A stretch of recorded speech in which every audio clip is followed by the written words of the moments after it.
Hello, everybody, and welcome back to the Games Done Quick Hot Fix. We are here. We are hosting Mystery Tournament 19 Top 8. Before we get into it, just a few quick reminders for you.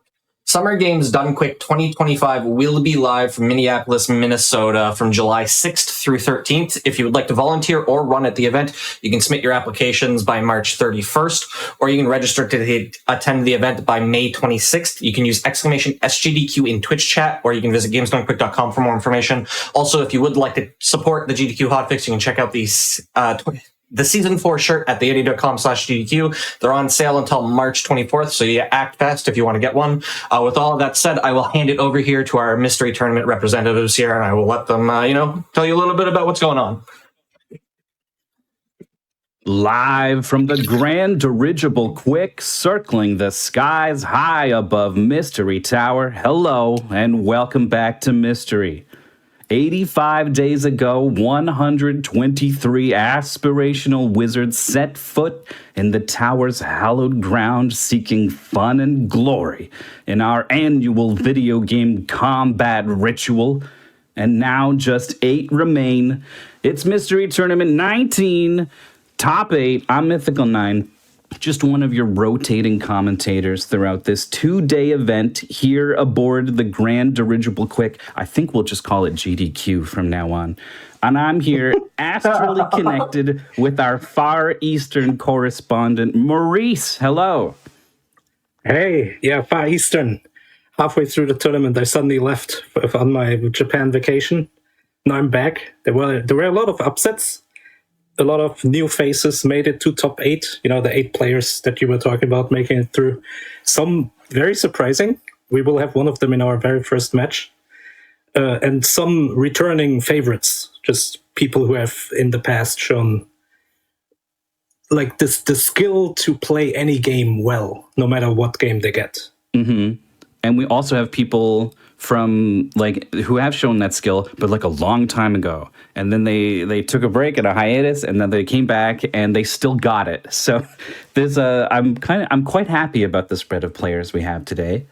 But let's not get ahead of ourselves, because people need to know what the heck is a mystery tournament.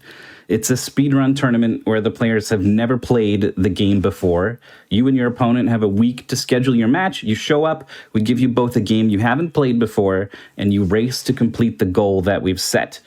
You are trying to figure out how to play quickly while figuring out how to play at all while playing the game. It's a test of that stuff, that raw ability, that gamer goop you got inside you that informs your intuitions and connects your eyes and your brains and your hands. Any of us can spend time with something and get good at it. But this is a test of how good you are already at games and how quickly you can improve. It's also a test of your reading abilities, because every game we give you like a paste bin, or nowadays it's more a rentry. And it will give you a lot of important information. It will also give you a bunch of not so important information. So it's very much about like discerning which parts are actually important, and then like remembering that during the match too. The match goes like 40 minutes, and the pastebin will be like, oh, in level 7 you should go to the left after the ladder, and you will have to remember that. Otherwise you're going to waste a lot of time going to the right.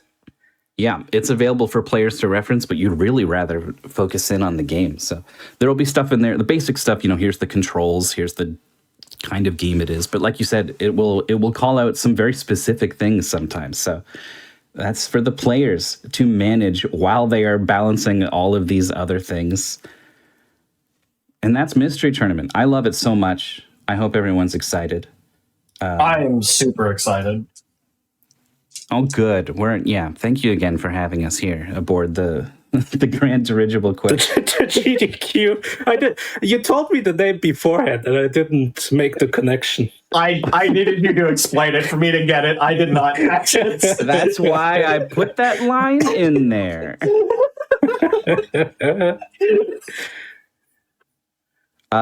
We got a bracket to show everyone, right? Is that something we can cut to? I don't think I even get to see it. Do we? Maybe not. Well, I can tell you about the players. I guess I'll start with the winner side. We're going to be starting our first match down in the Lizards bracket. We've got Wizards and Lizards. We don't have a bracket. Yeah, That's fine. Lizards. Well, guess what? It's 4 people in the top bracket and 4 people in the bottom, and it looks exactly like a double elimination bracket should at this point. We could include a link to the bracket in the chat if that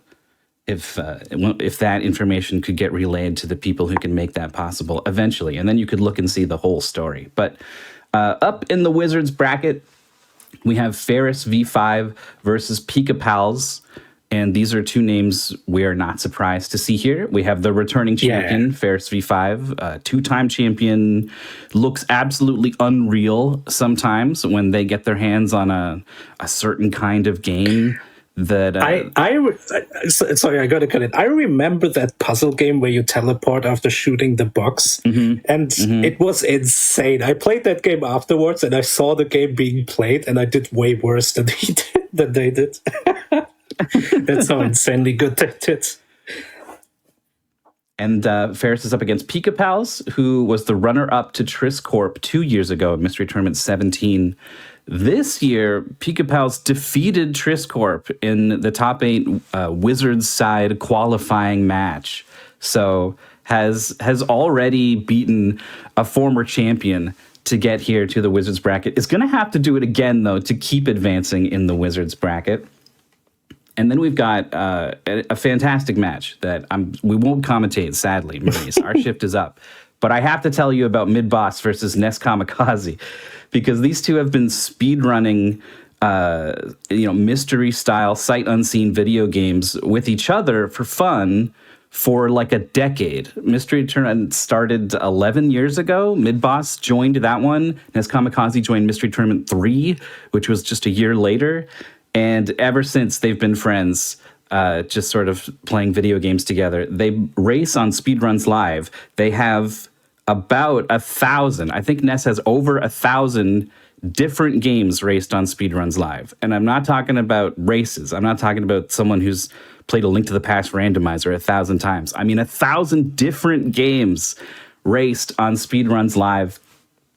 So they're good friends. They've somehow, I don't think either of them expected to get all the way through to top 8 on the Wizards side, but they have.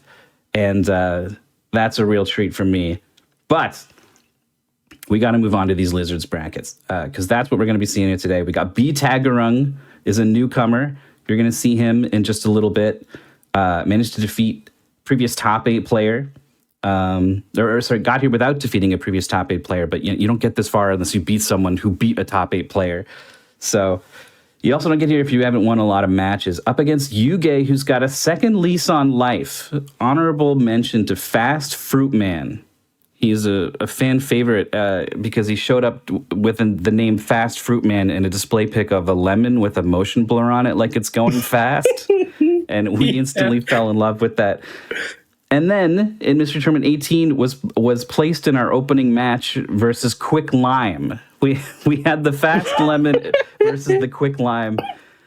He came out on top of that match. This year, instead of going 2-2, he made it all the way to top 8, but couldn't be here today. So we've advanced Yugge in his stead, a second lease on life, a lizard who hasn't lost his tail. Or has, but is still here? I don't know. He's unkillable. We'll have to see how that goes. That's the second match. But our first match that we're going to be taking a look at right now is Jlambsy versus Trisscorp. Yeah.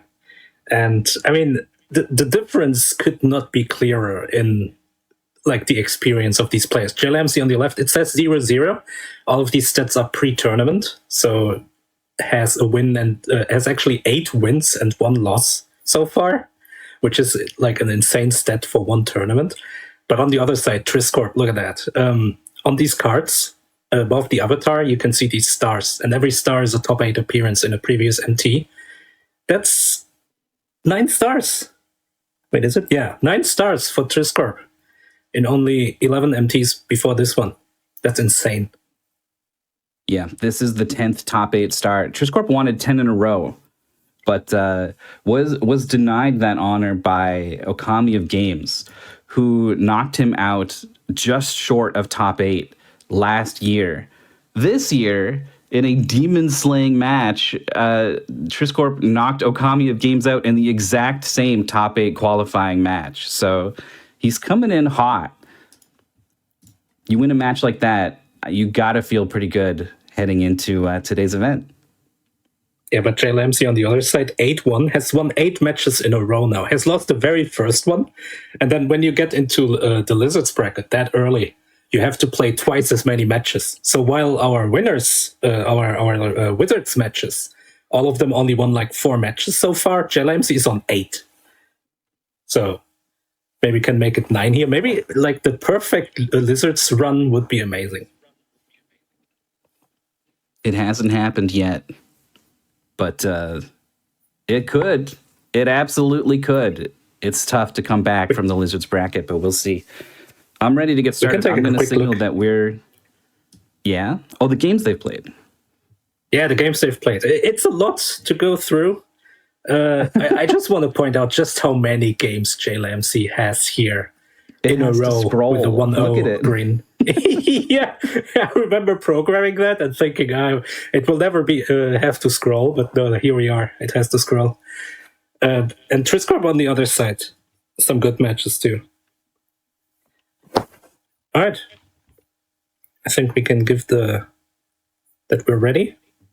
I've let them know. Our first match has been. The ball has been, the Rube Goldberg machine that triggers the start of this race has begun ticking over. The ball is rolling down the ramp. It's hit the first domino. The dominoes are going.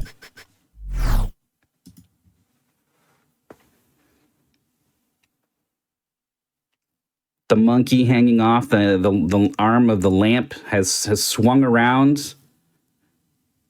And it's pressed play on a tape recorder. All right, we got.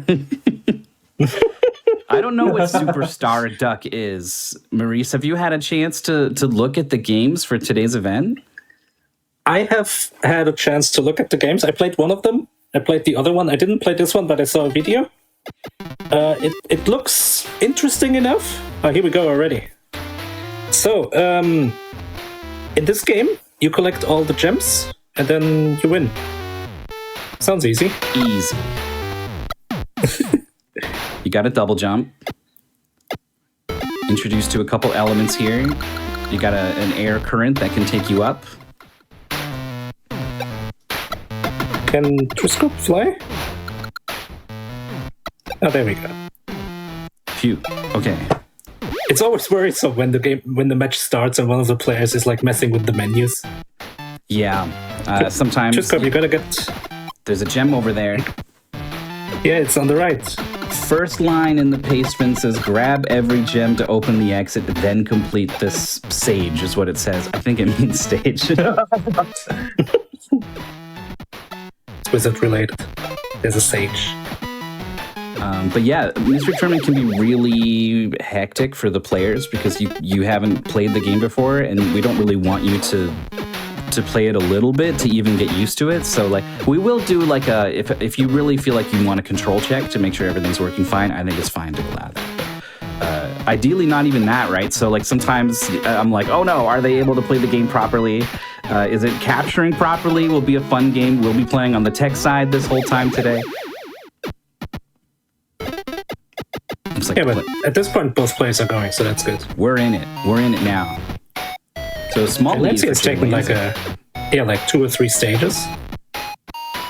Drift the pastebin. Sometimes the pastebin gives you like a hint how long the goal is going to be. It's going to be like, oh, beat stage 4-4, and you beat the first like sub stage, and you kind of guess, okay, it's going to be like 8 more of this, right? Or 16, I guess. In this case, I don't think there's any indication how long this is going to go on for. Like for us and for the players, it can be really important as the player to know, oh, I'm nearing the goal. So this is a test of routing. It reminds me of the Smash Brothers like break the target stages where it's like go and there's all this stuff everywhere and it's like what is the racing line through this zone? I like what Jlambsy did, going for the tricky underneath diamond on the right, doing a sort of circle around the stage. Oh, it sort of body slammed down real fast there, but was able to recover. Hey, this is like a traveling salesman problem. Usually circles are pretty good. You know what this reminds? This reminds me of the Kaulitz's Second Adventure, which is an NES homebrew game where you also collect gems in like screens like this. Only on a mystery tournament broadcast do people attempt to connect with the audience of like, oh, you know what this is like? An NES homebrew game. It's a good game. It is. So we're seeing a slightly different approach. Trisscorp went and got the top right and is now going down to bottom right. And we're getting a sort of figure 8 pattern across the gems here. But the air current gave such a high launch that I really don't think it's any different than doing a circle. Hey, what's our limit on upwards jumping? It seems like we do have a lot of like upward momentum we can get, but there's obviously some kind of limit. I mean, there's enough air currents around that I think that might be why they're able to get so much height, and without it, you just kind of get the one flap. Oh, we also have like a stomp attack. Oh. A ground pound.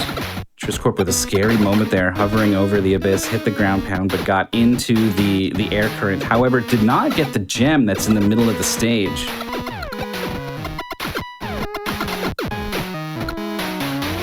This game is very cute. It's got a lovely color palette. However, everything is in that same 3 colors, right? Purple, yellow, cyan, even these gems, right? Yeah. So it's, with a lot of stuff on the screen, it can be hard to kind of take it all in and realize where everything is that you need to be concerned about.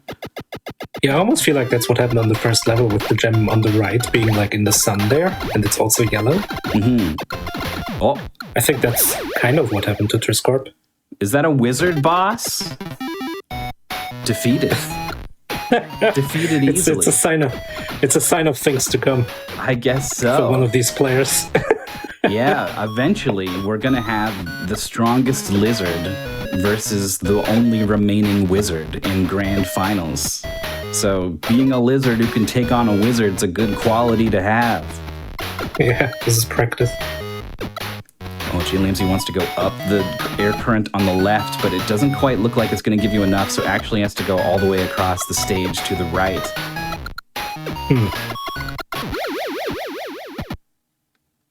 I'm glad you can't die off the top of the screen in this game, because these air currents have launched them way up a couple times.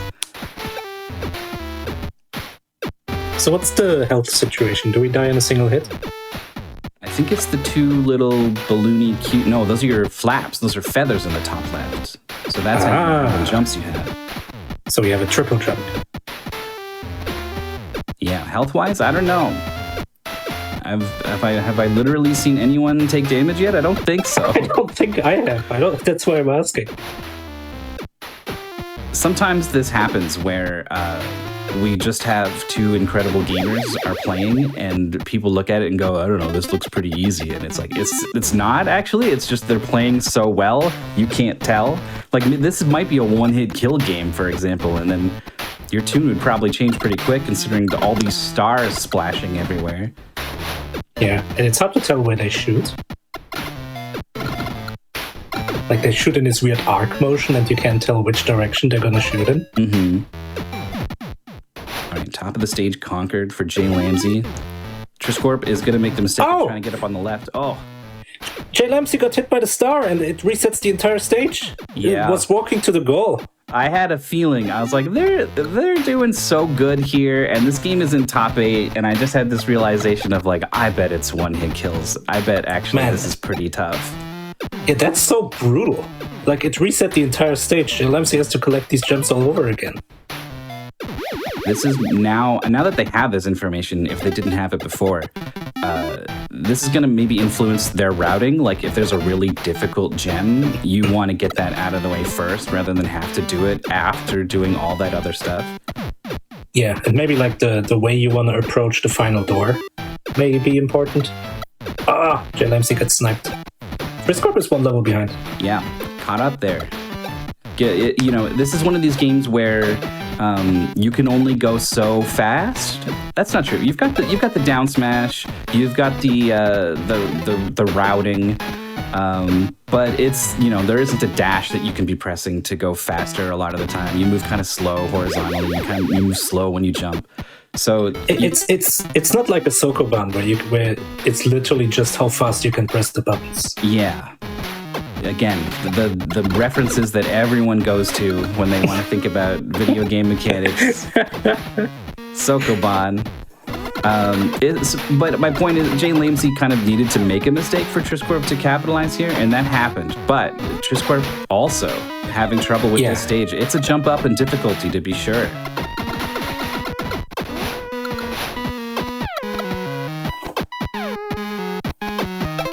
This Mystery Tournament, I started to observe something like a shift in risk aversiveness, which is a weird thing to say. Like the later you get into a level, like as soon as you have all the gems, you should no longer take many risks. But at the very start, before you have any gems, whatever, just go for it. Yeah. And I think this game is a very good example of, if you master that skill as like a mystery tournament skill, that's going to help you a lot. Trisscorp's got this gem up in this nook. This flying enemy is coming after them. Okay. Dispatched. Oh, the pastebin mentions you can shoot upwards by holding up in like an arc, like forwards arc-wise. And I haven't seen them do that a lot, and maybe that would be very useful for someone like this enemy that Trisscorp was just dodging, this diagonal guy. Trisscorp intentionally going down to launch himself up high enough to shoot horizontally at the enemies. If you don't know about shooting up, that's a pretty good way to get the job done. But this is, I mean, missing like an input way. It's yeah. It means that Trisscorp definitely doesn't know how to shoot up. Sometimes we don't know, right? Sometimes we think that they don't know, but they're just choosing not to. But that was a pretty good confirmation. Trisscorp definitely would have shot up if he was aware that that's a thing he can do.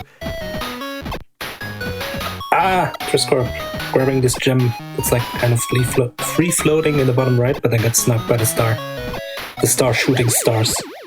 Jlambsy's got the last gem, has been having trouble getting into these one-tile gaps, but manages it at the clutch moment at the end of the stage. And look, like shooting up. It does ceilings, have their head on the ceilings a bunch of times, and it just kills your momentum. Yeah, some games would let you kind of stick to the ceiling while you're pressing jump or flapping or whatever.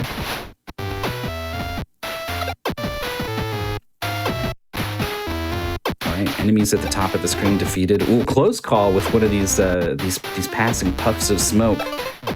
But then the ground pound through the wind was pretty good.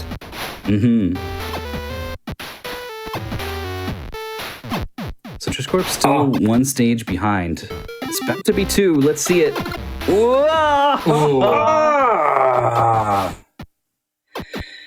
That's tough. You're oscillating in that wind, right? So you're going to be poking out the top. You know you're going to be in danger of hitting the smoke. So I think it's really not a bad call to just be like, I need to try to go for it right now.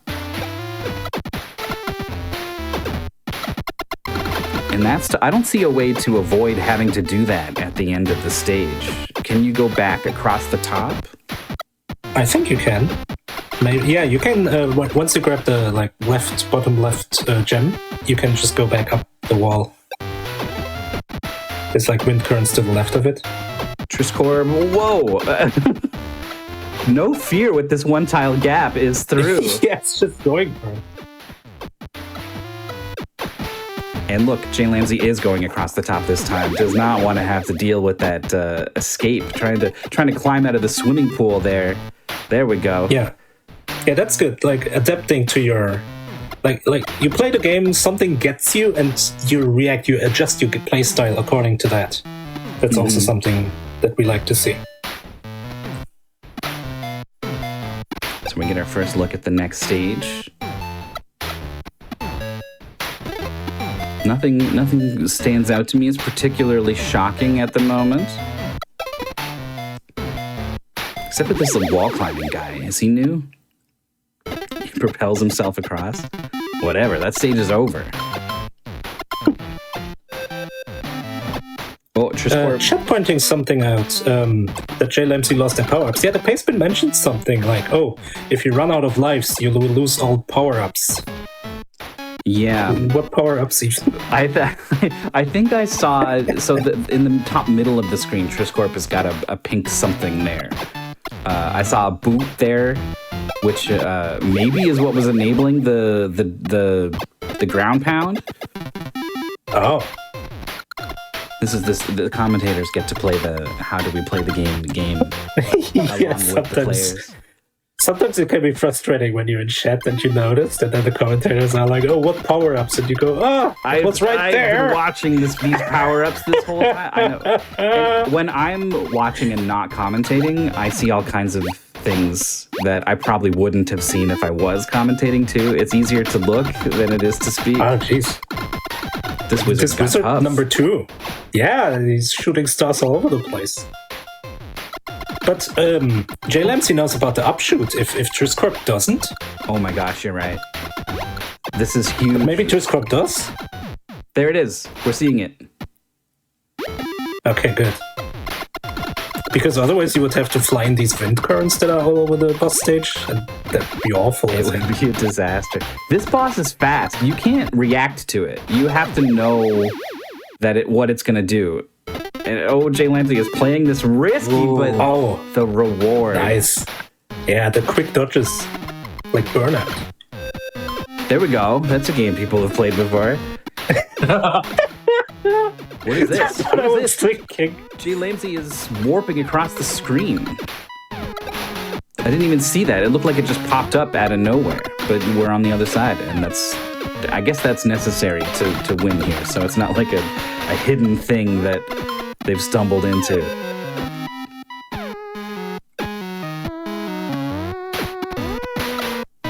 So yeah, Trisscorp has 3 wings right now, or 3 feathers. So that's a power-up, and Chat is saying something about a glove, like a boxing glove? Oh, that's what that pink thing is? Okay. What's that for? If it does more damage, we might see this wizard get blown up on Trisscorp's side of the screen. Oh, Trisscorp is not shooting upwards. I saw up shots. I wonder if Trisscorp was like, oh, I guess sometimes it homes on guys above you or something. Well, I mean, this is a pretty safe way to fight the boss. Until he starts teleporting. He's dead. Why was the boss not shooting stars left and right like we saw in Jlambsy? True. But I mean, sure, whatever, good job. Oh, Jlambsy dead at the top of the screen. I think that was the first try for Trisscorp. Yeah. Is still trailing by about this one stage gap here. But it's a mirror. Has amassed a number of power-ups, right? Has the extra jump, has this, whatever this is. You teleport with the mirror like in DuckTales. So it's another game people have played. Oh, our broadcaster theorizing the stars were spawning off the top of the screen. Trisscorp at the middle of the screen spawned the boss after the teleport so high that the stars just went off the top and never came down. I like that theory. Yeah, that makes sense. And Trisscorp has no idea. The insane play. Oh, I thought Trisscorp was able to save that. So Jlambsy still has this lead, has done a good job dealing with the first star, ran under on a sort of a scary cycle. That's another thing. A lot of cycles in this game, right? The puffs, the enemies, the stars falling. If you want to know how these cycles work, right? Like when I die, are they always in the same place? Can I do the same thing and get good results? Oh, Ooh. Wait, how is? Oh, how did we stick to the ceiling like that? I've seen Jlambsy do that a couple times. I thought it was power-up related. It's not. I don't see a power-up. You can just sort of hover, I guess. The pastebin doesn't mention it. It says So down who to knows? fast fall. Because I was like, how is he gonna get to the finish even? It was like a huge jump, and Trisscorp has 3, like basically quadruple jump. So I was really curious how that was gonna work out, but we just kind of stuck to the ceiling a little bit. Oh. Oh, that was fast.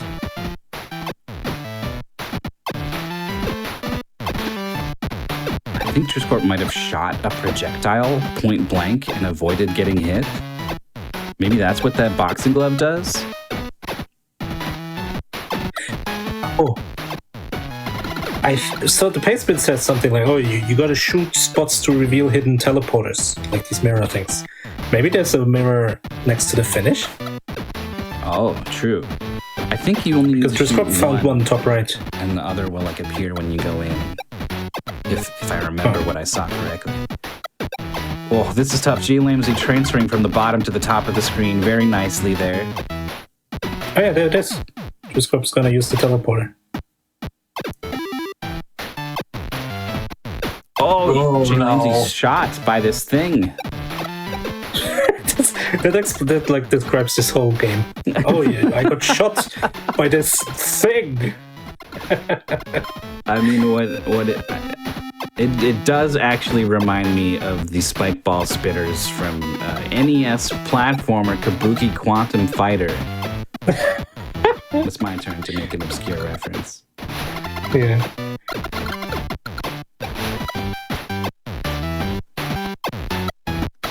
Jumping into the wind current and then slamming down. Yeah, pretty good. Getting rid of that flying snail. Trisscorp waiting out the patrolling shield enemy very nicely, using the resources, the jumps and stuff. Jlambsy did a really good job using the fast fall, like in the middle of just a huge chasm. So that shows like a good control of the game's mechanics. Mm-hmm.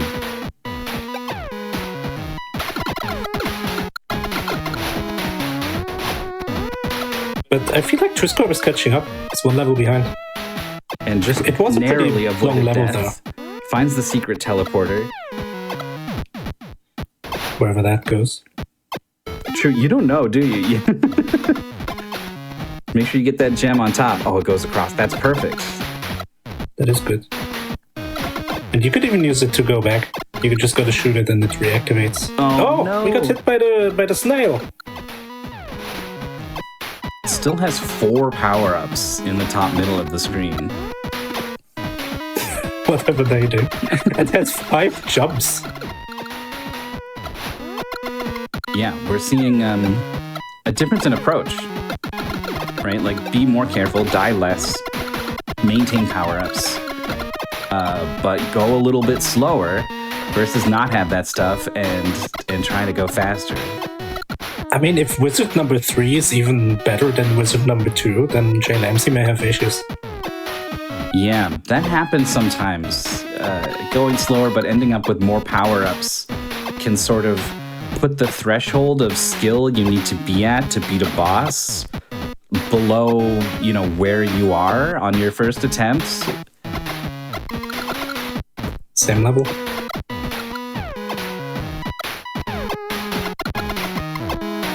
Oh, how is Jlambsy going to get this gem? Jlambsy, you missed it. Not enough jumps. Is trying to find a different approach, even. Why can't you just jump into it? 2 jumps is not enough, apparently. What? No way. That's what we're seeing. This is allowing Trisscorp to catch up, who has all the jumps in the world, has died. And is no, that was the end of level animation. That's it. We got a lead That's a lead change. But what? Oh, we did it with the weird ceiling stick. Yeah. Okay. I mean, that's like tech, right? That's something Jlambsy found, and I don't think Trisscorp knows about it. Yeah.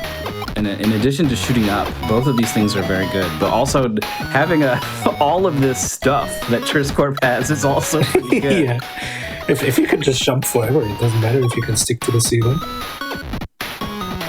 It's gotten rid of this troublesome enemy. Also, this is tough. If you're already in the wind current, then I think it's... The wind current getting Trisscorp there. So and actually, Jlambsy has already collected everything on the left. Just needs... well, I would go... No, you can't get back up if you go down here, right? So you're going to have to loop around. I think this is the safer path, so we should do this first. That gem in the middle is... It's probably fine. It looks scary, but close call from Jlambsy on the way up. My God.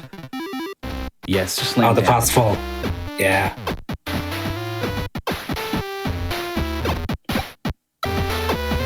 Looking like Trisscorp's going to have this. The lead has swung back in Jlambsy's favor, though. Yeah, exciting. Wonder how much game is left. After beating round 30 is the goal here in our opening match. 30? Which round are we in? 17? 21? Probably in the 20s. I mean, the wizards also probably count. That was probably like stage 10 and stage 20 or something, right? If that's the case, then we must be really close to 30.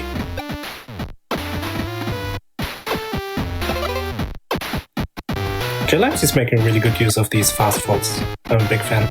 Yeah, and the wall stick has just collected the last gem. The weird tech that no one knows about. I don't even know if it's like an intended thing. Or if Jlambsy is exploiting a physics quirk. We got the third wizard. Okay, these shots are not very threatening. Then we've seen this one, maybe? Bam. Oh, yeah. That same troublesome pattern. Trisscorp has found a teleporter. Is also using the wall stick, the ceiling stick rather, and is through the door, joining Jlambsy in the final wizard fight. But the wizard's dead. Oh, that's it. Is that it? Is it? I don't know. Round 30. Oh, there's the fourth wizard. Wow, the arch wizard. He's big. Yeah. He's got little wings. Oh, he shoots so many stars. Trisscorp dies to his first guy. Remember, Trisscorp doesn't know about shooting up, so he's gonna play this from the air currents, and this gets hit by the stars. I think this will be decided by shooting up. You hate to see it. You want it to be decided not on, this sort of like, I don't know, you didn't read the paste bin, you just didn't happen to press those buttons or whatever. We got a second phase. Oh my God, these stars. Quite crazy. One of them was breakdancing across the floor. Yeah, they're breaking the rules too. Their stars are shooting puffs instead of other stars. Now anything can happen. The game didn't prepare me for this. Trisscorp did amazing with the fast fall to dodge the wizard. Okay, Trisscorp is moving on to the final boss as well. That's it. That's gotta be it. I mean, this guy had final boss energy. Yeah, we're all in the car. The run through the Lizards bracket continues. Jlambsy takes one over Mystery Tournament 17 champion Trisscorp. 9 wins in a row now. Can he be stopped? Our newcomer is hot. Pickle. That wizard's name is Pickle. Trisscorp has 5 power-ups and 4 feathers right now. But he doesn't have the most important one, which is shooting up. Is his damage higher? Is that what boxing gloves are? Because he just pummeled that star up there. I mean, makes sense, right? The boss is already dead. God. That is big damage. But I mean, that could have turned the tide easily. A heck of a race. Congrats to both players, honestly, for coming out and playing like that. That was awesome. What a great opening race for our top 8. but it's Jlambsy who moves on. So we bid goodbye to Trisscorp, the 10th top 8. I think if you want to talk about consistency, right? I think if you want to talk, if you look at both like how far people made it in the tournaments over a long period of time, when you factor both of those in, it's Trisscorp might be number 1. Andy's also way up there. If you win a lot of tournaments, you do pretty good on those metrics. But 10 top 8s, multiple top 3s, and a top 1. Trisscorp's a phenomenal player.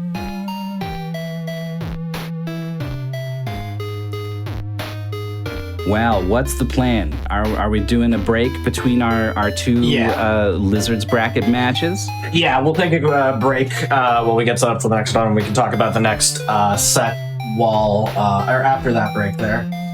So we are going to take a quick break, everybody.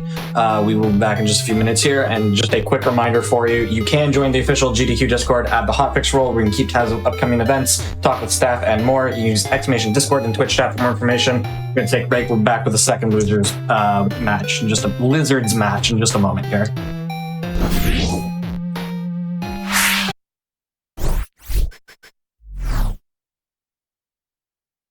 Hello, everybody. Welcome back to the Games Done Quick Hotfix. We are hosting the top 8 for Mystery Tournament 19. We're ready for our second match, and I will hand it right over to all of you, and you can talk a little bit about what we're about to see here. Rung versus Yugge. Neither of these players has made top 8 before. Oh yeah, no stars. Unlike the previous game. I mean, yeah, we had stars for 2 or 3 players just on Trisscorp's card alone. Not only is Taggerung's card, there's not a lot because they're participating for the first time. It's another first timer who has made it to top 8. This doesn't happen often, and we've had 2 already. Yeah, usually we're like, oh, one person has made it. One new player in top 8. That's so exciting. And that's actually just people who are top 8 for the first time, but not participating necessarily for the first time. This year we had 2 new participants making top 8. That's crazy. Yeah, definitely a shift. So, I mean, I guess if you like to root for underdogs, you're doing well. Jlambsy has defeated a previous tournament winner, Trisscorp. So maybe there's the winds of change are behind Bloodfiretaggerung here. If you're rooting for the underdog, that's probably it. But I mean, Yugge also first time here has a 54% win rate. Their 4th mystery tournament. This has been their best year by far, and has got a new lease on life here. Again, played Fast Fruit Man in the qualifying match and actually lost narrowly. But Fast Fruit Man couldn't be here today, so we advanced Yugge in his stead. I don't know, what does that mean? Like he can't be killed? Like he's unstoppable now. It's double jeopardy. He only had 2 tails. He already lost 1, and this is his last tail. I asked local mystery tournament stats guy, Blade Twin Swords, for some interesting stats. And turns out, if Fast Fruitman was participating, it would be a rematch against Bloodfiretaggerung, because Fast Fruitman did knock Bloodfiretaggerung down into the lizards. Oh. So maybe Bloodfiretaggerung either avoiding, like the curse of getting knocked down by the same person twice, or avoiding the chance at revenge. True. We won't get to know what would have happened. Unfortunate. But we do get this match. I'm excited. And it looks like we're ready. So I'll go ahead and let them know we're ready for them. Yeah, this game looks great. I was given the games beforehand, and I only played one of them, and it's this one, because it just looks really... It looks fun. And I had fun. And I hope the racers have fun. Because while we are all about going fast and, you want to win, we still want you to have fun. honestly, that's number one. I as a commentator, I'm always trying to pull out the things that I find interesting, and I'm really interested in the strategy and the mastery and all that kind of stuff. So that's the angle I always come at this from. But I mean, most people join the tournament just to have fun, and that's great. We love to see that. Yeah, Yugge coming over from the Cuso Grande side of the community. Shoutouts to Prosentia, who many people probably know. And Yugge are very active over there. Oh, here we go. So, Frogfall. It's a game. It's like a mix between a puzzle and a platformer. It's a very common genre we see in MT. Because as soon as you jump, you can no longer land. If you land, you die. If you run into a wall, you die. The ceiling is fine, and your task is to jump on all the flies. Yeah, that's what frogs do with flies. They ground pound them. So this pretty frog obvious. may only fall. Is I'm understanding. Well, it goes up when you jump on the flies. It does bounce, yeah.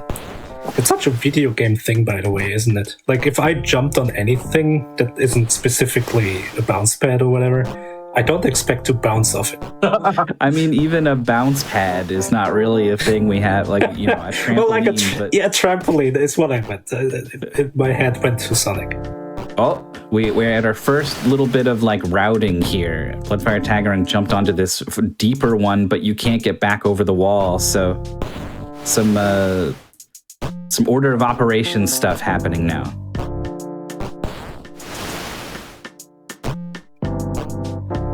This game is made by the same developer as a game we had earlier called Raid, where you were placing trains. And maybe seeing that actually helps a little, because it kind of tells you how the developer likes to add new elements and how the levels work. Like, every world has a theme to it. This is the first world. It doesn't have more than these basic flies. You jump on them, you bounce, that's it. Next one, I think, is the switches? Let's see. The swamp. Yeah, so... Oh, it's not the switches. After you defeat every other type of fly, these, dotted flies... Yeah, they become active. So this is where the routing really picks up. At least it gives you more of a focus at the start of a stage, right? Like, you get this this screen wipe with the Sonic the Hedgehog zone triangles on the edge, and it goes by, and then now go, right? Like, you're on the clock. What are you gonna do? So the players have been making these split-second decisions about what to do when they first get into a stage, and there's less options now that some of them are hidden. So that's sort of nice, but yeah, it's gonna become more puzzly. This kind of game is really tough in Mystery Tournament when you play it, because, like you said, the screen appears, and any time you waste looking at it is time you wasted playing the game. Yugge has conquered that stage. Basically, Bloodfiretaggerung is going at the wrong time. You need to have these things close enough to the top that you can get over this block, I think is the plan. There we go. Yeah, when I played this game, that's something that struck out to me. I'm not sure how much I like that, or if it's something that can be fixed, but in Celeste, when you start a room, it will always be in the same state, like global timer-wise. This game is not like that. This game will just keep going, and then you keep jumping, and it's always the wrong time, and I don't know. It happened to me a bunch. Yeah, it happened to me a bunch. You just have to wait a little bit, and then you'll be fine. Oh, this looks pretty good for Bloodfiretaggerung. Oh, shooting up through that one that was heading down. That was a nice finish. But it's Yugge who's run ahead after solving the timing on that pair of flies on the left and right level. Has not really slowed down after that. Yeah, here's the next type of fly. This one will take 2 hits, but you cannot hit it consecutively. So you can see that Yugge jumped on the top right and then had to take a little detour back to the middle in order to make the top right hittable again. This is taxing Yugge's brain a little bit. Okay, there we go. Has got a bead on it. The gravel factory. Like a big crusher or what? How do you make gravel other than just crushing a big rock? Oh, Yugge goes down and then pops up through the fly. That's interesting. Yeah, that's gonna work. Yeah, this like upward shooting through like a ladder of flies. That's an interesting mechanic. I don't know if the game really explores that all that much. Yeah, I would have thought that you would like die if you touched the bottom of the fly, like it was joust rules or something, but apparently that's not the case at all. The timing just barely didn't work out for Yugge, but there we go.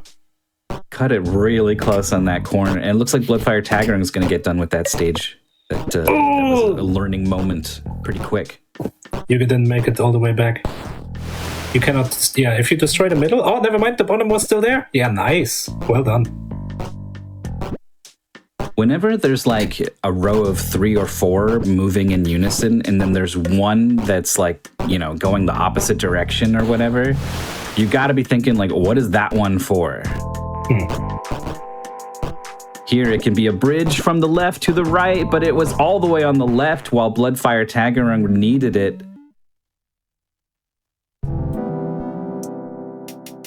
Oh, this will work? Yeah, nice. There we go.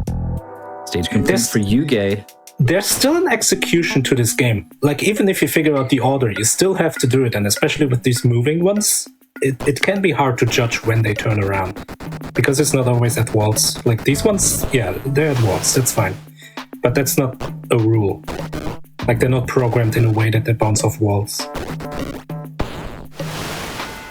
Is that a skateboard? Oh, yeah! We're skateboarding now! Hell yeah! So, we're allowed to skateboard. Skateboard isn't the ground. Skateboard is a skateboard, so that's fine between flies. You can turn around as much as you want on the rails by just tapping left or right, and you can jump off. Man, video game developers get to just do what they want, huh? I bet this game has got this core concept, but now there's a skateboard in it. I like the thought that back in the day they weren't able to do this. Like, Nintendo wouldn't give them the seal of quality if there was a skateboarding truck. This looks good for Yugge. Yep. Bloodfiretaggerung on this same level. Yeah, not now. Good. The top right one was unreachable. Yeah. Oh, I think was wanting to go up and then come down on the fly, but caught it on the way up and wasn't ready to move with the boost. Oh, so here's vertical rails. Skateboarding. Because skateboarding, that's what they do. These suck.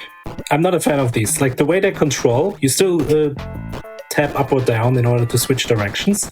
To jump away from the rail, you press left or right. Like, you don't press jump anymore. And I never got used to it. Oh, Yugge was jumping off the rail, then coming back onto it to sort of try to go a little bit faster. Or maybe it was just like, whoops, let me get back on there. I'm not sure, but yeah. That is an option. But this looks good. Top one now, and then do like a cool rail 360 pop shove it. Yeah, there we go. True, they're going to have to come up with new skateboard trick names for whatever this is. He actually does a pop shove it. But I think he does like an impossible sometimes. It's hard to see on stream here because it's so small. But like the board sometimes does a little flip. I do see yeah. I couldn't tell you exactly what it is. I'll let you know, you're the Tony Hawk guy. I'm the Tony Hawk guy. So Yugge went up too early. No, needs to go down. Needs to use the boost off the fly to go back down. I see. There we go. Yeah, you cannot get out of that rail pit in the top right. Without the flies. Bloodfiretaggerung not going to be able to get back up to the top. Yeah, Yugge did that level really fast. So this is like, if we really want to discover where time is lost or gained, this would be an example. onto the mountain. We're very sadly, leaving the skateboard behind, I assume. It was called the skate park too. Like we were just in the skate park. There's the mountain, the swamp, the gravel factory, and of course, the skate park. In my frog jumping game. A lot of people have been putting animals on skateboards in the indie development world lately. Yeah, we got Skatebird. Yeah. Okay, so we got a bouncer. Yeah, that's Friendly neighborhood bouncer. That's everything this world will introduce. It's just what it says. It's an infinite way of bouncing.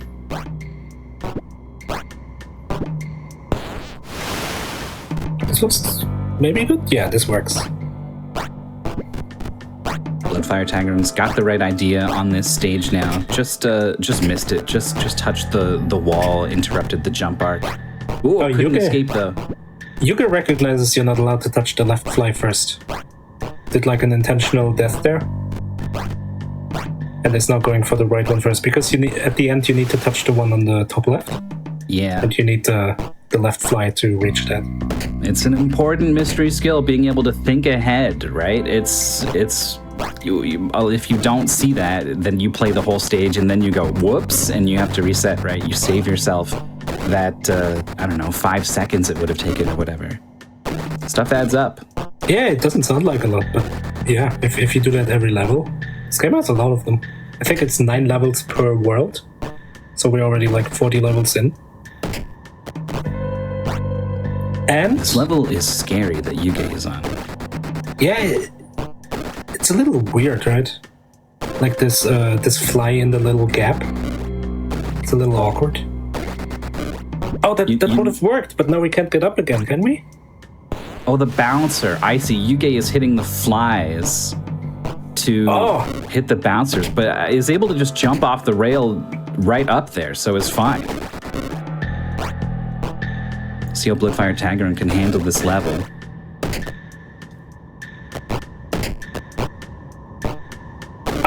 Yugge jumped off the rail too soon and couldn't make it to the bouncer.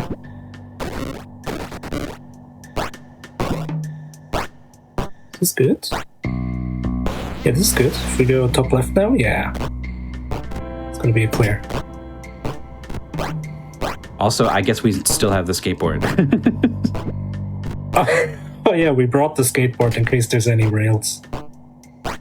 This frog never goes anywhere without his skateboard. Oh, I see. You need to stall on the middle one and wait for it to be in a good spot for you while you go and get these other ones. Oh, Yugge recognizing that the timing is right for the bottom one right now. Let me get that one rather than the middle one. And now just like top to bottom makes sense because top will always be safer than bottom. Yeah. The final jump that Yugge just sort of somehow did off of the skate rail up to that top part. That's not easy. I think this will work for Bloodfire. Yeah. There we go. But still, like 5 levels behind or something. The level Yugge is on is just called this level. That is definitely something that would worry me because I would interpret it as this level. Yeah, like something you talk about. You complain in the Discord of the developer about it. Yeah. Everyone who joined the race is talking about it after the race. This level. Oh, it's harder to transfer when they're on the way up. Yeah. Waiting for the down now. Patience is a skill that it can be difficult to muster sometimes in Mystery Tournament. Looks like Bloodfiretaggerung is going to be okay here. Had to do a really tricky jump to save it. Oh no! Has to do this level again. It's kind of a long level. Yeah, Yugge recognizing you gotta hit the one on the right first, otherwise you have no way up. Now that very top one, no, it's fine. And then there's the clear of that level for Bloodfiretaggerung. And that should be the game cleared, but this is not the goal, because the game goes on. Yeah, you reach the top of the mountain, I don't know, Celeste, I guess. And you unlock the B-sides because Celeste, I guess. Yeah. And we're gonna beat all the B-sides. It's a very good game, okay? It is a very good game. I frequently find myself playing other games and thinking like, well, it was maybe handled a little bit better in Celeste. This game could use that thing from Celeste. Yeah, this game could use the timer reset from Celeste. Yeah, the cycle reset. It came up already in this cast. B-side. Bloodfire missed the... Oh no! Jumps like perfectly avoids the fly and dies on the floor. It would be hard to replicate that mistake even. Okay, there it is. Smashes it on the very next attempt. Oh, and actually not far behind, just 1 credits behind. Yeah, well, I suspect this is going to go on... Well, I hope Yugge didn't, miss a button that he could have pressed to make that go faster or something. Is Yugge playing the B-sides? Is pausing. You gotta switch this to... Press this. That's oh, A. you gotta press space on the A. Oh. There was something it didn't really work. Like you can jump on Z or up or something. I remember that, but you have to press space. There we go. There it is. The placement does mention that the menu controls are a little wonky. So now we've got keys. That's what I liked about this game, and also what I liked about Raid, the other game I talked about, by the same developer.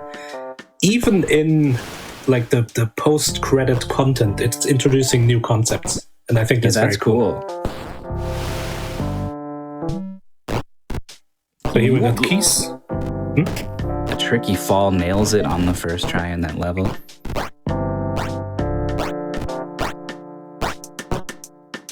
So there's that one at the bottom. I think this is going to be a clear. You got to curl all the way around and get it, though.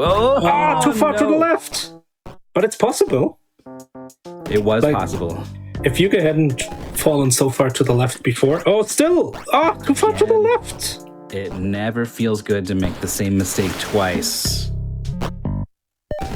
No! Oh, God. I almost saw it happen again.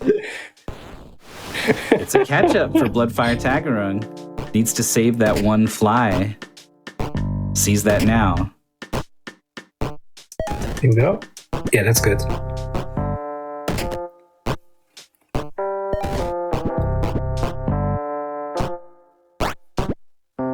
Jumping on one of these two-hit flies first is almost never a bad idea.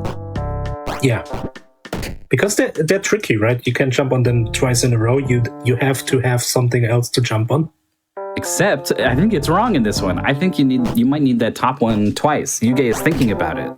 Oh, yeah. If Bloodfiretaggerung still had the top one, that would have been good.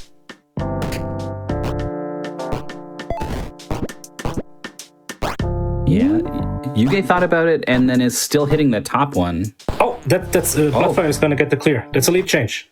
So is Yugge. Very close. So close. How far are they going into these B-sides? This level took me a while. There's an order that you have to do them in. Yeah, you can only transfer when there's a fly below the gap, such that you won't bounce and hit your head or whatever. And Bloodfire's got it. Yeah, that's the definite lead now. Oh, that one is tricky on the right there. I guess that needs to be the last one on this level.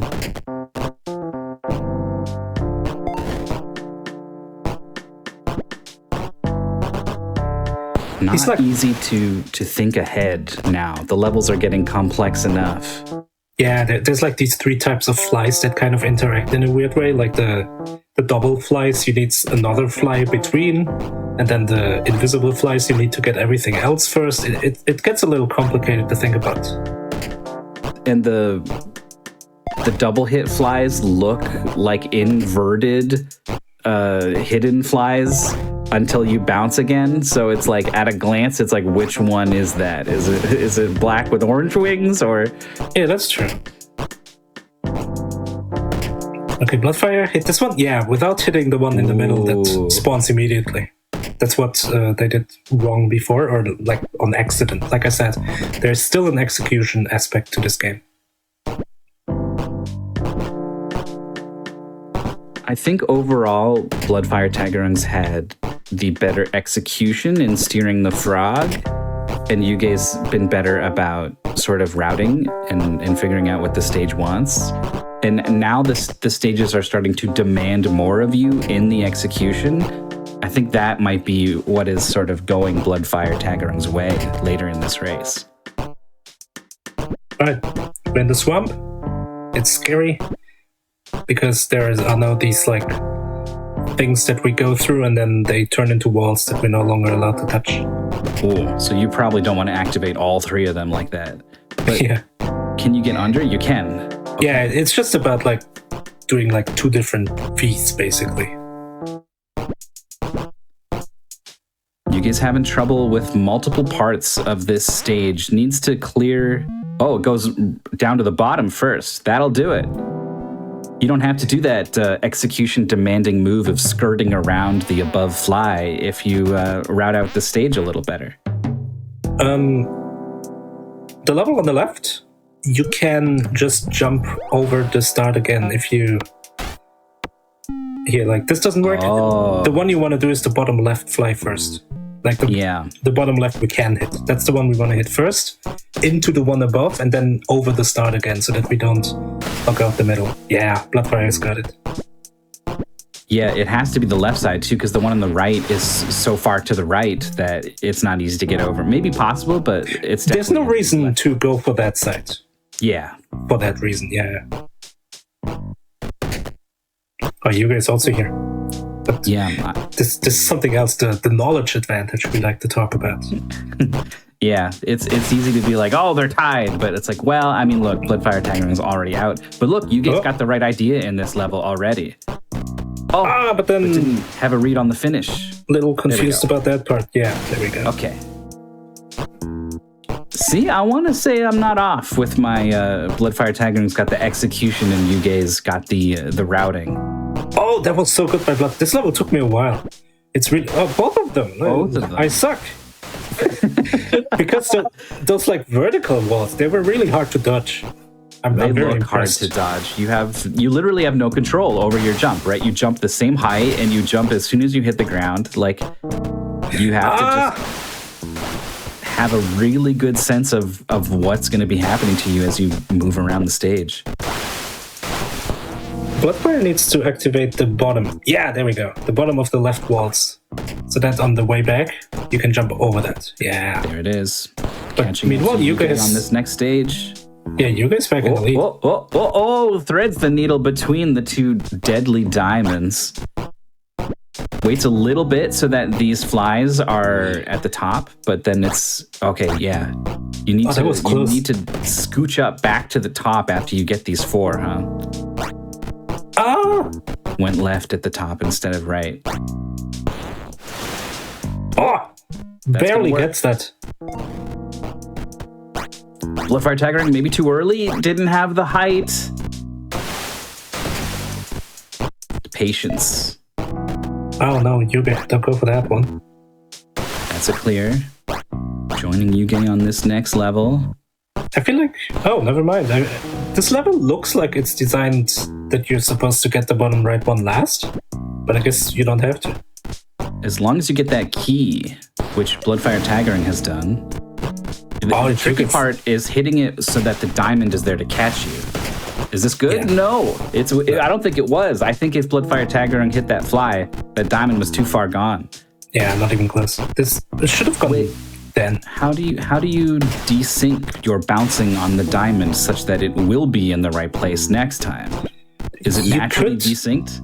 You could like fall into it from the side. Oh, that sounds horrible. I don't know about that. I like we got a needle thread required. Ah! So close. But impelled by that stage spike. complete for Yugge. How much more frog fouling is there to do? Are we going to do the whole thing, B-sides? Yeah. So 3 more worlds, I think. Gravel factories, the skate park, of course, and the mountain. Thank you. That was great from Bloodfiretaggerung. Oh, Yugge once again going to the A sides. I didn't play this far, so this is new to me. I'm curious what's gonna happen. Oh, that's gonna happen. Every time you jump on the fly, these things switch between active and inactive. Okay. So that's like, you know, like the way a game is like evolving its mechanics. This is evolving very clearly into routing. Yeah. Like in the swamp, we had the walls that like become active, and that was kind of execution heavy, not activating the ones that you don't want to be activating. But this one is pure routing. Oh, Yugge missed that fly last time, and I thought maybe there's just not enough height, and a whole new approach was needed. But no, just bounced a little bit better this time and got up there. Yeah, that's another mystery skill, right? Being able to tell when you should be changing your strategies. Yeah, I do not consider other strategies often enough. That's for sure. Oh, so Bloodfiretaggerung doesn't have the height after bouncing off the bottom one, so you need to hit that one first and then come up through the thing. Okay. This is another at a glance. I'm like, is it a big triangle orange bouncy or black bouncy? Like, it's... When if I have to sight read this game, like from this point on, I can't. I would just have to try it and die and figure it out and memorize. Bloodfire got close there. I don't think Yugge was ever close so far. I feel like Yugge does not have a good grasp on this level. It's changing the approach, but no, that doesn't work.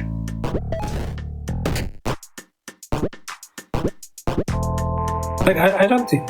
I guess Yugge is trying to hit the switch one after grabbing the key. Ooh, that's tight. Yeah, that's like left, right, guide it. Does it? But you can't make that one.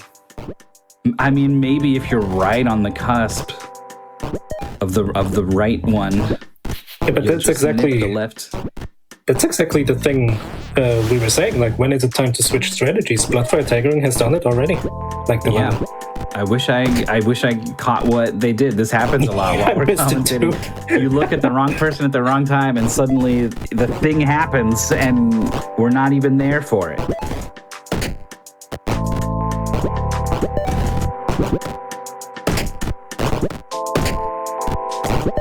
Let's see. Oh, if you pop everything up top, the bottom one is not in the correct position. So Bloodfire just leaves the lowest one, and that works out fine. Yeah. And that's the one you have to leave because it's the only one you can reach from the bottom. Yeah. Oh no, that one needs 2 hits. Ah. So much to think about here, and you don't really get to pause. I mean, maybe there is a pause button that you could hit while you think in the air or whatever. I don't know if it covers the screen or not, but... Well, first try. Very good. It's just sort of... It's becoming far too complicated to I mean, look at this level. There's 10 of these just in a random place order flying around, overlapping each other. I don't think there's anything to read here to begin with. I think you just go for it and then you kind of wing it. Oh, so close. So the top ones, you can just do all the top ones. But also, close. You need the bottom ones to get to the top ones. So... But the bottom ones on their own are tricky. Oh no! Oh, what? What? Those platforms are clearly shaped the way that they are to allow exactly that maneuver, skimming past the corner. It was crazy. I thought Bloodfiretaggerung was dead for sure. Uh-huh. I bet even he thought he was dead, but had the good sense to at least keep your finger on the button. Yeah, just hold it. What's the worst? Like, what's the disadvantage? Alright, what are we doing? Oh, these rails are now evil. You're only allowed to rail some of them. Like once. Yeah, all you people who go on that one donut in Tony Hawk and just do all your tricks off that one thing for all your points. Look out.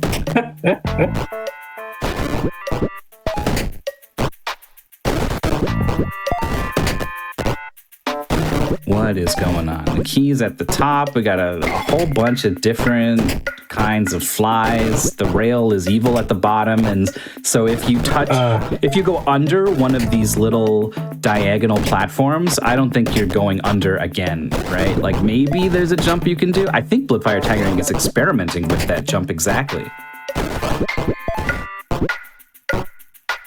So Bloodfiretaggerung collected everything, and then the switch was in the wrong position. I think that would have worked. Too far left. Yeah, I think it would have worked. Oh, the dramatic pause. Are we going to see it, or are we going to skip past it? Meanwhile, Yugge getting the clear onto this mess, skull of gravel, the level is called.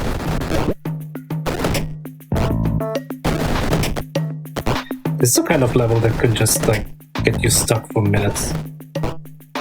And it's not even really your fault. Like, what are you gonna do about it?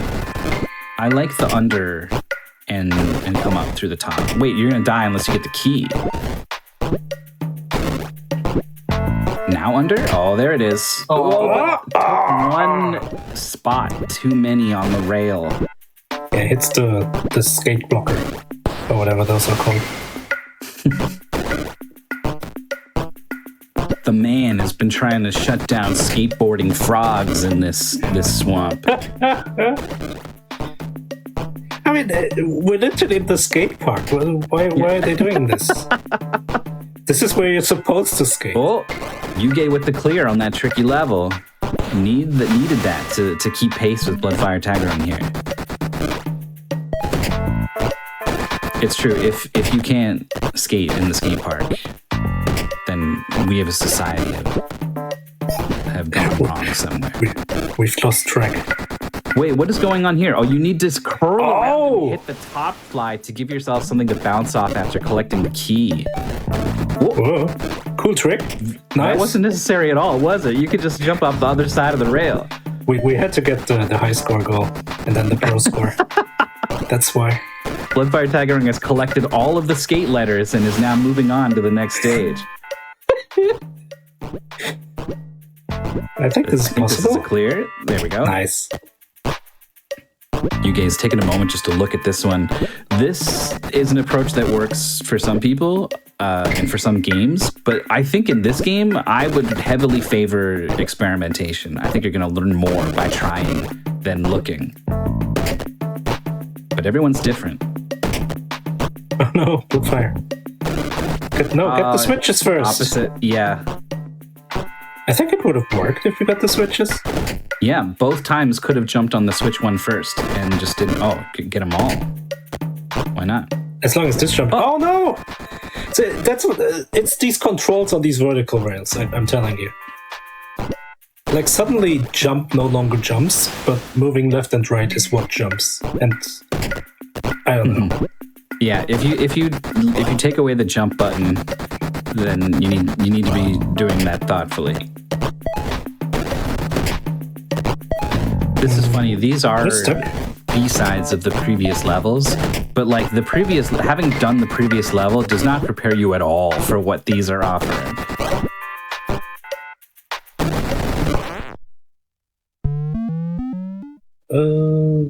Seems fine. Yeah, and all the rails are still nice to us. Bloodfiretaggerung is kind of running away with this. I don't know how many stages of the skate park they are ahead by. It's over. Oh, yeah. But it's a lot. I think it was at least like 4 or something. And Bloodfiretaggerung is on the final set of levels. 9 levels left. Here we go. Mount Samako. Samako? One last thing. Huh? It just seemed like a... So it's like this diamond shape now, which you're not gonna like because it looks exactly like the others. No? Do you have to hit it and then it turns into an invisible one that appears at the end? Oh, maybe.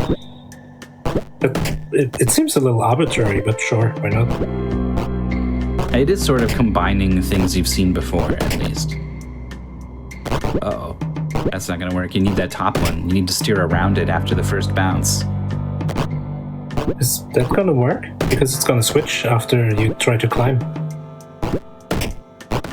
Oh, no, that doesn't help. Oh, that doesn't work either. How do you get to the left now? Oh, you just jump over. Just do that thing. That's why they shaved those corners off. Clear for Yugge. Shadow. Oh, I see. The diamond is leaving a shadow at the bottom of the screen. Yeah. Has nothing to do with any of the mechanics in the stage. Maurice, another you're a big thing. fan. Yeah. Interpret the level name. It's mostly for puzzles, but like I would maybe see if the level names in this help in any way, but I don't think they do.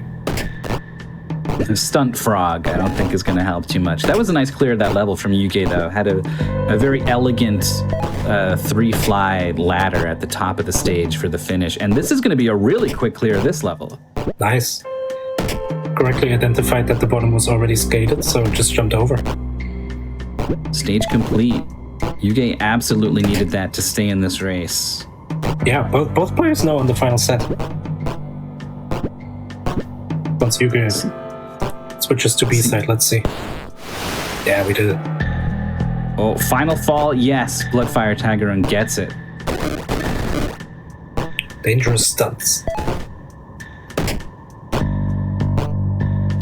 You can only use the rail on the left once.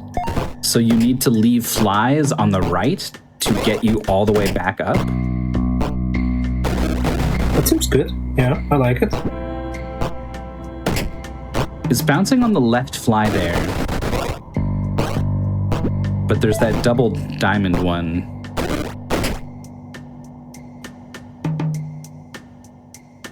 Oh. I mean, maybe It's you like- could do like a crazy snake maneuver up the rail so you can go up it twice. Oh, true. Yeah.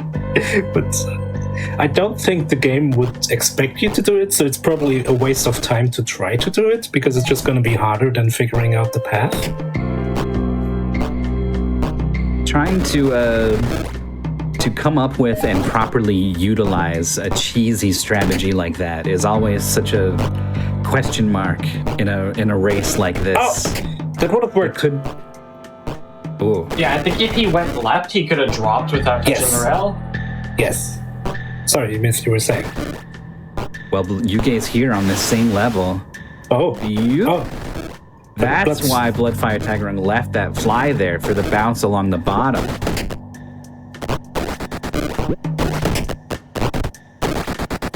Oh, we're accidentally railing. Oh, you can't just pass through it. You're always going to catch it. Yeah, and then you gotta make sure to press left instead of jump. This finish looks fine. Oh no, there's one at the top, but we got it. Nice. There can't be more than Yugge went right all the way around this stuff in the middle of the level and gets it. Nice. There can't be more than 4 levels left or something. This is very close. This is the B-side of this level. But it seems fine. It was called this again. How many levels are left? The finale. The finale. This is where my heart rate spikes. Yep. The level is called the finale. Yeah, I'm nervous. We haven't specified, but you don't know what is happening with your opponent while you're racing. All you know is whether or not they have finished, because you get to see them type .done on Speedruns Live. So, for all you know, your opponent is right there on the same level with you. Not often the case, but in this case, it's looking like that is where we're going to be. Oh, I like Bloodfiretaggerung going to the right here so you can jump up the left side. Ah, these rails. They're complicated to navigate.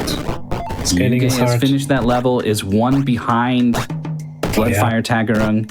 Whoa, whoa, whoa, whoa. Oh, okay. This seems How do you get that? That's so tough. Oh, I guess you don't hit the switch one? Okay, I see what you're talking Yeah. about. Yeah, now you can hit the Is he leaving switch. it? Okay. Oh, but then Too runs high. into the wall. So what? You go up you let yourself go at the peak of your jump up, like straight up, and then as you fall, you hold right? I think you can just sneak like below. Yeah. Like here. Oh, yeah. there. Sneak left. Oh, wait. Oh, Had one more for the trip back across. perfect. Is this it?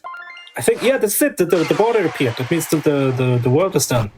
Stage complete. Bloodfiretaggerung hasn't done. They're not sure. Who can blame them? But there it is. 39:33, the official SRL time. Yugge's here on the final level, but it's Bloodfiretaggerung who takes the win.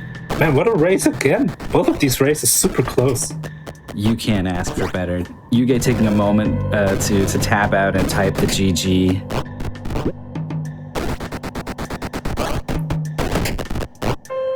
We like to give players a chance to finish up. Sometimes, someone has done so well that the other person isn't really close to finishing. That's definitely not the case here. We could definitely hang out for a couple of seconds or whatever. It's going to take Yugge to finish. Let's see. It's planning out the finale here. Oh! Also, Speedruns Live is it's a wonderful thing. It records all of the races in a pretty easily searchable way. So you can go back and see this record of like, oh yeah, I raced this person in this game and they got this time and I got that time. I put up a good fight. It's going to be in the annals of mystery history forever. So you want to put your best out there.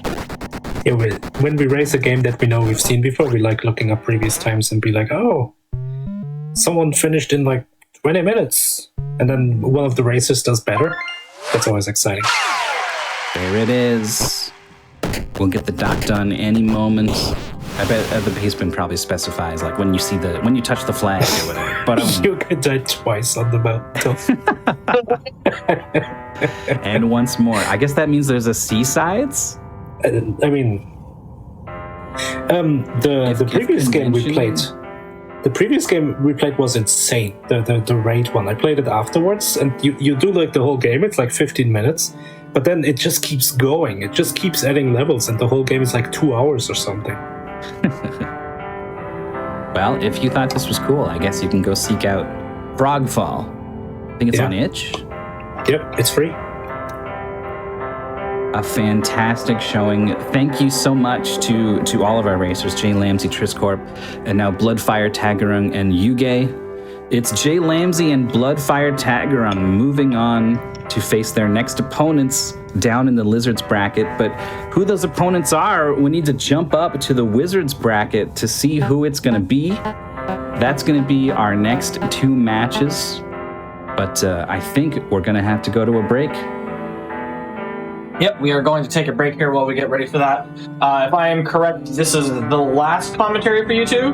That's right. Now. So thank you both for being on, for commentating. These were both fantastic races, and your commentary was much needed and appreciated. Y'all rocked it. But yeah, we are going to take a quick break.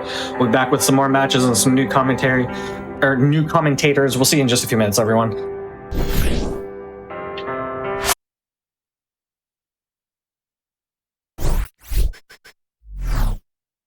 Hello, everybody, and welcome back to the Games Done Quick Hotfix. Today we have Mystery Tournament 19 Top 8. Before we get into our next set of matches here, just a quick reminder. If you have missed out on any of our other Hotfix shows or events like Back to Black and Frost Fatales, you can check out the VODs over at youtube.com/GamesDoneQuick. With all of that said, we are here with some more matches and some more commentators. I'll hand it over to y'all. Let y'all introduce yourselves.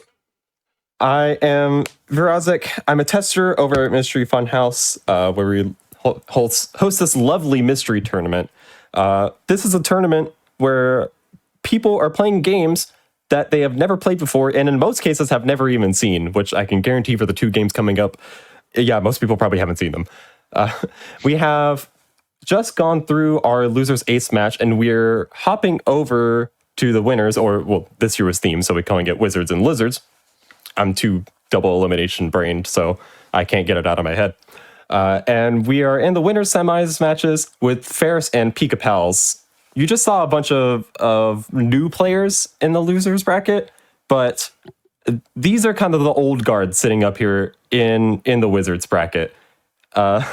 You can see all these stars on the player cards. A star means top 8 appearances before, and just read the details on the cards. They look incredible. We're going to get an amazing match here. So I'm going to introduce the rest of my commentators. We have Polari. Hello. I've been competing in Mystery Tournament since Mystery Tournament 6. Done pretty okay. Not quite on the level of these guys playing right now, but... And we have Pone Noob. Hey guys, I'm happy to be here. I lost to Jlambsy, so I'm just hoping that he wins and I can say I was the second best player.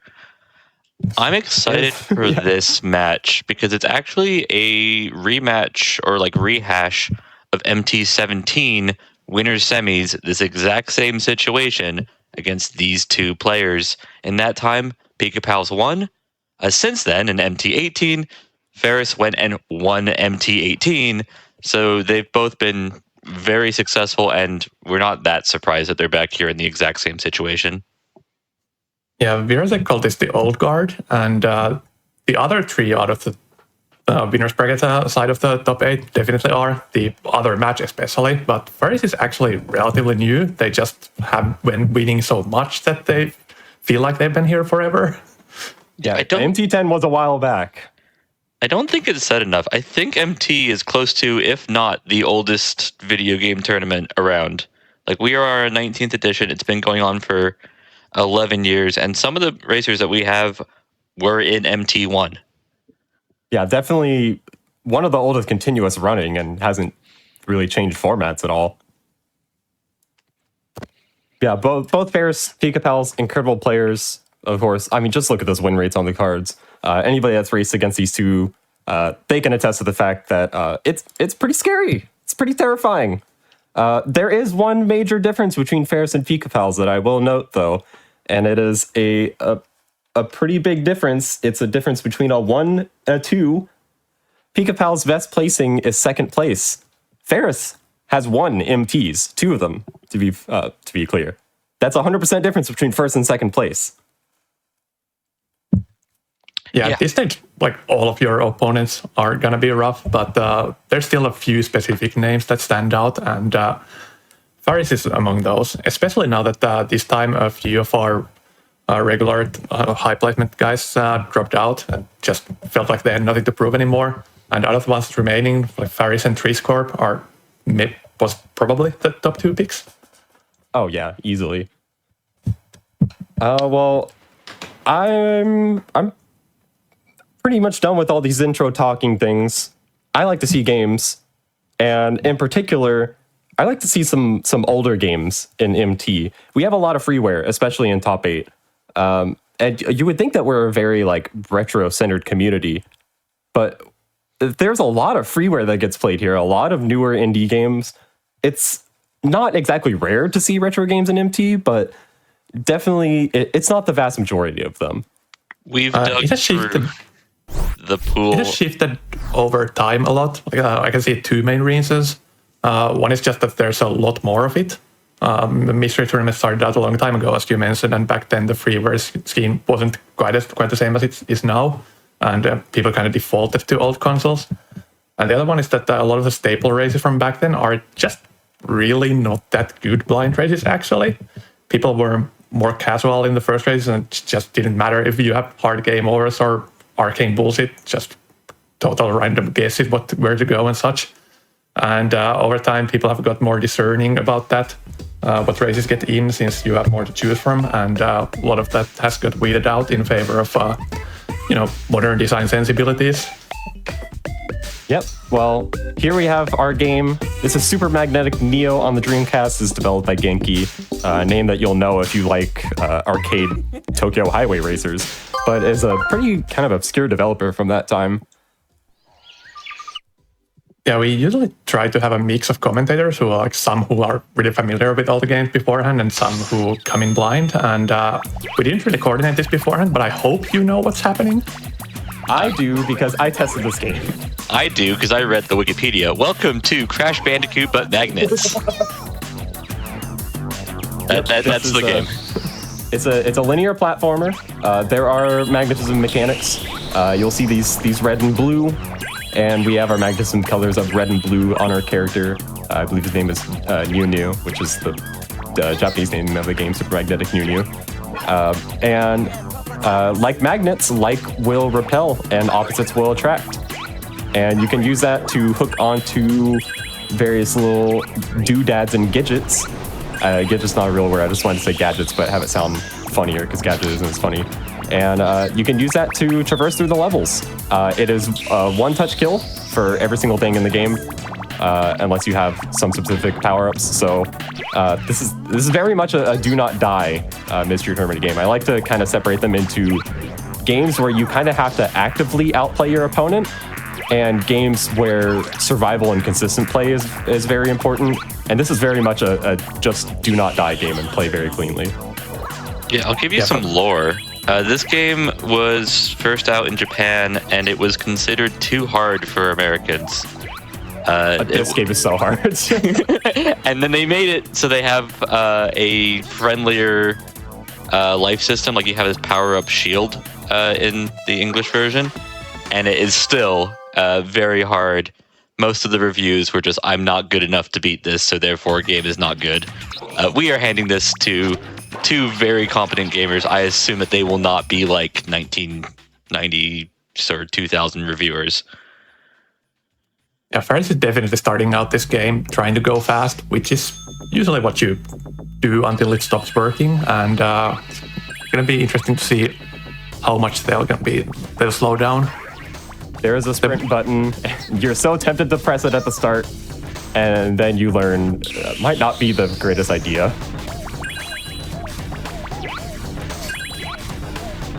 And when this started out, you really weren't kidding about this being Crash Bandicoot, but we're seeing more and more of those magnet gimmicks, and I assume the game's going to do a lot more with them later. Yeah, it's not actually all that much Crash-like. Like, I haven't actually played the Crash games, but I have played Crash-likes, and this is just, it's not very Crash-like other than the fact that you're traversing through a hallway, basically. It looks very like Crash to me, except for, much tighter difficulty tuning and the magnet mechanics, but we'll see where it goes. Yeah, I will tell you, this game does not control brilliantly. It is a difficult game in that it has low lives. It's a difficult game in that it controls just not as smoothly as one would wish. And then also they just put you on a bridge with a guy who's just standing there in front of you. Double game over for our players, and it's not going to be the last time. I can definitely believe what you said about control, seeing how many times these two have just slipped past the crack in the bridge. There's some times where it's a little awkward, but I didn't really mind. It's funny with MT, like we just had these two races with platformers, and our commentators there were like, okay, this is actually harder than it looks. I promise these guys are just really good at this game. This game, I promise these two racers are very good at racing and very good at platformers, and if they are dying, it is because the game is bullying them. Yeah, I've seen them just walk into a pit like idiots about at least 3 times now, and I think at that point I can pretty safely assume that it's because the controls aren't amazing. There's a bit of downtime when you start a sprint where you can't jump, or when you're ending it, so you need to be very conscious about the sprint. It's really the sprint, like it's the Icarus system in this game. You really want to use it because you're running fast, but you're gonna fly too close to the sun trying to go fast, and you are going to die with it. But it's really finding places where it's kind of smart to use it, where it's very safe.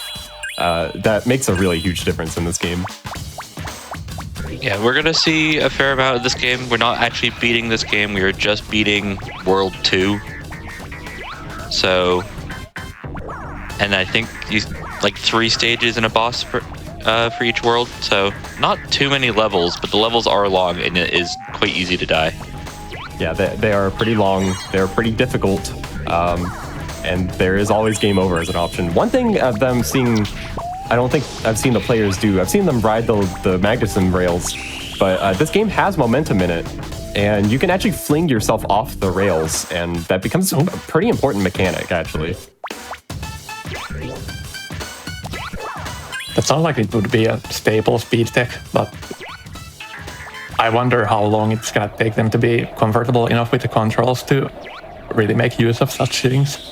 Yeah, it takes a while. You kind of need fast reactions. This is definitely a reaction check game. There's there's a lot of that in this game. But you need to release it right before you get to the end, before you kind of stop at the end in order to actually fling. Okay, Pikapals.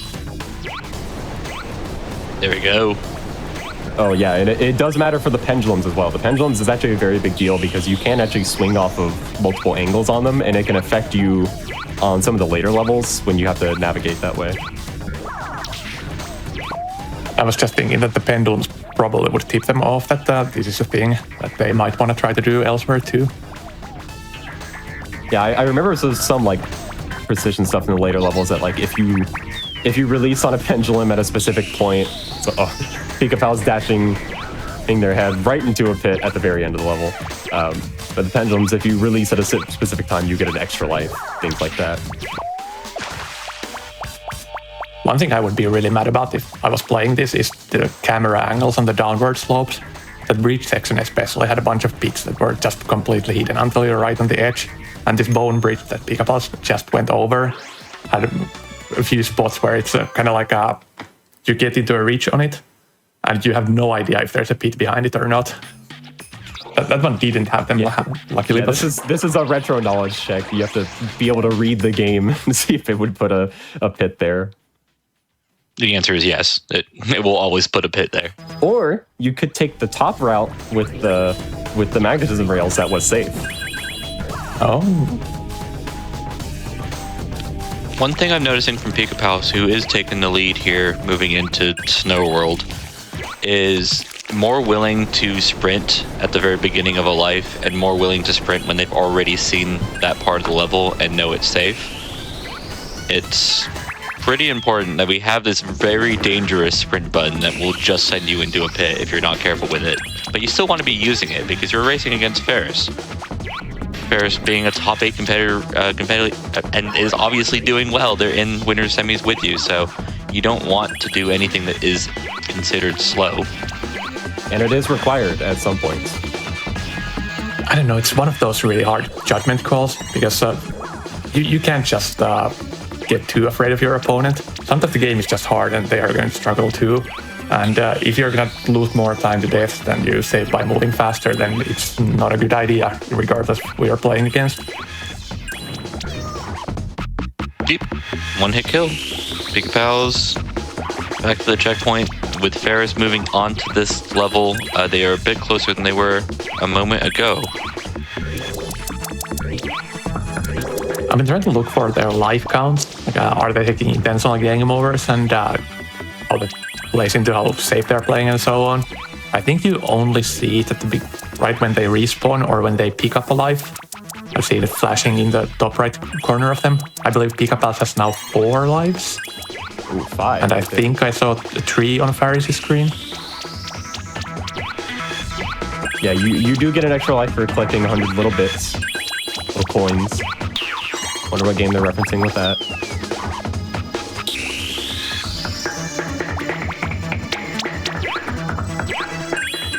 Okay, Pikapals has a pretty safe life situation, but Nefarious is going to need to play it safe here if they want to complete this stage without another game over. Oh yeah, another really important thing with platformers like this that have checkpoints is recognizing safe locations to play a little risky when there are 1-ups available, like for free at a checkpoint. So Pikapals just went through that checkpoint and it was pretty free and there was a 1-up right there. So it's not as bad if you take a death. Just suiciding here on a thing that called itself a bonus stage. Yeah, and it that paid is off. called out in the basement. Yep. We don't do bonus stages here. Bonus stages are slow. On to stage 4 in World 1.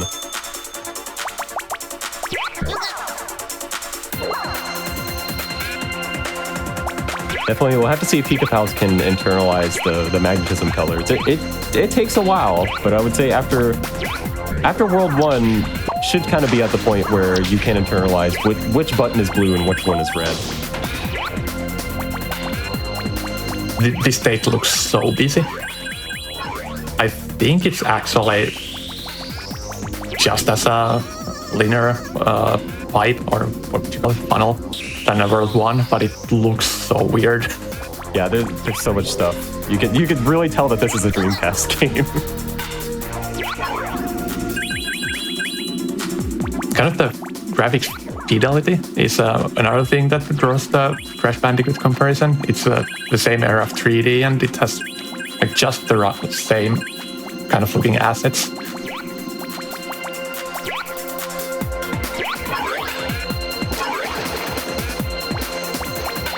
Oh yes, this is an introduction of switches on Pikapals' side.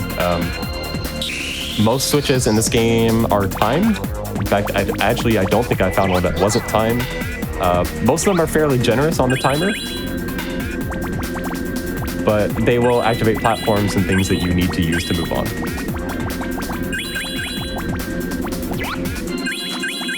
Actually, what were the release years on these games? This is a generation after PS1, so I assume this is a good number of years after Crash Bandicoot. Yeah, this is 2000. Crash was 96, I think. Yeah, it would have to be something like that. Crash's graphics were ahead of its time, though.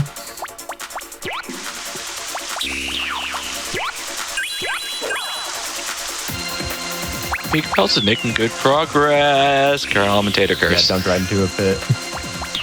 Yeah, I was about to say pendulum in time. I was about to say steady progress. They are keeping their lives up and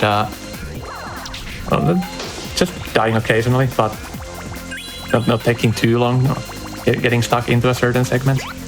Oh, if you see this glowy power up, this is actually one free hit. You can take one free hit without dying. As in just happened there. Actually making it over that tricky section at the end right there. That's a lot more difficult than it looks because the hitboxes for the things that attack you on the rails actually extends up when they're not hitting the rail. So you can jump straight into them. It did look like something where I would be very relieved to get through it with that one life. Yeah, that is very difficult actually.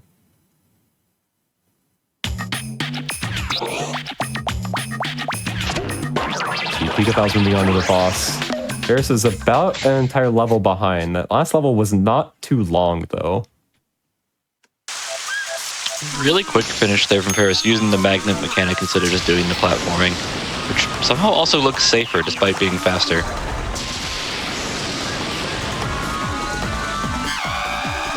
Another thing is with this kind of a Beat World 2 goal is okay, so Pikapals is now in World 1 boss, but you have no idea how far into the goal you are exactly.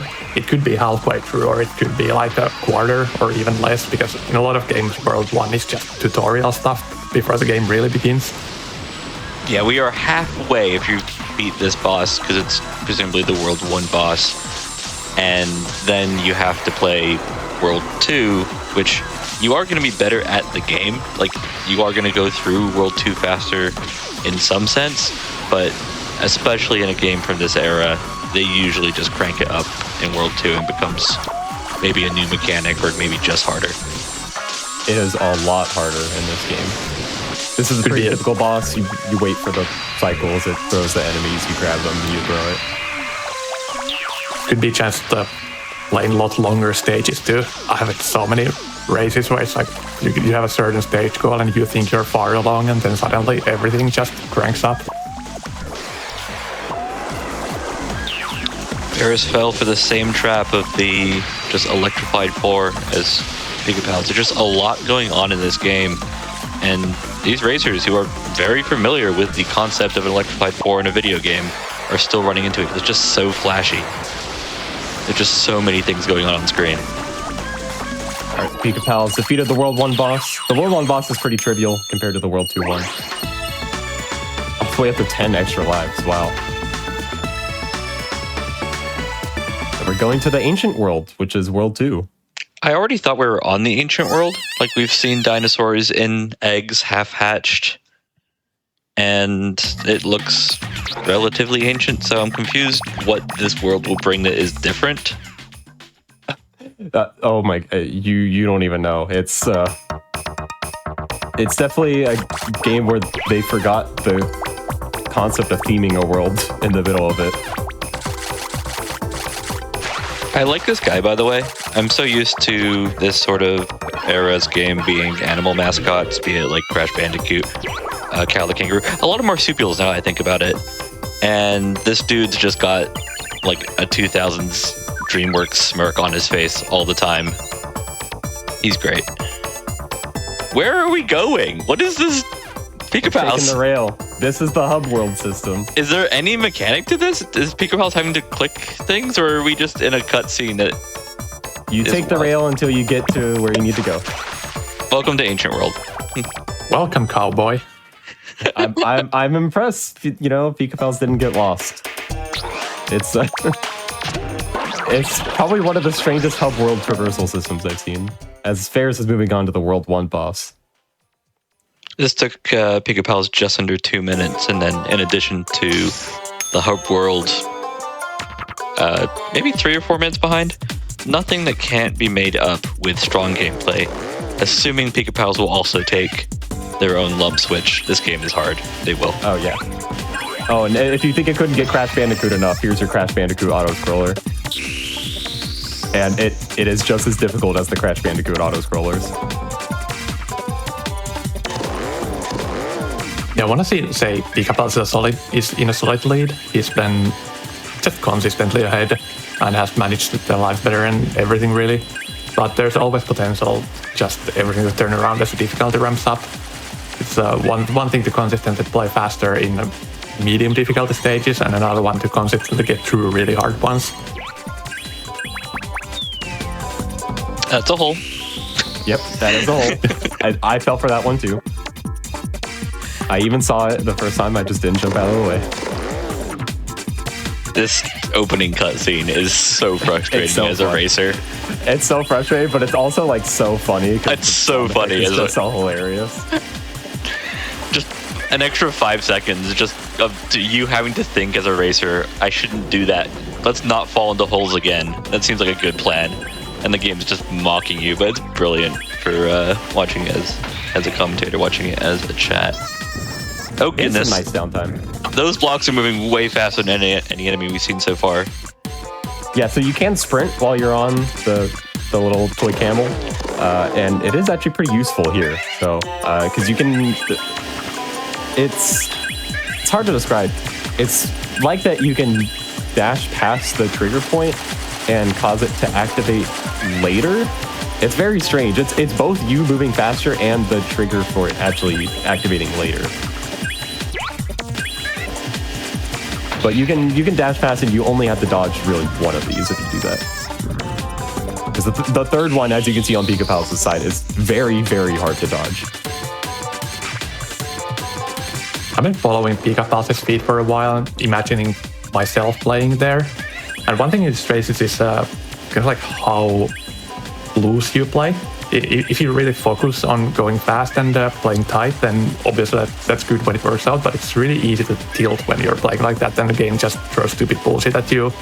And once you are in that mode, it's kind of hard to unwind and just play more casual and take the hits as they come. And if I was Pikapals, I would be getting so mad at the camera right now. Yeah, and as a reminder, these racers are blind to this game. Like, they've never seen this game before, and that's why we do Mystery Tournament. But they are also blind to where the other racer is. Until your opponent finishes, you don't know where they are. And in a game like this, like, you can kind of feel like, okay, this game's hard for me, it's going to be hard for my opponent. But if you're getting a little bit tilted, you can just start imagining that your opponent is not running into the same issues, and it can change the way that you play a game, usually for the worst. Right, if I was there, I'd be like, okay, the game's been a pretty steady pace at some point, maybe I'm ahead, maybe I'm behind, but if I keep dying here more still, then I'm so going to be behind. Pikapals is actually playing this like incredibly, sight reading a lot of that. This is actually the end of this auto-scroller. very, very few deaths. That is a really difficult auto-scroller at the end. It's pretty hard to manage the other riders because they move and they kind of block your way, and they move with the same pattern every single time. So you have to kind of manage your sprint to get past them. And also saw the switches on the side, which speeds up the last section. Yeah, Ferris was making a comeback, though. I kept thinking the second half looked easier just because you could see stuff. Like, right here where FISHGUN, you can at least plan where you're going and what you're gonna do, where the first part was like the camera gives you weird angles and you don't see shit until it hits you. I mean, there were a few things that you realistically weren't going to expect to get through the first time around. There you go, Ferris just has to dodge this, and that should be the end of this auto-scroller for Ferris. That was actually, yeah, probably a little faster, made up some time there. Made up a lot of time. Yeah. Yeah, I think at the boss is at the crypt. 3 or 4 minutes. I think we're now 1, maybe 2. If Ferris can just keep momentum, we've got another close race.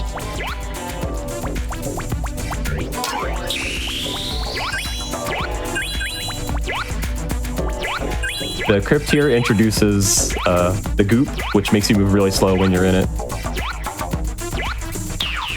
Is there anything that can kill you in here? Yes. Okay. Yes, thank you, Spikes, for...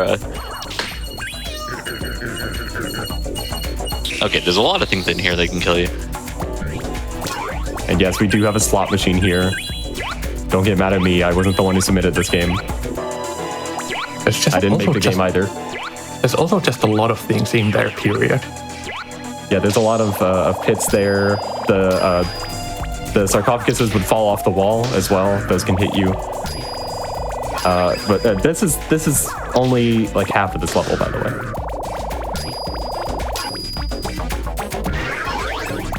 I think Pikapals has just found a pattern by mashing and just getting the same enemies every time.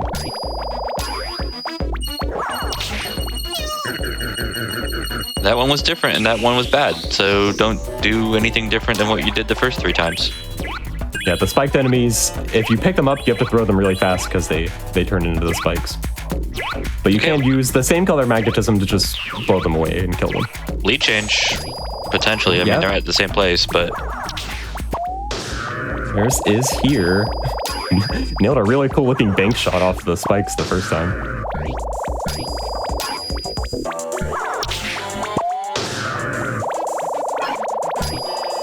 This is definitely a reaction check as well, because I believe the colors of the enemies are also random.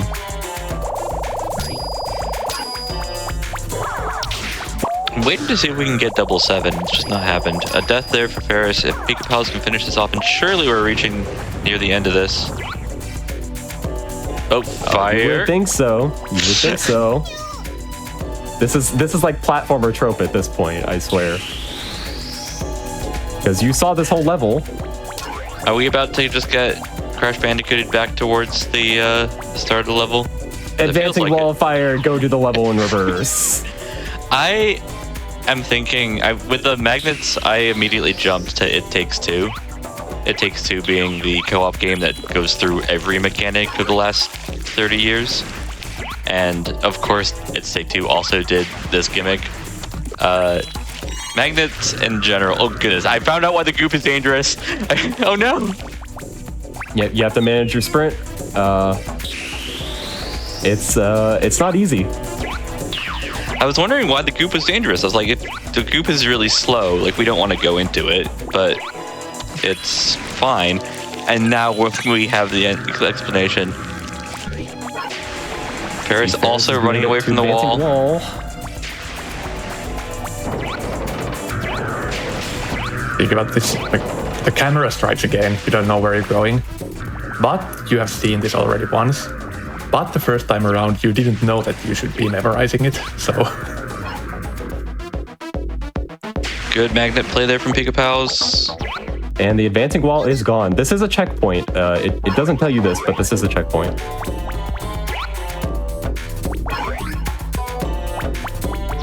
This jump is like the true final boss of this level. Very tight dash jump. And now we have actual enemies here as well. And traverse through it again from the front. puzzle elements already down because they tried to kill you earlier. Crushers, you have to know their specific pattern and dash through. Yeah, this is easily like the most nerve-wracking stage of the goal. Because like there's not a lot that you could do to actually make this faster. Going. Yeah, it's a very long level.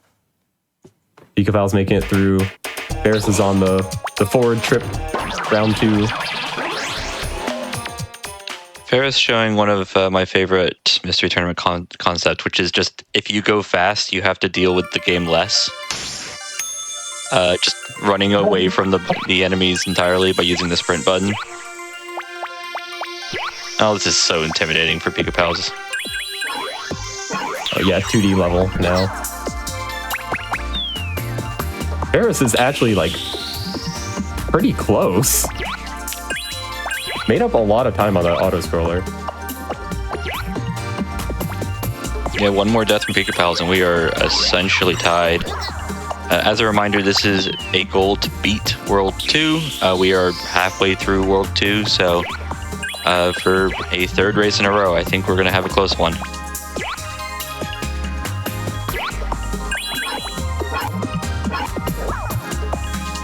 You played this game. How precise are these little magnet jumps? Not very precise at all. The timing on the pendulum and stuff you have to care about. We've seen. Not as much as you would think. It's more so if you want to do some flings. We've already seen Pikapals take a death hitting the wrong color, so it definitely like being able to internalize the colors quickly matters a lot. Ooh, yeah, pendulum death there from Ferris, but it's got a lot of momentum. Seemingly going through the levels a little bit faster when it's related to the magnet.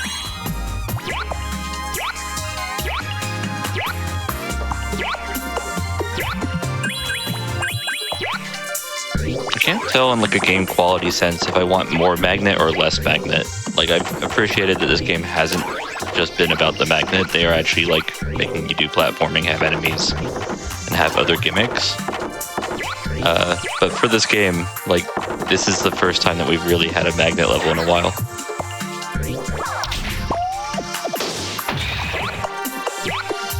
Here's another multi-path section for Pikapals. There are flings that you can do on the top to skip all the enemy stuff, or you can do this.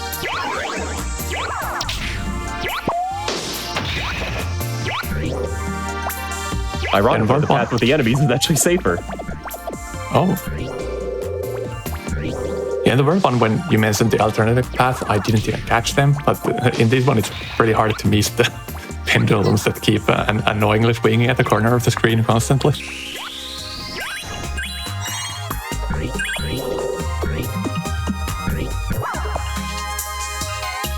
I kind of feel that was a kind of decision, like I have two different options, and one I can see that it will eventually work, and the other one is kind of a question mark.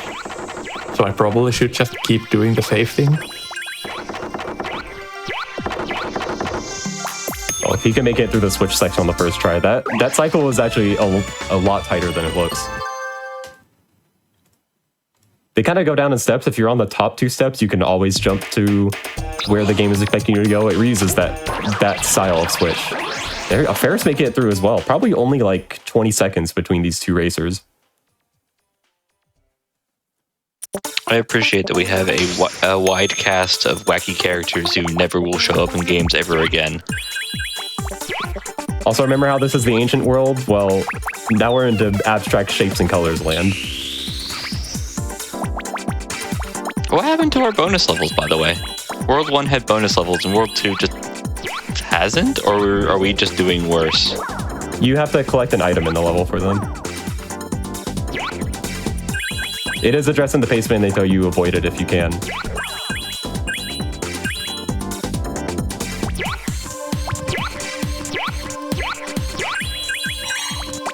This is so much chaos. But they're handling it well. They've seemingly gotten better at the controls as the game's gone on, which for these two is not surprising. We usually, in just 30 minutes, will see mastery from players like Ferris and Pikapals. So one wildcard remaining is that while Faris has caught up time-wise, they're still behind in lives. Pikapals is sitting at a pretty safe, I think, 6 now. Faris is at 3 or so. Yeah, I saw somewhere in chat that I don't think Ferris grabbed all the lives after the first boss. And because they're not really seeing how many lives they have very often, they're very quickly getting through that section if the game's even telling them at all. Ferris might not be able to do things like a Death Warp if they just don't know how many lives they have. They have to know. They've been in enough mystery tournaments. I would be constantly checking it at the beginning of every stage. Like, do I want to intentional game lure here? Oh yeah, definitely in retro platformers.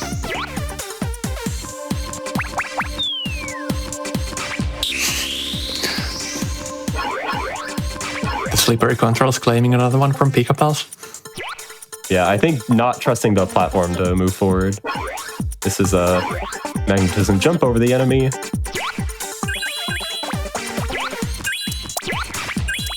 My instinct says the level's about to end, and then everything else in my body is just like, no, this game is going to continue going on over and over. This one is long. This is the long level. This is probably the longest one in the goal. And I will say, this is definitely the kind of game and the kind of boss coming up that the lead could flip on the boss. I mean, the lead could flip here. If either of these players lose all their lives, they have to do this very long level all over again. And while they're going to be a little bit faster the second time through, it might not be enough. Ferris is actually on the same section now. We'll see if it doesn't get tripped up. You have to fling off of the rail here, or otherwise use the bottom little pad to actually, or you can run through the left section. They're both options. Oh, picked up the spiked enemy. Forgot the lesson from the slot machine section. Is back here now. Pikapals doing the spin around twice to alleviate all of your frustration in the world before starting this new venture out. This game is bullying these racers, and these are not racers that are easy to bully. This game is just hard. There you go. Pikapals make it through this section now. Almost exactly tied, really. Actually is going to be exactly tied because waiting on these cycles now. Our GDQ Twitch chat is convinced that this is the last life for Ferris. This checkpoint do not matter if you're just going to have to go all the way to the back of the beginning of this level. No, they went from 0 to 1 with that 1-up pickup right at the last you corner. have to move fast here, though. You have to move fast. You are on a timer. And about to get a second one from coins. So they're getting a bit of safety again, but I would be very stressed out about that. Oh, you cannot make it from that. You have to be at the second to top. If you have to start caring about coins, like collecting 100 coins to get a life in a mystery race, something has gone wrong at some point. It could really come down to that, though. This is really touchy. Come on, Pikapals. Pikapals makes it. Ferris does not. Ferris doesn't. One step away. This is the ending part. This is the ending part of this level, and then we have the boss. Goodness, this is so intimidating. I'm not sure it's hard, but it is so intimidating. It's another reaction check section. Oh, Ferris not staggering the jumps. Landing on the odd number ones, you have to land on the evens to make it up to the top without having to spend an extra jump. Oh, that's a death. That's a really huge death. Yeah, we're back to the last life. Because yeah, being on the last life makes it so much scarier. Pikapals is through. If Ferris drops this here now, it will be the race, basically. Ferris has got to get through here and do so quickly.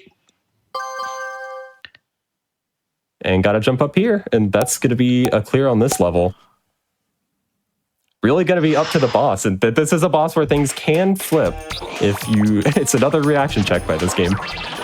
We've got a race, though. If Ferris had lost that life there, this is over. Pikapals takes the win. It's just going to be a boss fight. And I don't think it's going to be as easy as the silly plant one. It is not. It's decidedly harder. So how long did it take again to get through a game over? I assume it's not going to be a huge time loss, but realistically, but it's going to be coming up. Okay, with classic gaming enemy, hand. We'll see how crazy he is. It's King Womp, by the way, for this Oh, section. come on, really? That's the worst use of a hand. And then you have to throw one of the bits when it turns into a little cube. The first phase is very trivial. Just don't try and throw at it too early. But there are extra hits. The little pills you can see, those are extra hits.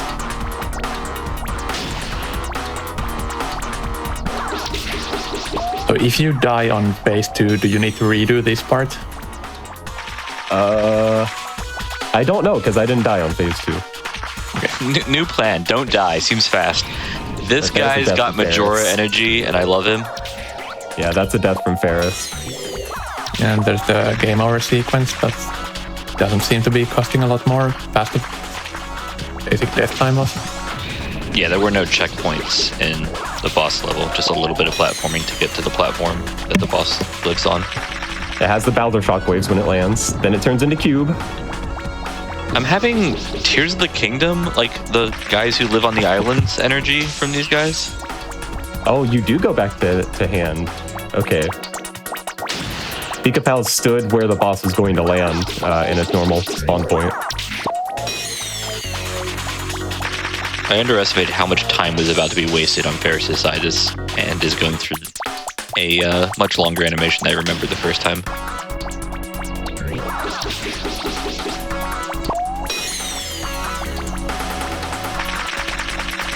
Oh, threw too early. Was not ready for the hit at that point. That's one wasted cycle.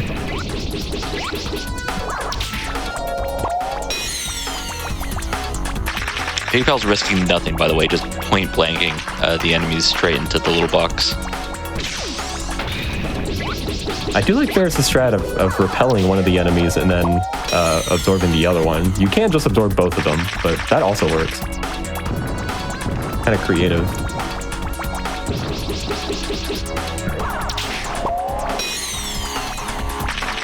There you go, Pikapal's nailing another hit. Also is not a 3-hit boss. Yeah, I was going to say, this is like the third phase that we've seen. Phase counts differ between developers or between nations. That is a boss destruction from Pikapals. Wait for the pendulum to land, and that is the exit of the level. That is a clear from Pikapals. On the Cowboy World, we don't need to go there. 46. GG's. Yeah, no Cowboy World, sorry. Very tight race. Was almost a really impressive comeback at the end. Yeah, I mean, we might see Ferris just finish here in, less than a minute. So, fantastic win. And a repeat of MT17. We had Pikapals go into the final. They got second in that MT. We've had Ferris win, last MT, MT18. And is not out. This is still winner's side, so we'll see Ferris here on losers. Not too long from now. This is one hit left for Ferris. And as the previous commentators pointed out, Ferris and Trisscorp are the only people in the top 8 that have previously won, and Trisscorp is already out, and Ferris is now in the Lizards bracket. So there is a pretty high chance that we're going to get a new fresh winner here. That's not solid? You could just run through the little pendulum at the end? Okay, I didn't know that. I was wondering. You seemed very suspicious, and I was like, okay, did you run into this when you were testing it and it killed you? Because that would be very fun. No, you could just run through it. It would be very cruel if it had a hitbox. There's a finish. I would have been too afraid to test it. 39-47. Great time from both of the racers. This is a really, really difficult game. I actually do recommend that people play it. I had quite a lot of fun with it. If you're the kind of person that can stomach these platformers, I definitely recommend it.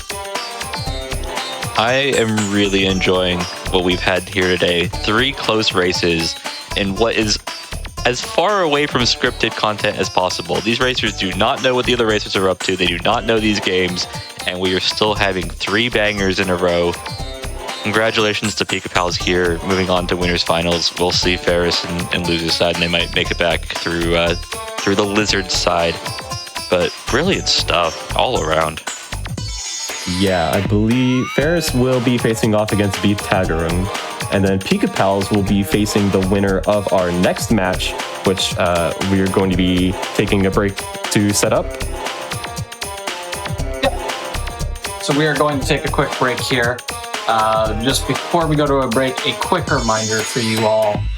Your sub Prime Gaming subs, gift subs, and bits shared on the GDQ Twitch channel do help support the Games on Quick Hot Fix. So if you enjoy watching speedruns or some of the community tournaments we put on or host, like Mystery Tournament, it really does help us put this kind of stuff on. So if you could consider subscribing, that would be great. With that said, we will be back in just a few minutes with more MT here.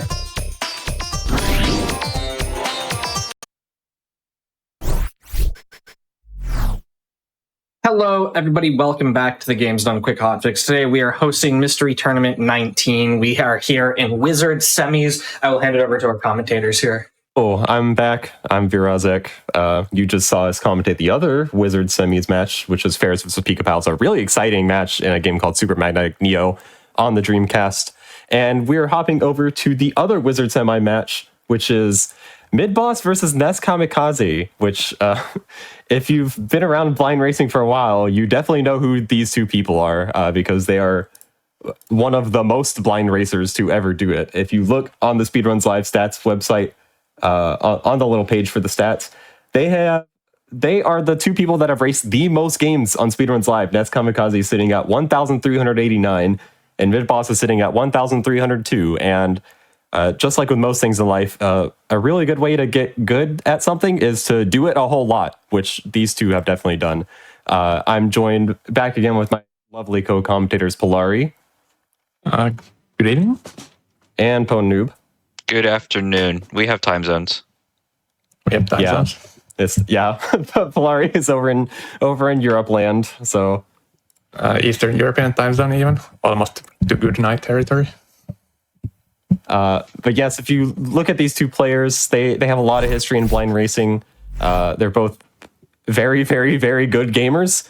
You can see they even have stars on their cards. That means previous top 8 appearances.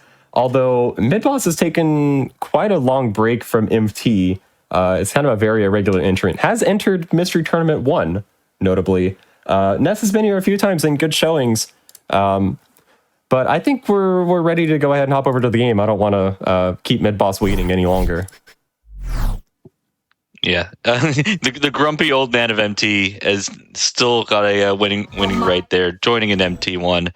Let's get in that game. I want to see this. I want people to see this, I think, more accurately. This game is something.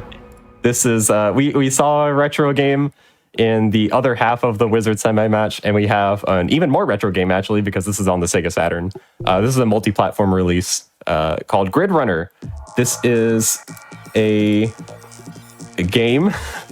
This is developed by Radical Entertainment way back before they did any Hulk or prototype games for Virgin Interactive, PlayStation, PC, Sega Saturn. You can tell because of the FMVs. This game is probably going to look like nothing that you've seen in MT before, definitely. I was looking at the Wikipedia page, and it was described as kind of like Tetris, and I'm like, it's nothing like Tetris. Who said that? Exactly. It's just like, it is its own genre, I think is what they were trying to convey. You will not see a game like this really anywhere. Yes, this is Capture the Flag Tag. We're getting a little tutorial stuff right now. You need to capture all the flags on the level, and if your opponent touches you, you are it, and you cannot capture the flags, and you need to re-tag them in order to not be it. There are permanent power-ups that we can get based on bonus levels that we play, so you're actually going to see a Mystery Tournament game where you want to play the bonus levels, because the permanent upgrades actually do make a big difference. In the previous race, mention that these old retro console games are kind of a genre on their own. There's a lot of risk management and such that doesn't really come up in newer games. Like when you play a modern platform puzzle game, it's kind of just being good at a platformer reflexes, or being good at puzzles, or being good at a specific thing that the game is about. But these games, it's a whole judgment test all the time. Like, do you go fast, and which power-ups are worth picking up, and which path do you take, and all this kind of stuff that seems random and kind of is. But when you race just a lot, you do get better at it. And these two are possibly just the best. Yeah, it might be in the world number 1 and number 3 or something in like most blind races done. For context, the races that we just had another race of an obscure 2000s Crash Bandicoot-like game, and we had to give that to those racers because Midboss had already played it. This game is somehow slightly more obscure and avoided both these incredibly veteran players' gaze.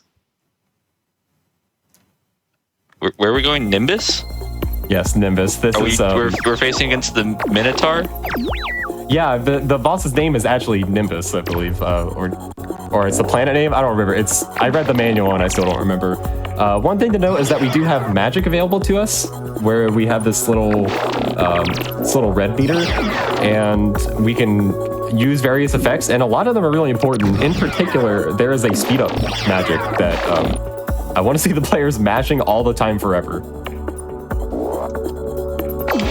I see a Minotaur. You can lay platforms as well. I assume that this guy is good at charging. Like, we don't want to see him on the same straight straight line as us. Now I gotta go tag back. The platform spawning does not cost magic because otherwise the game would be impossible. There are a lot of things that do require this.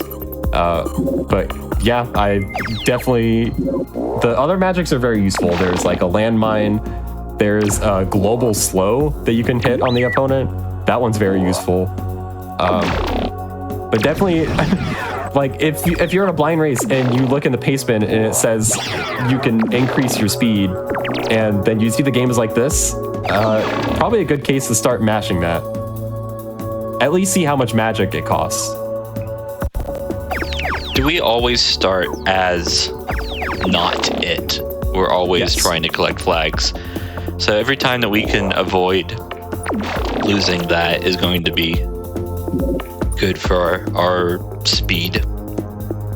Yep, I'm seeing Midboss is already mashing speed up. Good. Do that all the time forever. It is very important to be able to outmaneuver the opponent.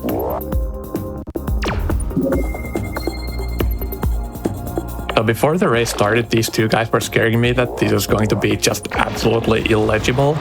And I'm going to say it's not as bad as I expected before. Because until we got to the screen where Midboss is now in the most demonic arrow floor level I've ever seen. I always get a little bit mad at Pokemon for like making these like really slow arrows, and we are somehow timing up despite being as fast as one can possibly be in a video game.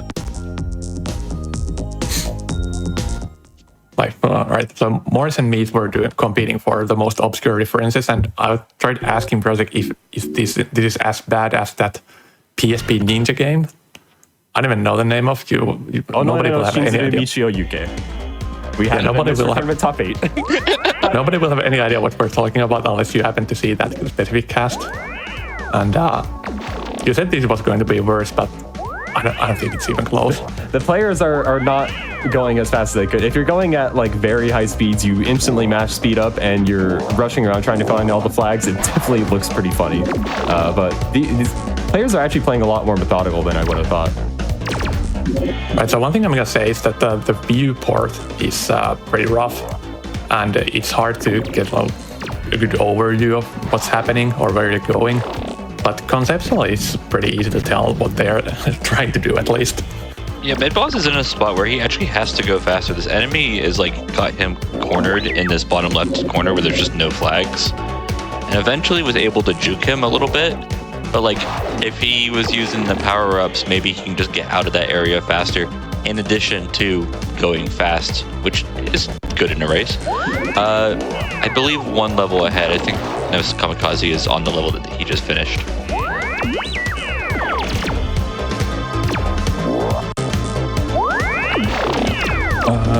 Yeah, I guess in the first ones you could tell because the number of flags required kept increasing by 1, but I think it's staying at 6 now. Yeah, they tend to just put the flags in more inconvenient positions that require platforms to be laid down. I can't figure out this little lizard's gimmick. Like, the Minotaur obviously was going to be good when he can charge. This lizard just seems to be slow and annoying because of the level than anything.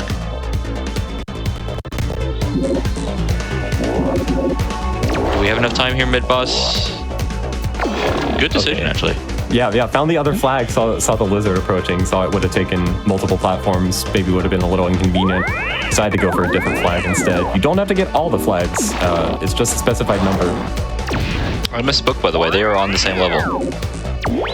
Yep.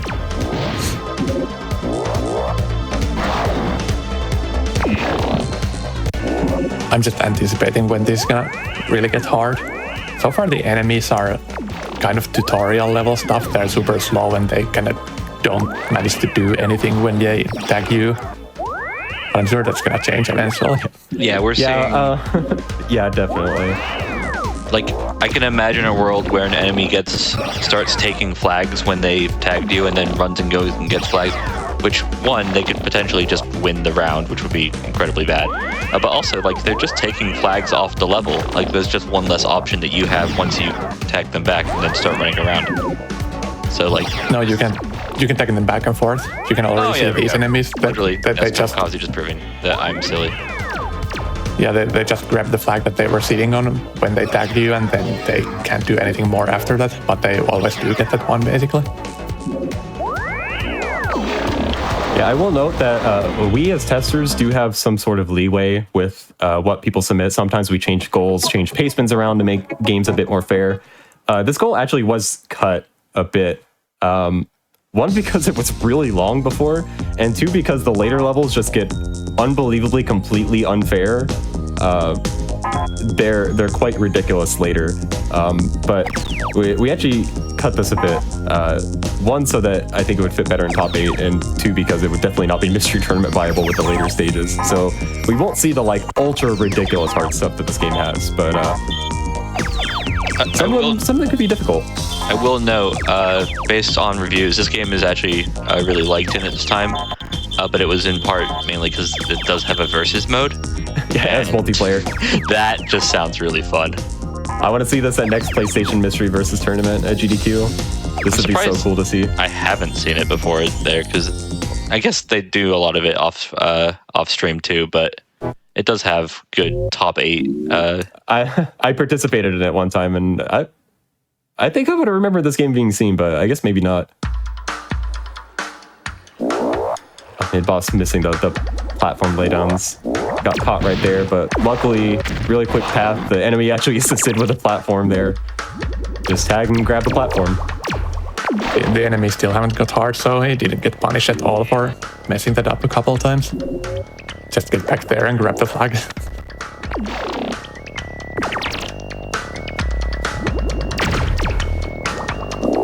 The number of required flags did go up again, though. We've got these stupid little enemies that Midboss is just constantly shooting. This doesn't look great. I mean, we'll be fine, because the enemy should also be trapped, but... Let's see, Ness is on Aqua 4, round 2. I don't know where Midboss is. I'm pretty sure it's the same. Yeah, they weren't that far apart before. Which it's really impressive to me, because I think the speed up is making a really big difference with how Midboss is playing.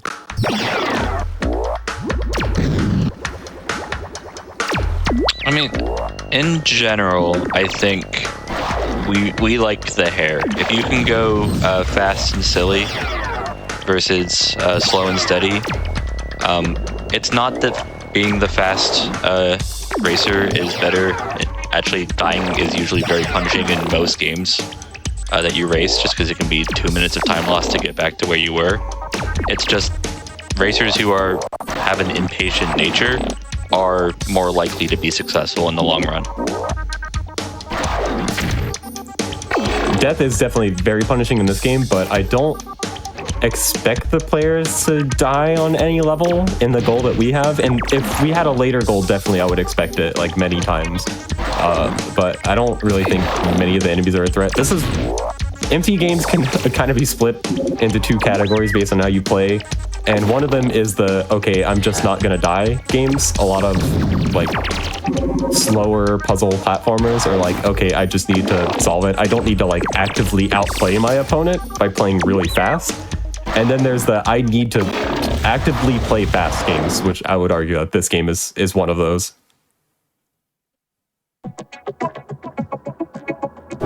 Yeah, it's kind of a difference in the approach. Like, can you get through this in a reasonable time, and what kind of pace can you keep up? I believe this is our first ice level of. We had a snow level, I guess, in our last game, and we look. It did have ice physics. It does have ice physics. Why does this game have ice physics? Dio did as well. Honestly, I'm of the unpopular crowd. I actually love ice physics. I think that's because I live in Texas, so I never get ice. But like, I think it's so much fun. Actually. I'm with you. This game does not look like it needs it. There are also very different ice physics. In a lot of old platformers, the way it works is just you're slippery when you're on the ground, but you can just jump constantly and get perfect air control, and it's really stupid. You just need to focus on landing directly, straight, and that's it. And then there are some games where it affects your everything. I'm just amazed. In the Grid Runner competitive community, you know this is a counter. It's a stage ban. Yeah, it's a stage ban. Like, it's just always banned by one of the players because somebody just can't be bothered with it.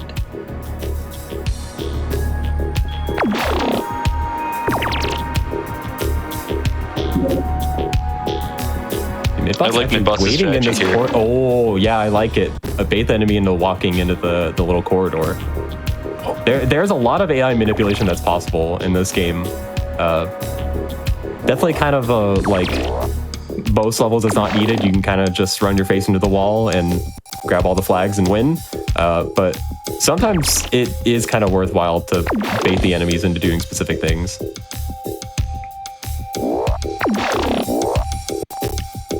Neskamikaze just looks so casual doing this, but I mean, he's keeping up and just isn't making mistakes. It's almost comical to see the protagonist character running this slow after I tested this game, and the first thing I would do on every single level is mash the speed up button as fast as I could, and it was like running at like cartoon speeds. It's honestly really comical to see it this slow. I like that the game is close though. Like if you're able to play at whatever speed you want, maybe that's like an actual thing in versus too. It's like you just have somebody who's a bit slower and somebody who's a bit crazier, and if they're still having a fun game. Midboss was getting caught in a loop on this level. The enemy was continuously respawning at the origin point, and just got him trying to get out of the loop. Has broken the loop, but not the tightest controls on the ice. But you can just grab all the flags in the middle. Yeah, I was gonna say this middle looks very good, and with Midboss's Neskamikaze's approach of just like respecting the enemy, is easily able almost to, exact sync. Midboss 2 frames ahead, sort of thing. Like we got a bonus round, which won't be any time different. Wait a second, why does he only have 5 seconds? It depends on the timers that you pick up. Oh, well, congratulations, Neskamikaze. You have less power-ups, but you are going to be taking a lead change. The permanent stats do make a big deal, though. So is that what the hourglasses are for? Yes. Yeah, I was wondering about that.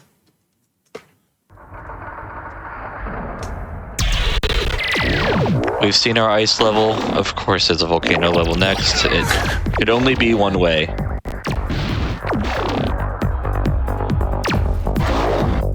And we have to collect eight flags. We're actually like escalating the maybe even the size of the level.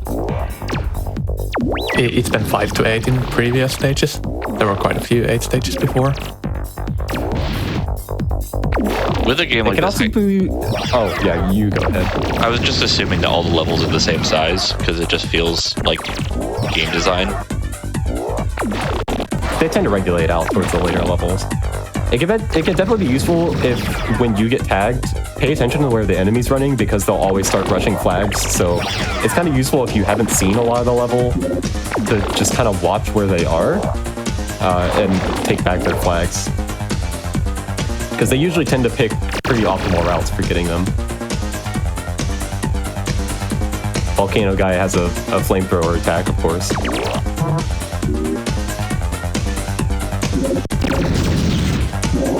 I like the strategy from Midboss, just letting the enemy do his little bridge so that he can tag him and then use the bridge. Yeah, super useful, by the way. It actually becomes a required strategy in the later levels. On the levels that we cut, by the way, because they were unfair. Yeah, with judging games for MT, like we don't want the AI to be like a big difference. And when you get into just hard AI manipulation, that often feels like it can be the case, and it's not as fun for the racers, not as fair. More generally, it's pretty common that we have some really weird goal that ends up just in some nonsense spot out of nowhere, and then you ask about it, it's like yeah, the next stage is just unworkable. That's where we had to cut it. It's the reason why you don't see a lot of beat-em-ups in Mystery Tournament, whereas a lot of people who probably haven't blind raced a lot might think that they would make good races, but a lot of it just comes down to a lot of AI manipulation and game knowledge. We try not to make that the sole deciding point for races. Also, more generally, it's really hard to get ahead in basic gameplay. So what beat 'em ups usually come down to is like both players play roughly the same, and someone gets a half a minute ahead by regular gameplay, and then you lose minute by piecing some weird thing on a single screen that prevents you from progressing. Just gets extremely volatile. We'll see. Oh, Ness has to make this really quick. Enemy is about to win. There's a big arrow pointing to where they are, Ness. Ness taking a loss. You know what I actually expected when they said you lose? I was expecting it to be like a brutal, like blood coming down from the top of the screen sort of thing. This game has that sort of energy, but apparently it's just little white text saying you lose, not trying to rub it in. Yeah, that's a really big deal because you do have to restart the world. This is covered in the pastebin. We did just start this world. It's not like the most crucial thing here, but it is definitely a decent lead here for Midboss now. We're gonna have to see just a bit more quality. Neskamikaze might need to start finding the speed button, which they just haven't been using very often. Yeah, I've been looking for an opportunity to bring it up. Not using it kind of results in this more laid-back approach. It comes up occasionally. There have been a few weird games where I would test it and play super casual and end up faster than people actually racing who were kind of trying too hard to go fast. And it seemed like in this case it was balancing out so far. The two players playing very different, but it seems that as the game is getting harder than just going slow, whether it's intentional or not, or just missing the button, it's not working anymore as well as it used to.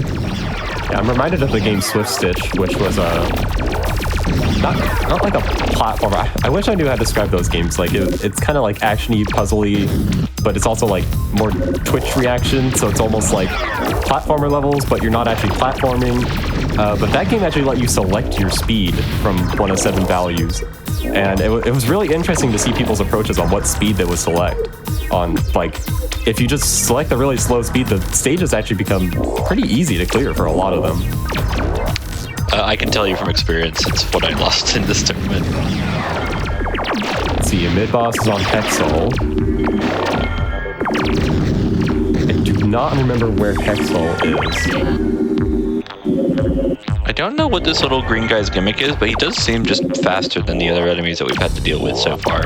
He's got a little bit of a threatening aura. I know we have to be getting close to the end of the goal, if I remember correctly.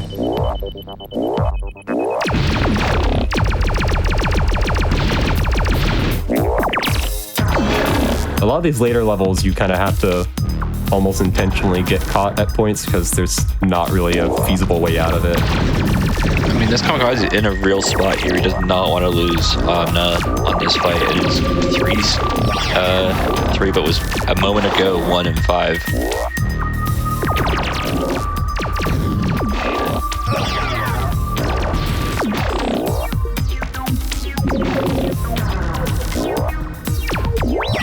I think I've been focusing more on Ness right now over Midboss, and he's just not making a whole lot of progress. And well, I occasionally take a glance on the other side. It's just very different looking levels. It's looking like this is going to come down to not making use of the run button. Yeah, and the enemy slow spell is also really, really good, actually. I highly recommend that the players push it. They have so much like mana available that they can kind of afford to play around with just pushing them. It's a case of, in Mystery Tournament, sometimes you kind of just forget the game mechanics, especially if you haven't pushed them in a long time, but a lot of the time they're in the basement for a reason. The landmine I found to be pretty useless, but the enemy slow was definitely very, very, very good. You do often have to remind yourself to go and check things again once you're more comfortable with the game. It's like you get the info and there are 10 different things you can do and you have no context for any of them, so you can't really conceptualize like which one of these are relevant, which ones are good. And if you don't go back and check them once you know more, you can just totally miss something very crucial. It's also definitely important to like just experiment with all the buttons that you have available. It's a very important skill in MT, definitely. Just being able to know when to try out mechanics. And oftentimes when you first start playing a game, that's one of the first things you should do in any MT race is just try out everything that you have available. I always appreciate the 1-1 where you just see a player just checking all their jump heights, checking all jumping in those pits like 20 times. You just see a couple crouches and you're like, that's one Goomba. You do not need to crouch in front of it 3 times, but you do you, guy. They're playing for the late game. This looks kind of definitive here for Midboss. Just another level finish, and I think might be like this is awkward too, but I think Hexall is the next level. Just a couple levels ahead here. It is not slowing down is the big thing. Like is defeating these okay. As soon as you say something, this guy's up 3-0 and coming off screen to ruin your day. Yeah, this one is yeah, you lose. This one was not fun.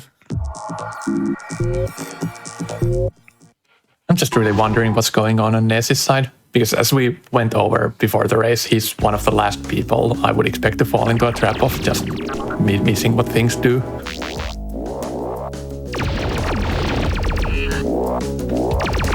And yeah, this is winner's semis, and neskamikaze is as veteran as it gets when it comes to playing weird games. This is about as unique of a game as we've seen. Like, we make jokes in this community of like, here's another lawnmower game, or here's another game where you're on a pogo stick.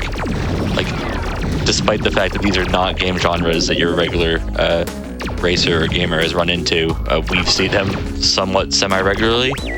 This is just a new game, and it's a not surprising thing that somebody has run into missing a button, but it is very surprising to either of these players.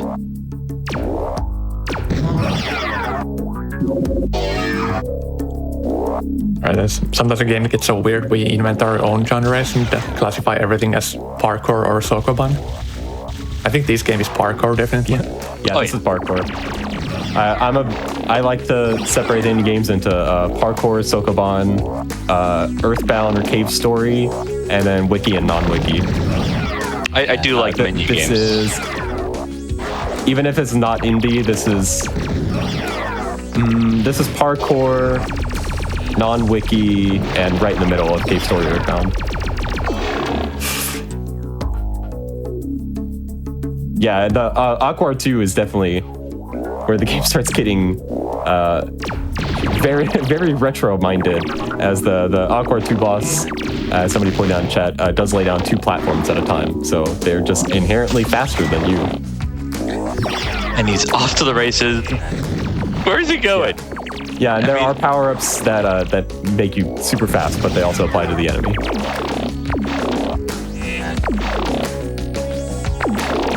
Getting pushed off a platform and having to chase him by making more platforms is just very mean. But Midboss has found the pattern. If he can find 6 flags in a row and doesn't have to like deal with this guy's better platform making, this. Nah, that's not it. It's not gonna win this. And that puts him back on Aqua 1, I believe, right? Like a little bit closer to Aqua 2 1. Yeah, sure. This is funny.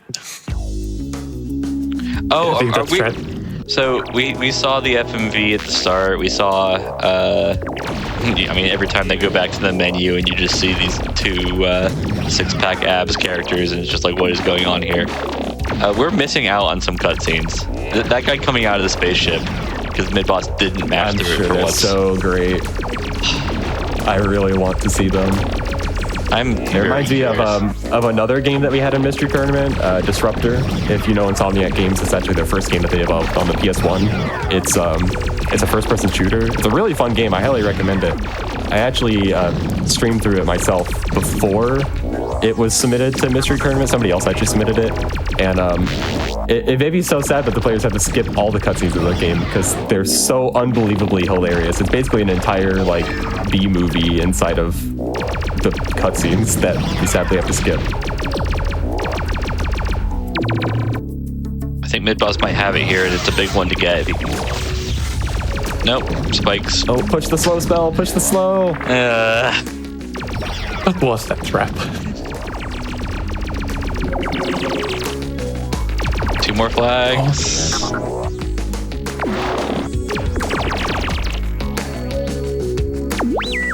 It's looking like the strat of setting up a loop and to pick up after the tag is just gonna become mandatory at this point.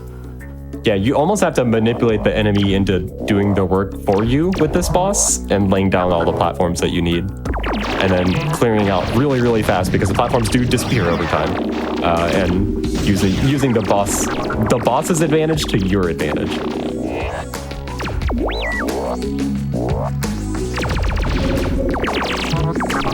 We often talk about knowledge checkpoints, and it's like Neskamikaze is getting closer.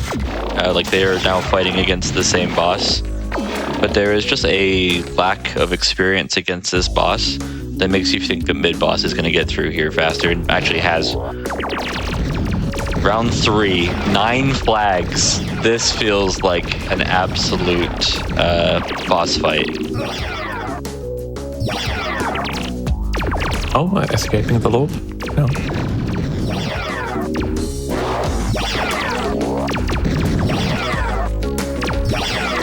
I think this is the level that you're mentioning when you're talking about letting the guy do his job of making platforms, because right now Midboss is just in a loop of hitting this guy with the boss. Yeah, this is not doing anything. Yeah, and like you're not going to make it to 7 flags before he can catch you, because you can only lay down 1 platform at a time. He doesn't have to lay down platforms to get to you. There's some value in making it so that you hold certain flags that you aren't currently fighting over, but it looks like the boss is just immediately going back to them as the first thing, so it's not working out either. Okay, we made it to a new island to progress in some sense. Oh, respawn the boss there though. Oh, that's weird. You're gonna have to like manipulate him to run around. Yeah, it's not progress when you're it, and the first thing you need to do is get back. This feels good. I feel like Midboss has ideas and is also able to play quickly at the same time, which is always a feat. So your enemy do your work for you. He's made a bunch of platforms here. Now has to chase after him. I wasn't sold on his approach, but it's working out. Oh, you just need to. One more platform.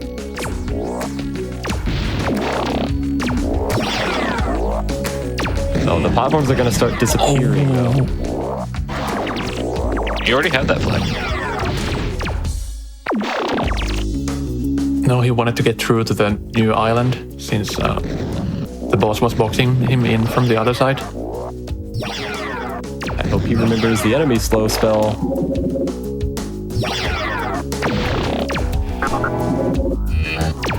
This doesn't feel like a game that you have magic, and maybe that's the issue for someone like neskamikaze who's just not using the speed magic.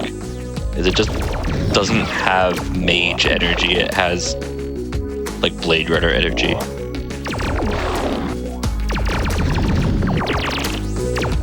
Yeah, but that's a sufficiently advanced technology.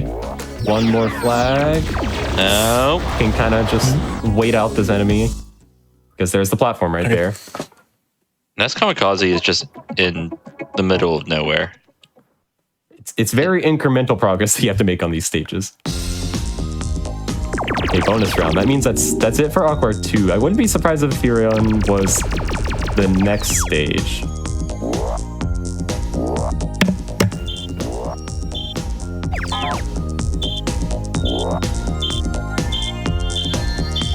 We all had different ideas of where to cut this goal, and I think mine was Awkward 2.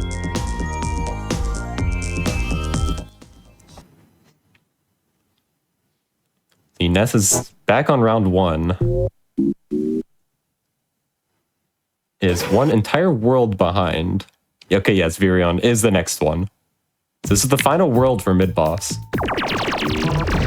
Ness is also just like refusing to mash the shoot button and like kill the enemies, and is just getting a lot of trip animations that are avoidable. And while Midboss is shooting at nothing, but when there are enemies, is also hitting them. It's a different tactics, but one is just more effective. So it's like Midboss is doing more with the game, and it's paying off. Look at the enemy to put down the platform for you. We have conveyor belts now. We pretty much just need keys, and like we're almost to an actual puzzle game.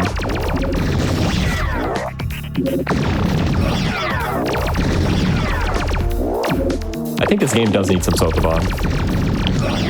I don't think we need to push things in our tag games. I remember the game that was in the Wikipedia that I actually agree with, which is this has Bomberman energy.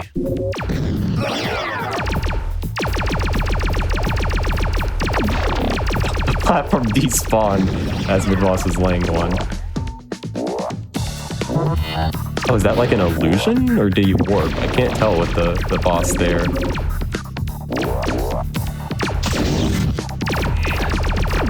I switched back to watching Ness, and I kind of amazed that he's making as much progress as he is with using as little as he is.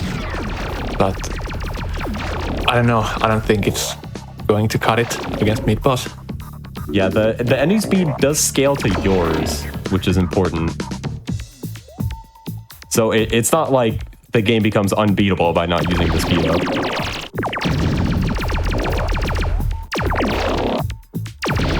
Okay, yeah, this boss lays down illusions.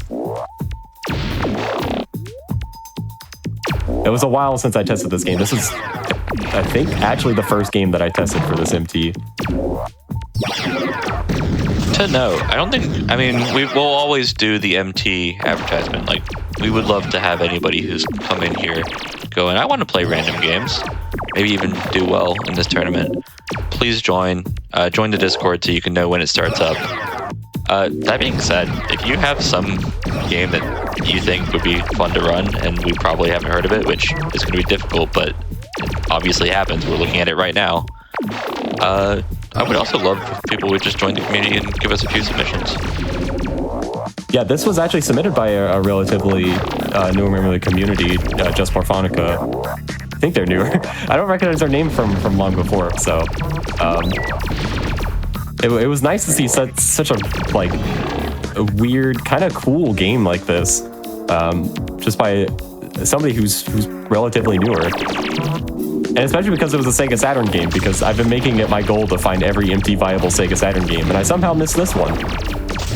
You probably were looking at it and went, this is a multiplayer game, because it is, primarily. But this little story mode, while getting increasingly brutal, is good fun. Neskamikaze has a big lead, but this level is really stupid.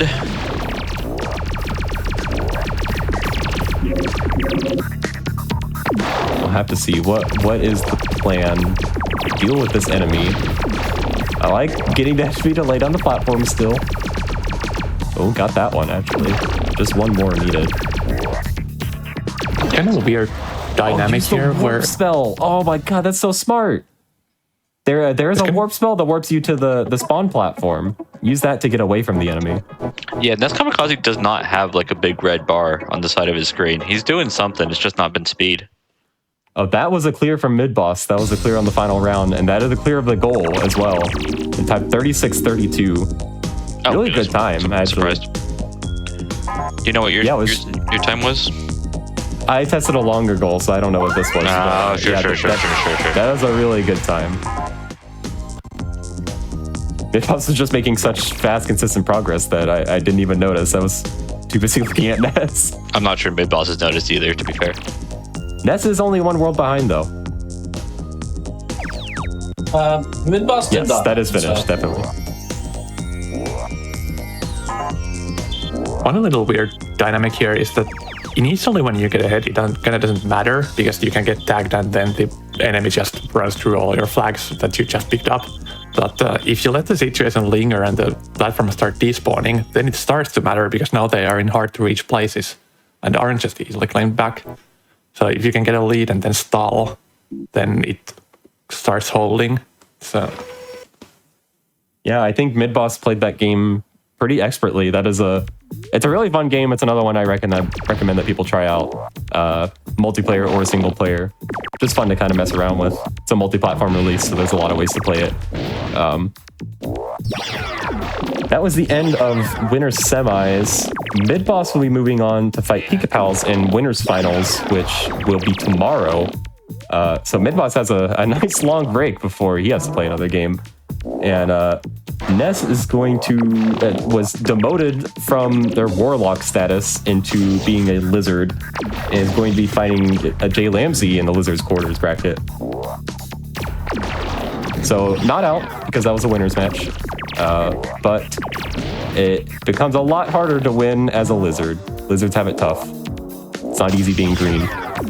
I mean, the real secret to Mystery Tournament is lizards get to play more games. So we'll get to see more Jlambsy and Neskamikaze here in a bit. I don't believe they're going to be our next match. We'll give them a little break. It's always a good sign when you go like submit a game. You're like, I want racers to race this, and then they race it, and they're still playing it after the race is done.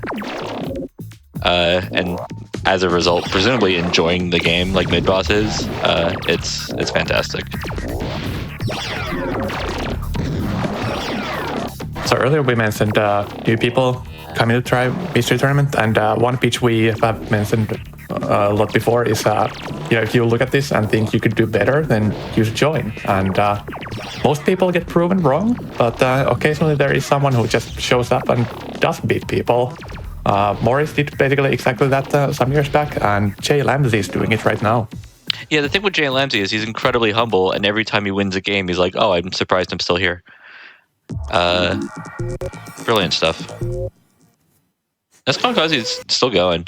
This is one of our favorite traits of these sort of guys who just do a lot of Mystery Tournament is just refusal to hit the forfeit button. Doesn't have to, but we might be able to see him finish here before we move on to our next race. I don't know, did reset to round one again, so it's gonna have to make a lot of progress pretty quickly. We'll have to see.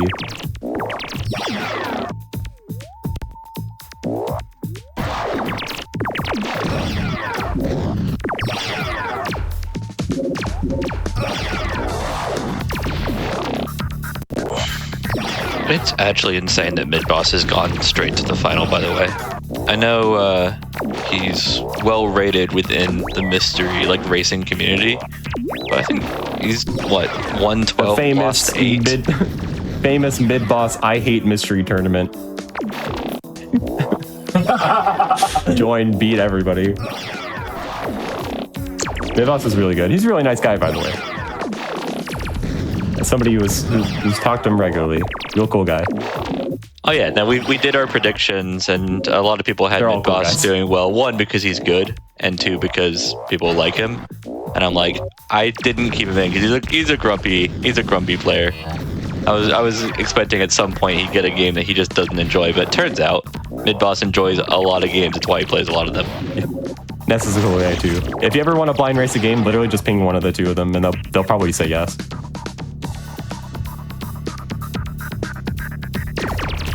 Ness moving on to Virion round 2. Yeah, we're down to final 6 players. Not that anything that we've casted here today has eliminated. And then personally, like, we're still going to see neskamikaze later, but it is going to be down to brass tacks really quick with loser quarters coming up.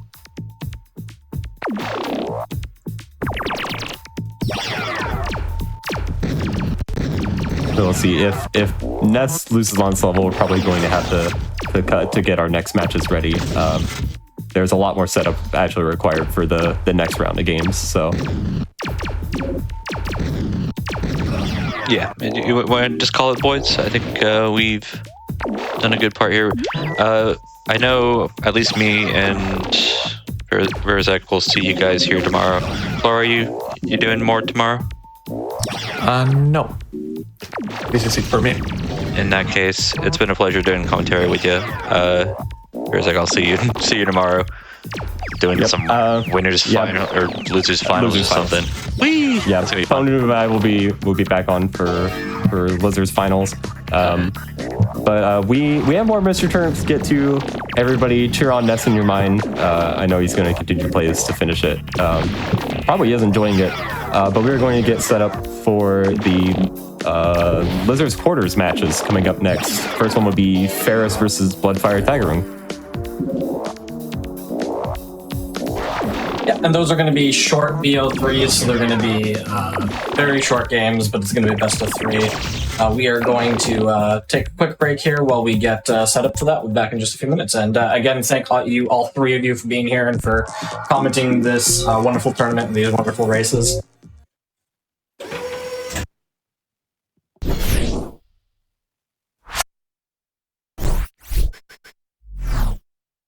Hello, everybody, and welcome back to Games Done Quick Hotfix. Today we are we are hosting Mystery Tournament 19 Top 8. Before we get into our next set of games here, just a quick reminder, you can go to gamesdonequick.com/hotfix, check out this season's lineup, and you can check out the schedule for an in-depth look at what's coming up this week on the Hotfix. With all of that said, we are here with Lizard's Quarters. I will hand it over to our new commentators here and let them talk a little bit about what's going on. Hi, everybody. I regret to inform you that I asked our tournament organizer, Internet Dirigible, just how much roar to give this next set. And he said, and I regret to inform you, 100% welcome, everybody, to Mystery Tournament 19 Losers Quarters! We've got a semifinal for you here with some wonderful best of 3, too short for show action gaming. Matt, what's going on with this round? Man, I turned it down to 36, and that might have been just enough. Yes, hello. I am Phantom Matt. We're here doing best of 3s between people in the losers bracket. We got Paris, and we have Bloodfiretaggerung. With us on commentary as well is Mystery Tournament participant Church and Sarge. Church, how you doing? I'm doing great. How are you? Oh, we're doing fantastic. If you didn't expect that you were on commentary because we're missing a third, you were wrong. Yeah, we have you. Oh, I always expect this. Oh my god, I can't believe it. Railton did narc. Ray did narc. I see. All right, well, folks, basically, like we said, these are the short ones. These are games that are normally too short. They're both really good, but they're too short for the normal tournament, and so we can't really put them as their own individual matches. In short, we like to make sure that the game runs about over 15 minutes at the minimum, so that there's enough time for it to properly showcase the difference in skill. And these ones tend to rub up against that number a little bit too close. So instead, because they're so good, we want to see them in the tournament. We hold them for the end, where they work as a set. So these will be best of 3 matches. These are our best of 3 shorts. Everything else from the rest of the tournament here on will be best of 3. And I believe you've seen these competitors before today. But Matt, what's the rundown on these competitors? Yeah, we got Ferris V5, Demon of Mystery Tournament. Very good player. Incredibly good player. Oh my goodness, a good player. Won 2 MTs. Finished 5th in their first MT, which is MTX. And we also have Bloodfiretaggerung, new player. This is David versus Goliath here. Yeah, this is going to be a big fight. Like, Bloodfiretaggerung is completely new, and we were just joking that he's just got to do the SMT thing. Time to fight God.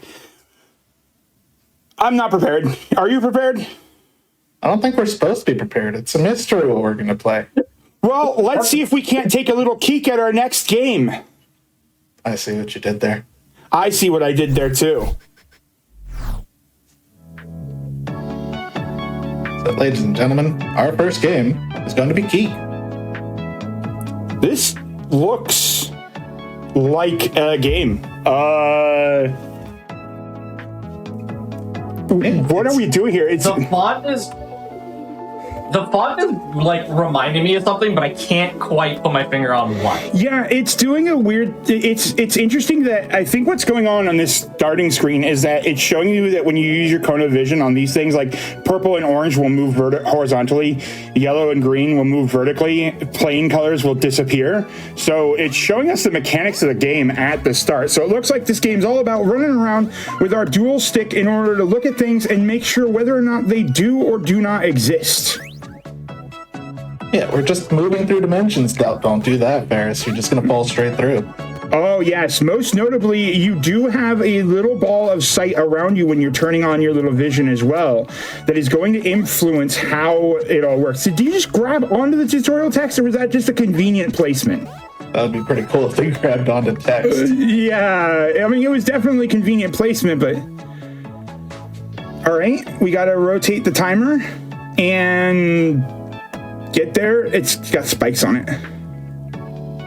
Of course, we got a couple of things here. We have mouse / joystick controls to control our dimensional beam. We got a little dash at some point, I believe I saw in the trailer for the game. Is that what we're calling it? Another dimension? Well, yeah. That's what it says on the Steam page. Oh, is it another dimension? Because honestly, it just seems like you're just revealing that which is hidden. I did not put together that we were moving Ana and Kata right now. Almost like peeking through, but like a Gianna Sisters or an Inversion type of thing. Would you say that we're just taking a little Keek into the next dimension? Yes. Yes, I would. I would, but... Good. I'll tell you right back, I wouldn't. But that's the name of the game. Literally this time. This isn't the first time he's done this, chat. You gotta help. And it won't be the last time. All right, we've got immediately... Ferris is just catching on to this game pretty quickly, which is to be kind of expected with Ferris. Bloodfiretaggerung is actually doing a pretty good job of keeping up on some of the speed here, but like Ferris isn't stopping or delaying at all in this game. There's not even a moment where Ferris seems to be just sitting still and pondering how the rest of the stage goes. It's worth noting, I'm seeing on Ferris' side that you can get stuck in between things. So say you have like one of these gray platforms, your beam makes it not there anymore, transparent as it were. And if you turn off your beam, you just get stuck in it. So it gives you a bit of time to think about your next move, what you need to do. No deaths for getting switched in between dimensions, just, you know, the fleeting hope of existence. No squinching. It's important to realize which platforms you can actually stand on to stare at something that you need to stare at for a long time. Otherwise, you kind of have to do, like, jumping peaks, which is really weird. A good dash from Ferris. Just, I think there was a level there, but it doesn't look like there is. I wonder if you could just see it, because I can see some of them with that staticky looking outline of them. It does do a good job of showing you this is where a platform would be if you were in the opposite direction. Opposite dimension.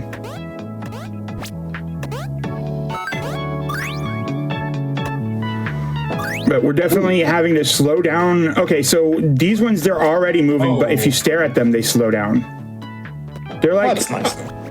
Opposite. But see, look, there's an entire section that you're supposed to fall down and do weird stuff on, or you can just dash over it. This dash feels wrong. Like, it's trivializing the rest of the game here, in my opinion. How dare you insult the dash? We love dashes here. Oh, I love the dash. I'm not insulting it. I think it's fantastic. I think it's just, Look, we once played a game in Top 8 that had a new mechanic added between the time we tested it and the time that it got broadcast. I remember this game. I don't remember the name of it, but I do remember this coming up. Yes. So I'm just staring at this dash going, does it feel like it's skipping most of the game? And that's just, I know that we've been explicitly taking steps to avoid that. Like, we specifically have been testing the games once again on Top 8, 2 days before Top 8.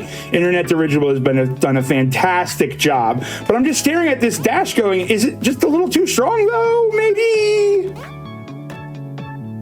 Nonsense. We have to use every tool in our arsenal in order to complete these games as fast as possible. That's true.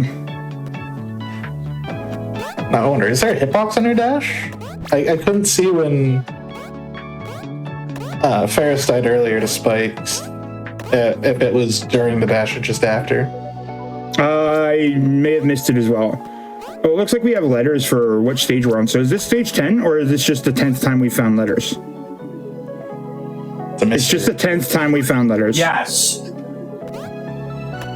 So, I would agree with your assessment of the dash roar if this wasn't a 10-minute estimate. This is very clearly a short game, and I feel like the dash mechanic is incorporated in that. 100%. But you see what I mean, though, where like it's vast swaths of the stage where you can just skip their existence with a very well-timed dash.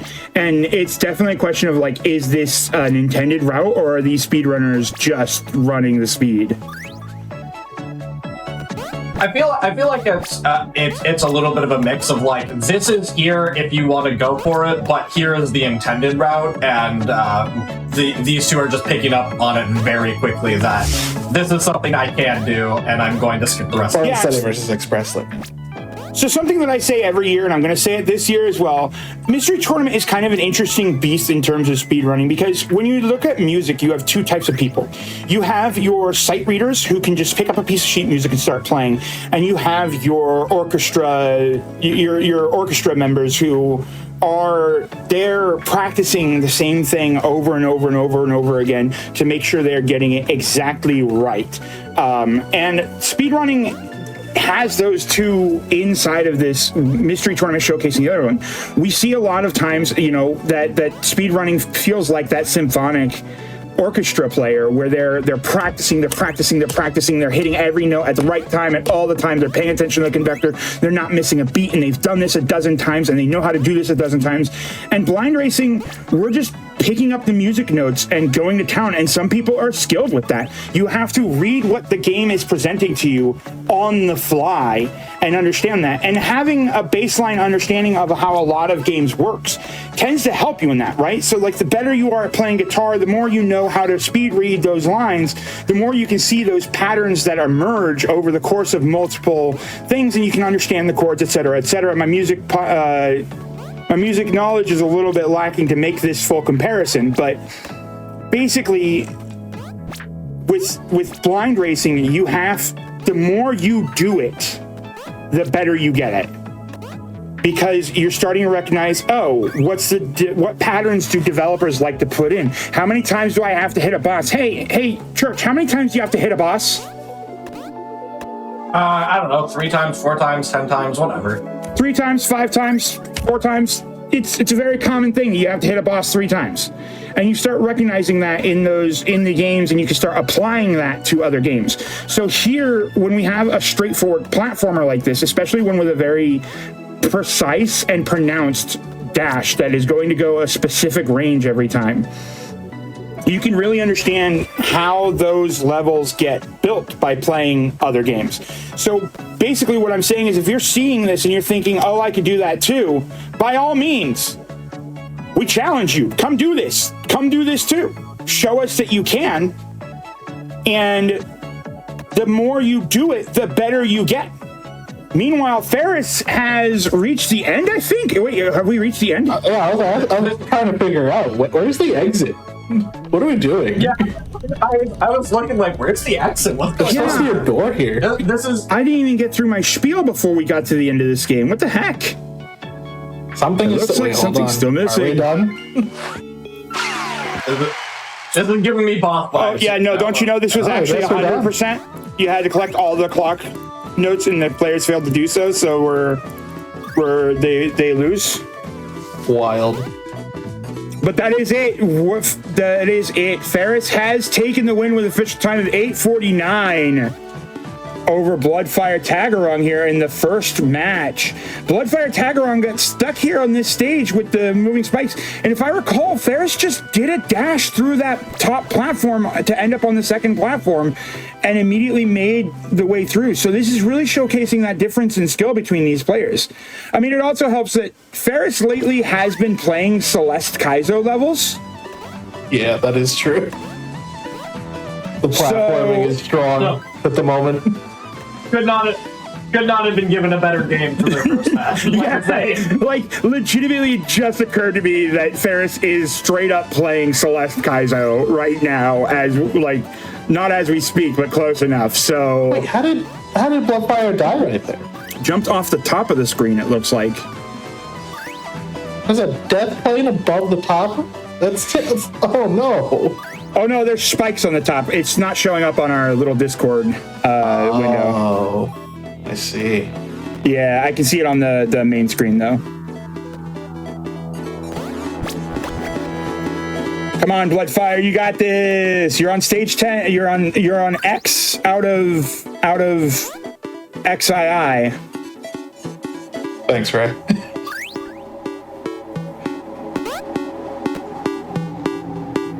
Good dash. I'm a little bit delayed. I may have been looking at the wrong screen for a moment. Just has to get on the green. After Ray just told us about how we should not be doing that, or Matt just shared an anecdote about that moments ago, looking at the wrong screen. I was doing the same thing. I love how because it's adding it to the number to the clock in the background. I honestly thought that they were just like sub-dimension collecting, and you have to pay attention to which dimension you're looking at in order to actually collect them. But no, they're just there. It's just showing you in the back.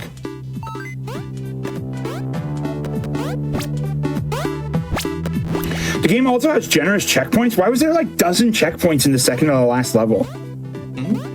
That's what I was gonna bring that up. There was like 9 checkpoints and like nothing that would kill you, and like the jump looked very easy. Yeah. Oh, this is gonna be interesting.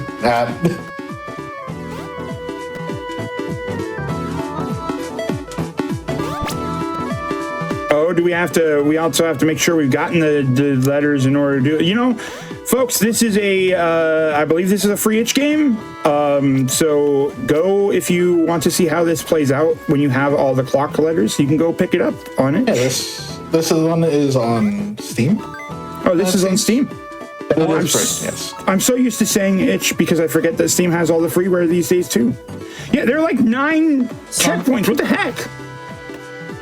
So somebody in chat has said that in order to get the 100% ending, you need to avoid every checkpoint. Oh no!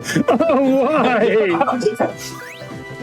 Makes that last level make a lot more sense. It sure does. These aren't checkpoints, these are tombs. Could you imagine getting to the hopefully a reset fixes that, because actually, can you level reset? An excellent question. You're asking the real talk here. Man, do you ever just like wake up in the morning, go to grab breakfast, your countertop is in the other dimension, and you gotta jump to reach the stove, and then you get stuck in between the countertops, and you're just flopping about haphazardly? This mage knows what I'm talking about. This morning sounds like the worst morning I have ever heard described. Look, some of us don't live easy lives. I'm sorry. Oh, got the checkpoint on that top platform, though. Makes it out. Done. We'll get into the finale here. We got 2 more stages to go. Believe so. Are we actually stuck? Because it looks like This we're platform stuck. sucks. Yeah. Oh, yeah. I mean, this is showcasing. I think that Bloodfire is doing a really good job of showing how skilled a competitor Ferris actually is. Because Bloodfire is doing not bad at this at all.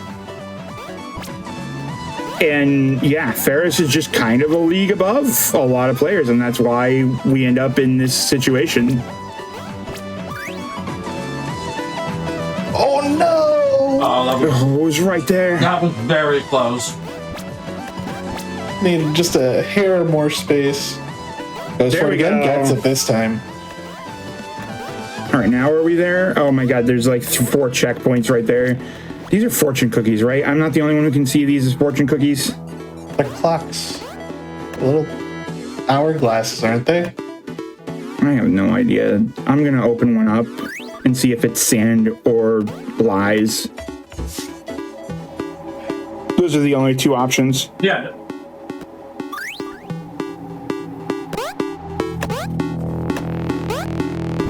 I feel like Bloodfire is now having the same questions we had of what am I supposed to do here? Yeah. Where do I go? What do I do?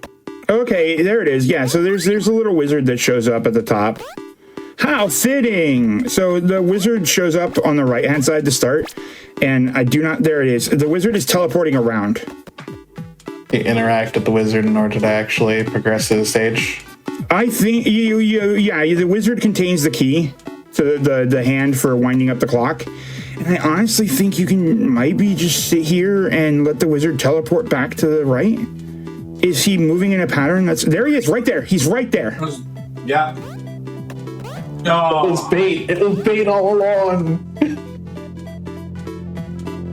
All right, he's down there. Is he going to move in the same spot? Bloodfire does sit there and wait for the correct spot and gets it. There we go. That's what you got to do, is recognize the pattern that he's moving and just intercept him. And with that, Bloodfiretaggerung is going to finish shortly before Ferris. But again, Taggerung is not out of this, folks. This is a best of 3 match. So we're going to see another game here in just a moment. The players are going to be switching over.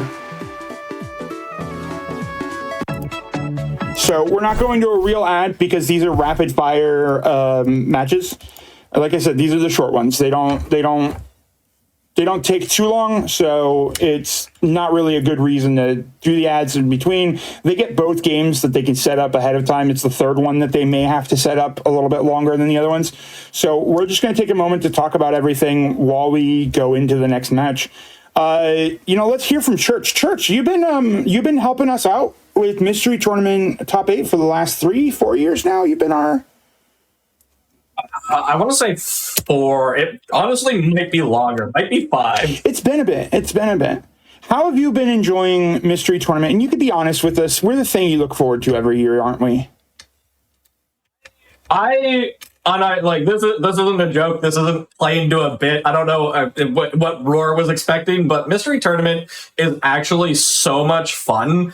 It's like the broadcast I look forward to the most in a year, and like I participate in it fully knowing that I'm not going to make it to top 8, but it's still fun anyway. And just legitimately, if you enjoy the idea of just playing a game you've never heard of before and just racing it with somebody, Mystery Tournament is so much fun. And Matt, how much does it... Especially now that we... Oh, no, go for it. Keep going. Finish, I'm not important. Especially now that some of the worst games, like the really trash tier games, are being pulled. Yeah, especially when you're in top 8. Matt, how much does it cost? What does it take to join Mystery Tournament? Like, what do you have to? What kind of investments are you looking at, cost-wise and time-wise? Because it seems like this is a lot here, right? You got to practice, you got to do everything. Nothing. What? Just join, show up for your match, join other races. I don't think it's been mentioned so far, but every race that we do for Mystery Tournament is just open. You can join any race. Just play. That's insane. It doesn't have to be your match. Just see a game that looks interesting, like Keek. Just hop in. You mean to tell me that we host our races in an openly public forum such as Speedruns Live, where you can simply join our Discord in order to gain information on how to do that? And because we openly allow those races to happen, you don't have to be in a specific spot or you don't have to have specific prior clearance to be in a part of it. And now we've got crazy stuff like weekly blinds being picked up, where we do a blind every week, so it's a great way to get your feet wet in a non-tournament setting, or the mystery GP, where teams are set together to do mysterious challenges, or things like every once in a while we have off tournaments that just have things like the Troopas, where we just roll random games without pre-prescribed goals, so we even get more into the blind of the blind, or things like Friend Fest and Fun Fest, where we get together and we work together towards a common goal, or just the plethora of things we do on this wonderful Discord. Join us! Or one that you didn't mention, but I saw and I was like, that sounds really interesting, is the Archipelago World Cup, where it's Archipelago randos teams matches. Those started last year and it's still going. Those started last spring. It takes only a little bit of your time, and that amount of time that it takes you is how much time you're having fun. That is true. Yeah, I mean, we're bringing up a good point. Roar did mention a specific thing, Mystery GP. It's starting up soon, beginning of next month, if I recall. Yeah, we have. It is a 3-person team event, though. If you are also, if you have more time commitments, allowed to join as a 4th. You may be benched every once in a while because the overall goal is 3 players. But they're basically going to be a series of challenges where each person in a team will be taking on one part of the challenge. So you need to strategize with who's best to handle what part of the game, and everything going on with that. So we're gonna need more people in order to make those teams big, folks. So come join us. See, look, we here at Mystery Funhouse run on you, the people. It's true. We run all over. Wait, what? Reel it back. Is there a science lab I'm not aware of where all the lizards go? What do you think the astrolab that Myth keeps on mentioning is? You know, it's just like the satellite of love. Instead of forcing you to watch bad movies, we force you to play games. You know, that's Cusa Grande, which is another channel that we absolutely adore over in the mystery community. Hey, I said games, not bad games. Okay, that's true. We just have you play anything. It's just the way we do things. Because honestly, there are just so many games out there that are begging to be played, and some of them, honestly, some of the games make better races than they do just a casual playthrough. One thing that we do get a lot of flack for in Mystery Tournament is that we sometimes seem to have an inordinate amount of puzzle games compared to a lot of other speed gaming events. And a reason for that is that puzzles played fast is sometimes a more enjoyable way to enjoy some of the simpler puzzle games. Basically, if the puzzle game is not one that you have to think complex about over the long period of time, you know, it's something you could plow through in an hour. It's even more fun when you're trying to plow through it in 25 minutes before your opponent does.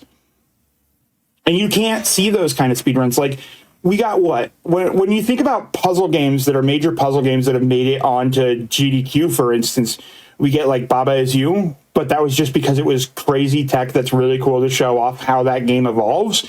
And when played fast, it becomes even more inscrutable. So, we can't really do Sokoban gone fast as much as everybody hates Sokoban. I'm just going to say it. You can't really do that as a compelling speed run, but as a blind race, you can. So a lot of games that are kind of on their own some less fun, I'm not going to say bad, because there's no bad games, but less fun. Oh yeah, I'll go back to my statement of there's no bad games, even though I know that's patently false. I've played some corporate nonsense, but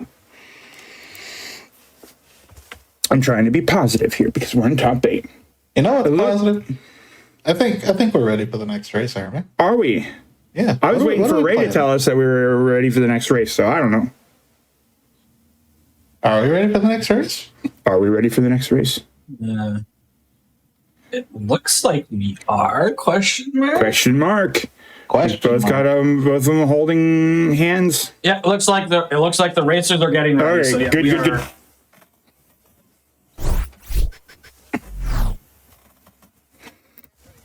Yeah. I did see that we were ready in there. I once again failed to type or to open up Hex Chat and actually look at the IRC because Do it now. That's the one thing that you have to learn to participate in the mystery tournament is to use IRC. This is a little game called Self, folks. A mystery tournament tradition of Roar not having the SRC open, or sorry, the SRL chat open for the game he's commenting. What? Oh, that's not a tradition. Anyways, this is Self. We're going to be starting here just shortly. And we are off. So this is Self. I don't know anything about this game. I honestly don't. Oh, it looks like we are. I toyed with it a little bit. It's you pick a direction, you can manipulate your trajectory, and then you just go. Oh. So this is basically golf, right? Like, but with some twists and turns. Oh, midair trajectory change. All right, so it's not so much that you have a double jump so much as you have just an extension of oneself that you then launch to. Your conscious decision, your conscious mind is launching you in a different direction. Now, do you only have one self per jump? Or do you gain one when you collect the objects? I would assume that you gain one when you collect it. So it works sort of like the crystals. No, it's one self per jump. So you do have to be careful about it's basically how your double jump functions is both as a double jump and an omnidirectional dash, but with a weird curvature to it as well. It seems like that curvature might be fairly forced based on what I'm seeing between these two players, or they're just getting used to how it turns. It is kind of finicky to turn. It's not forced. Yeah, you can see that Ferris is now starting to get a hang of it a little bit better.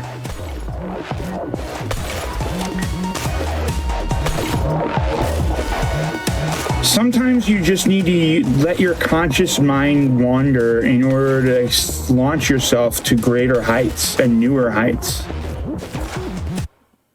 This game has a lot to teach you about yourself. Like how to golf with your soul. Like how to have that's a big golf. That is big golf.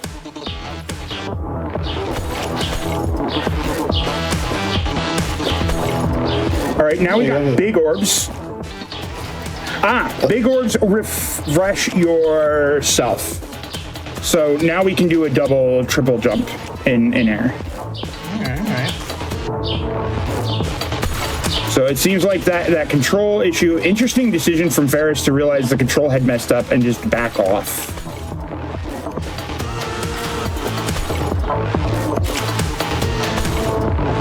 Now inside of us, there are two cells.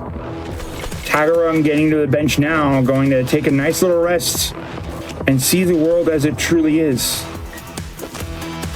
True. Internet Church will bring up a good point. Our goal today is to beat the game and the 5 bonus level. Ooh. According to ID, the meat and potatoes of this is going to be in the bonus levels. Oh, I'm so looking forward to that. Or scared. I'm one of the two. I'm either looking forward to it or super friggin' scared. Okay, so it looks like you need a little bit of speed to get through these blocks here. And oh, there we go. Ferris doing an interesting tech, and you fell through. Yeah, I think you want to fall through and grab this. There we go. That's a good play. That's a good play. See, Church, you have what it takes to be top. Yeah, but that even if that weren't true, then I can't be here, and that's problematic. I must admit to you, chat, when I saw that we finally did get Church to participate, there was a deep, sick part of me that went, "Oh, Church has to make it to top 8. I want to see how that works. I really want this nonsense to happen." I legitimately, by the way, believe that every time we've had a GDQ liaison, we've gotten them to join the tournament. Every single one of them. Hey, my first mystery tournaments were way before I was the liaison. Fair, but I'm realizing that Ray was also joining mystery events too, and a couple of your predecessors as well. We've definitely had that happen. See, anybody can join. We just got smacked. Oh no! We're gonna be flicked. Don't flick me! Don't flick me! Don't do it! Don't do it! That hurts! We've been sent to the moon. Team Self is blasting off again. That was the whole game. That was it. That was but not the bonus levels. I see what you mean by the bonus levels are the meat of this game, because that took, what, 4 minutes? That was quick.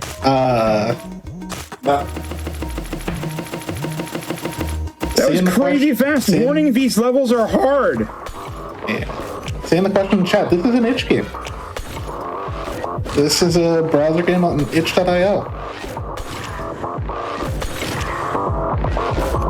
Oh, look at this combo.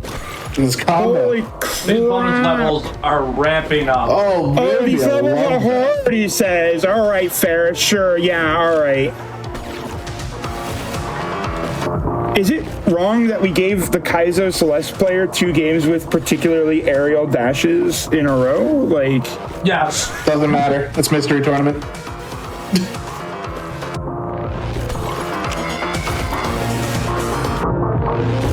This is crazy. I'll point out, there have been now 2 deaths on Ferris' side. It's not a first try. What a save from the spikes, though.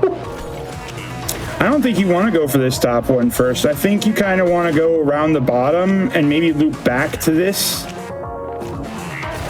Like, I'd go around, yeah, I'd go around this way to try to, I guess maybe those spikes are kind of there to stop you from doing that. I wonder if you can jump over those and never trigger them. You can. See, my thought would be to grab those and to just jump over those at the start, and then get up here, grab this, land on the ground, and do it. Meanwhile, Taggerung, still working on the main levels at this point, is actually about to finish the main levels here as we go and get flicked. So Taggerung's really not too far behind. All right, here we go. Here we go. This is what I'm talking about. This is something similar to what I'm talking about. Right here. You just jump up, get this one, land, go over here. Here we go. Ferris is getting the idea. Just needs a little bit more English here on this last one to get up. Have you ever had to add more English to yourself? Yeah. Okay. Just gotta get that extra spin on your own some.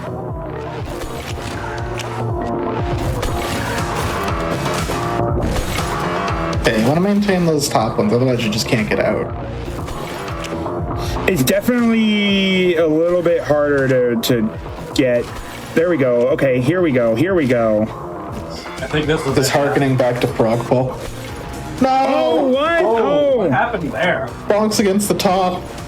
Did the self hit the top and therefore collapse? Oh, maybe. Do we have a collapsible soul? Yeah, because the thing that I'm not noticing is, like, what happens if the soul hits these things?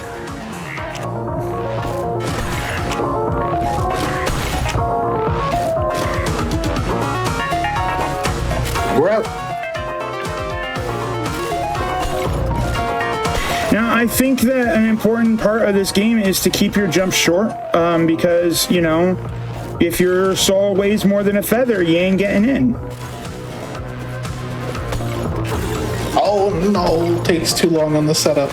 Just gets obliterated by the Tesla rays. The Big good electrical news. grid. The good news is that these are not global cycles. That means that you can practice a specific layout every single time with correct timing every time. So that's good. Meanwhile, Bloodfiretaggerung now working on the bonus stages. A little bit too much spin there on that one.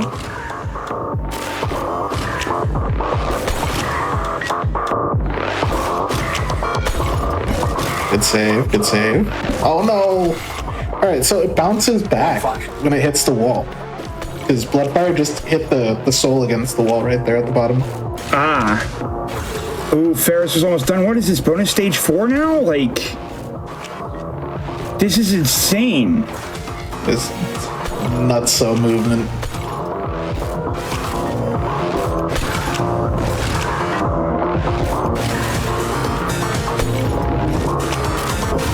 Like, I legitimately thought I was pretty good at catching on to mechanics pretty quickly, and then I joined Mystery Tournament, and I realized that, holy crap, I'm actually pretty good about catching on to mechanics pretty quickly, but some of these people are amazing, far better than I am.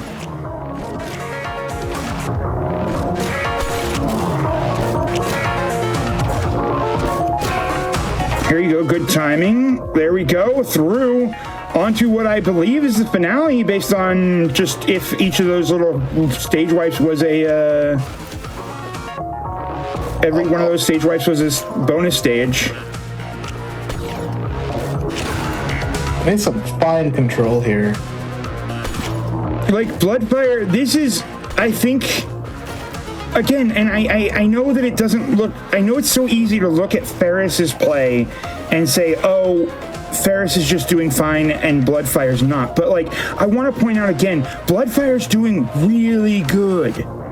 And it's just showing how much stronger Ferris is compared to so much of us. Like, it's really impressive, because I promise you that if I were playing this game right now, I would not be playing as good as Bloodfire would be right now. And Bloodfire's struggling with this section.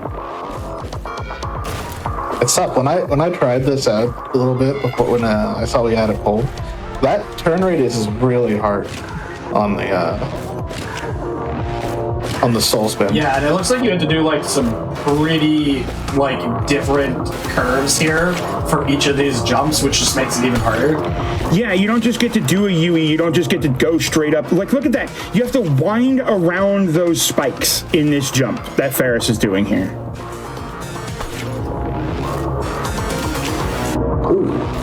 Is this keyboard and mouse, or is this controller? Both? I don't know who's using what. I wouldn't be surprised if they're both using a controller then. I'm looking at this, this is a controller game. Yeah, 100%. It's definitely in that vein.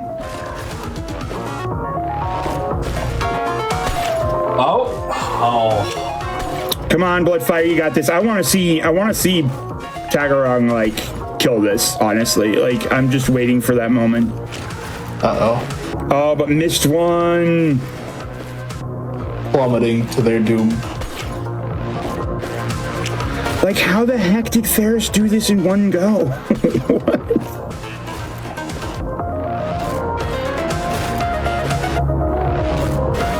At least we've got a stage that's giving that's giving Ferris. Why did I do that?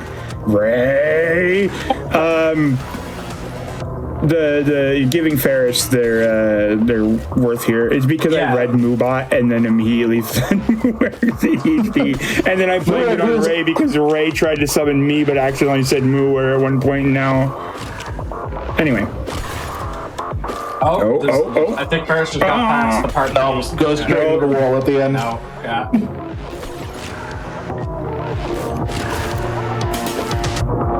I just needed to clear the air before I blamed Ray for something completely wrong. How dare you insult our gracious hosts here at Games Done Quick I dare. All of your support. I dare. Just watch me. Hey, Church. You suck. Yes, Roar. I mean, yeah, that's why I'm not in top 8. Oh, here we go. Here we go. Here we go. Ferris is through, and there it is. Ferris nails it. Oh, that was so good. Bloodfiretaggerung is still on the first of the 5 stages. Folks, normally we would be kind of watching the player go through the game. And we like to encourage people finishing, but unfortunately, it's probably going to take Bloodfire a little while to take care of these stages based on how fast Ferris did it. So I think we're going to give him just a couple more minutes here to see if we can't at least get the first stage clear before we move on. So give Bloodfire your energy right here. We need it. Or Bloodfire is... And I can't... forfeiting? One of the two. Oh. No, not yet. Yeah, Bloodfire might be calling. Bloodfire did just type GG. Don't know if anything else is happening. Get back in there, champ. Come on, boy. I can't stress enough how, like, difficult some of these are, and, like, Bloodfire is a very good participant, and, you know, just, like, these controls are very tight and just wasn't able to grasp it quick enough. Yeah, it's... I don't even think this was just wasn't able to grasp it quick enough. It really is like this was honestly a showcasing of just how good Ferris is in particular at games like this. This is sometimes it is mentioned outright that there is a bit of a luck component to ahead of time what games you're getting, what level of practice you have. So we did just kind of give Ferris a Celeste-like game, to be fair. But, like, if this weren't Ferris, this could still be up in the air between 2 players right now. And Bloodfire would be doing well here. Presumably you need all of these. You need all the small ones to open the gate. Ferris's comment is don't play it with an analog stick. And that's interesting because that's 100% what I would play. Yeah, no kidding. Found a bit on the outside there for that one. Unfortunately, if you go into this second gate with a downward trajectory, it's just not going to work out. Well, folks, I'm probably going to say in the interest of continuing to move forward here, and since it's Taggerung hasn't been able to make hard enough progress here on the first level, we might want to go ahead and I believe we're going to throw it to ads while we get set up for the next race. Yep. Yes, that is correct. So we do have another set of short BO3s coming up. It's going to be the second Lizard's Quarters match. We will take a quick break here while we get set up with the next 2 runners. Just before we go, a quick reminder, you can check out GDQ's International Transgender Day of Visibility celebration, which is going to be a week-long event highlighting transgender speedrunners on March 29th and 30th. You can use !transvisibility in Twitch chat for more information about that. We will be back in just a few minutes with the second Lizard's Quarters matches.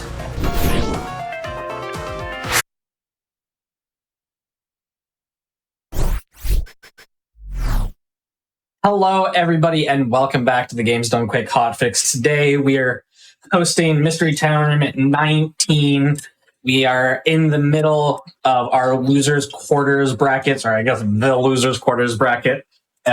Lizards Quarters, my apologies. This is the second Lizards Quarters match, and I'll hand it right over to both of you. Hello, everybody, and welcome back to another exciting match, another best of 3 short between neskamikaze and Jlambsy. And for the rest of this match as well, I'll be joined by our good friends Phantom Matt and Church and Sarge. Matt, how are you today?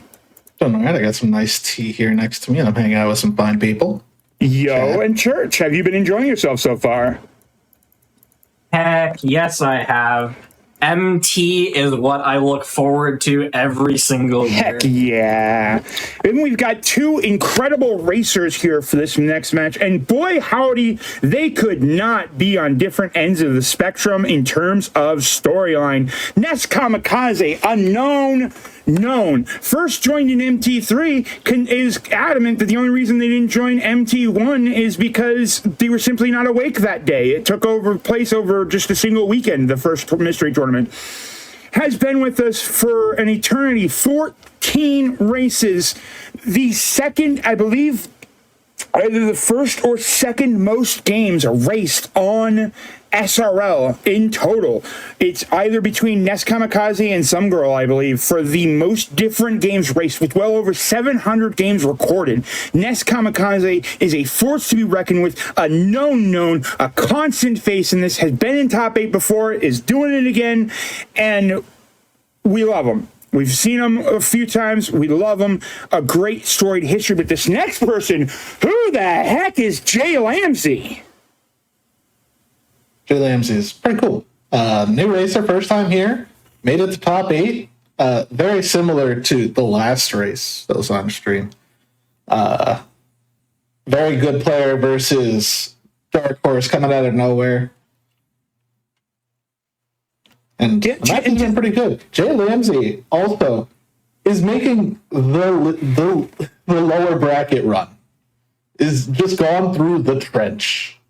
Yeah, Jlambsy lost the first match. If you looked at the first match, it was like, who's this Jlambsy guy? Oh, it's going to be another story of the people who joined once and done and got knocked out pretty good. I mean, that's fine. Remember, folks, 50% of people go 0-2, or 25% of people go 0-2. All right, that's just how it works. So you think, oh, this is just going to be... Math sounds right, but I'm like, my instinct is to argue with you, and I don't know why. Bro is already wrong, because only 25% of people in here went 0-2. That's what I just said. I fixed it. I said 50%. Oops, 25%. I said 25% of people in here. In here? Oh, well, either way.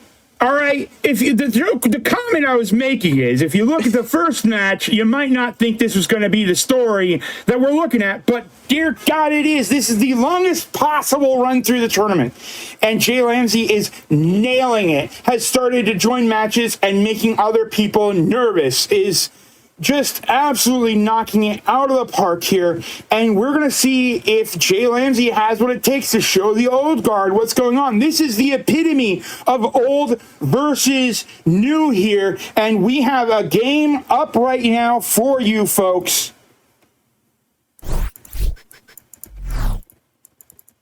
It's going to be, well, as soon as I know that we've transferred over. I realize there's a little... I'm so used to seeing it on a different screen where we actually have the mystery tournament racer cards. Like, I know when it's been switched over perfectly, but Lumina Rush!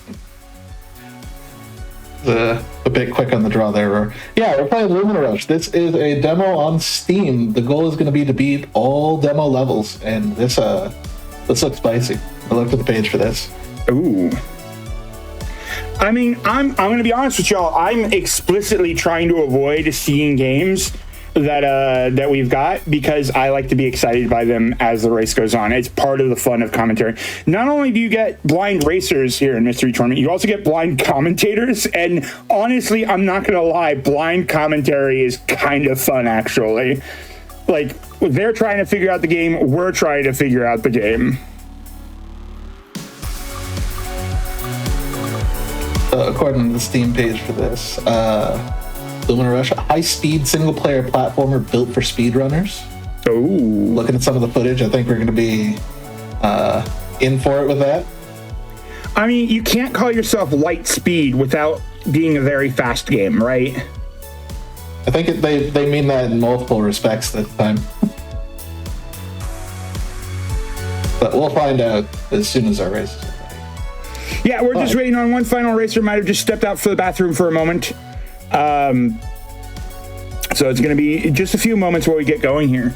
What kind of mechanics do you think we're going to see in this game? I can't say because I looked at the Steam page. All right, Church, what kind of games? You got a game called Lumina Rush. We can see from this. I can't say because Matt already talked to me about it. Fine, I'll guess. We've got two colored light, and I don't have to guess. The race is beginning in 10 seconds. Time is saving me from this commentary. Oh, you could not flip coins in the better timing.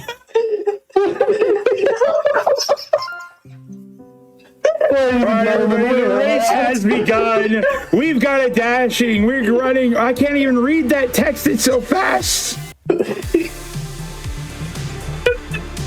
Okay, it looks like we got check marks. We hold down the circle to restart at the checkpoint. We press X to jump or something like that. We hold X to restart at the start. Ah, I see. We have a restart at the start or do the thing. Hold A to jump higher. We got wall jumps. Of course we have wall jumps. We have double jumps. Why, this just seems like it's a platformer for platforming's sake. Matt, is this just a platformer for platforming's sake? No, it's got other things coming. Don't worry. Okay. We got gimmicks. We got mechanics.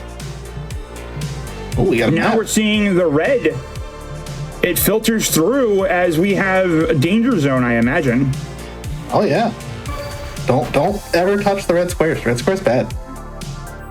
Hey, in some cultures, Reddit, what is this? We got a gun! Oh, yeah. We got a gun! We're shooting the gun behind us! Yes! I love shoot gun behind you to make speed. That is legitimately one of my favorite mechanics. Rebound mechanics are great. Love these. There is no time to explain. We are on our way. And as I believe Internet Dirigible said somewhere, I believe it's in chat, this game has a lot of opportunities to go fast. We're going to be seeing quite a few mechanics. We got springs. We have our lovely platforms that magnetize to us. We got the gun so far. Jlambsy cleared. And if I'm understanding this correctly, the blue platforms will give you a charge for your gun. Seems like it, yeah. Yeah, it looks like that charge, I wasn't sure if it fades after a certain, yeah, it does fade after a certain time. It might be it fades when you're on the ground, so it might be that you have to jump off the blue platform in order to get a shot. But right now, Jlambsy is cruising through there with already 3 stages ahead. Taking this game like a fish to water. Now we got... All right, we're just learning that we have to do some stuff here. We got to bounce and go. You have died. Press the button to restart. Do you think that when we two meet our time, we will just be presented with red text that says you have died? No, not for me. You were going to ask if we would get a button that said press to restart. It's going to be the Dark Souls 3. Just you have died. That is it. Just fades into view. Big, bold red letters, GG. All right, here we go. Wave dashed. Hey, what good is a mystery tournament commentary without religious philosophy? Oh, we need to restock the gun, bop into the ceiling, which restocks our gun again. Oh boy.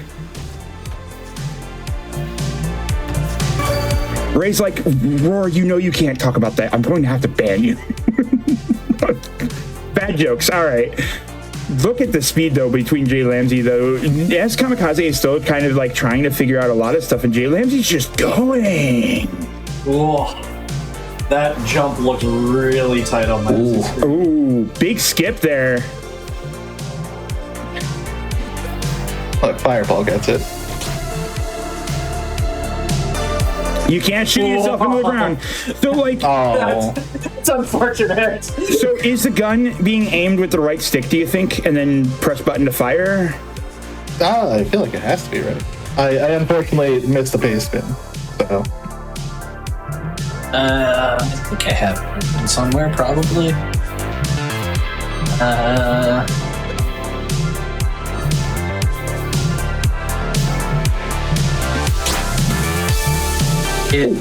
Jlambsy went up that wall? That's up the wall. Not specified. Well, we'll find out in time. I'm sure. Yeah, it definitely looks like they're pointing. Like, it definitely looks like it's not based on your movement, so it's got to be pointed and everything.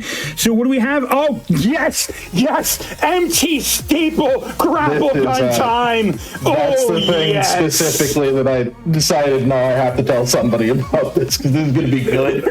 Yeah. All right, folks. We have. Remember when I said earlier that you got to be good at like golf and lawnmower and stuff? I may have explicitly let out or not said anything about grapple guns, and I am so glad I get the grapple gun game. Let's go. We love grappling as a mechanic. Why? Because it's an incredible aerial control and momentum-based mechanic. Honestly, like, there are few games where grappling is not fun in some way, shape, or form. It might be legitimately the thing you can add into almost any game and make it slightly better. I'm playing Final Fantasy VII Rebirth, and without spoiling anything important, there are grappling hooks, and I'm just like, hell yeah, let's go. So just go ahead, just give me a grapple at any time. Yeah, love me some grapple. And look at how You heard it here, folks. Slay the Spire 2 better have a it better have a grappling hook. Doesn't it already? Isn't that a card? I don't know. I don't think so. Riot, if not. Look at how good Jlambsy is doing this. There's not even a beat being missed here. I'm trying to watch neskamikaze stream with equal deliberation and try to like say something about how Ness is playing, but by the time I blink, Jlambsy has come across another part of the stage that just has to be commentated on. It's incredible what's going on here, and neskamikaze is doing really well. Yeah, gotta get used to that speed. There we go. Now here we get an opportunity to maintain momentum across multiple grapples. I love this. Oh yeah, look at that cruising, and we're just kind of like cruising up the wall too with the It's a wall dash. Speed of the spring. Yeah. Ness is having a little bit of difficulty here with some of these prior stages. Now, Ness, being a more seasoned competitor, knows that grappling hooks are very useful in Mystery Tournament. Do you think that kind of skill might be beneficial, that Ness is going to be able to be like, yes, grapples, I know how to deal with this? Or is Jlambsy just that good at precision platforming? I mean, I feel like it's just a matter of getting used to the movement so far.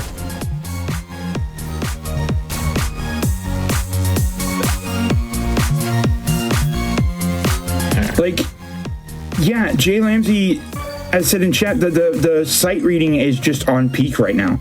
It absolutely is.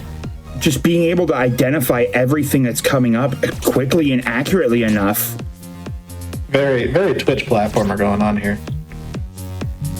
Like, neskamikaze is falling really far behind now. It doesn't feel like it has proximity wall slide. Here's because they are hitting up against walls but not clinging. It looks like you can do a little bit of a wall shenaniganry to give yourself a wall dash that is a little bit less than, yeah. There's absolutely some wall dashing happening, not just the springs. What is this? Oh, we got teleporters, folks, and they seem to maintain some degree of momentum from how you get shot out of them. It looks to me like the further you are from the gun, the faster you exit the gun. We also have Ness discovering grappling. Now we're gonna merge grappling with different mechanics. Wee. Oh no, it seems to be the speed that you go into gun has a fixed acceleration as you leave it, but maybe you get a little bit more if you're, I don't know. I'm not understanding the gun's specific momentum usage. Okay, yeah, it's definitely the faster you are going into gun, the faster you fly out of gun. A lot of gun. There is a lot of gun. You get to shoot yourself backwards, you get to shoot yourself forward. You just go flying, and then look at that, Jlambsy checking the map. There's a button to look at the entire screen. There definitely was. We saw it earlier. I had associated it for a Switch, but it just happened to be coincidence. Oh, okay.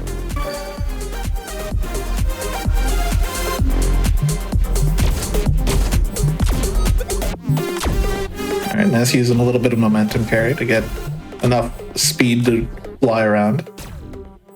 Yeah, there you go. Chat saying we gotta get the run button, because, you know, first we got the gun button, then we got the fun button, then we got the double gun button. Now we need the run button.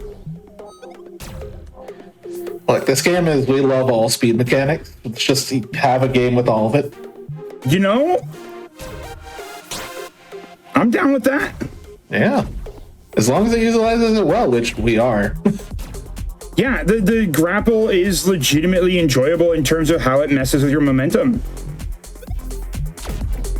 Neskamikaze is still working on now getting to the booster grapples at this point.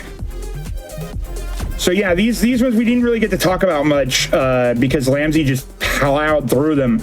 But they are booster grapples. As you're grappling them, you reach a certain speed with them pretty quickly. It might even be that it like fixes you at that speed immediately, but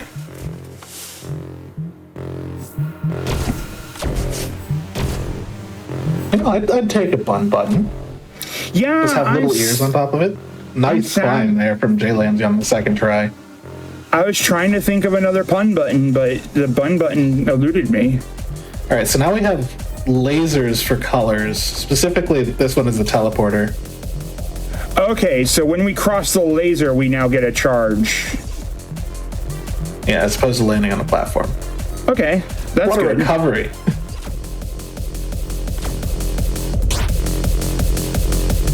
I can't land there.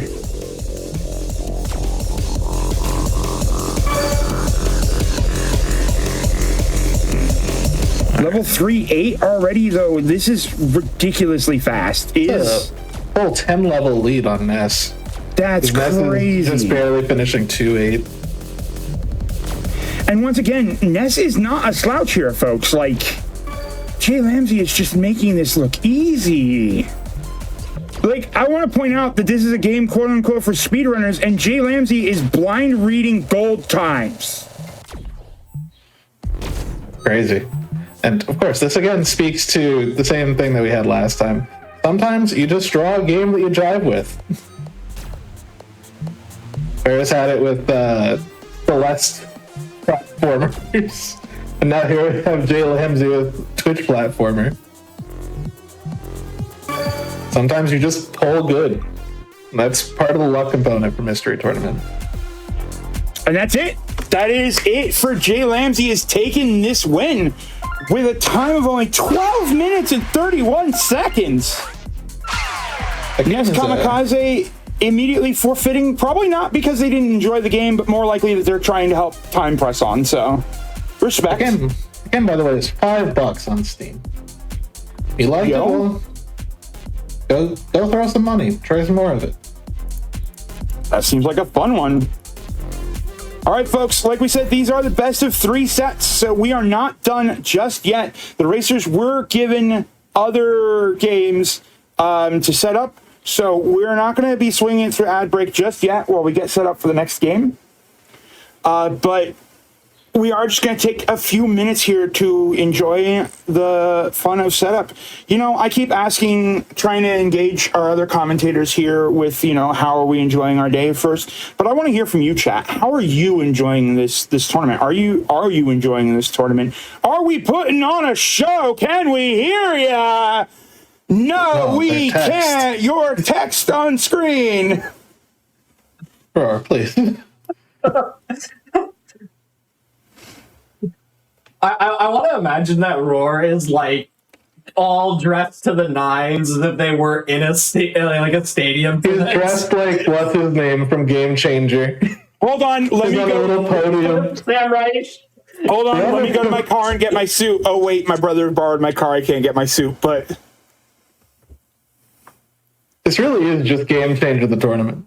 I can't believe that Dropout stole this concept from us. You guys give me a chance once a year to come in and just let loose and run wild. And I take that opportunity.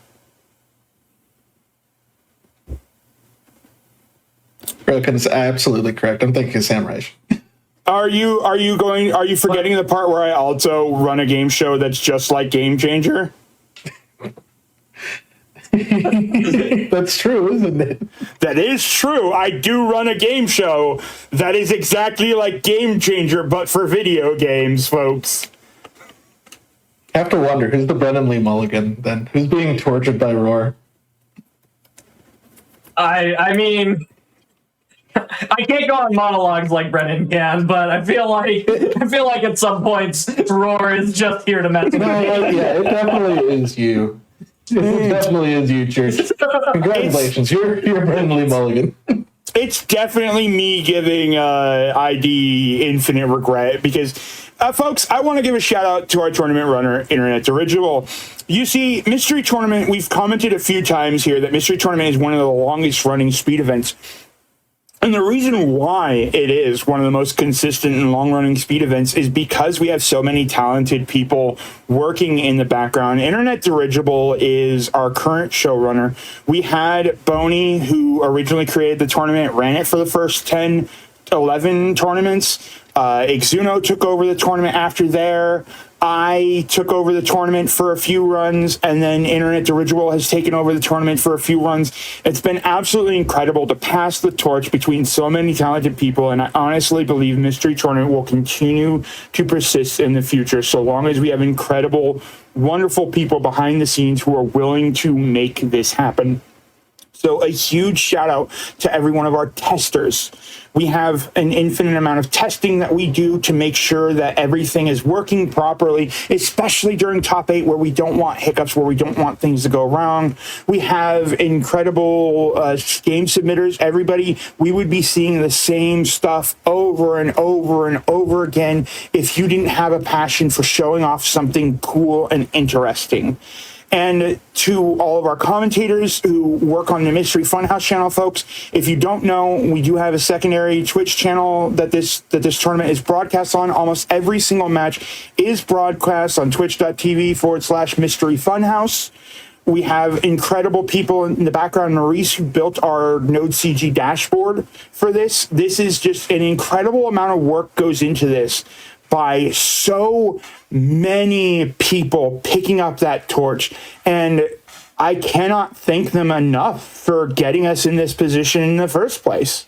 So shout outs to you. Shout outs to every single person who is behind punching in just one bit of data that is required to make this tournament go round. And Matt. Matt is the guy that puts our YouTube channel together. Like, it's incredible, the work that goes on around here. So thank you. Genuinely, thank you. Another 10 years, Mystery Tournament. I've been here since Mystery Tournament 10. I'll be here till Mystery Tournament 30, I hope. Well, I certainly hope we have more than 10 more after this. Yeah, it's just I can't guarantee that I'll still be alive in 10 years, okay? It's a joke about mortality or something. I don't know. Think positive, Roar. I can't guarantee that I'll Still be playing games in 10 years? You know, actually, since my carpal tunnel's pretty bad, I can't play mouse and keyboard games for very long, so there you go. I believe that in 10 years we'll have like the nerd gear set up. You'll be They'll fine. be wearing power gloves to allow him to play video games. It's so bad. Oh my god. We had to make Roar play every game forever on Power Gloves. I'm doing it. Let's go. You got TMR doing his Nest Quest. I'm going to do Nest Quest, but with a Power Glove. And this is And as how we many start motion Roar. controls as possible. This is how we start Roar's swift descent into insanity. That already started a while ago. Did you know that? Yeah, no, I won't. I'm not gonna quote unquote advertise my own stream here, but let's just say that already happened. Okay. Oh god. Trust me, there is a Draw.io sheet that should not exist that looks very much so like the It's Always Sunny meme. I may have tried to figure out every video game crossover, and it does not look good. Once he hit smash, then it was just done. He never made it out. I still haven't even made it out of the Final Fantasy loop, and I still have 40 more characters to go. That's unfortunate. All right, folks, we're just getting the other race set up here. We just had to do a little bit of bookkeeping in the background in order to make sure that the other prior race got recorded and get set up. So we're just a little bit slower than expected, but that's all right because we're going to make up for it in speed.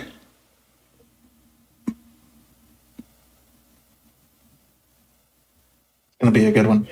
And yeah, we've been mentioning it earlier, but even if you don't want to officially join Mystery Tournament and participate, all of the races are free and available to participate in. You do not have to wait for your own match. You can jump into any matches. They're all hosted publicly, so you can join in and race against the racers whenever you want, just for fun. Yeah, this is all you gotta do. We use IRC for Speedrun Live because it just does better databasing, interfacing. So we've been using it for a while. And if you think, oh, that's a lot of work to get into Mystery Tournament, we actually on our mysteryfun.house website, we actually do have an IRC up there, I believe, that lets you link into Speedruns Live through a web browser, so you don't even need all the nonsense. Am I correct in that? I believe that's a thing that we got set up. I mean, there's only one way to find out. Like the link. Yeah, you should click that link.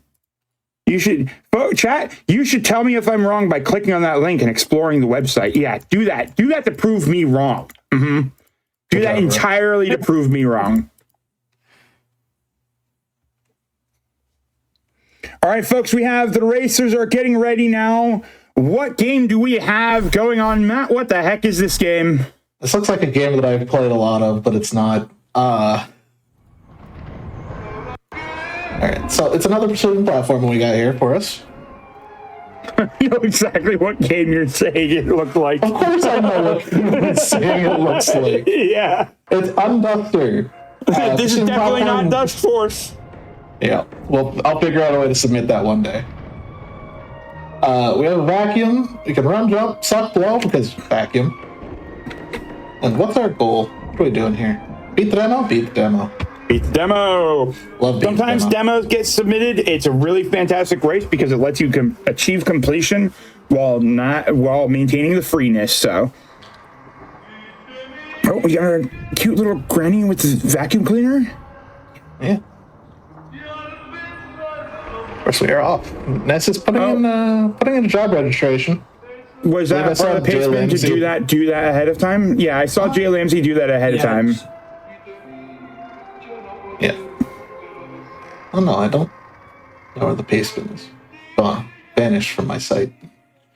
Yeah, all right, vacuum. Got 50% of vacuum power. Yeah, look. Ooh. So the vacuum can pull us up, and I assume that it's got recoil if we aim it down and blow.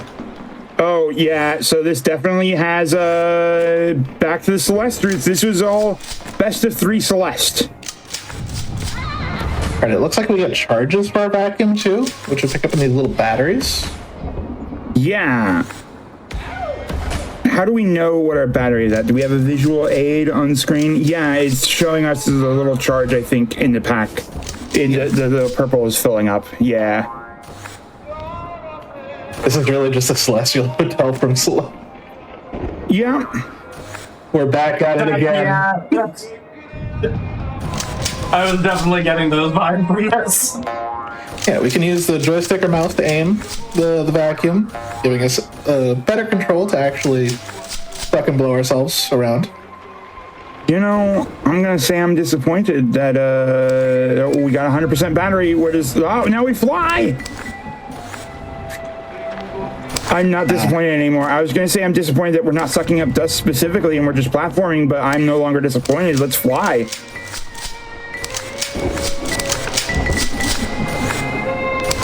Think happy thoughts, Matt, about vacuuming. I can't. I don't like that character. Fair. That's fair. All right, so it looks like checkpoints are janitor cards, right? Or what? Oh, yeah, little janitor cards. Yeah. Yeah. It also looked like Jlambsy just did a big skip in that level. There was an entire set of batteries that was like, by the way, go this way, and Jlambsy's like, no. I don't want to. It's an evil slug-looking thing. I think that's our boss. This isn't Dust Horse, this is Caro Blaster. Oh no. I think you're supposed to go talk to your boss. Bye-bye. Have we been fired? Oh, there we go. No, we got a job to do. Our pension, though. Yeah? It lasts is for the another rest of our concern of life. There's going to be some complaints about this. None of this is structurally sound. How are we supposed to work on this work site? I know I've been at one too many construction sites that have spikes on the floor.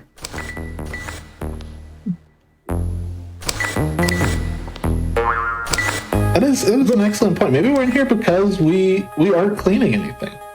What are we doing? Also, I'm gonna have to take Chat's word for it. I can't hear the screen. Have we reached underworld levels because we're just bad at our job? We're not even vacuuming anything. We're just spitting dust everywhere. Like this is not Unduster. This is Unduster because to dust is to remove dust because of weird language things. And now we're spitting the dust everywhere, so we're technically undusting. This was never about cleaning. Well, the language was in the title all along. Well, right now you're just trying to get to the job site, right? Then you can do your job. I like to imagine that this granny was one day away from retirement. This is her fighting back against the company, just messing up all the work sites. You know? As spite for letting her go one day before retirement. All right, we're flying, we're cruising. Neskamikaze has entered into the main area.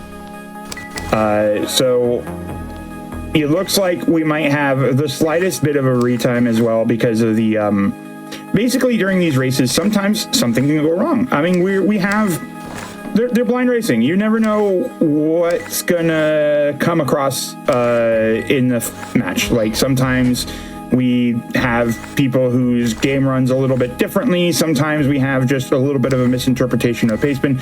And we don't like to, under the most circumstances, kind of penalize those kind of issues. So we'll often do a little bit of a retime for these races. And I believe Internet Dirigible said that we might be looking at a retime for Ness's hiccup with the start of the menuing. That menuing is a skill most of the time, so we don't often do a lot of retimes for some like menu hiccups. You saw that in the B-sides earlier with Frogfall, but for some instances like that where it like doesn't really influence the whole of the game, just has a moment at the start where you have to do something that was unintuitive with the inputs. Yeah, we'll do some of that sometimes. I'm looking at the pause menu and this maid lady seems so sad. Yeah, she's been condemned to the pits of hell for spitting out dust. It genuinely distresses me to see the pause menu. It does look so sad.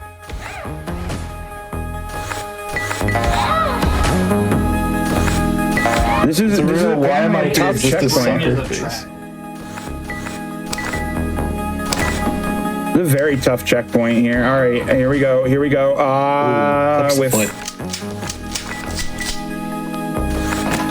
wonder how effective it would be to feather your vacuum on the blow. No, this is a vacuum game, not feathering. The game would be called dusting otherwise, not Unduster. We just covered this. Or Me.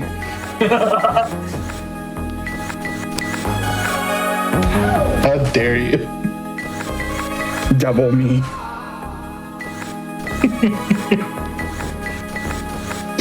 Jlambsy's doing really well with this. Like, nice little control. You could probably skip this completely I with think some you might. light taps in the middle.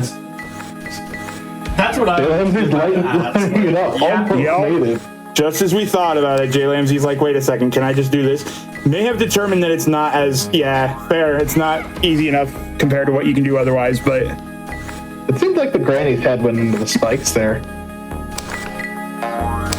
Oh, yeah, the no, it's definitely the hitbox isn't the granny's full body.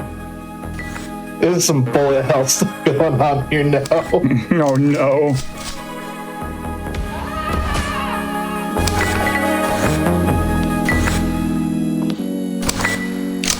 Also, what are Ness is still a little bit behind.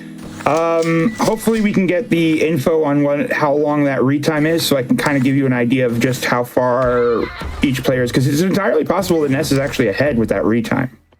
Hint, hint, wink, wink, ID, nudge, nudge. hey, give ID a break. Come on now. Take it easy.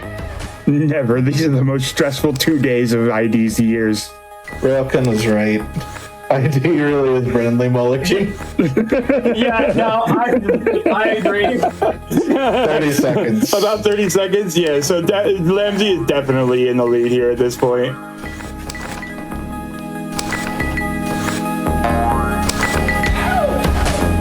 He's just cruising.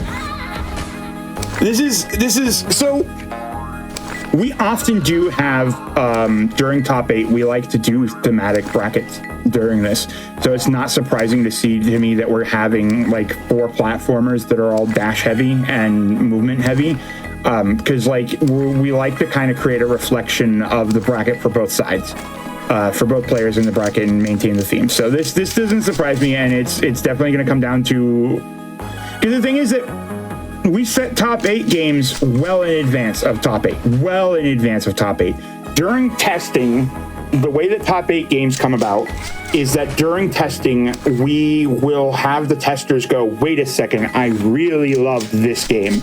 In particular, it makes for a good show, it makes for a good test of skill, it makes for everything that we want in a top 8 game. I'm marking this for top 8. Somebody else come take a look at this and tell me if you agree.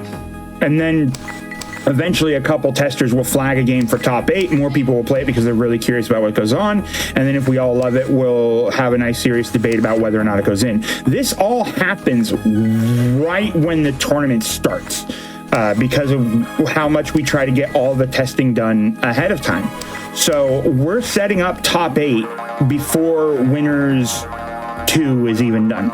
So we have no way of knowing who is going to make it to top 8. So we can't rig this in terms of like, oh, we know that Ferris is going to top 8 and he's good at precision platformers.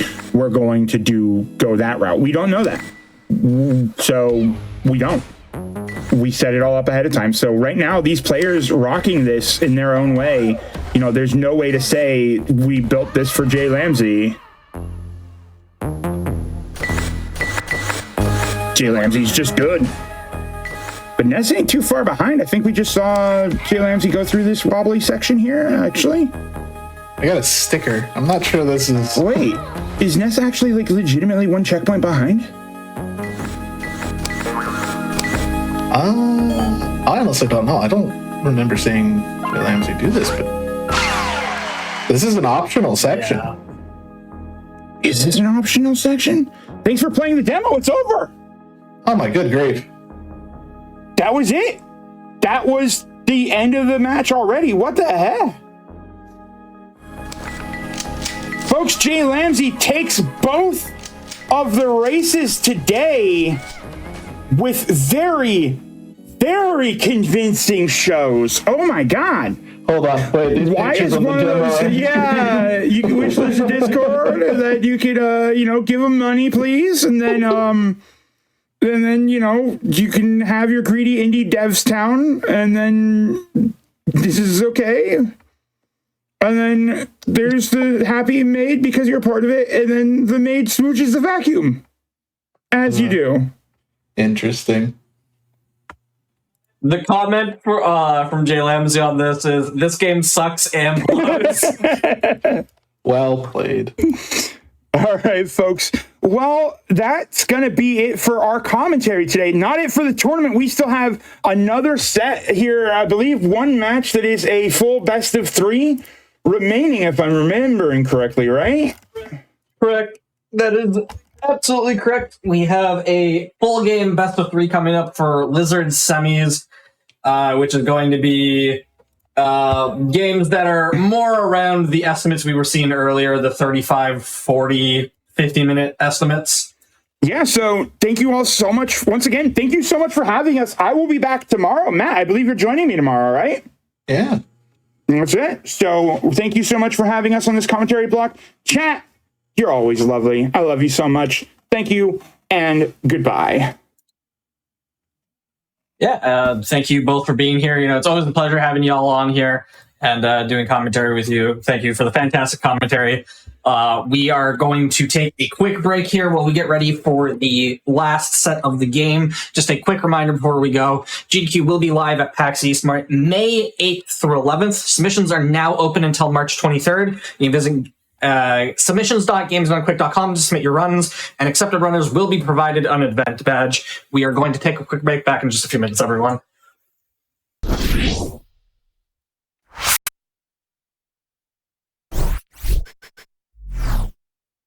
Hello, everybody, and welcome back to the Games on Quick Hotfix. Today, we are hosting Mystery Tournament 19 Top 8. This is our Lizard Semis matches. I will hand it over to our new commentators here. Let everybody introduce themselves and talk a little bit about what you're about to see. Hi, my name is Internet Dirigible. I'm the Mystery Tournament organizer this year. And helping put together Top 8 and seeing all these great games raced. Everyone, the other two can introduce themselves now. I'm Shrambles. I am a participant and frequent game submitter, so I am excited to see what is going to be a very fun Lizard Semis matchup. And then last to introduce themselves, FFAO. Hi, I'm FFAO. I've played in Mystery Tournament before. In the last few years, I've been testing, and both of them have been really fun. And I expect this Top 8 match to be really fun as well. Excited for it. Yeah, you couldn't have two more opposite players in the sense of like histories. We have Ferris V5 on the one side, previous MT champion, trying to actually like win a second championship in a row versus Jlambsy, who was joined for the first time and has had an amazing showing. Showing off some of that J-Lam speed. I think it is kind of crazy. I mean, we've said it all day long because of the way Jlambsy has progressed through the tournament, has just had to play a lot of games today, and maybe a lot tomorrow too. We'll see how this one goes. But we didn't really know anything about him, and here they are, just destroying this. Ferris V5 obviously was like that at one time too, so legends must be born someday. But it's probably, I mean, there are arguments. There are arguments among the annals of the Mystery Tournament on who is the GOAT, who's the greatest of all time. There's a lot of discussion. Ferris would be in the discussion. If you said Ferris is the greatest mystery player ever, no one would be like, "Oh, well, that doesn't make any sense." No one would argue with that. It's crazy.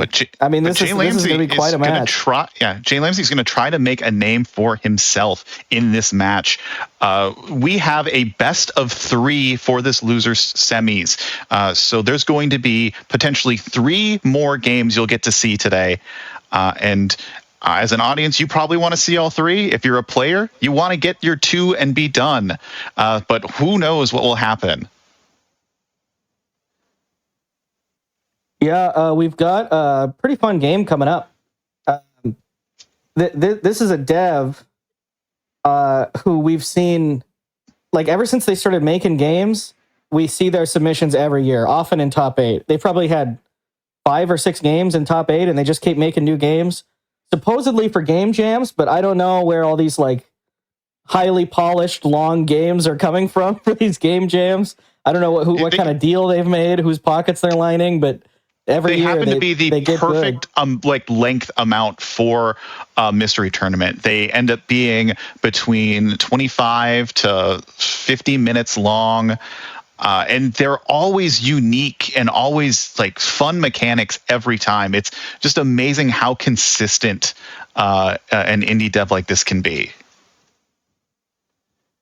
Yeah, the dev being, I will spoil it because I doubt it means a whole lot to people in the chat. Maybe it does. The dev is called Team Bugulon, and I don't know what that means. but that's the name of the dev.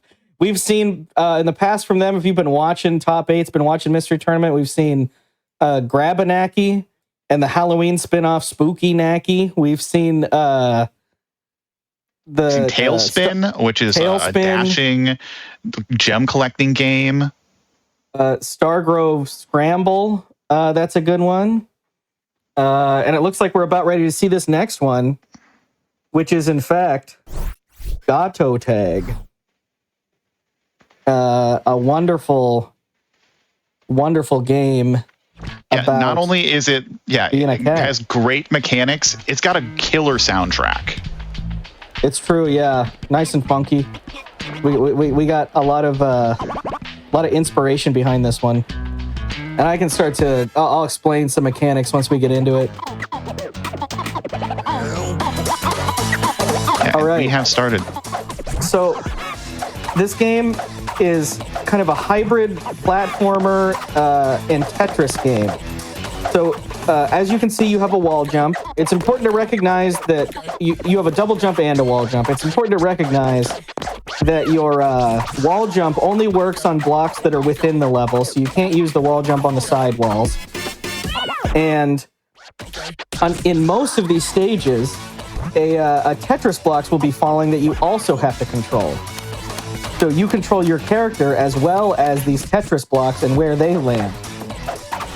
And by rotating these blocks around and choosing where to drop them, you can get up to the top faster. You can ride them while they're still falling. You can wall jump off of them. It's crazy. Yeah, and there's a lot of like little secret mechanics that we'll see that you can utilize to really make it a lot more efficient. You can't really hold blocks like you do in Tetris, but the pieces always circulate in the same order. So you're always going to see the same Tetris pieces. It's not going to be a randomized group like you would normally see in Tetris, nor can you kind of like manipulate when you can get certain pieces.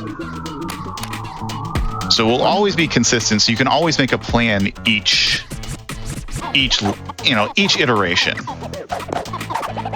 One detail that might be important for some cool tricks is that the blocks are solid while they're still falling, so you don't actually need to wait for the block to fall to stand on top of it. It's true. You can do some cool tricks with that.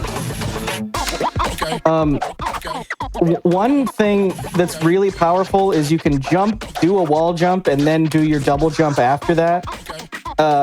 And you can do that on blocks as they're falling past you. And by doing that, you can really gain a lot of height to kind of get on top of stuff. When you see the balls fall, or the blocks fall fast, that's because the racers themselves are speeding it up. This game's kind of crazy. I use a controller for this, which is where you use the left stick to control your character and the right stick to control the blocks. I thought that was very natural, but you can play this with a mouse and keyboard as well. Yeah, I don't know if you mentioned it yet, ID, but like you can wall jump, but you can't wall jump off of the side walls. You have to wall jump off of the Tetris blocks in order to actually wall jump. Yes. That's really important to keep in mind. If you could wall jump off the side walls, you could really just kind of climb freely. It's so funny that our races are making the exact same tower here. I think what's happening is we're actually seeing the preview of the same racer twice. I think they're working on fixing that. That's why they appear to be neck and neck. So soon our commentators will know. Yeah, they're so close. Soon we will know who is indeed in the lead. This first world doesn't have too many crazy mechanics. But as we go on, we've got this angry guy. This guy is an especially tough enemy. You have 3 health, by the way. That's an important thing to keep in mind. That angry guy who yells out the window with the funny noise is especially a tough enemy because his voice bullet goes straight through walls. Anything you've built up, so you have to be careful to avoid them. Yeah, and HP management's not going to be too hard in these early levels in the first world, but it's going to be a very important thing to manage in some of our later levels. Most of these enemies aren't going to be too hard to avoid. We just have kind of like the floating orange guy, the man who shoots word bullets. Yeah, World 1, we keeping it simple. You might think, well, Tetris, would you really play Tetris in Mystery Tournament with all the RNG? Probably not. But the thing about this game is there is no RNG. These blocks actually always fall in the same pattern, and it's usually like 5 or 6 blocks, and then it repeats.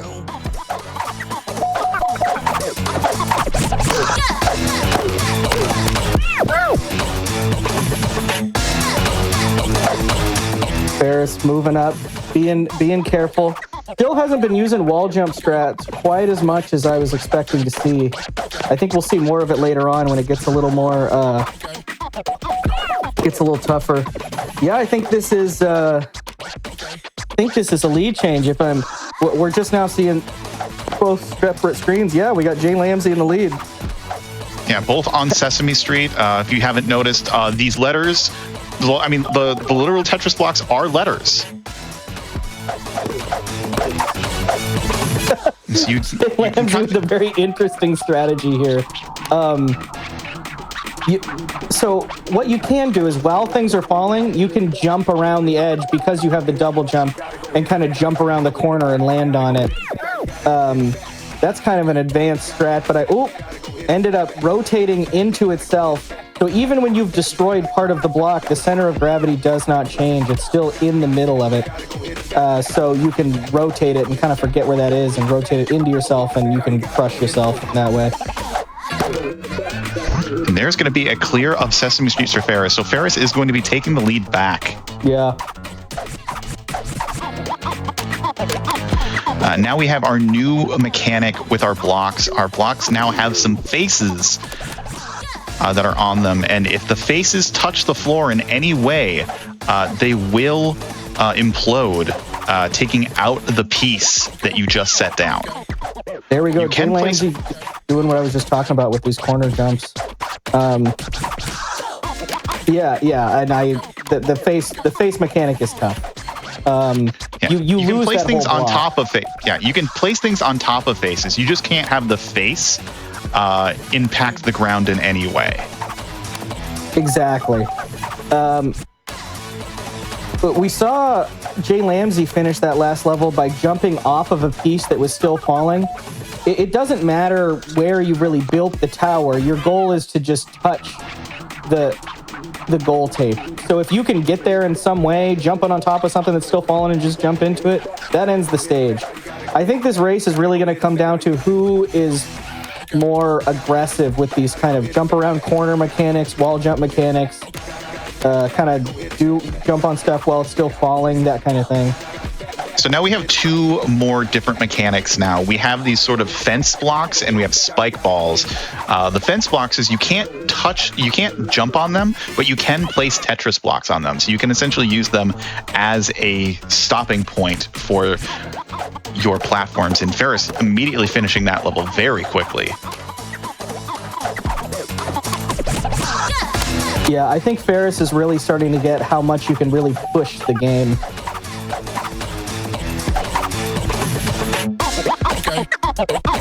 And despite this being, I don't know, a game jam game, I don't understand how Team Bugulon pulls this off.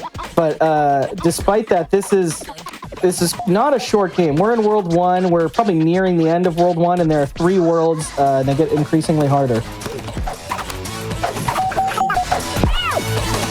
Yeah, they must have some full-time staff to make these games because it has great mechanics. It's really polished. Great art. The music is fantastic. Like, you cannot ask for more from a team that is essentially just like putting out free games almost every few months. Yeah. I mean, it's just like a big hobby. Maybe it's some sort of, they're trying to get into the industry in some way, or it's people who are already in the industry. As big of a fans as we are, this is probably their most polished, best game they've made to date. Jlambsy is in a really tough position here. There's nowhere to really land that block. Okay, you can get into a spot where you're like, well, I could just kind of build up a tower to the side for a while, but really you want to be always gaining height. So you have to think about kind of funny ways to start placing things. Ooh.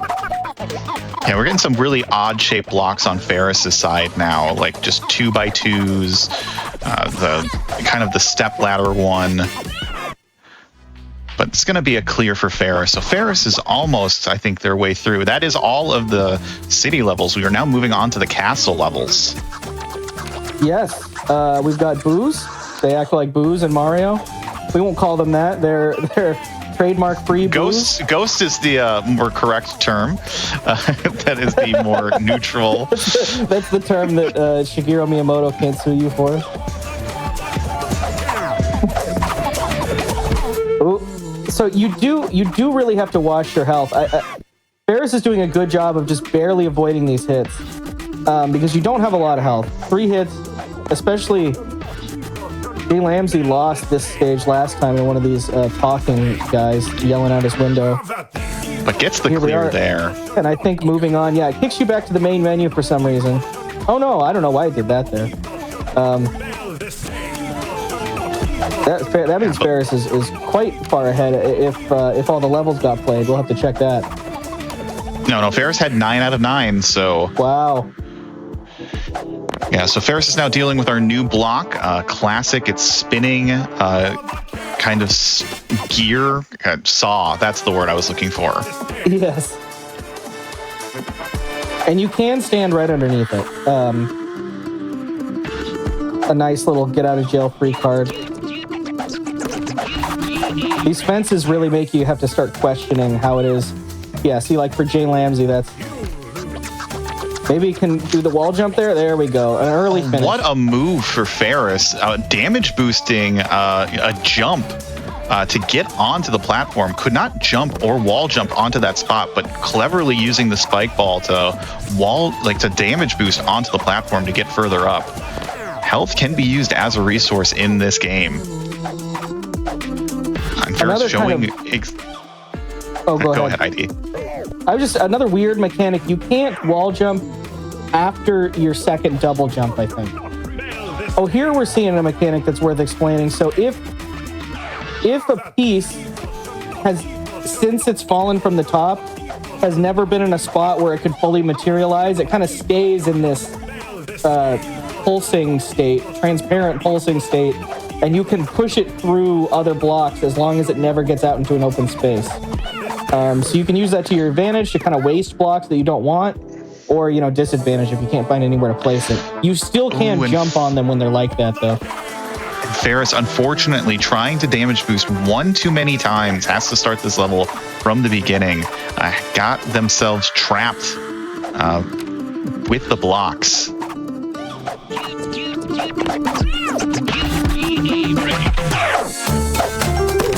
And then cleverly using that damage boost strategy again.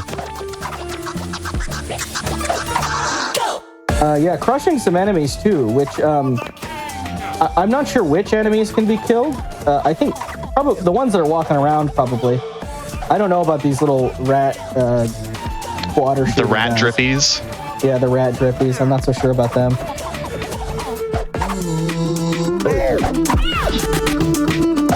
So one thing about this game is because you always want to gain height, it's tempting to place all of your blocks vertically and make a very narrow tower.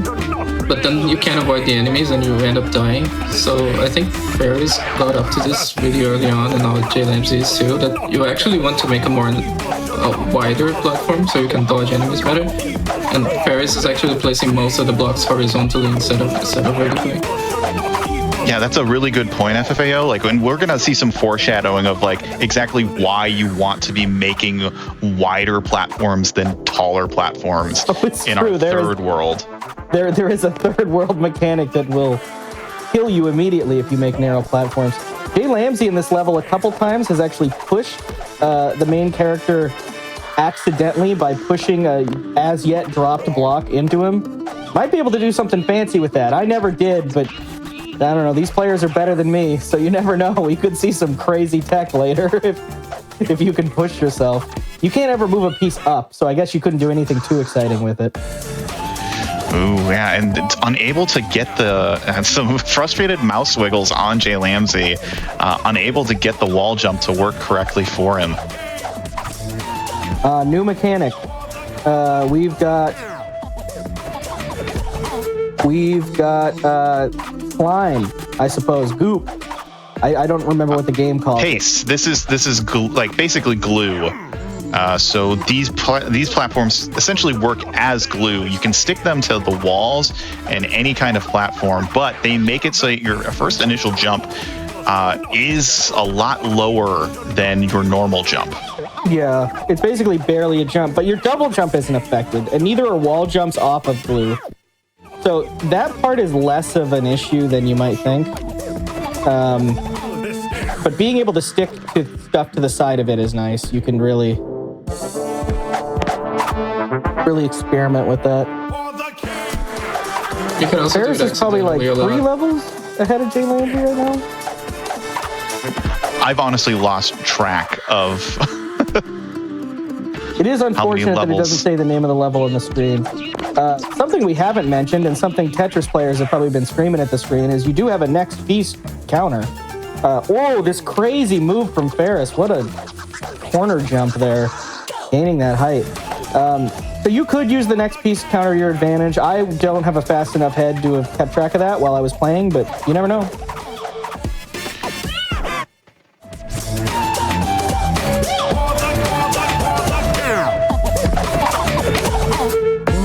So now we're getting into almost all the mechanics that we've seen so far on Ferris' stream. We've got the crumbling blocks, the face blocks.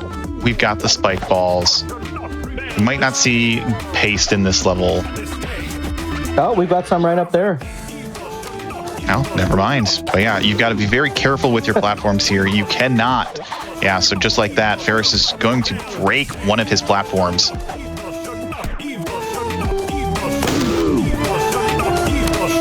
Yeah, Ferris is doing kind of a slow and steady approach. You could be a lot riskier in this level, but then you'd also probably lose a lot more, which is slow. I don't know if we've talked about that yet today on stream, but when you die in these games, usually that's slower than if you didn't. Kind of a hot tip from your mystery community. Yeah, that's another clear for Ferris. So Ferris is making very quick work of these levels now that they understand the main mechanics, really. We've got this sort of angry neighbor. Ooh, was almost moving himself on the block. That could have been an opportunity to take advantage of it. These like angry, grumpy neighbors are by far the most like dangerous standard enemy in this game. They've come out of their like Brooklyn neighborhood and or have invaded the castle. They have a very NIMBY attitude, not in my backyard. Yeah, exactly. Oh, I guess that, yeah, the face touched the spike there on Ferris' screen. Kind of a weird one. These enemies on Jlambsy's screen, we barely even saw them when they were in Ferris' level.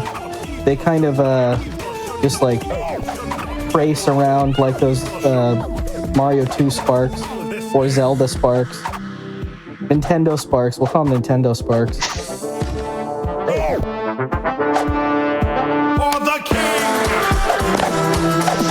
Yeah, but Ferris is doing a very great job right now managing their pieces.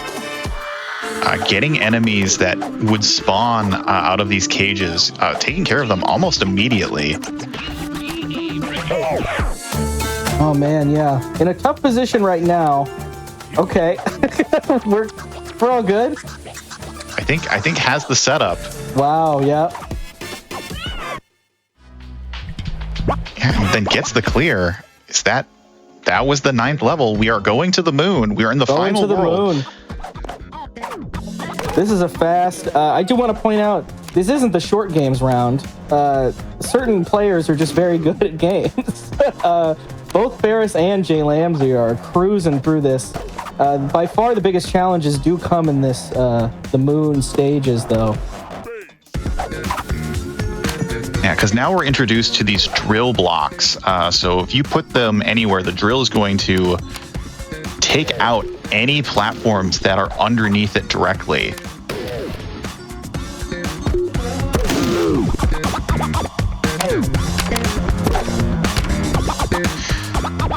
Ferris just like trapping this robot. That robot did nothing wrong to Ferris, but Ferris is just saying, no, you've done wrong to me. Ooh. Oh, something we haven't mentioned, that you do die if the screen catches up to you. That's the kind of main mechanic that keeps you moving. You can't just stop. It might be that only the moon actually has this auto-scrolling mechanic, but I don't think that's true. No, the whole game is. There have been some levels that had. Been here the whole time. Both these players, it's just like not that important that it's happening. Maybe finally now it's getting hard enough that we. So this is now the mechanic that you want to make wide platforms versus like skinny platforms. This is the alien baby. Alien baby will essentially spawn where you are standing, and then just take out any platform that is underneath you. But Ferris, not even caring about the mechanic at all, finishes that level with relative ease. Maybe hasn't even realized what the alien baby does, which is crazy. I think that level took me so many tries. It does come back, though, so needs to understand the alien baby. These spark blocks, I've never really fully understood. I think sometimes they get struck by lightning if there's nothing above them, so like you can't land on them. That's my thought. Yeah, Jlambsy on the other side, dealing with the crumbling block level, is in a very precarious position right now. Ooh, Ferris, we may be seeing a death from Ferris here. It's tough to get out of this, has 1 health left, needs to avoid touching this rat. I think that's done. Yeah, Ferris has got to start this level over. I think that may be the first death from Ferris. Maybe it's happened before. And a good jump from Jlambsy, getting the clear on the crumbling block level. Still has a lot of ground to make up to catch up to Ferris, but is not out of this yet. No, Moon really brings it. Not a great place for that. Oh wow, just barely. That's the power of the double to wall, or wall jump to the double jump strat. Ferris finishing that level, moving on to construction. Some fun fonts in this game too, if you're a font lover. Ferris is like, okay, got kind of lucky with the eyepiece there.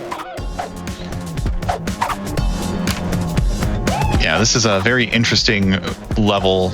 You're getting very little pieces that you can stand on, and a lot of these fence pieces that can essentially mess up your trajectory of putting pieces down.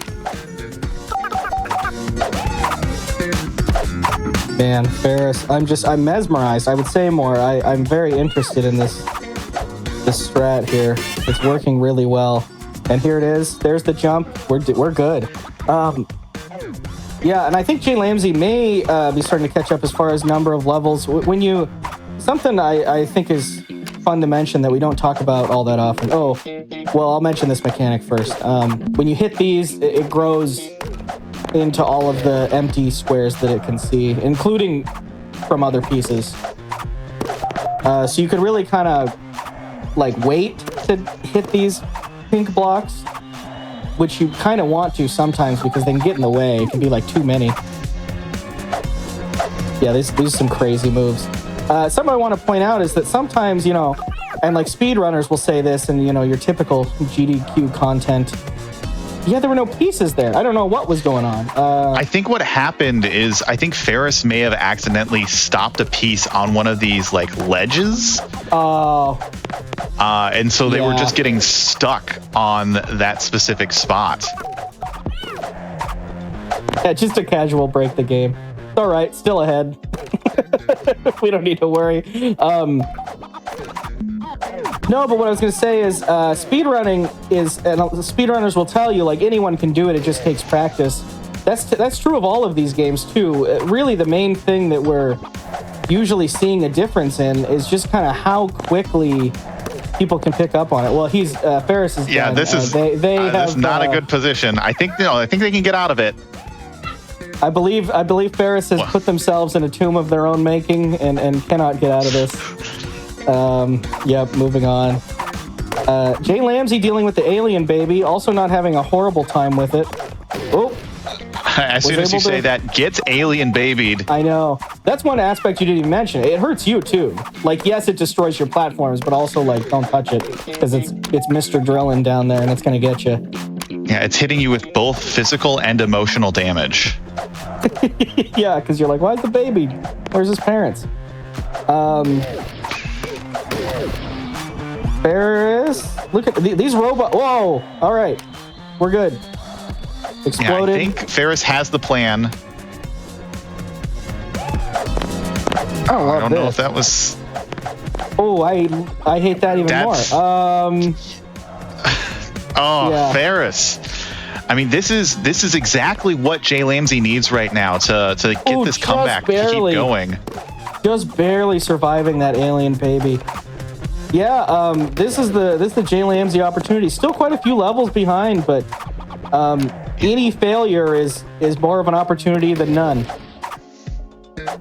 Yeah, I want to say it's just 2 or 3 levels back now, and Ferris is just having a rough go of these just builder blocks. Yeah, with these guys specifically, I think you don't always have to necessarily activate them. Ferris is having a pretty good time by activating them, which is fine. But you can kind of build up a few before you even... Oh, there we go. I actually didn't think he was quite high enough they were quite high enough to make that jump. So yeah, I think Ferris was relying too much on their ability to kind of wall jump and double jump out of any situation they created for themselves, and just realized that the safer method is just to make the tower so you don't have to rely on that. Oh, that's a rough one to break. I think is going to need a new piece of equipment to get out of this. Meanwhile, Jlambsy, you can kill the mouse droppers. Oh, and made that hit the gold tape from down there. Again, didn't think that was completely possible.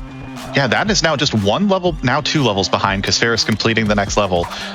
But the Alien Baby level part 2 is where I know dreams do not get created. I didn't know where I was going with that sentence. That's I thought right. I had it, but I didn't. That's all right. We all forgive you. One thing about the Alien Baby is I don't even know if Ferris really clued into the mechanics the first time because they went through the level so quick, but looks like it's fine, honestly. This is really high up to not be having any major issues, so I think we're just good. Just no issue, whatever. Ferris, yeah, it's just like that level just requires you to place those pieces down as fast as possible. Ooh, Jlambsy. Oh, okay. So something you may not realize, even while that piece is transparent, you can still jump on the solid blocks. So Jlambsy could have gotten out of that, but it's tough to realize that if you haven't done it yet.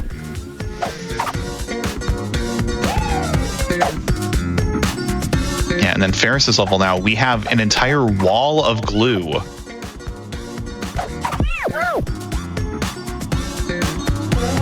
Doing some...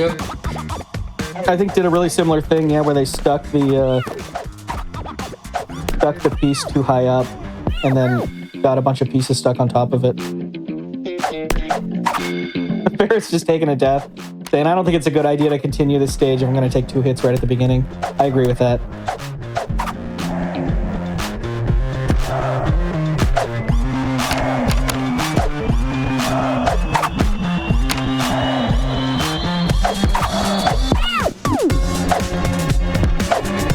Doing some masterful... keeps hitting that hole, and that's like pretty bad. Ooh. This construction level is no joke. It has been the hardest level for both of our players so far. Yeah, it's easy to kind of get yourself in a claustrophobic situation where how much you can do.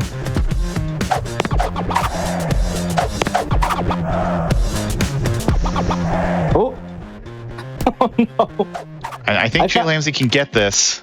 Now I don't believe they can get where this. you're trying to go for a wall jump that you can barely make, but then on accident you're hitting the piece from underneath and breaking it. Jlambsy has no health. Oh. Oof. Ferris on the other side, making some easy progress here. Gets the spike ball. Just a complete spikes. Just a complete trap of a piece. Got a fence? Pretty close. I think can just jump on that. Can they double jump? They don't need it. They got the platform. There we go. Through. Outer orbit. There's maybe 1 or 2 stages left.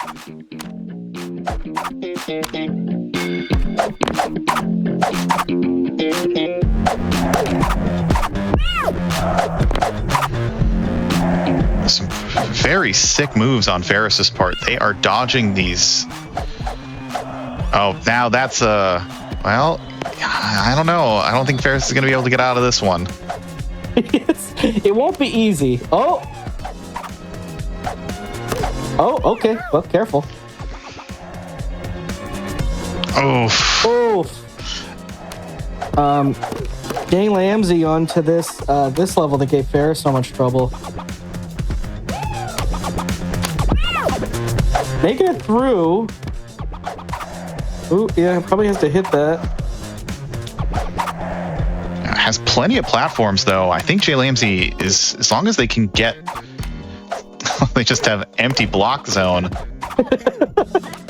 If they connect it with another one, it'll be effective. But yeah. What a move! I think this is going to be a clear. That's a clear for Jlambsy. Powerful move. Meanwhile, Ferris with a series of powerful moves of their own. Yeah, is going to get the clear here. Glipnarp. I bet you didn't think we were coming to Glipnarp. The alien baby is back. This is the home of the alien baby. It is Glipnarp. He lives on Glipnarp, of course. So this is a scary place to be in where Ferris is right now because alien baby is going to destroy the entire support. Stuff that you've landed will stay floating. Oop. But, yeah, it doesn't give you much leeway.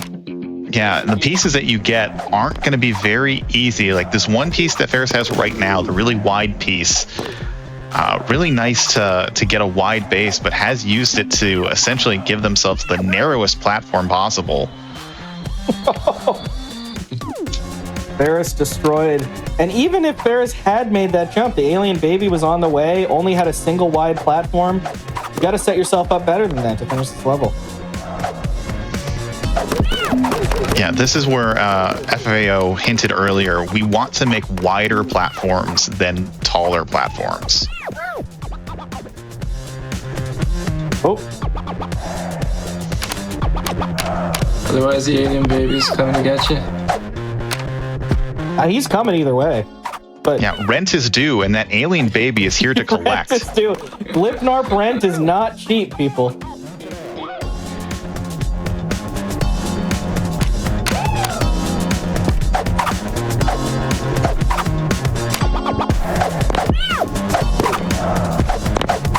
I'm sorry, we're not saying anything. This is intense. Yeah, there's a lot going on. Jlambsy restarting Danger House. Just a lot of different, just a lot of difficult pieces to work with here to make a consistent house, essentially. Well, Ferris on the other side, this alien baby is just not showing any mercy, but Ferris has now got a nice wider base for their tower. Absolutely. The big thing, another thing we kind of didn't mention, more subtle mechanic is like the alien baby will destroy your stuff while it's in the air too. Oh, and now we've got a ghost. The place is haunted. The realtor didn't even disclose. And I think that's going to be the clear. That's it. I think that's GG. And Ferris taking game 1 of this best of 3 set.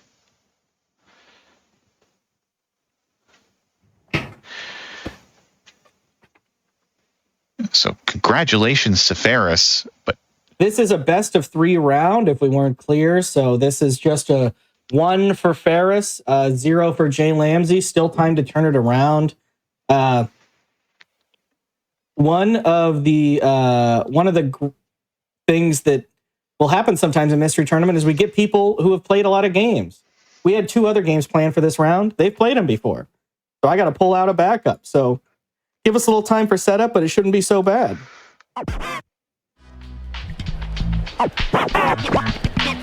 We can keep talking too. I don't know where we're at exactly, but I'm going to work on getting this game for these next people. Do you want us to just vamp, or do you want to take a quick break? It's up to you. We can just vamp. I don't know how long. Let's take a break. Let's take a break. Yeah, let's take a break. Yeah. Let's take a break. It's a 3D game. We'll see how long it takes them to download it and things. Yeah. Sounds good. Yeah. So just because of the 2 rejobs, we're going to take this quick break here. That way everybody has time to get things set up, and we're not rushing to get things going while we're vamping. So we'll be back in just a few minutes, everyone.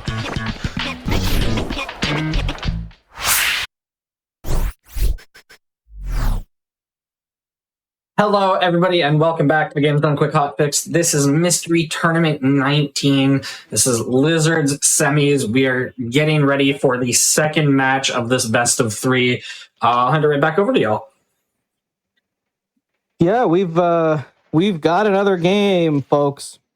Like I said, I won't spoil what these games were redrawn. When we do a Mystery Tournament, and this is throughout the year too, we like to play games that the players haven't played before. Little unfair if you pull one and one of them's like, yeah, I speedrun that game. The other one's like, nope, I haven't seen it. It's like, well, I wonder who's going to win that match. So sometimes if you've just like seen footage of it or whatever, it's not going to help you much with the game. But yeah, even these very obscure games, both of one player had played one has played the other. I hope to use them later, depending on who progresses, so I won't spoil what they are. But we've got a different game coming to you. Another game, a first-person shooter, in fact. FAO, how do you feel about first-person shooters in Mystery Tournament?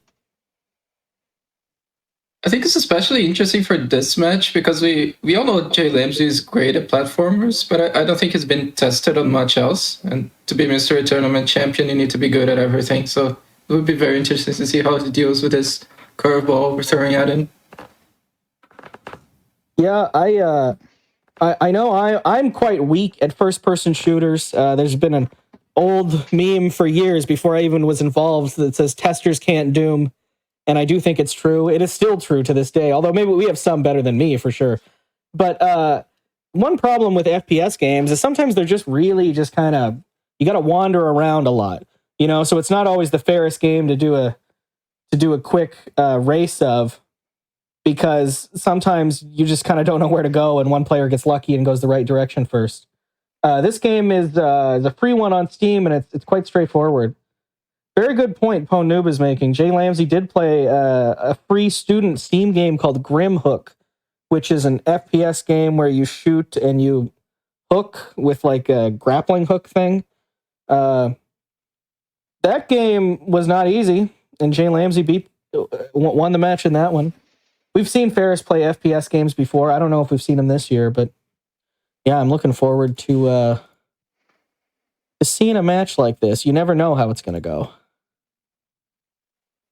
Have you played very many first-person shooters in Mystery Tournament yourself, Trambles? I have played a couple.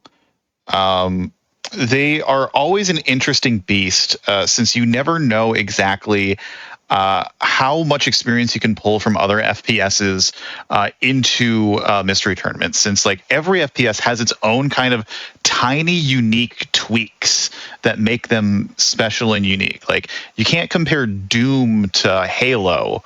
Those are two completely different styles of games, or you can even throw like Borderlands in there. Not that you'd see any of those games in Mystery Tournament, but that's kind of like a base that a lot of people have played, and that's really kind of what you need to draw your experience from in order to kind of just figure out exactly how an FPS will play, especially with how indie games and free games will like to mix up the formula with what you're actually doing. Some FPSs that we see, you don't even shoot. It's just FP. It's true. It's just a first person something else. Yeah, unique is probably maybe one of the first words I would go to for this game. If that tells you anything. And I think we're ready to move into it. So I'll spoil. The game is called FISHGUN. What do you think that means? Well, I would assume that you have a gun that is a fish. And that's as much as I'm going to pull from that. That even could be wrong. Yeah, and as much as you might think that that's going to be like the main thing, it's like not even. Like that is true. You do have a gun that's a fish, but this game's a lot weirder than the fact that you have a gun that's a fish. This is going to be a really interesting race. The game is very enemy wave based, so you'll get into a situation where you find these fruit that you have to kill, and you have to destroy them. You can slide on the ground to go really fast. We've already seen that from some players. And once you kill the fruit, you can move on to the next area. But the main mechanic of this game is that enemies kind of constantly drop power-ups. And you can hold 3 different types of power-ups. You see there's the kind of green, the purple, and the blue on the right. And whenever you pick up one that's already green or purple, and you already have one, you replace what you have. And it massively changes the mechanics of your gun. It makes the bullet do different things, almost like a roguelike kind of thing. And I can see on Jlambsy's screen right now, like he has one of the fruits, and he can actually choose to throw it as a sort of grenade instead of taking it as the power-up. Yes, if you don't want to switch, you can. The ones you pick up, you can throw as a useful grenade, which are pretty cool. It's a cool mechanic. So the game is going to be about how fast can you learn what the different sort of symbols mean. How fast can you learn which ones are going to be useful for you and which ones you want to keep and which ones you want to throw like grenades. And how fast can you, like, how willing are you to sort of commit to the gun that you have when you could just say, well, maybe I want to find maybe a better mechanic. I'm going to try and find a different power-up. Also, you're fighting fruit in skimpy underwear for the majority of the game, or Cyclops fruit. That mechanic, it doesn't really have anything to do with FISHGUN, but that is the way the game is. Ferris taking an early lead, finishing level 1, moving on to the temple. We will be playing the whole game today. This is a free game on Steam. The thing I don't think you mentioned is that eating the fruit also gives you a power-up, but it also gives you some health back. So there's also some element of health management, especially when you have a really good power-up that you really want to keep. And then I have to decide, do I want the health and potentially lose the power-up that I have? Or can I live with this low health that I have and keep my power-up? That's a really good point. Yeah, when you get a new power-up, it gives you health. And so by not ever switching guns, you're not recovering health. So if you're getting hit, you just kind of have to switch guns. Some guns are definitely better than others. Some are very powerful. Different combinations can be strong. You think a game like Noita or something where you're combining all these different stats together, how crazy you can get. But I think you probably could play this game where you literally absorbed every single thing that you grabbed and could probably get through it okay if you were good at FPS games. But it's a risk playing like that. There's an interesting push and pull in this game. Risk versus reward, I know. Famous commentator Mythical9, who you heard earlier, likes to reference Sakurai's game dev videos, often talks about the push and pull. Every good game mechanic should have something that you're risking to do, whether or not you want to push forward with it and risk something else, or pull back and hang on to what you have and not risk it. That's kind of what makes games interesting. Yeah, Ferris on the screen right now has this essentially rocket weapon. So just like missiles are raining from the sky. Yeah, we've got Mega Missile, as the green. We've got wider spread as the purple. The purple is kind of like a modifier, and then the blue is also a modifier. So the purple and blue are like the same style of thing, and then I think the green one is always like what type of gun it is. Right now, Ferris has Mega Missile, and Jlambsy has Swarm. And I think Ferris still has a lead. Ferris has a good lead, is not taking much damage in any of these fights, really.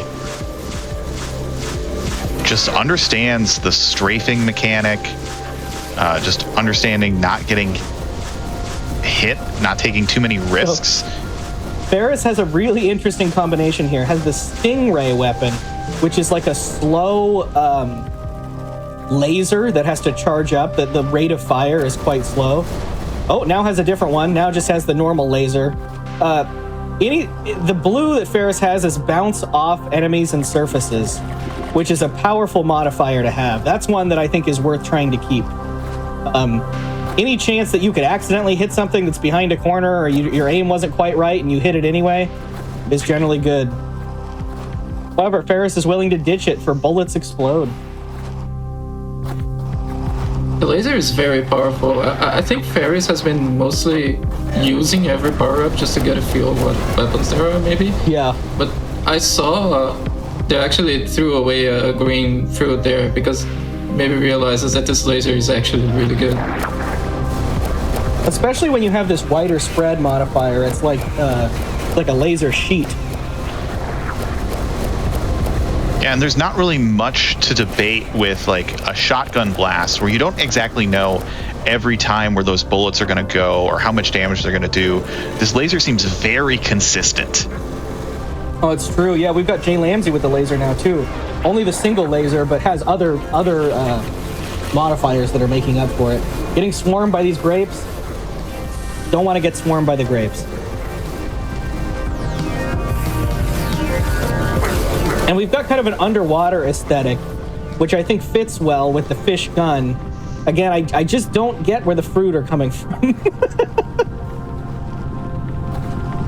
Yeah, there again, a while ago, I didn't mention it, but Ferris had the green, opted to throw it rather than absorb it. And if you're not getting hit, you don't really have to worry about the health absorption so much. Just kind of don't get hit, forehead, and you'll be fine. Yeah, Ferris is just taking out these fruits. Gonna be finishing level 2, getting into the helicopter, it looks like. Clipping into the helicopter! The speed tech!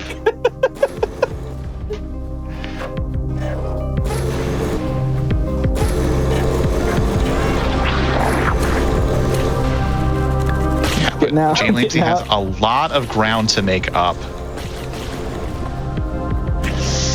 Yeah, I think in general is sliding less, which I think is good. It's easy to remember to slide when you're going in between sections of waves, but Ferris is taking advantage of this slide basically constantly, including while fighting the waves of enemies. And I think that's helping them take fewer hits and also get better angles of attack. Yeah, these cherry bombers don't stand a chance against this laser. Ferris jumping over them, getting onto the next section.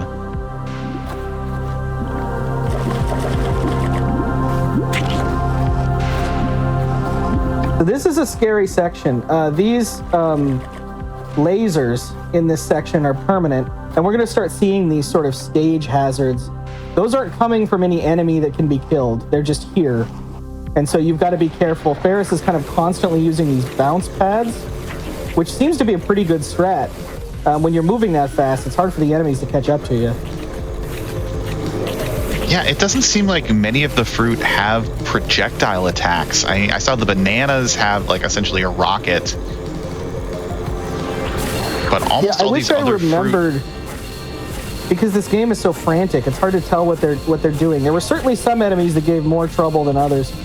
Okay, Ferris has swapped out wider spread for taller spread. So now has kind of a laser rather than a sideways sheet. It's got a vertical one. So it's going to have to manually kind of swing that through enemies. But presumably bigger enemies with bigger hitboxes are going to take multiple laser hits at once, which will be nice. Yeah, Jlambsy also getting this taller laser. Yeah, and Ferris's low health is going to have to start thinking about swapping out some parts. For pretty much all of last level, Ferris kept what they had because they didn't take any hits. So there's really no reason to experiment when you feel like what you have is going well. Here we've got a boss. I forget what it is. Can't see it because it's a pear. There we go. Yeah, but this pear is just gone, immediately melted by the vertical laser. The pear shoots out those thick green lasers like we saw as stage hazards in the last arena. And so when you get multiple pairs and you like kind of don't know where they're at, they're a real deadly enemy. You got to deal with them early. Yeah, these banana missiles, they do. We've got 2 pairs here. We've got to be careful. You can see these lasers swinging around. Pair of pairs. It'll shoot out this kind of red targeting laser, and then once that touches you, the actual green damage laser comes out. And Jlambsy finishing the level, I want to say, is at least 3 minutes behind at this point. Maybe even more.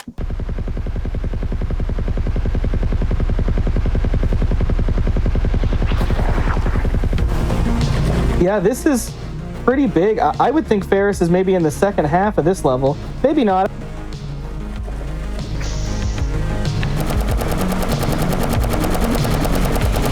Ferris is just going to the end, maybe hoping to trigger this last enemy section, and maybe thinking that if I beat this enemy section here, maybe it will actually cause the door to open and it's not killing all the enemies.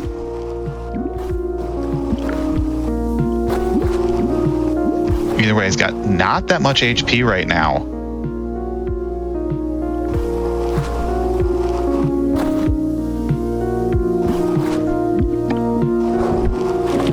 What is this? Bullet spawn lasers. I guess. That is an insane power-up.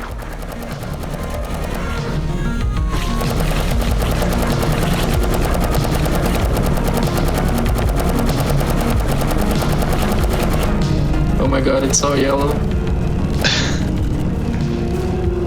These fruit don't stand a chance.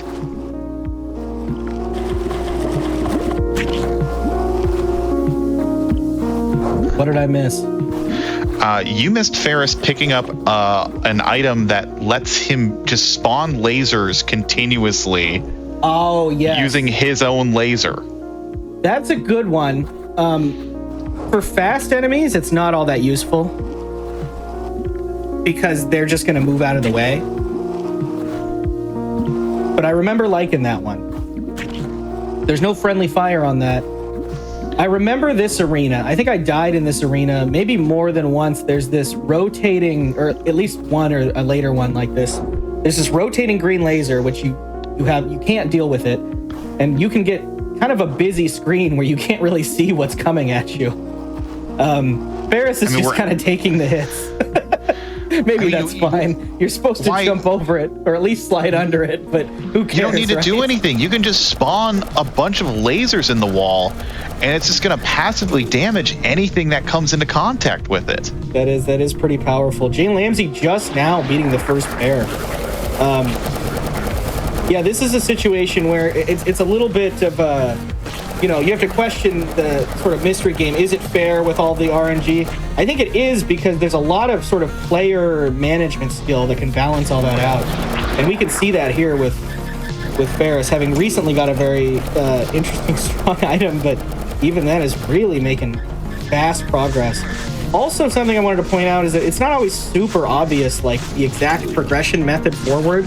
It's generally forward, but sometimes you gotta find a bounce pad and get over a wall. Ferris has had no issue with it. Is immediately going to where they assume the designers want them to go. Yeah, there's been some unfortunate platforming on Jlambsy's side. Doesn't always see where those speed platforms to make the jumps are. And so it's just losing a little bit of time just to those small moments. Yeah. And unfortunately, when you're up against a previous MT champion, those small moments add up.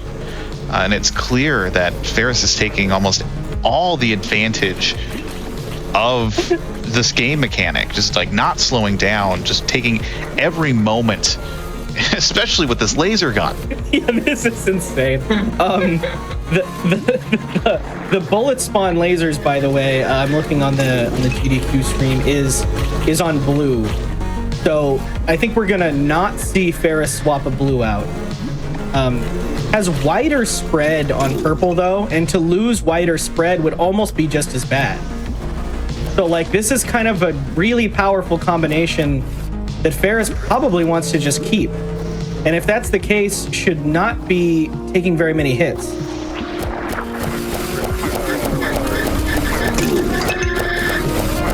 Yeah, what I'm assuming that Ferris is doing is that you can probably end up picking up. Oh, we now have slow, bouncy bullets. We have lost our spawn lasers. Yeah. Not great for most of this. Although with the way that boss was, because it was up on the hill, the angle that you're up on like a pedestal, the angle that you shot at it, it was hard to spawn the lasers under it anyway. Here, this would not be so bad if you were spawning lasers under him. That would probably be pretty useful still.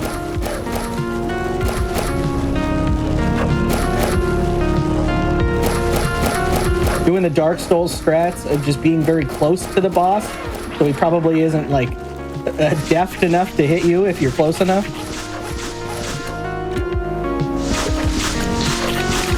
Yeah, and something else that like I think the players didn't really have to worry about. There's no ammo really. You just kind of have this charge in front of you, which just shows you how long you can actually shoot the weapon before you need to stop shooting it. Yeah. So there's no ammo management at all in this, really. Which is, it makes for a faster paced game. It's fun for a mystery race. Ammo management, a lot of games with ammo management, you can kind of put yourself in an unwinnable position, which would be really difficult in a fast race like this.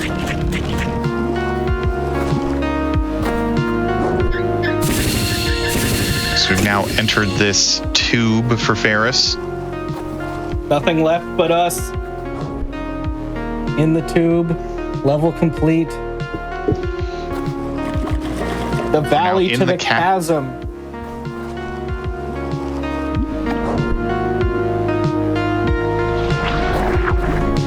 Yeah, I have no idea how many levels are in this game. It's I think the chasm is maybe second or third to last. There aren't that many. It showed them all at the beginning. The one thing I would, fault this game for, I don't know, quite how much time the dev put into this, but the environments aren't super different from each other, so it can be difficult to tell the levels apart. This is a cool mechanic, though, this kind of grind laser, or not laser, rail. I'm just watching these lasers. I got lasers on the brain. This is a solid laser that you can hold on to. Yeah, yes, effectively. You do grab underneath it and you slide across it, kind of like, Sonic grinding a rail. And you can continue to shoot while you're on it, but I think your trajectory is fixed as soon as you touch the rail. Yeah, so you could kind of put yourself in a bad position if you're not careful. Ferris is taking full advantage of it, clearing that fight very quickly. Yeah, Jlambsy now taking a death on the green circular laser. Where does that put Jlambsy? Okay, not too far from that checkpoint, but still. So this is really interesting.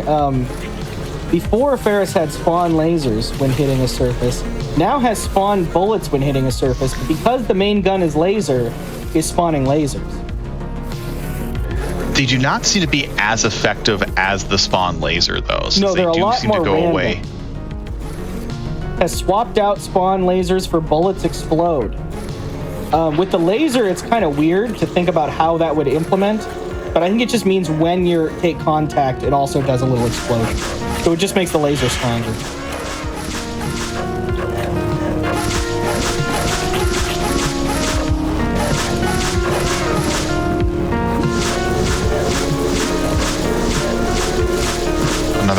Another little handrail for Ferris. Gives you a little preview of what's coming up. Kinda.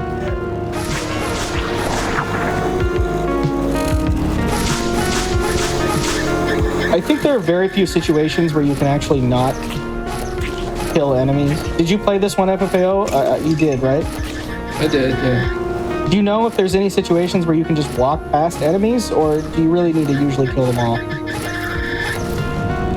I don't remember any situation where I can skip enemies.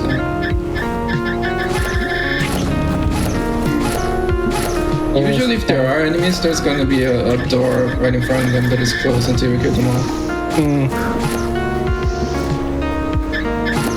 Ooh, into the tube. I almost thought that was a solid wall and thought they had to jump up that somehow. Catching the rail. Jlambsy on the previous level. This is sort of still the second to last fight before the big pair. Yeah, still in this kind of green laser room. Has been struggling a bit getting these enemies down. Yeah, for those of us that actually might take damage occasionally in an FPS game, which I think is most of us, but it seems to be Ferris is sort of outside of that realm. You can slide under this laser as well, which is kind of, it feels cool to do at the very least if it's not useful.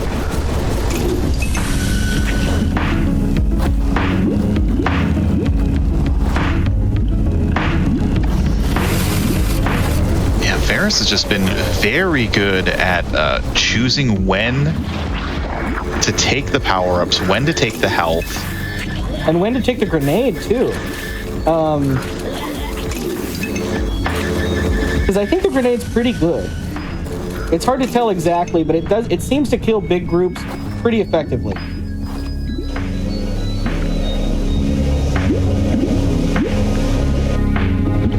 Jlambsy now onto the pair boss.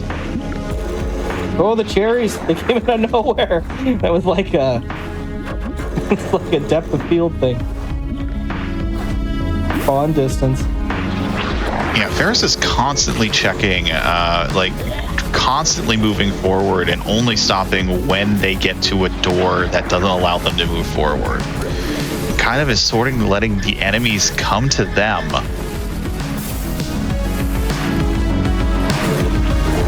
Taking out as many, and there's the level complete for Jlambsy. Nice. But this is a big gap. This is... Yeah, I would say it's been about 22 minutes in this race. Is probably about a 4 or 5 minute gap, maybe. Oh, we've got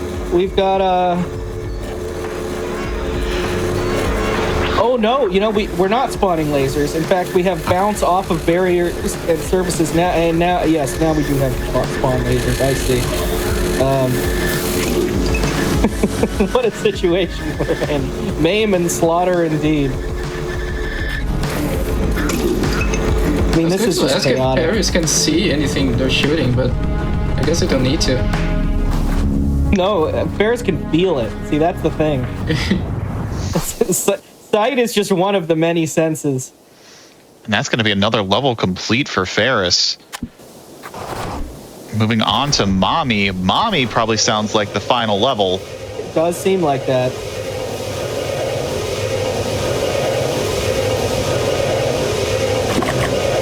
I don't know how long Mommy will survive this laser onslaught.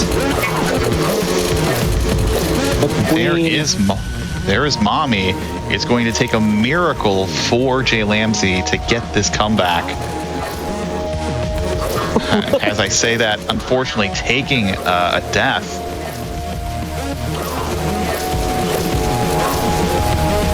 Man, look at this generation on these health bars. This is crazy. Oh no! Okay, Ferris is like. Ferris doesn't seem to mind. It's not a big deal regardless.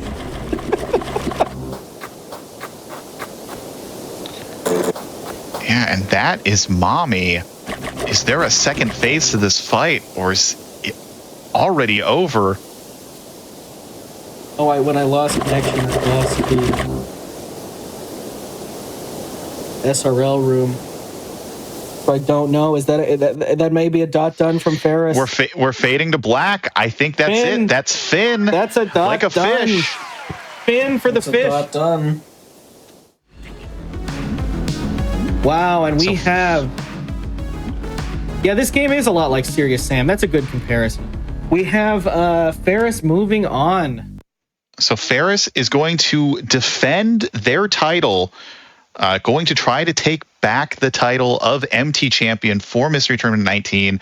But big round of applause for Jlambsy, having one of the greatest lower bracket runs that we have ever seen in Mystery Tournament. Yeah, perhaps the greatest. One of the... I mean, this is like... It's like 11 wins or something. It's crazy. One of the most impressive first years that I've ever seen, for sure. Yeah, so no need to hang your head in shame, Jlambsy, because if you're going to lose to anyone in Mystery Tournament, losing to Ferris is like, and at least keeping it competitive too. Seriously. Yeah, this is a Ferris, one of the only multi-MT winners, has established themselves as kind of grown over time. Was always good from the first time joining, but has grown over time to be this sort of unstoppable force in gaming. Yeah, great job to everyone who raced today, and also thanks to all the commentators. This is our final match of the day. We have established who is going into, or one of the people going into the losers or the Lizards finals, excuse me. Basically what we have left tomorrow is we're beginning with a best of 3 between Pikapals and Midboss. That is the winners finals. And then whoever loses that is going to go up against Ferris in the losers finals. It's going to be a long day for somebody. And then whoever wins losers finals is going to be back in the grand finals. That's a best of 5, but as an advantage from coming in from winners, you already will have 1 win. And that's going to establish the winners in this tournament. Kind of crazy that we've already come this far. Do you have anything to add, FFAO or Shrambles? I do not. I think you covered it pretty well. We look forward to seeing everyone back tomorrow at 1 o'clock Eastern for top 3. There's going to be a lot more fun games to be shown. Yeah, and also I want to say thank you so much to Games Done Quick for setting all this up. It's a very complicated hotfix stream for them. Usually you don't have people swapping this fast and coming in and out. So thank you to Church and Sarge for the host and everyone behind the scenes as well, helping make all this together. Yeah, and thank you and all the testers and everybody. Thank you for all the work you do throughout the year to put this mystery tournament on. I've been talking about it earlier, but mystery tournament is so fun, and it's awesome that y'all are putting this on every year, and all the side stuff as well. Yeah, absolutely. We've got stuff coming up, so if stuff like this looks interesting to you, come on by our Discord, and we're always gaming. Always playing stuff that nobody's ever heard of and taking it way too seriously. That's the best part.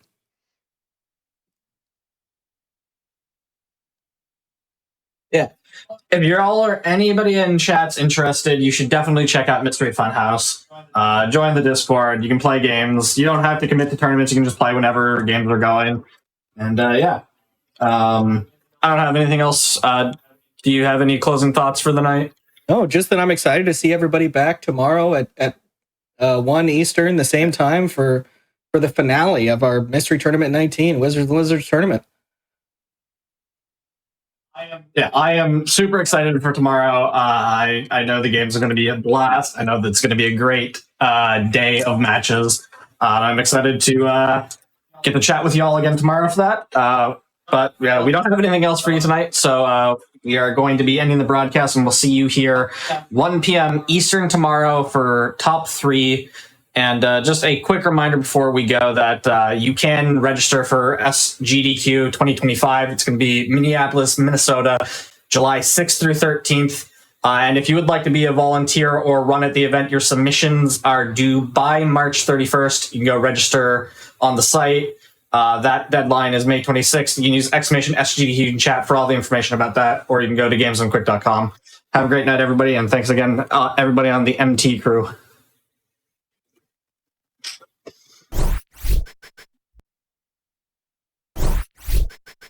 Hello, everybody, and welcome back to the Games Done Quick Hotfix. Today, we are hosting Mystery Tournament Day 2, Top 3, the finals of Mystery Tournament 19. Before we get into our matches for the day, just a few quick reminders for you all. Summer Games Done Quick 2025 will be live in Minneapolis from July 6th through 13th. If you would like to volunteer or run at the event, you can submit your applications by March 31st, or you can register to attend the event by May 26th. You can use !SGDQ in Twitch chat, or you can visit gamesdonequick.com for more information. Also, if you would like to support the GDQ Hotfix, you can check out the Season 4 shirt over at theeddie.com/GDQ. They're on sale right now until tomorrow. So it's fast.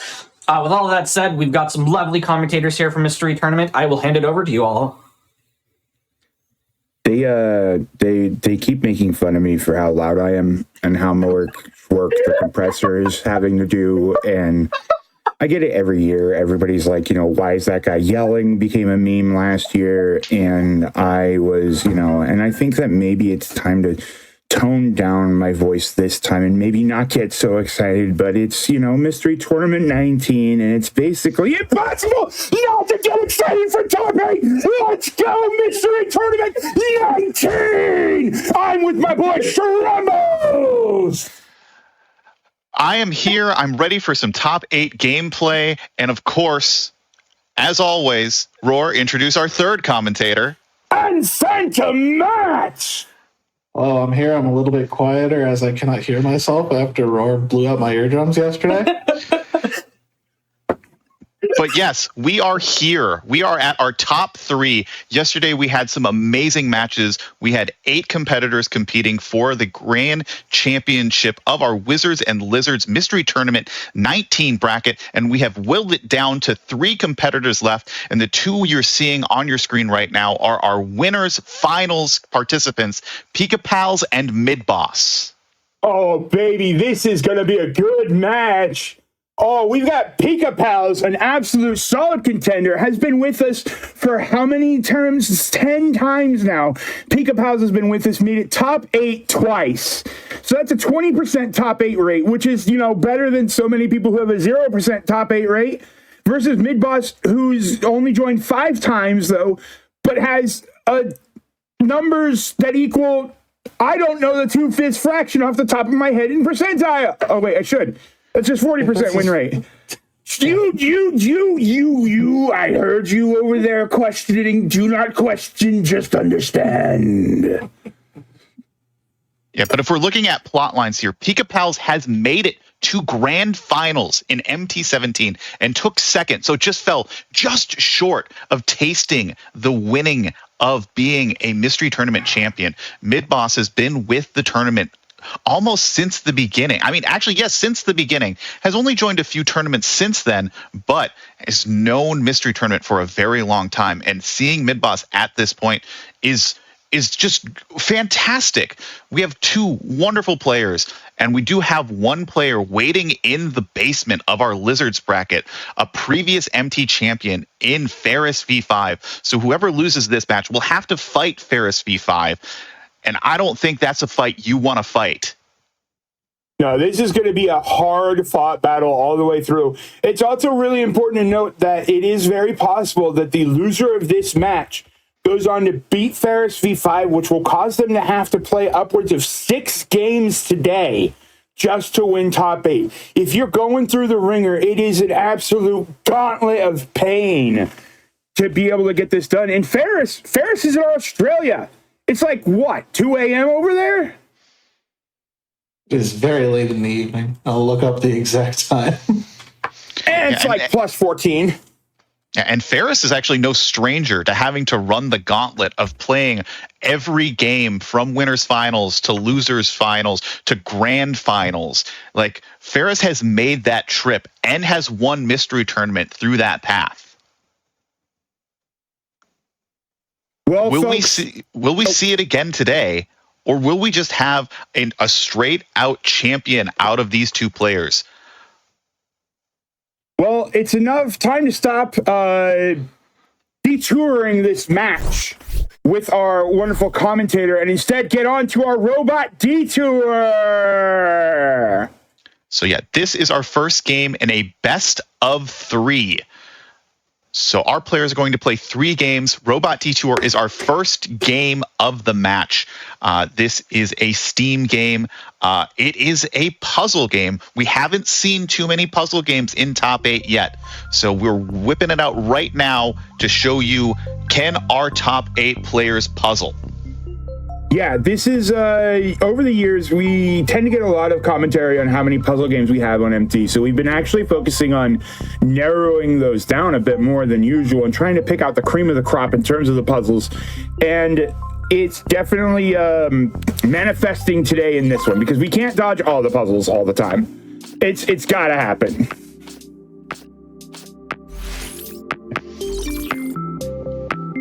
And we're all right. So this is Robot Detour. This is a game all about having a little bit of a line. We gotta make sure that our line doesn't hit the spikies. Yeah, so our robot has a power cord and is trying to reach his other robot friends, but cannot touch the spikes. So it is kind of a pathing game. And these first puzzles are going to be pretty easy. They're just going to need to know, like, you got to wrap yourself around certain blocks so that your line doesn't slack into these spikes. And we will see some modified versions of that in our later puzzles. Wait, you mean a puzzle game that adds mechanics and ways to shift up the formula as it goes on? That's not gonna... Never heard of such a thing. How does that work? Well, we will see how it works. And as you can see, Midboss has kind of wrapped himself around this plus block, but needs to figure out another way. Pikapals has also done the same thing. And then this goal of this race is we're going to be completing the first three worlds, A, B, and C, and there's 15 levels in each world. So it's 45 puzzles. And that is kind of a daunting task, but these are our top 8 players. This is winners finals. They need to be up to the task. It's definitely a lot of routing. So this is essentially routing the game. We know we see a lot of that in terms of play with a lot of platformers. So it's kind of weird to see something that's very well presented, just a simple puzzle of which order do I go in terms of movement. And Midboss is a stage ahead of Pikapals now in this, is just understanding how to make it all work. Yeah, now we have our first kind of new mechanic. Midboss just showed it off. We now have to collect a battery in certain levels and deliver it to our robot friend. It's not enough for us to get just the line to our friend. We need to collect the battery as well. Skill management is very interesting going on here. Having double wraps going around to try to gain more tautness on the line.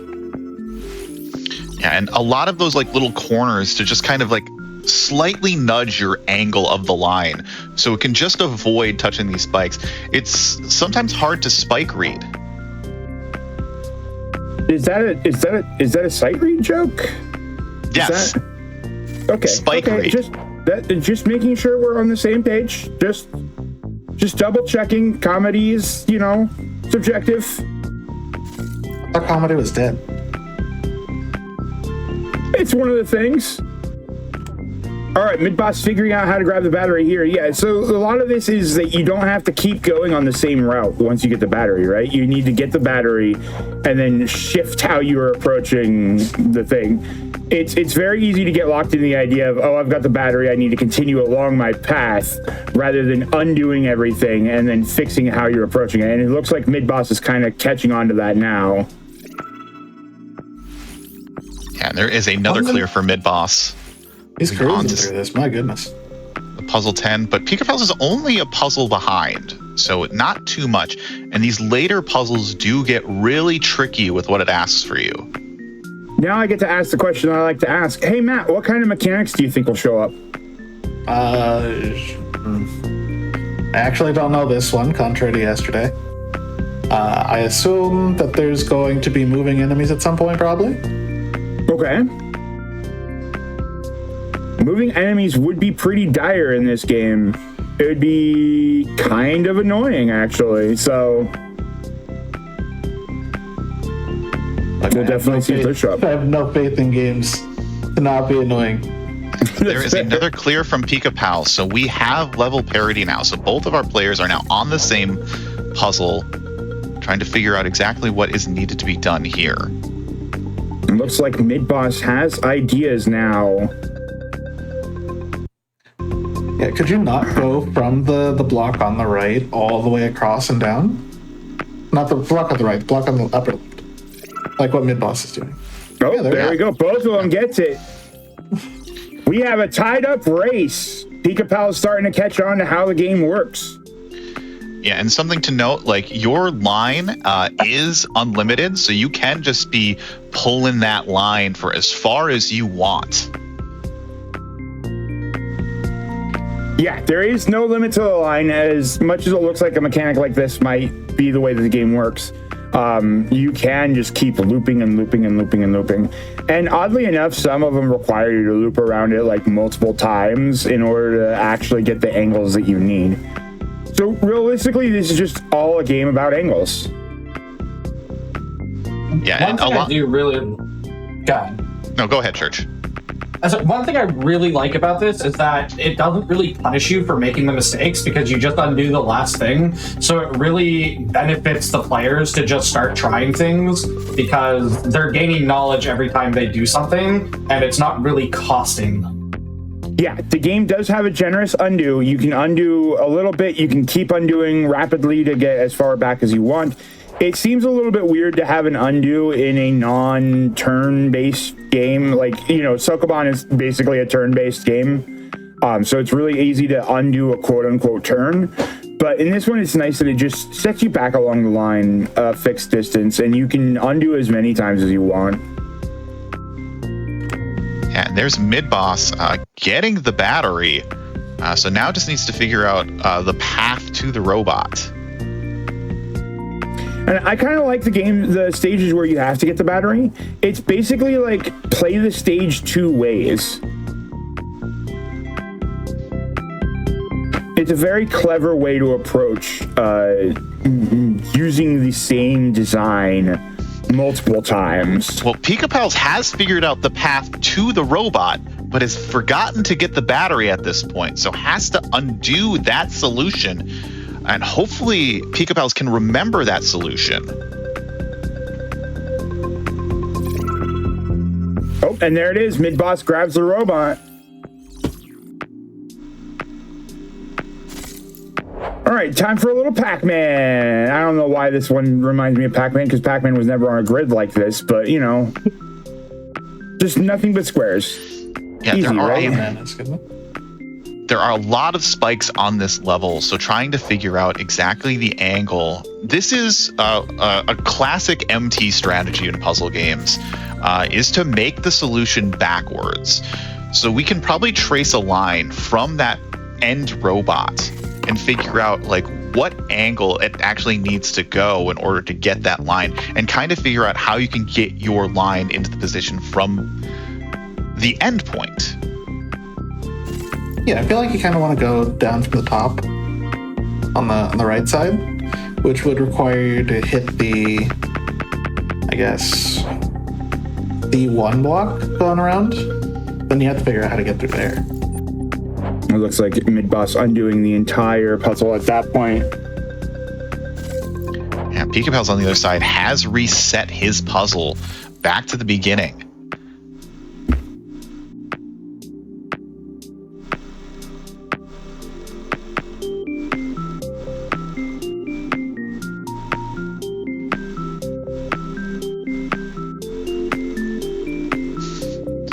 And again, Pikapals has solved the robot solution, but has still failed to figure out where that battery comes into the equation.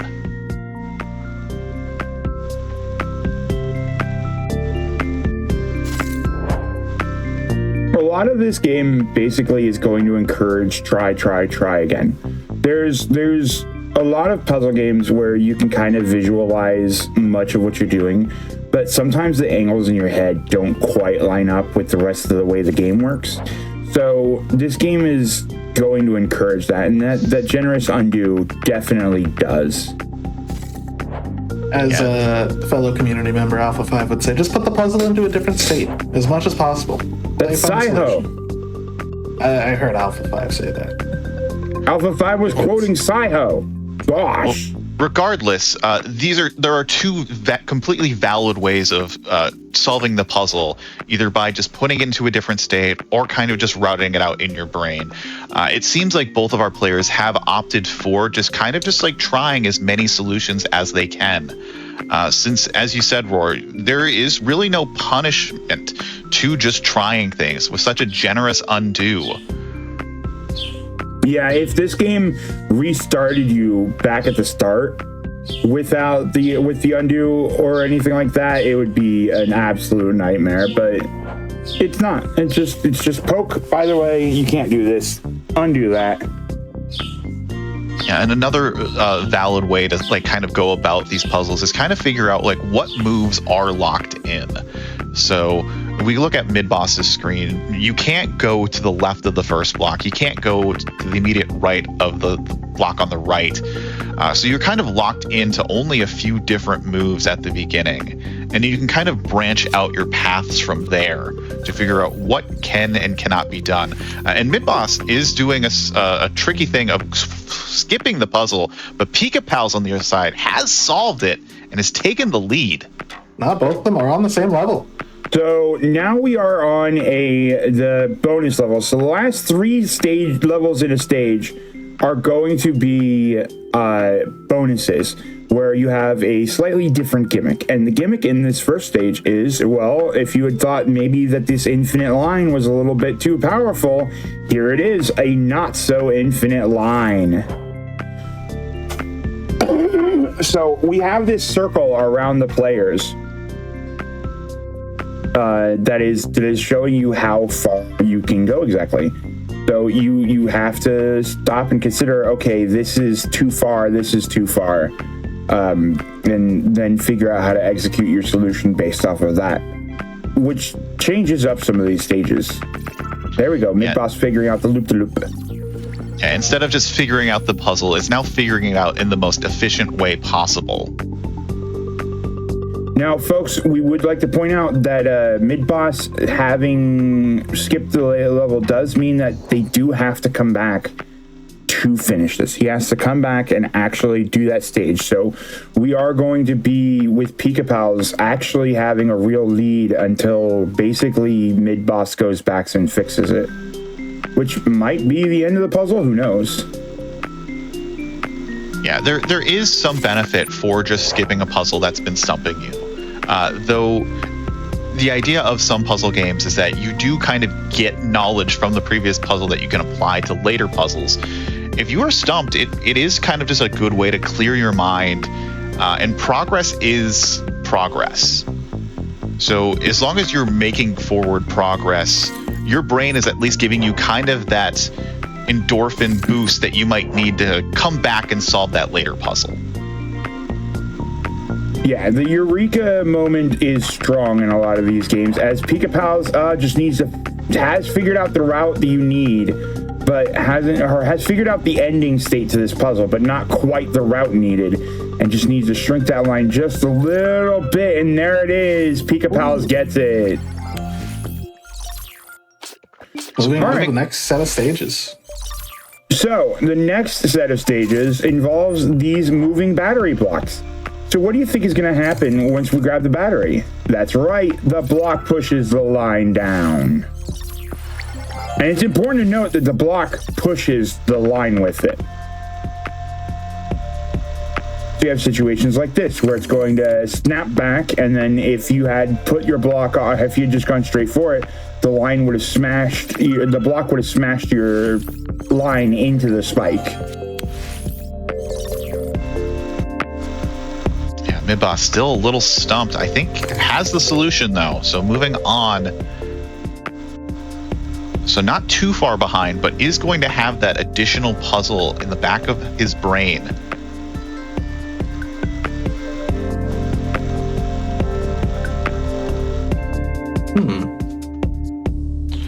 Wonder, is it required to interact with the moving block? Oh, yeah, it is, in order to finish the level. Okay. Yeah. Yeah, so you need to figure out a way to get your line trapped by the box so that you can keep your line from touching that spike in the middle.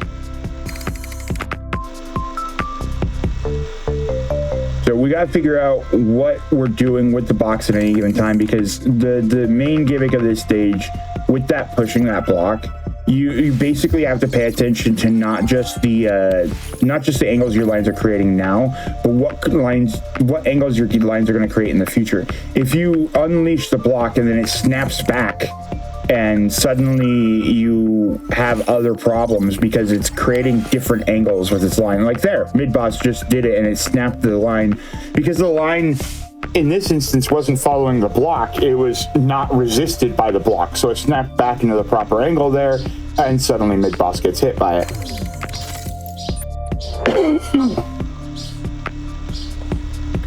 Yes, this is one of the rare games on Mystery Tournament that is a paid game. The dev did give us keys for this game.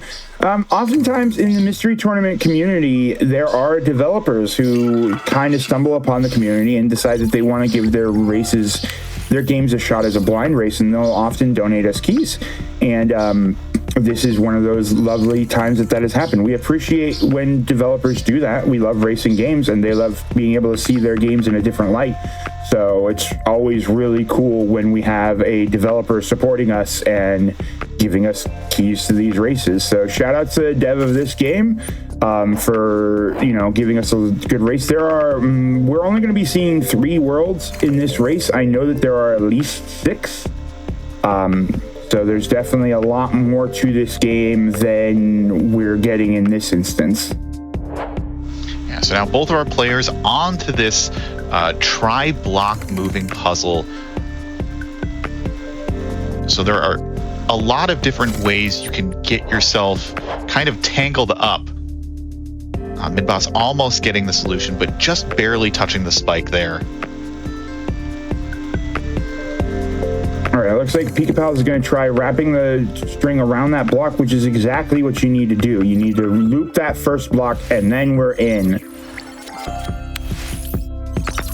Pikapals is getting a hold of this pretty effectively.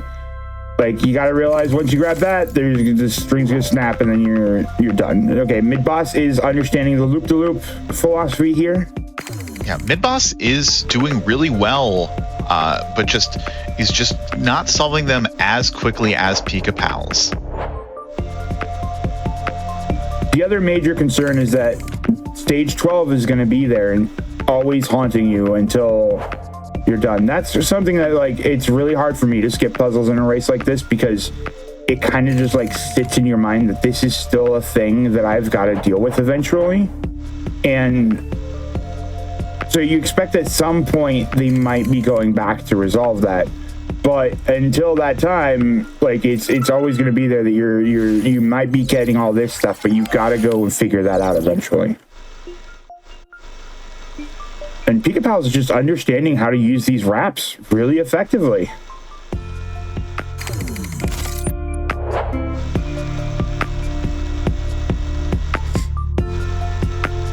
Yeah, Midboss is really getting tangled up in his puzzle. Unfortunately, pushing it back into one of those spikes, so has to restart the level. Now the question is, how do we grab this battery while before we have to transfer across that block there, and so this string is going to snap back in some way, shape, or form. So how do we get that string to not hit that block when we do so. And this is an interesting philosophy, but it's not going to work out because you don't maintain that rigidity. Like, part of me feels like in a game like this, I wouldn't understand the elasticity of the string. Like, I understand the elasticity of the string, but somehow the back of my head says, oh, if the string moves when you wrap one around it, maybe if I wrap two, suddenly it won't. Because, you know, sometimes you're just colliding with how physics works. Like, oh, I can just wrap around this block 6 times and now it's not going to move. Like, don't work like that. Provide enough resistance to stop the thing. Yeah, unfortunately, this is not a physics-based puzzle game. In that kind of sense. One of those? No, Midboss. But there we go. Midboss getting the puzzle solved. So while on the further puzzle, essentially our players are tied in progress. And it looks like Pikapals. Oh, no. No, if you were on the other side, Pikapals, you have it. So this is a very complicated stage. So the issue with this stage now is that you have 2 blocks that are going to push your string as they cross, and you have no way to avoid crossing them. They will go all the way to the end on both of their sides. There is no way to survive. Well, I mean, there is, but I mean, there's no way to not cross those blocks. So you have to absolutely figure out the angles on this one. And this is going to lead to one of those things where you can barely kind of...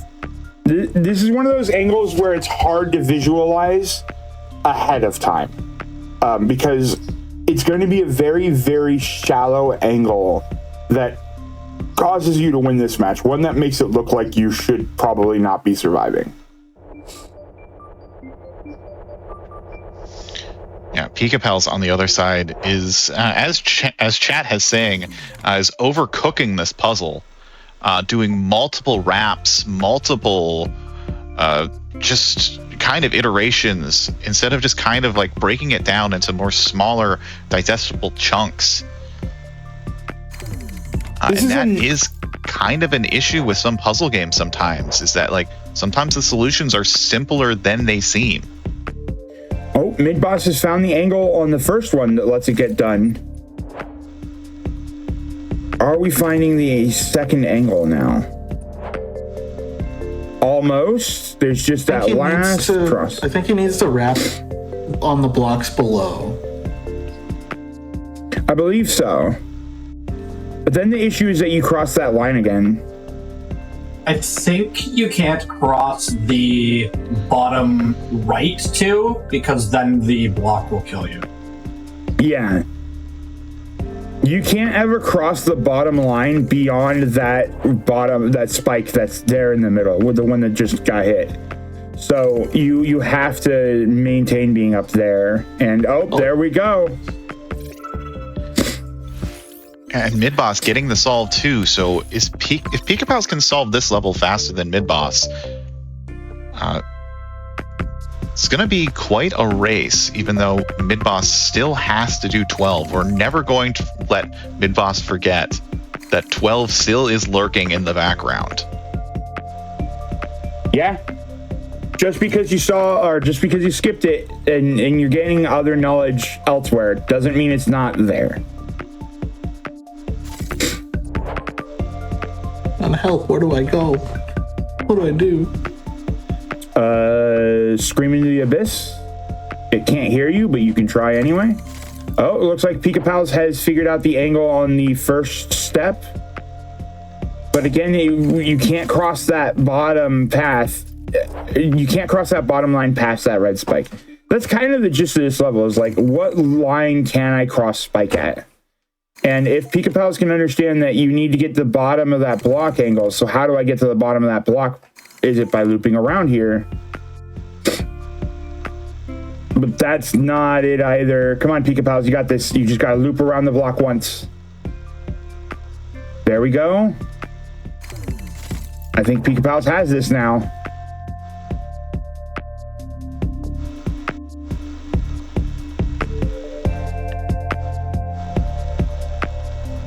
And there we go. Pikapals has this now.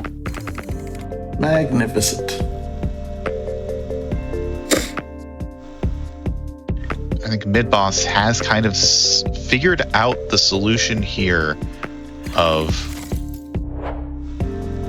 or maybe not.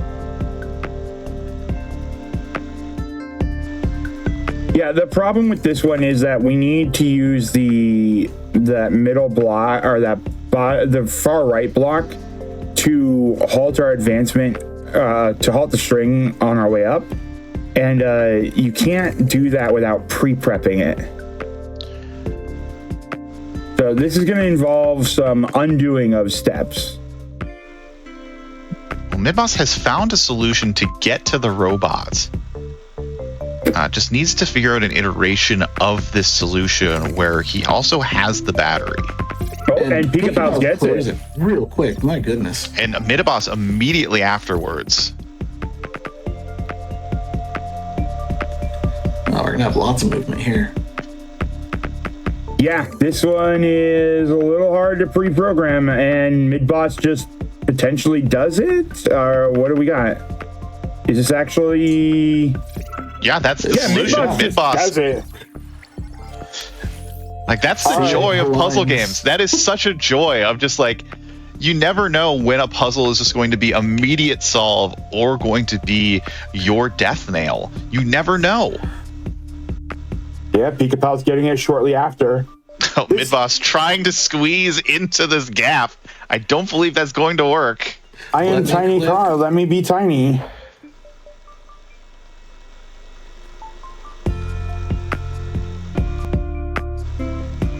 I mean, I just love the fact that this is basically just a car with googly eyes, because I've said it before.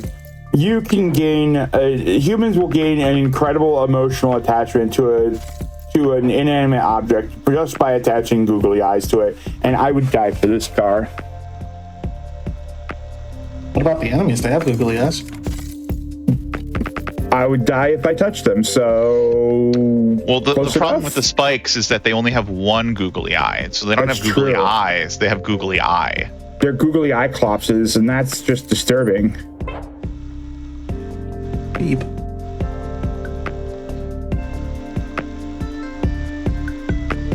The eyes on the car also always look at the goal. He's a very focused, you can see the determination on car.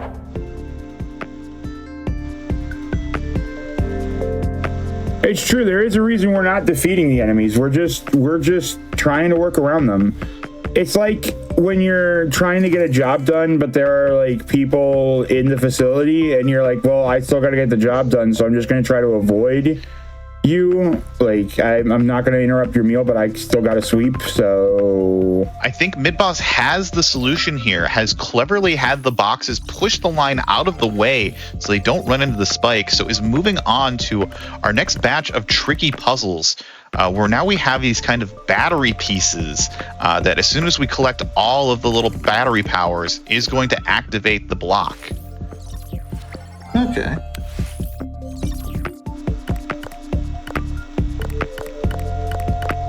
So yeah, this one is a classic case of which. This one's going to be mostly about figuring out which battery piece you grab last. At least in terms of the when it comes to the moving block, this one's not so bad in that regard. Oh, nice loop-de-loop, but it's not quite the figure 8 you need.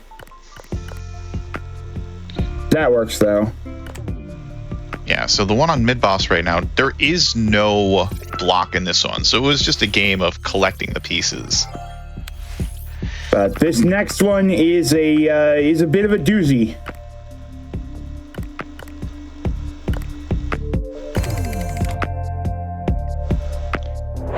Yeah, so now Midboss has now effectively locked himself out of the solution.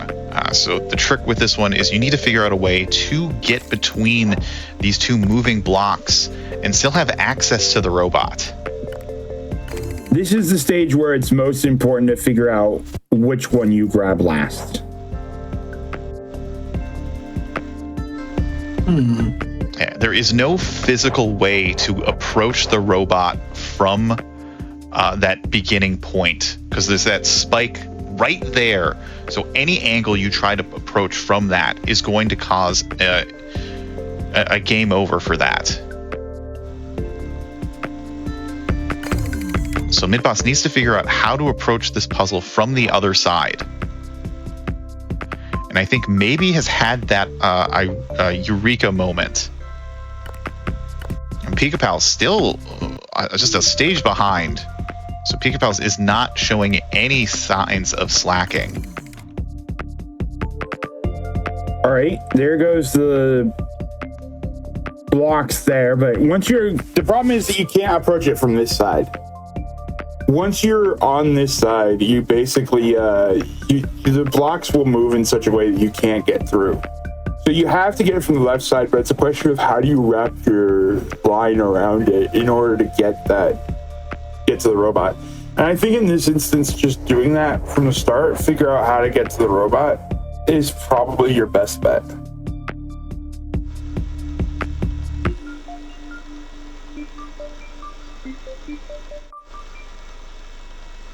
All right, the problem with yelling a bunch at the start of your match is that your throat hurts sometimes. So I gotta go get more water. So I will be right back. Let this be known to the audience. Drink tea with honey. Tea's good. Tea's fantastic. Stay hydrated out there, folks. Yeah, again, Midboss is still trying to kind of figure out exactly the angle he needs to go. Pikapals is now experiencing for the first time that spike is relentless. It's not going to let you get the angle there regardless.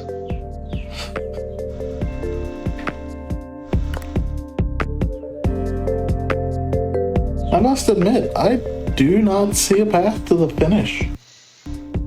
I am blind.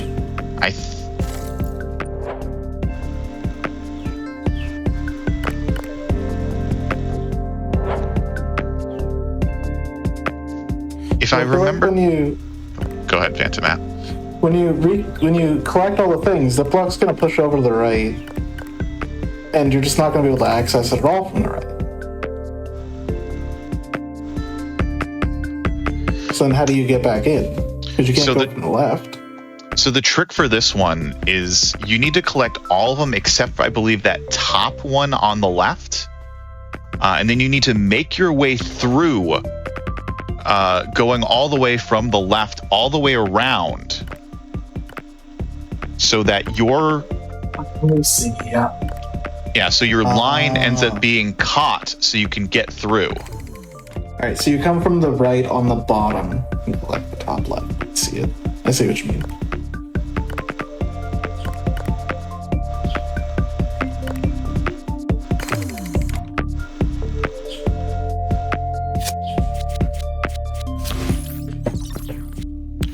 And Midboss is doing the skip level strat.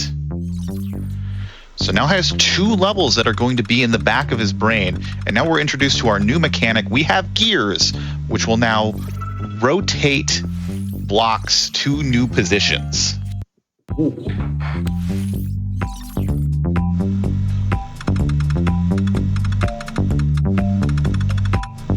And of course, we still have our batteries that we need to collect. And this world is kind of really about kind of wriggling. If you can wriggle well enough, you're going to be able to solve most of these gear puzzles. That's pretty good. I like that one. I don't think tea and honey is going to help when the true answer is just don't beat Roar. Oh, we got Gears now. Hello, Gears. Yeah, Midboss making quick work of these initial puzzles in World 3. Kind of what you would expect. This game is starting with its tutorials. Now Midboss is now seeing this looks like the exact same puzzle from the previous one 2 times ago. But now we have this interesting mechanic. And now we got these more spikes. And there we go. Midboss getting the wraparound into the solution. While Pikapals is still kind of fighting his way through this very difficult puzzle here. Yeah, this is gonna be a case of tenacity versus understanding that sometimes you're at your limit. The Midboss is just trying to make progress. At some point, though, that progress is going to stop, and we're going to see if Midboss can handle that as well. Getting the block to just stick. What a great solution there for Midboss. Pikapals threads it the correct way. Oh, that is big for Pikapals. Pikapals essentially has a bunch of just like kind of easier levels to do, while Midboss has kind of two difficult ones. Yeah, this looks like a lead on Midboss's screen, but it may very well not be right now. I would say the momentum is in Pikapal's favor at this point.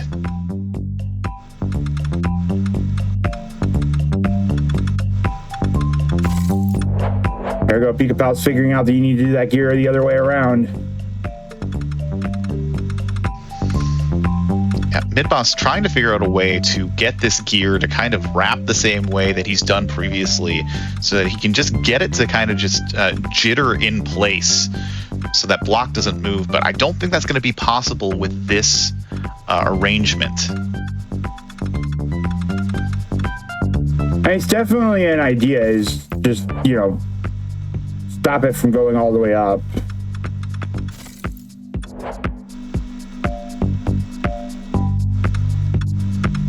You just go a straight shot to the end? No, because if you wrap around that gear, then you're just gonna get crushed before you can make it. Yeah, the gear is perfectly positioned to where if you try to shoot straight for the end, you're gonna get crushed. Yeah, Midboss is having some fun, like really like getting so close to that spike with the block. Oh, Pikapals, if that's not how you do this, but if you somehow manage to pull it off, okay. What happens when you get crushed by a block? You can get crushed. You can get crushed and have to start back from the beginning. But there, Midboss gets solutions. So does Pikapals.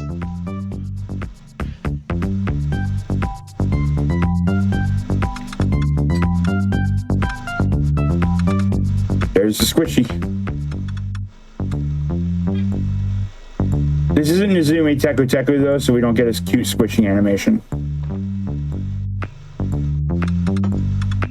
Nicely done by Pikapals, figuring out that you just need to lure the block back further than the other one. There is another good solution from Midboss, being able to line those blocks up perfectly to get that angle. Now we have another one of these just kind of thread the needle blocks. You need to have this gear rotated in the perfect position for you to be able to sneak your way through. And Midboss is just going to jiggle. And will the jiggling work? Don't think the jiggling is going to work, Jim. In fact, I think you're in a worse position than when you started. Now you can't get out. Okay, the jiggle. I believe Midboss is going to figure this out. Does reset, though.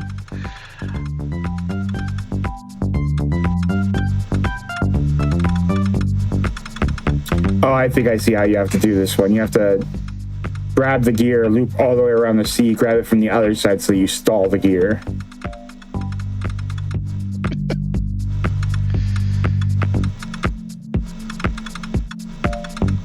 Pikapals, Yeah, Midboss is work of these mid levels. Midboss is determined to make this work somehow. I don't know, there's just enough like kind of leeway that it might work.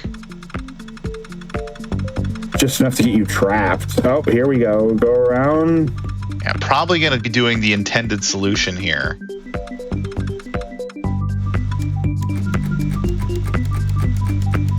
Here we go. And we jam the block.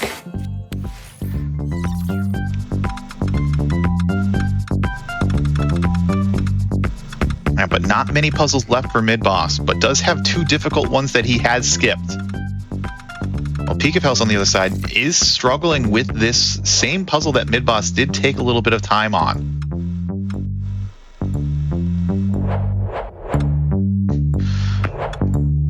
Midboss getting a little squished there.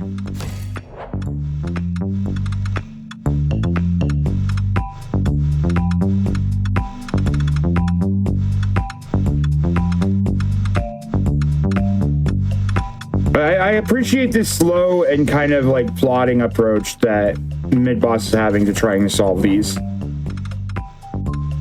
Like definitely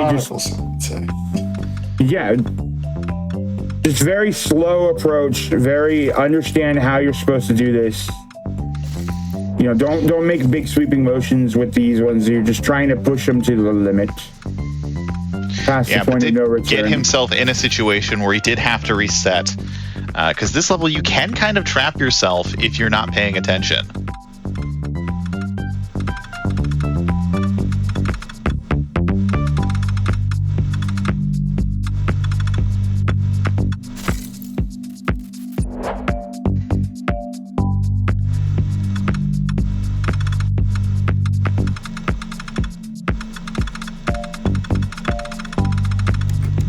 Oh, Pikapals gets it. This is a big one. Pikapals can't. Basically, Midboss needs Pikapals to not get stuck, or needs Pikapals to get stuck on levels at this point, because Pikapals is in a dangerous position to just solve and go so much of these. It's hard to explain without just sounding like I'm talking about a regular race, but I promise you it's kind of a dire position. And again, people asking in chat, do the opponents know where their opponents are? No. During these blind speedruns, you do not get any information about where your opponent is unless they are silly enough to tell you something about the thing. We won't tell you. You can't get a progress check. We won't tell you anything about the game unless there's something absolutely dire that we need to convey to both players. So Midboss does not know where Pikapals is at, and maybe hoping that Pikapals got stuck on some of those prior levels, doesn't realize that Pikapals is biting at the heels while having the other two completed. So Midboss is like so close to a potential solution here, but has unfortunately trapped himself. Has to undo.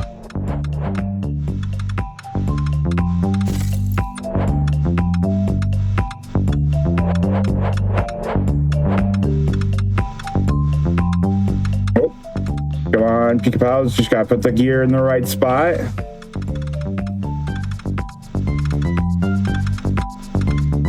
That ain't the right spot.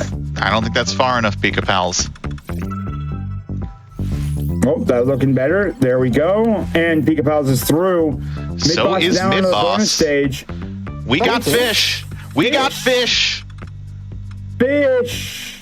Go fish. Do you have any 8s? No, but fish. I do have some 19s, as this is Mystery Tournament 19. We are almost getting to our completion of our first game. Midboss still has some puzzles to do. 3 here in World 3, and then 1 in World 1 and 1 in World 2. Wait now. First game? We are rotating this fish. Oh, yeah, just keep rotating the fish. There we go. No, Shrambles, you said we're on our way to finishing the first game? Wait, there are more games? Yes, as stated at the beginning, this is a best of 3. So the winner of this game will have an advantage of having a 1-game lead and will only need to win 1 more, while their opponent will have to win 2 more, or they'll be sent down to our Lizards bracket, aka our lower bracket, to potentially fight another best of 3. That's a lot of best of 3 actions going on here. I hope they'll be able to be the best of the 3 in our top 3. Yeah, Midboss now has to figure out a way to rotate this fish in a way so it doesn't hit that spike. I think needs to rotate it a little bit more before trying to go into the fish zone. Yeah, I think it's trying to approach the fish zone too early.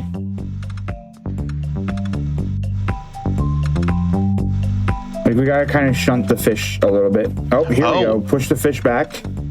Brilliant strategy of rotating it the other way. Okay. wizards are wrong. Oh, do a double loop. There we go. Oh, so Nicely close to touching done. the spike, too. Okay, Midboss is going back to 12. I have to go face my nemesis. All right, has Midboss powered up enough to solve these last 3 levels? This is technically a lead for Midboss because Pikapals is 4 stages behind.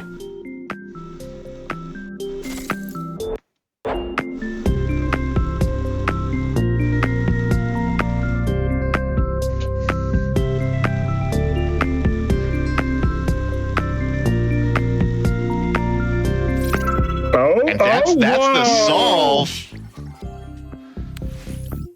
He's better, chat. Now, I think the puzzle Midboss is on is the hardest one in the goal.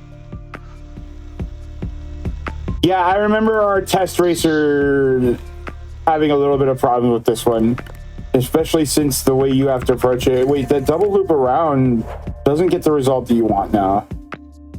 But it's weird because you have to kind of swoop through it first and then go back around and swoop through and grab the rest. Yeah, it's you need to get your line locked using those blocks. So you need to approach it from the way that Midboss is doing. That's going to be a solve for Midboss. Midboss is 1 puzzle away from locking in a 1-game lead of this best of 3. Wow. And we're in the real fish zone. This is the fishiest of zones. We're manipulating the fish. Midboss's skip strat worked. Yeah, Pikapals gets the solve, is 3 puzzles behind, but I don't think it's going to be enough. Midboss just needs to get this level completed. Okay, so we can't wrap around that fish like at all.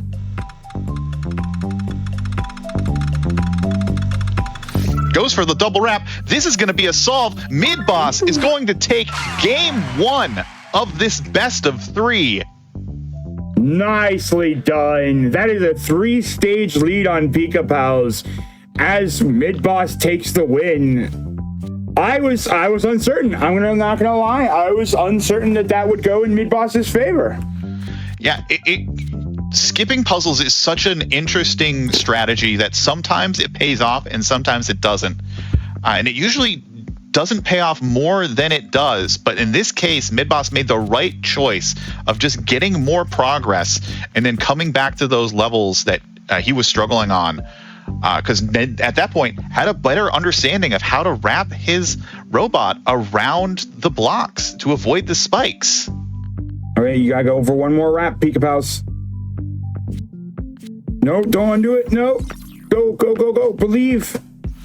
Believe in the heart of the fish. Believe 1 fish. 2 Midboss, fish. Here we go. Midboss showing off. No, 1 too many loops. Some of our later levels, some of the later worlds. We do now have moving mechanics, but not in the goal for this race, but just showing off. This is such a great game. Support the dev, support this game. Such a great puzzle game here for you. How many loops is Fish gonna do? Is Pikapals gonna do? It's just slightly offsetting a fish. No, it's not. It's a full 180 rotation if you do that block. Keep wrapping that fish. We're going all the way around. I knew it, GFM. I knew there'd be moving enemies. I just didn't have the right script. Yep, it is moving enemies on World 4. Pikapals, no, it's so there. I think it moves like a few pixels. It does. It does. Oh my god, keep rapping. Keep going.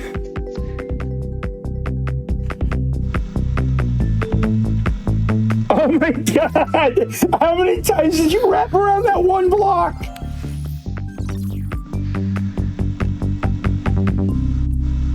Sometimes, folks, you gotta wrap your fish really good. Make sure it don't stink up the fridge. And that is going to be a solve from Pikapals. That is going to be it for this first race. Midboss taking a 1-0 lead as we're gonna shortly move on to our next game. Yeah, folks, so this is not going to be a full break, I believe. You can correct me. Yeah, so we're not going to be doing a full break. We do have them getting set up with their next match in just a moment. So we're just doing a little bit of tech setup now. Man, that was certainly a special game, honestly. And again, support the dev. This game was Robot Detour. It is on Steam. So show the dev some love. Even if you can't get it right now, put it on your wish list. Just fun games all around. Speaking of fun games, we do have our next race that we are setting up. And for our mystery finals, winners finals, that is, we do kind of like to switch up our genres. Wait, so we just had a puzzle game. Phantom Matt, what do you expect to see next in terms of genre?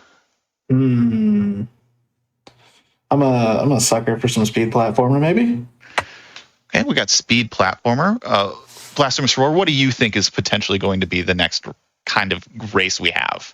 I'm going to say golf game because the golf ball has just rolled past my screen while I'm saying this. Okay, golf game. Subliminal messaging happening on stream. It's true. And Church, not to leave you out in the wings, do you have a theory of what potentially our next game is going to be? I think I would be remiss to not guess a lawnmower game because this is top 3. Okay, so we got... I will say, you're all wrong. Good. My natural state of being, good. And I'm not going to tell you what the game is going to be until we see it, until we have our players set up. So I'm going to leave you in mystery waiting to figure out exactly. Fair. This is not This fair. is how Roar felt yesterday. No. Yeah, you get to know the things and I don't get to know the things. What the heck? It's karma. It is karma. Is that the name of the next game? It is not the name of the next game. Okay. That's really funny. But we do have ourselves a platform that hasn't typically been seen in Mystery Tournament and kind of had its kind of resurgence into the field this MT. So we had a Steam puzzle game. We do have, for our players, a DSI game.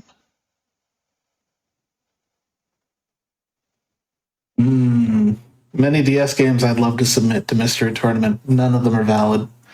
But you're saying DS. This is DSI. True. Wait, Not that- DSI. Oh, so we're going to have a game about duplicating yourself into multiple patterns in order to create yourself as a platform that you can then jump off of. Well, not quite.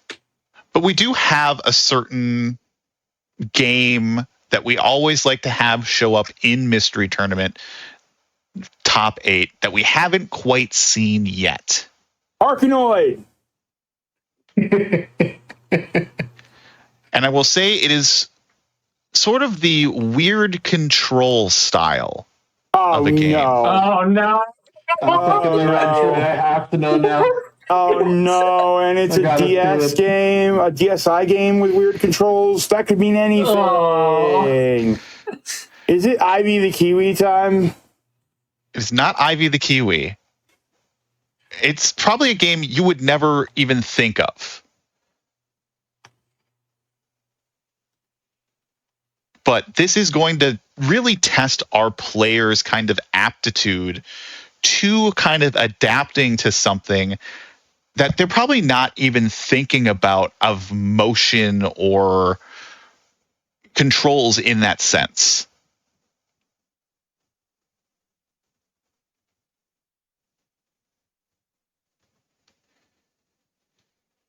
So a lot.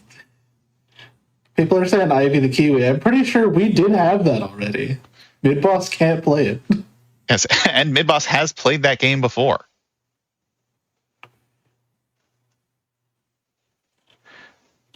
So we think of a lot of our past games that we've had. Last year, we had a game called The Professional.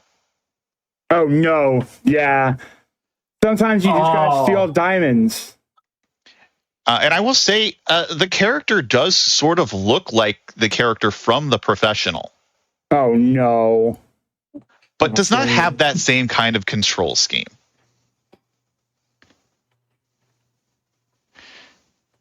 I am seriously concerned. The lore and the entry, I'm scared. I only read the lore line in the paste bin, and I'm scared. Well, Roar, do us a favor. Possibly read out that lore. Never hit a gymnast while it's spinning. Valid. That hurt for all parties involved, I think. So yeah, there is your hint at what this game could be. Never hit a gymnast while he's spinning. We have a sort of running joke in the Mystery Tournament community that our good friend Maurice has coined in his multiple games that he has played and has kind of his own like little thought process. And one of those rules is you never hit a boss while it's spinning. It's true. Never hit a boss while it's spinning. There are so many times when a boss is spinning that you cannot hit them. But I will say, there is no bosses in this game that we'll be playing. So you don't have to worry about, and you don't even attack. It's just going to be a simple game for the DSi.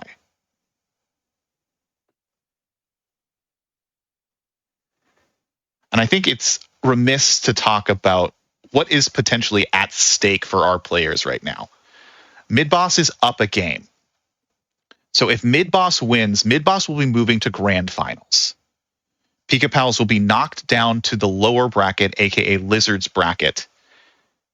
We'll have to fight Ferris V5, last year's Mystery Tournament 18 winner, for a chance to fight for the title, to fight Midboss for the chance for MT greatness, MT19 champion. If Pikapals wins, we go to a game 3. And in some scenarios, you don't want to have to play game 3 and lose, because then you'll have to start that whole best of 3 process all over again. There is an endurance factor here that is at play. Yeah, there is. This is basically fighting for a break at this point. Like, playing video games for 6 hours is hard, yo. Especially as we get older. When I was like 16, oh man, I'll play video games for 36 hours straight. Spider-Man 2 was a game that came out. But nowadays, oh man, trying to get me to do something for 6 hours, and you gotta switch up the games, like, whoo baby, it gets exhausting. It also suddenly occurs to me, this is Midboss's best placement in a mystery tournament, isn't it? It is actually. He's third, right? Yep. Yeah, he will see. He has best performance with a 4th place finish, all the way back in MT1. Here, 18 MTs later. And honestly, the caliber of player has only improved since then. No lie, the gamers have been gaming these days. There were less participants in the early mystery tournaments. And now we're hitting up to hundreds of players throughout the entire world who are playing into this tournament. Yeah, I believe the very first mystery tournament was a perfect 32 bracket done over a weekend. And speaking of more participants, how would people join Mystery Tournament if they were interested?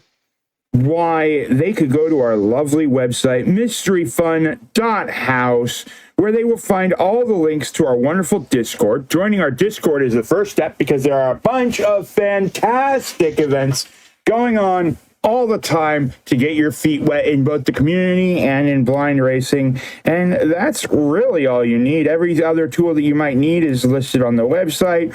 And we've got the IRC might be a little bit difficult, or it's really easy, honestly, to set up. It's a thing that stumps a lot of people at first, but like it's really easy to set up. You'd be surprised.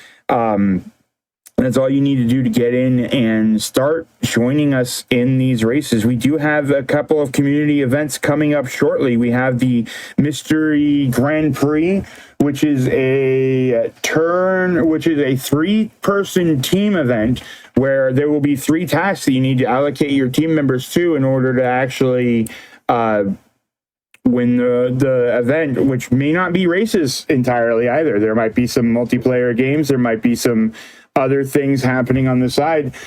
We also have oftentimes a Troopa tends to start up within a couple of months. I'm not going to say that that's going to happen because we haven't caught wind of it, but it's very common that the Troopas are I'd say a double casual event where we don't actually have any testing going on. The games are legitimately pulled from the giant database of games that exist, and you try to figure out goals and stuff on the fly. It's a very casual, very fun tournament. We have various fests that show up. There really is something for everybody here, and God, this is a good way to find some interesting games. Yeah, if you're just interested in blind speedrunning, the Mystery Funhouse Discord is the place you want to be. We will race almost any game possible. And it looks like I think our players are ready. So I think we are about ready to show what game I have been alluding to. I've been building up. I've been hyping. That's a pretty plain name for a game that you've been hyping. I don't know. It is Tetsubou. Is this like Tetriso, but with Tetsubou? And then, no, wait, but what about being gymnast? Wait, are we going to press the buttons to spin the gymnast the same way we're going to test the Tetris blocks? Are we going to turn Tetris into people and then we're going to people-tris? Well, we're going to find out very shortly. Their goal is to beat stage 25. And we're going to be starting shortly. There we go. All right. And so they are off. So this is a gymnast platforming game. Your goal is to rotate around these pegs and get to the finish. You have to build up your momentum and then swing your way to glory. Midboss doing it backwards. Oh my goodness. Oh boy. So this is Donkey Kong King of Swing. Yeah.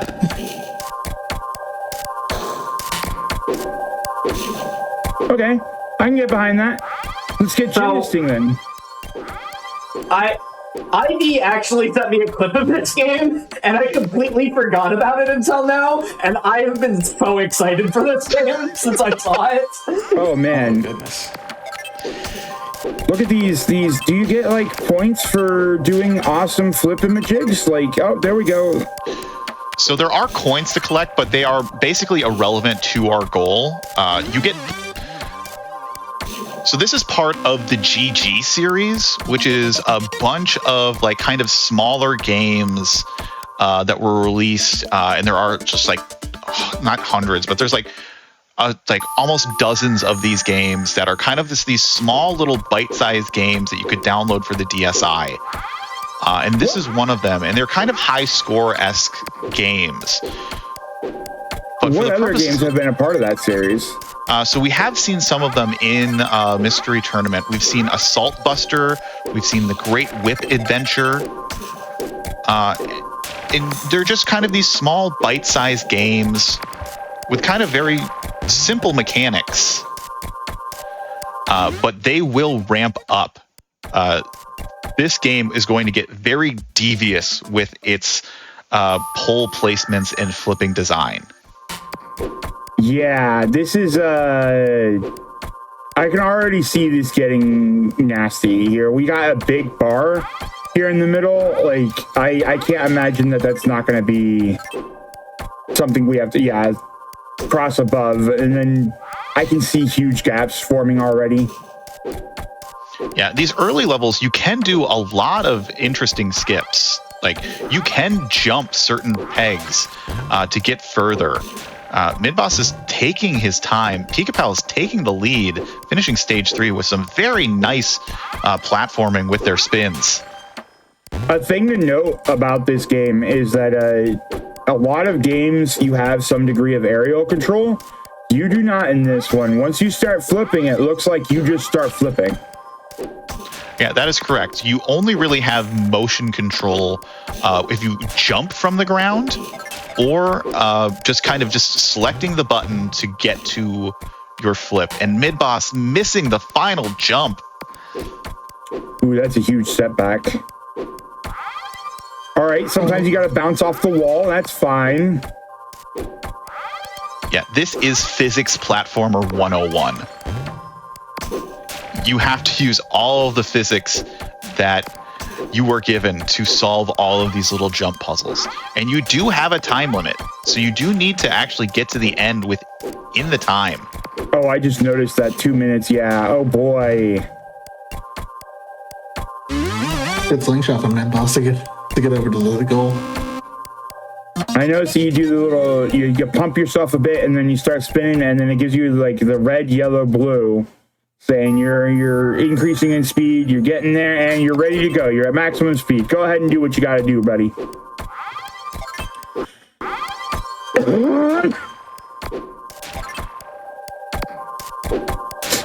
All right. Yeah. But like, our players are kind of still getting used to like what my jump height is from these rotations. And Pikapals getting the clear, stage 4. Midboss showing you can either clear the game or you can put on a fantastic gymnastics performance. Yeah. Like, look at this. This is 10 points in the Olympics easily. Like, Midboss is winning in the hearts and minds of people. Unfortunately, that doesn't equate to SRL. Yeah, doing a great job in the even bars. But unfortunately, we need to get more height in order to solve these little platformers. Pikapals moving on to stage 5. Now, I noticed in stage 5, it looks like there might have been a bit more of an above route there, so I'm kind of curious if you fell and that's a problem. Again, this game is kind of built around collecting these coins to get score. But we're not really concerned about score for the majority of this race, really for the whole thing. You just need to get to the exit. In fact, not only is it slower to get all the coins, but let me see if I'm correct on this on the menu. Yeah, you technically lose 2 seconds because it tells you that you get all item get if you collect everything. So it's actually faster, not just in terms of losing time to collecting the coins, but losing time to menuing to just not collect all the coins. Oh, Midboss almost had it. Yeah, Doesn't you almost all the way down though, at least. Oh well. Good job, Phantom Matt. Yeah, you almost get you get no momentum if you release the jump when you're just kind of just going back and forth. Folks, as commentators, we hold tremendous power in our hands, and it is important to use that power wisely, as Matt has just demonstrated.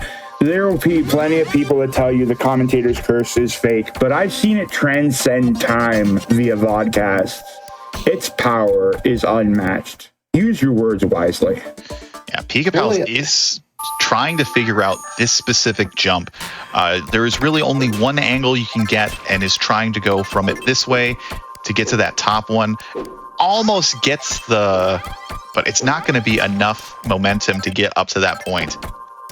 Yeah, Pikapals was spinning the wrong direction to make this jump. And I don't know if you can actually make it this jump. I'm seeing the chat doing the sticking the landing over and over again. Loving it. Very good. Oh. Good looking from Midboss there. Moving on to stage 6 as well.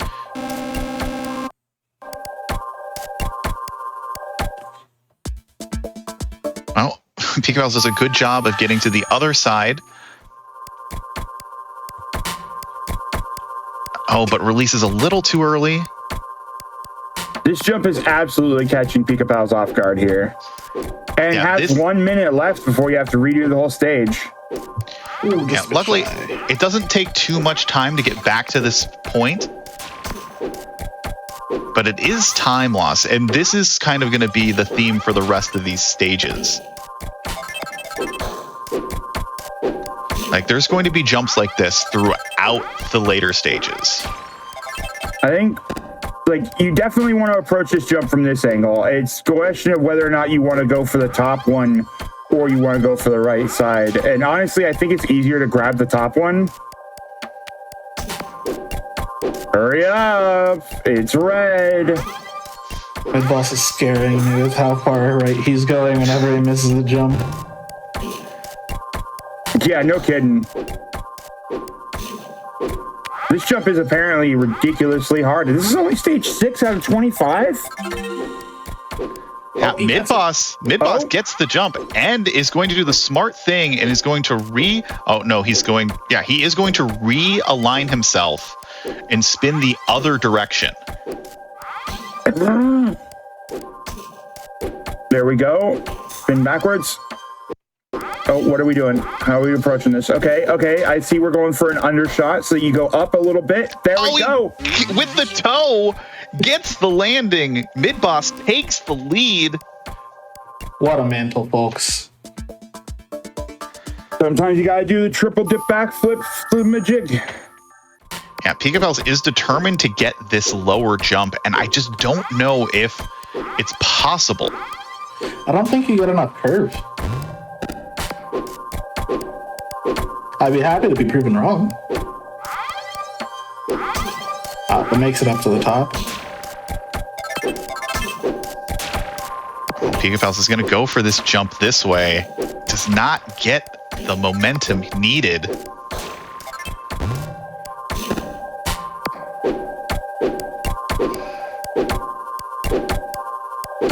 And does manage to whiff the platform all the way down.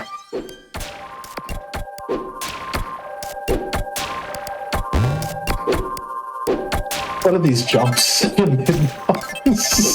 Their skill is what they are. Let's go. Yeah, this game, you can go really fast when you chain these jumps together without slowing down.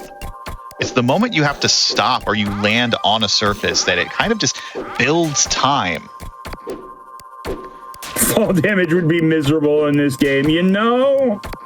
Look, gymnasts have the ability to not take fall damage, so that is not going to be a worry. I think you're mistaking gymnasts with cats. I don't think I'm mistaking anything. Aren't all cats gymnasts? Yeah, but not all gymnasts are cats.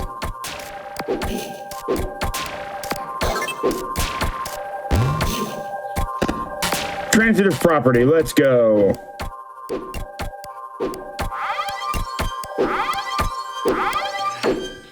Here we go. Midboss. Is Midboss going to get this jump? Not enough height, but does maintain the speed. Gets the height needed. Here we go. Stick the landing, and we're through. And Pikapals gets clear of stage 6 at the same time. Maintaining the stage lead here on stage 7.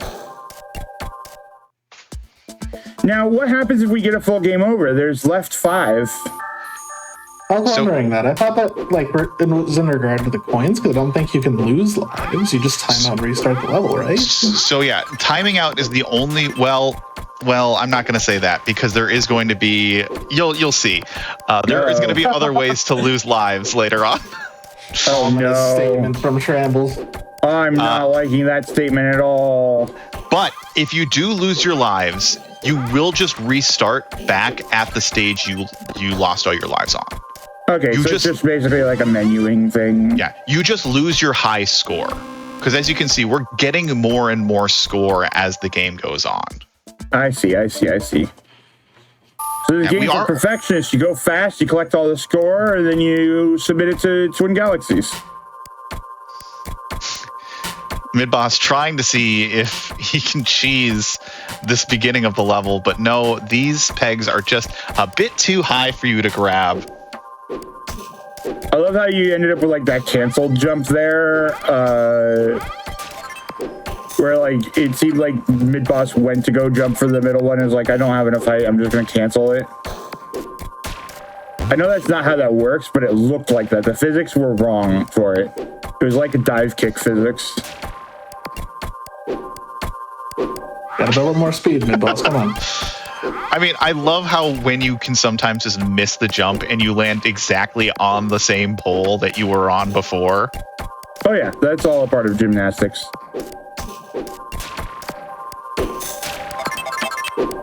Midboss gets the jump. Skip a pig. Pikapals having trouble getting up to this higher spot. Alright, the game isn't so terribly rude that it wouldn't give you a grabbable pole on this second section. Yeah, these are the earlier levels. The earlier levels are very forgiving in its design. Is Midboss correct in identifying that this is the only pole that you can actually jump onto? Correct. The other ones are just a little bit too high on this raised platform here. Nope. Stick the landing there.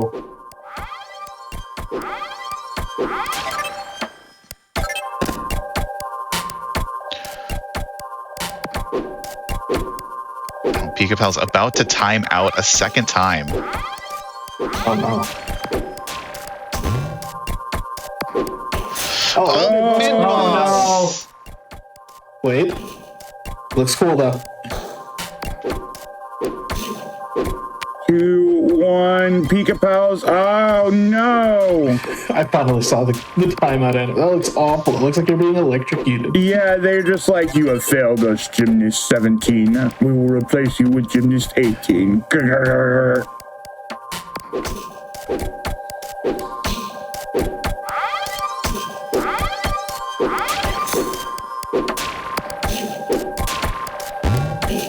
I think Midboss gets the clear, moving on to stage 10. Folks, there are still 15 stages left in this race. Yeah, the levels are going to get, as most video games do, the later levels are going to be much harder. And it does give you a nice little like map. Like at the beginning of each level, you can actually scout out the route. Or as we like to say, you can compute your route. I don't know that anybody says that, but I do like to say that. You are correct in that regard, because that's compute the route is just fun to say, yeah. Pikapals has a good thing going here. Come on, Pikapals.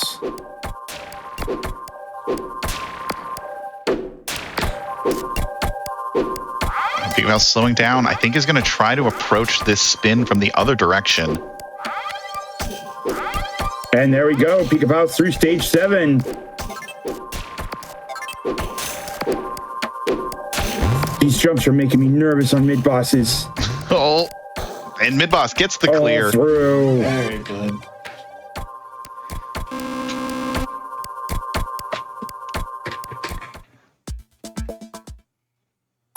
Oh no. Oh no. No, now we got the zippy zappies. Yes, we have electric floors. The real motivation for gymnasts to do well. I know that's why I stopped taking gymnastics courses. I got on that horse and I immediately, they turned on the taser floors and I was just like, nope, we're good.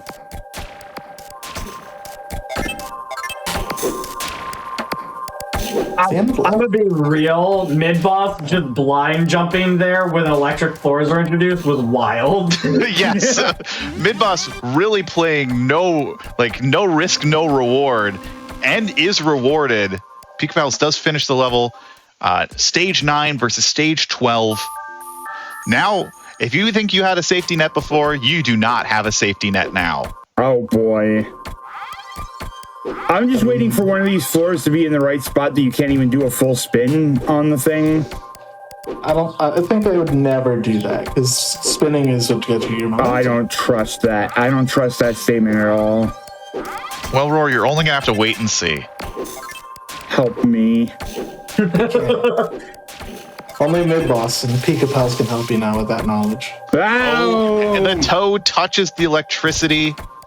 But if you touch electricity, you do get respawned back at the pole you were just at. Wait, that makes this easier. Wait, do you lose time? No, you lose a life. You lose a life, but you get respawned at the pole. Okay, now suddenly lives make a lot more sense. So this also calls into another thing that we do in mystery games. At what point do you think it's more viable to just take a game over and see what happens? Oh yeah, intentional game overs are one of the most common strats that you can do in a race. They apply to so many races. Sometimes it is important to just take the death, take the game over, reset your resources. Remember that lives and health are a resource. The only one that matters is your last one. So if you take a moment to just eat the death ahead of time, you can absolutely skip across a lot of stuff. And is Midboss going to make the first jump skip? Yeah, is Midboss going to take the risk, not take the lower path? Is Midboss going to go with this higher route? Is he a bad enough dude to be doing this and save the president? It looks like he's not right now. Not this guy. Now, Give him this 27, however. 2 horizontal. Oh, immediately Give him dropping. this 28, however.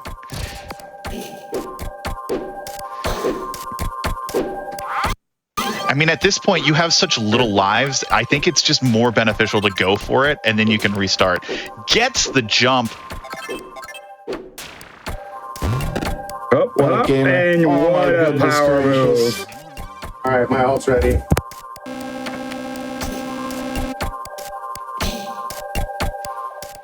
Yeah, Midboss is getting a nice grasp of these controls. All right, time to boomerang the classic go to the right, go to the left stage. Yeah, Pikapals is playing these levels now really methodically, is wanting to re-rotate his gymnast so he's spinning the correct direction. Nice bounce. Oh my goodness. Oh, I don't think that's far enough though. But I think there is a 0 with life, so has one more chance at this. And Pikapal's making up some ground, completing stage 11. Ooh, that's good. Takes the ceiling bounce into the ground. Midboss moving on to stage 15.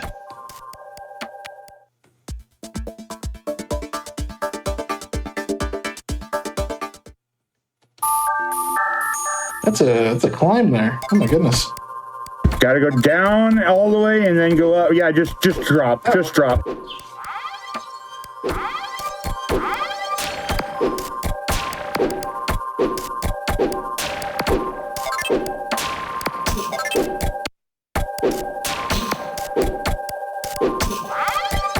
Midboss making the climb. Pikapal's getting through the electric dream.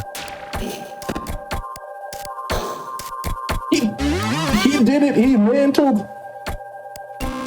Midboss going crazy. And Pikapal's not getting enough juice onto that spin. Giant G shape. Let's go. You say spiral, I say G. We're rolling in the same world. Nice little jump. Yeah, and there is something like if you do the levels quick enough and get some of these coins, you can get lives back. So Midboss back to one more additional life. What a bounce.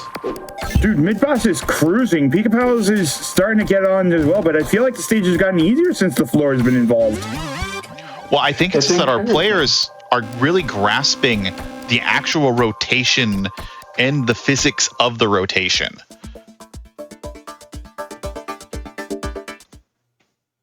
believe when I played this game for the first time, the level that Midboss is on is where I took my first game over. Oh man, I'm just afraid of switches now. Switches to turn on and off the electricity.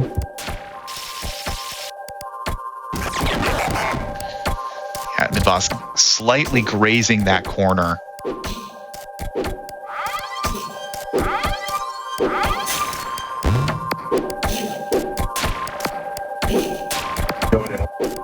Will he take the intentional game over? Let's find out.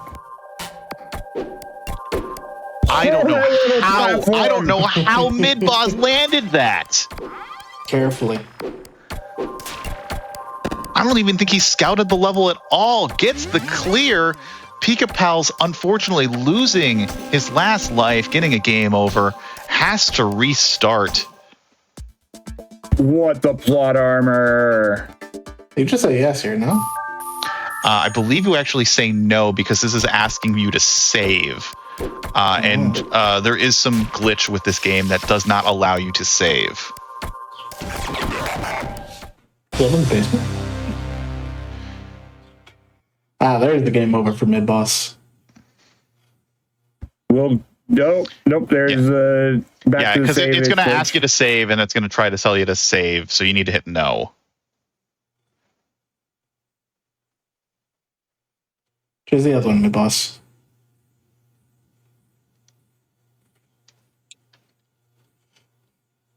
Midboss in the race chat saying, I'm scared to hit no.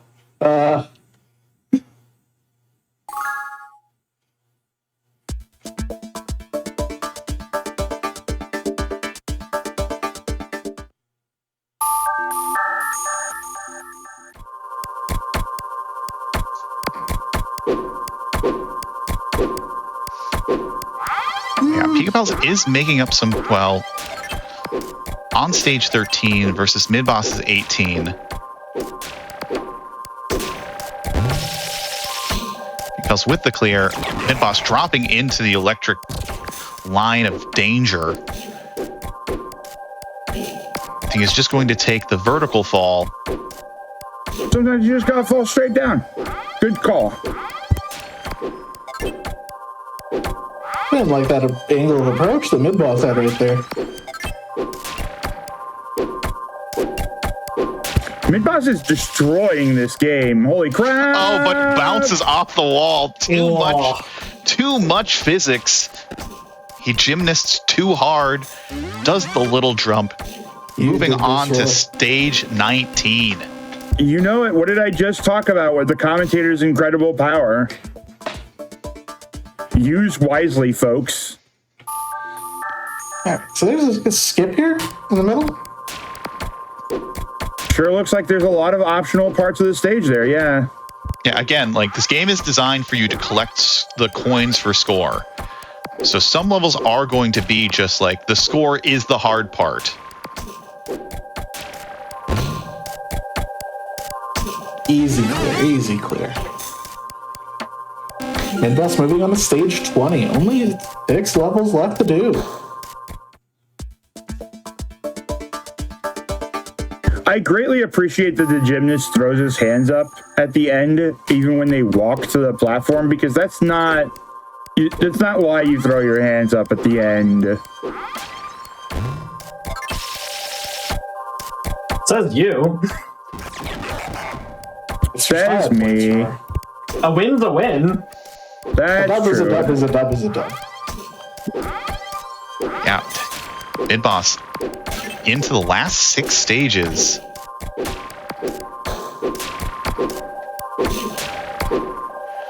And is really getting the rhythm of this. What a jump, what a jump. Oh my god. It was unhealthy to watch. Slows the roll. Learned the lesson from the last stage. Yeah, Midboss has downloaded the lore of this game.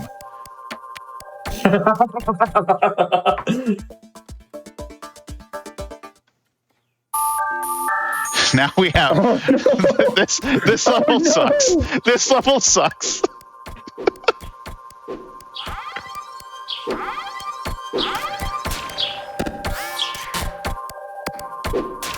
You also How have a much time very. do we have? You had 30 seconds. Oh, God. Oh my god. But he made it to the exit. Can you get enough momentum from just jumping off the starting platform? Oh, that would be amazing. I don't exactly remember.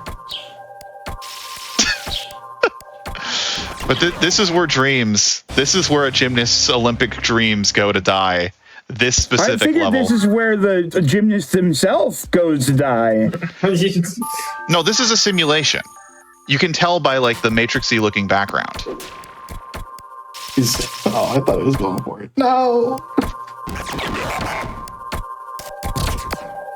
I think you might be able to just like neutral drop.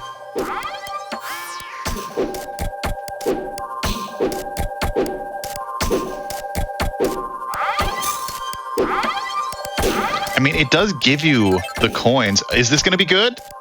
Wow. Good. What a flip by Midboss to land that perfectly. 5 minutes. We're back up to rational times now. Oh yeah, this is rational. Everything that we're seeing here, with all the lightning on the floor and the floating pegs and the flips that we're doing, this is rational. Yeah.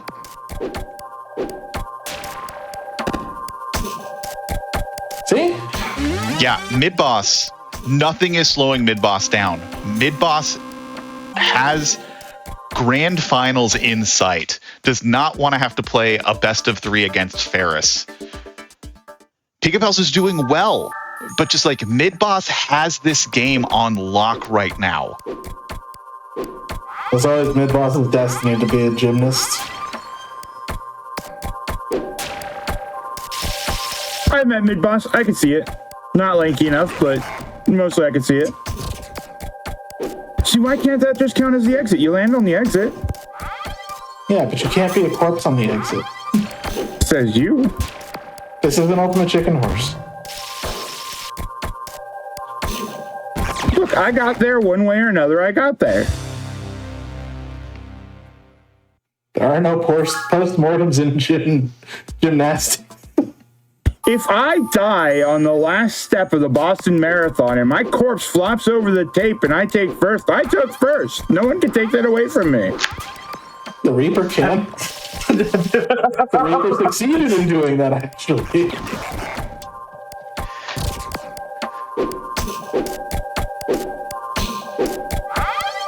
Yeah, but Midboss taking his time on this level 23. This one's a lot more complicated, a lot more tricky jumps. Well, that one's really rough, yeah. Rude.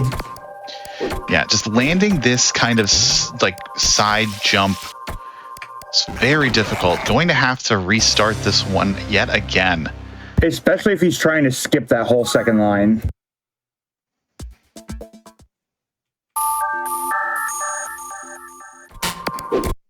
Pikapals getting the clear of 17.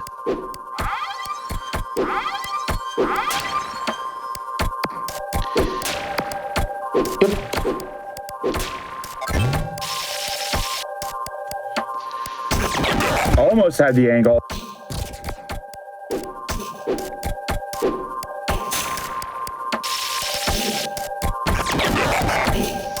Yeah, it is a very, very precise and tricky jump. And we're getting to the point now where every time you restart, you only have 3 lives. Yo! Risky maneuver. Does Midboss know where they are? It is not a straight drop down. That's going to be a restart of the level. Oh. Meanwhile, Pikapals on stage 18. This is a 5-stage lead for Midboss here. I know we've been commentating a lot on Midboss's gameplay, but it's kind of hard to commentate on the player behind when the lead is so huge. Yeah, and the players don't know where each other are. So Pikapals has no idea how well Midboss is doing at this point, and Midboss doesn't know how Pikapals is doing at this point. So Midboss might be thinking Pikapals is at the same spot as I am. Oh, Midboss is going the long way around. This actually seems like the safer way around based on those bottom picks. Ooh. Pikapals gets the clear of 18, so moving on to 19. But Midboss only has this last life and drops into this electric side.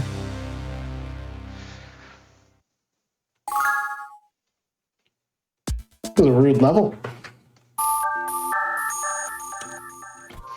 It is exactly what Pikapals needs right now to get back into this race.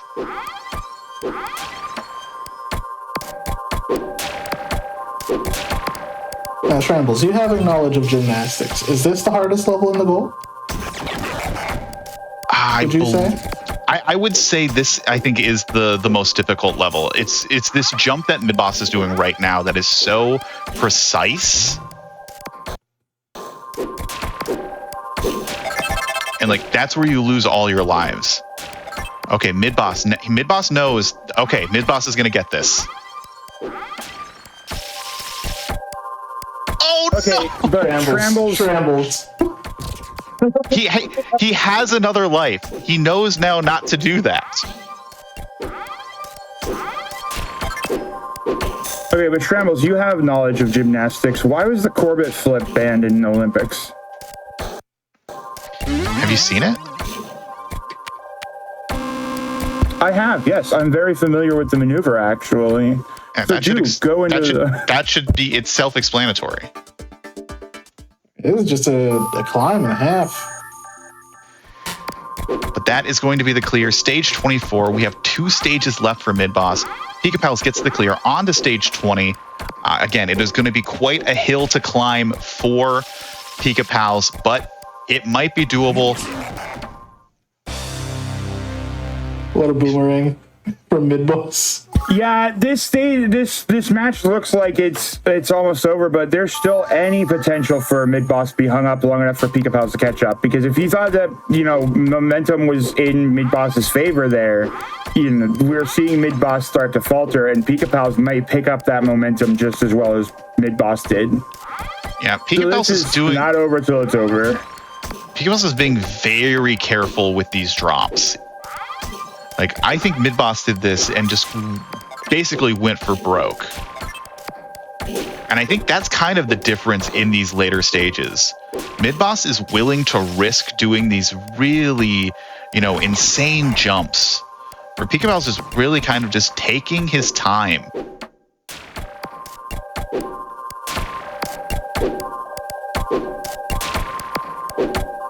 God, the timing on this, though. Holy That's crap. going to be clear for 24. Midboss is going to be on the last level of the goal. Will he be punching his ticket to grand finals? All right, what do we got? We're starting a box. We got to work all the way to the bottom.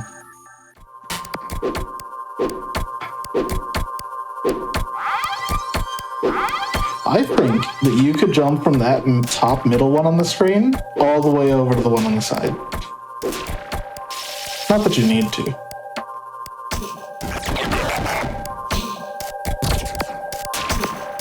Just gotta drop straight down here.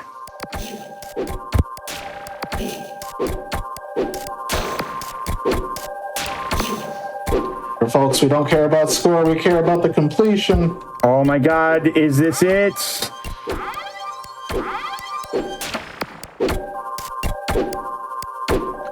Good slow down. Do not hit that button again. And that is going to be it. Midboss taking a win here with an official SRL time of 36-13 is going to be moving on to grand finals against the winner of Pikapals versus Ferris V5. What a tens on the board. Even the Russian judge giving a 10 out of 10 for Midboss for this gymnast performance, punching his ticket to grand finals.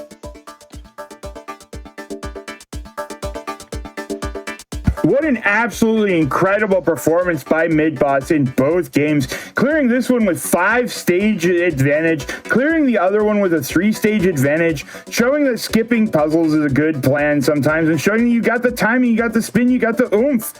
I'm impressed. DK, your title's gone. Midboss is the new king of swing.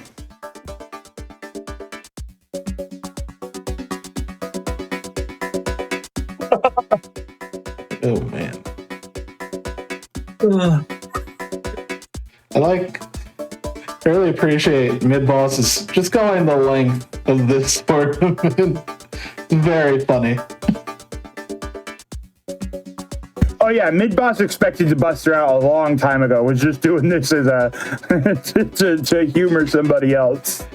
Midboss expected an 0-2, and here we are, Midboss in grand finals, never having dropped into losers. Yeah, for people asking in chat, asking how long this game gets, there are 30 stages. There are 5 more stages, but I would never want to submit those last stages to anyone because they get insanely difficult. Part of me kind of hopes Midboss goes forward. I need to see how insanely difficult the insanely difficult are. Yeah, and Pikapals getting to that just one jump dream. And is going to forfeit. Fine run, but Pikapals is not out of it yet. No, but we do have our next match set up. We have Pikapals versus Ferris V5 for Lizards Finals. I believe that's going to be it for our commentary block here. Shrambles and Phantom Matt, it is always a pleasure and a half to have you to work with you in these finals. Always a pleasure to commentate with the both of you. And again, thank you to the GDQ staff for letting us onto this commentary block, despite what anyone else says. It is a mistake every single time, and they keep on making it every time. Look, sometimes mistakes are the most fun. It's always a blast to commentate with you three. You folks, stay tuned for more mystery tournament action! I had to get one more in. He only cut out once that time. That was pretty impressive. Yeah, that was really impressive. I heard most of that. Yeah, we only lost like a word. Yeah, be sure to tip your compressors for the hard work they do for when Roar does speak. Please don't tip your compressors. They have a very hard time righting themselves after they fall over. Thank you.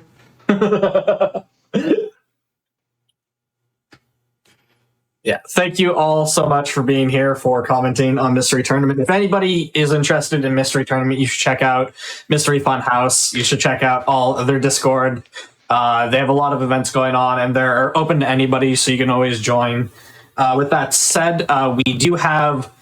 we need to get set up for Lizards Finals, so we're going to take a quick break here. Before we go to the break, just a quick reminder, you can join the official GDQ Discord. You can add the hotfix roll. You can keep tabs on upcoming events, talk with staff, and more. You can use !Discord and Twitch chat for more information. We are going to take a quick break while we get Lizards Finals set up. We'll be back in just a few minutes, everyone.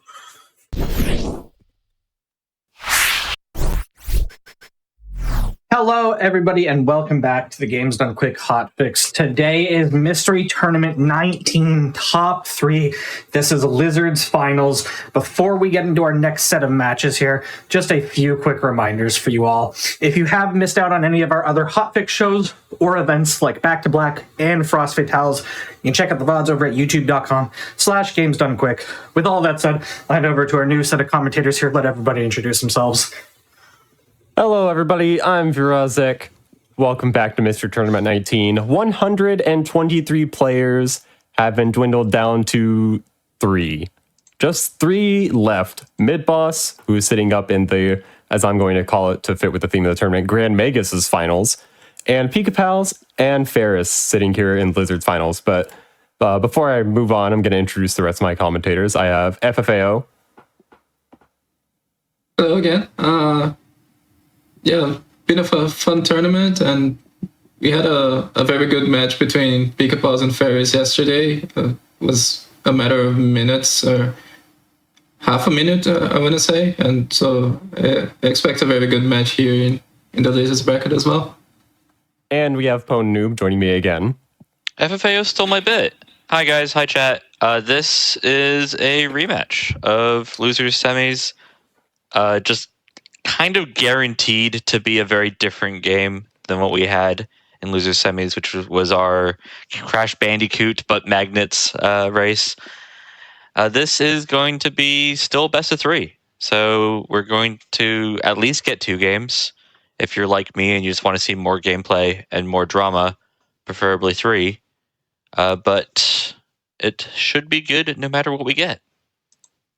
Yeah, if I remember correctly from the last time these players met before this Wizards semis, that was also an extremely close race. So very equally matched, despite what the player cards might indicate there. I mean, it's Ferris sitting with a whole bunch of stars, but Pika's no slouch of a player. You see second place finish in MT17. Just an incredible player all the way around. I remember seeing Pika destroying New Adventure Island on the PC Engine. Everybody post your spike molds in chat. That's where that came from. And that was just so impressive to see. It's always just really, really cool to see these players destroy a game that they've never played before. But of course, Ferris sitting on the other side, as I said before, in the Wizard semi match, there's a big difference between a first place and a second place, though. And you can't really get much more first place than Ferris in the past few competitions. Ferris has just been looking amazing in every single game that they play. It gets harder as you get later into the tournament to be an underdog because we start doing these best of 3s, best of 5s. With a mystery tournament format, you could always have a game that you end up being very good at. If we hand you an FPS game and you are, been playing CSGO for 20 years, have fun. You'll destroy basically anyone. No matter what we're handing here, even if it's Pikapals' favorite genre and he's just somehow not played the game before, he still has to then go win another game because we're in a best of 3. And this is the sort of thing that has been giving Ferris so strong of results when he can get this far, is he is just better than the majority of people he's going to run against in the majority of games. Well, I think we're pretty much ready here. We want to see some exciting games played, and I don't think they come more exciting than the next one. I think it's going to be very visually stimulating for all of you out there. This is... Okay. As your Master of Ceremonies here, we are going to be going and playing in Escher's Master of Ceremonies games genre. I'm excited about this one. I was going to say that oh, you go ahead. If it's good or not, I guess it's a matter of perspective. Yeah, it really is an interesting dichotomy of these players having previously played a pretty fast-paced platformer. And obviously you don't get this far in Mystery Tournament without being good at puzzle games. There is still a very wide swath of difference in skill of puzzle games between even the top players. But you have to have some modicum of sense in playing a puzzle game. I mean, you just straight up, you can't even get past like Winners 2 in MT without being good at puzzle games now. I mean, Ferris, this is a platformer. I don't know what you're talking about. There's big jumps. There's going left. And there's plenty of platforming in this game. Yeah, you do that in platformers. I think you go left sometimes. Yeah, this is going to be a bit of a tempo change from what we had yesterday, where we had a lot of platformers, a lot of Celeste-inspired modern games. This game is not particularly old. It is a PSP game, but it is going to be a big tempo change. We did see Pikapals in the puzzle game against Midboss, the robot Detour, I want to say was the name of it, and did decently, but did end up losing that round. So we do have one piece of data in addition to this is a large tournament. We've seen these guys win puzzle games to get here in their trek to top 3. Yeah, the PSP is really a console we've seen blow up in the recent MTs. I remember MT10 Boney submitted a bunch of PSP games, and we're like, okay, well, that's it. That's like every viable PSP game. That's it. And we've just seen a ton recently, a ton of really high quality ones. We tend to save a lot of them for top 8 because they're so cool. I mean, this one's my fault. I submitted this.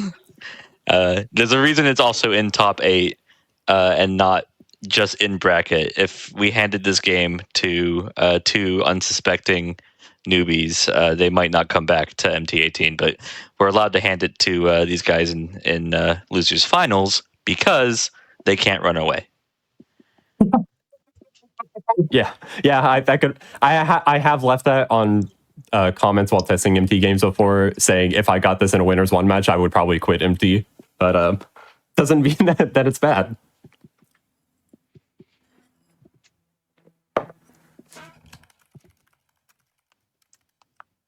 I think we're getting there. Our players are fed and hydrated, and then it's just finish up the finishing steps. I think the one thing we do need to check is chat ready. Are you guys excited for some more games that you've not seen before, and these racers definitely haven't seen before? Yes, this is Echochrome on the PSP. There are some other versions of this, but we are playing this on the PSP. Yeah, and just a note, I submitted this game. Like, this was a game that I found and went, yeah, somebody needs to play this while I get to watch and laugh at them. I submitted it with BA through B, and our testers went, no, if we're going to put this in top 8, let's torture them a bit more. Let's also add in a whole new world, World C.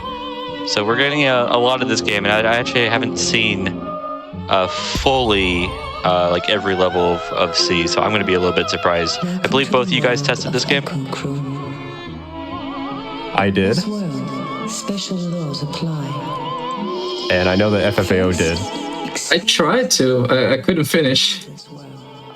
This game confused me a little bit. Yeah, so we're making them play through the tutorial. There are 5 different mechanics in this game that they're going to have to deal with.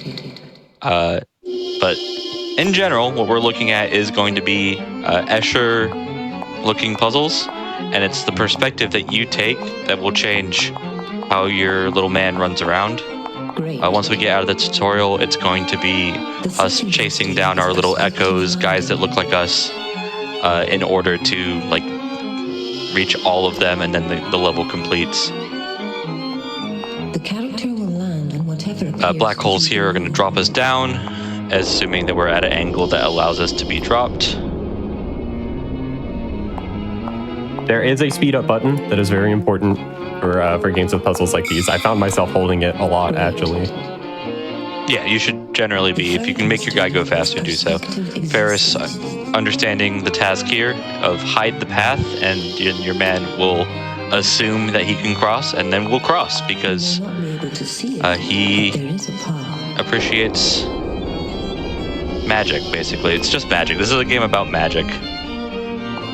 Despite the fact that we're in the lizard's bracket. Yeah, Ferris is finding the 4th thing. If you hide the hole, then the hole does not exist. Perspective absence.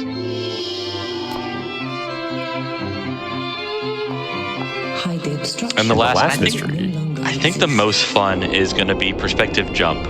You have this one is hard to wrap your head around sometimes. I think you can find some tricky ways to beat levels that aren't necessarily like the intended solution with the perspective jump. But basically you are jumping in a way... Nope, Ferris failed it, but... Where you want to jump is up to you. There you go. And you can get up to higher places. This is going to be needed because you're going to be traversing up and down and all around these levels as we get into them. That was a tutorial. Good luck, kids. Great. Now it's time to try the game. Yeah, there's very little penalty for death in this. If your guy falls out of the world, he just kind of respawns at some certain point and pants a little and then starts walking again. So it's kind of a game that you can play pretty fast. Yeah, the default way to play this game is seemingly like it just hands you a random level. We'll get out of this tutorial and get into world select or like level select to avoid that. But really, this is just a game that like they seemingly wanted you to pick up and play on the bus for 30 minutes and do a few puzzles and kind of test your brain, which feels to be like a thing that happened a lot back in 08 on the DS and PSP. So we'll see if Ferris and CS needs to use that black hole on the side to drop the guy down onto the platform. Pika seems to be getting it. Yep, that's a clear for Pika on this. Yeah, and then the hole, but if the hole doesn't exist, you're good to go, Pika. Well, nope. The game always continues slightly longer than you think it will, but I think it's going to drop down here and be good. There is a replay function. If our racers are looking at the replay function, they are not playing the game, and therefore being slow, they will not do so. Unless there's some like really, really cool solution, you know. I would feel the same way.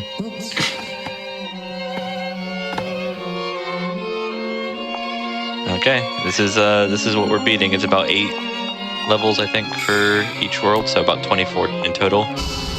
And yeah, the A levels are pretty trivial, at least. B is when the game starts to get pretty real.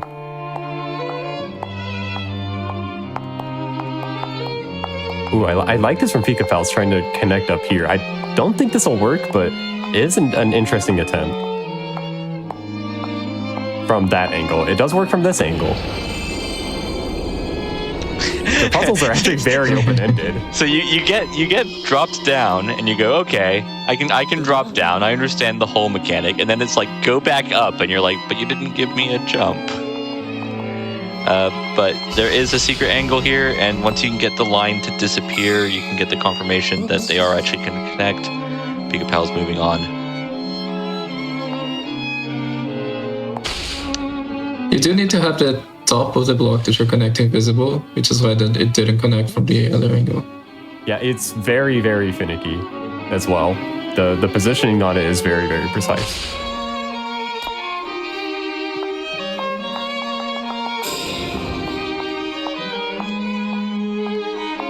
Yeah, I think the big thing with this, other than like just being good at puzzles, is just remembering all 5 of the mechanics and not forgetting about a mechanic when it's the one that you have to use.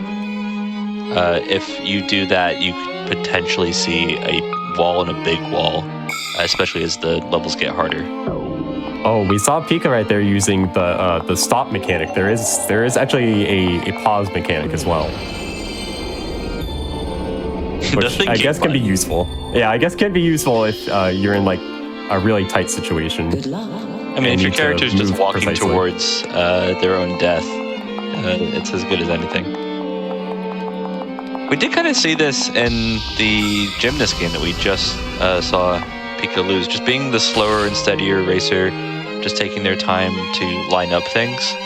If they're going to be the racer here in a completely different genre, to note, but is the one who is going to be using the pause button, it's kind of on theme for how they've been playing today. Okay, here comes the fun part. You hit the jump button. What possibly are you flying? And sometimes you can potentially move the whole world to just kind of like while you're in the air to land. It does feel like you're cheating the game that you're skipping, but there's nothing stopping you from doing it, so why not? Ferris is actually taking the lead off of that. Very short. Again, the A levels are pretty simple, especially in hindsight when you start to do the B levels.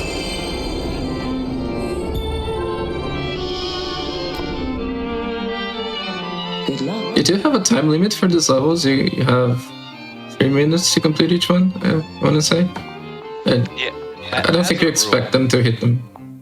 Yeah, as a rule, if you're hitting time limits in Mystery Tournament, it's usually fine because you're just losing the race anyways.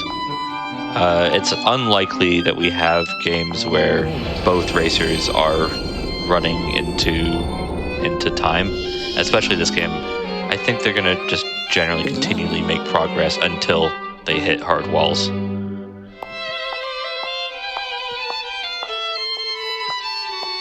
It feels doubly bad. It feels bad because you're dying, so you're losing time. You're going back, and it also feels bad because you die to a time limit, so you also know that you're going slow and probably going to lose. Exactly. Same level for both our racers, and they haven't really been slowed down. They've been playing slightly differently. Pikapals using the pause button, making sure they do their little things to figure out their plan, while Ferris has been more free-willing it, but they're both on the same level. Oh, that's a clear from Ferris.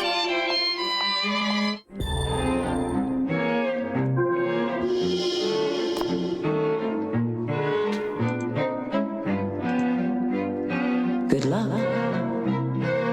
See, this is almost just like one of the tutorial puzzles, so. Game is iterating on its own mechanics. Yeah, I think one of the most intimidating things about a game like this is it's kind of hard to tell how difficult the puzzle is. If someone gets walled in this game, it's like, am I being dumb and just missing something, or is this like a big jump up in difficulty that I've just not acknowledged? And when you can tell how hard a puzzle is, you can then make judgments and go, okay, maybe I need to be stupider. Maybe I need to do something more simple. But this game, I don't think you have that like thought process. There's no instinct in this. Yeah, I like to describe puzzle games with the physics term entropy, which is the number of microstates that you can put it in that result in the same macro state to kind of describe the complexity of a puzzle. This is actually a pretty high entropy puzzle game compared to Robot Detour that we saw earlier, which was surprisingly low entropy despite not being a turn-based game. But like, you actually have like a lot of options here. There's a lot of screen space to work with. Some puzzles, some individual ones, of course, you're kind of trapped in a lot of ways, but surprisingly not a lot of them. I was trying to do the funny of rotating the world in midair. I did do that to like jank out some levels. I don't think you're supposed to. One thing that we haven't noted, but is going to quickly come to relevance, is that the little man has very basic AI. He will always turn left when given the option. And so, for example, on Pikapals' side, he's not turning here, well, partly because he wasn't connecting, but he is just kind of stubborn in situations. And sometimes the puzzle actually requires that you do acknowledge that he will only turn left. See, that's a clear from Peak on A6. I think Ferris is seeing the light right now. Attaching the jump pad to this. Just needs to be at a different point of attachment. Oh yeah, there you go. Ferris sees the mechanics now. Oops. There's Pikapals getting hit with the turn left. The person does not care to go chase down the echoes for you. You do have to either be patient, or often they'll just put a hole right where it's most inconvenient. But same level. They got plenty to go.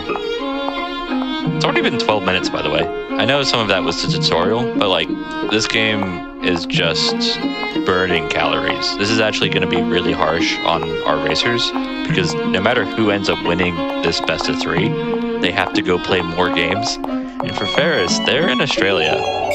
I want to say Western Australia, which is like 3 a.m., but if it's not Western Australia, it's even later. It is middle of the night for them.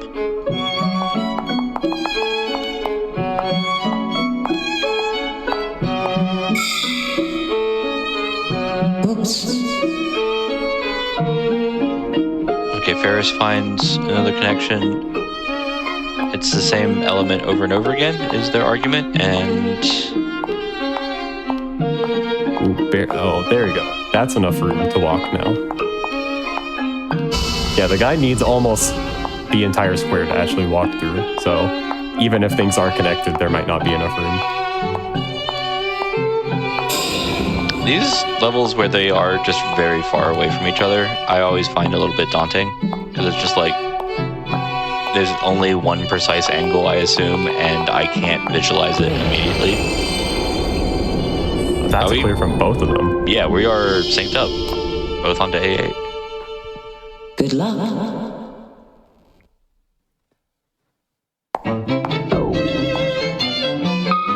I appreciate that we do not take fall damage, because these falls look that was, oh my god, this game would be impossible. Easiest way to ruin a puzzle game by adding a single mechanic.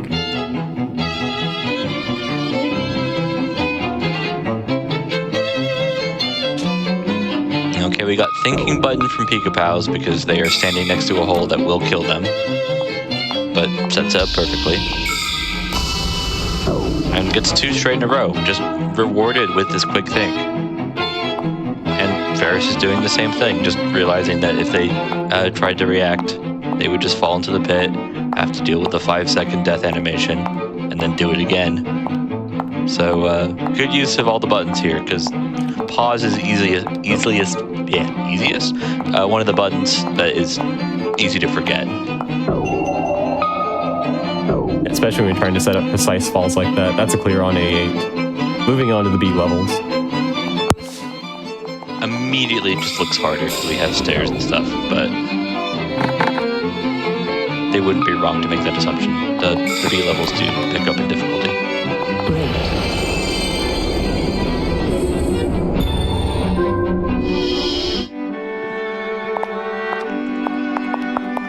I mentioned the time zones earlier. I want to remind you guys, it hasn't stopped Ferris in the past. They won MT16, they won MT18, the last MT.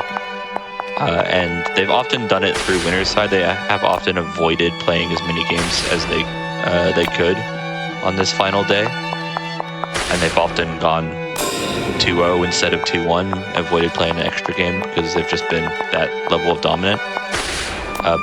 But it's always a long day for Ferris, win or lose. I want to say in MT16, Ferris started from the winner's side and lost, which means that then you play every single game in the day. Yeah, it was max games. It was all of them. It was all 10.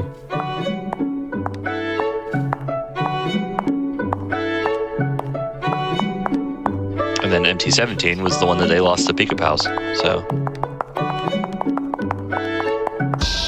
Let's see, doubling back, catch this echo. It's this hole right here in the middle. It's awkward. This guy can't traverse all the way past this platform.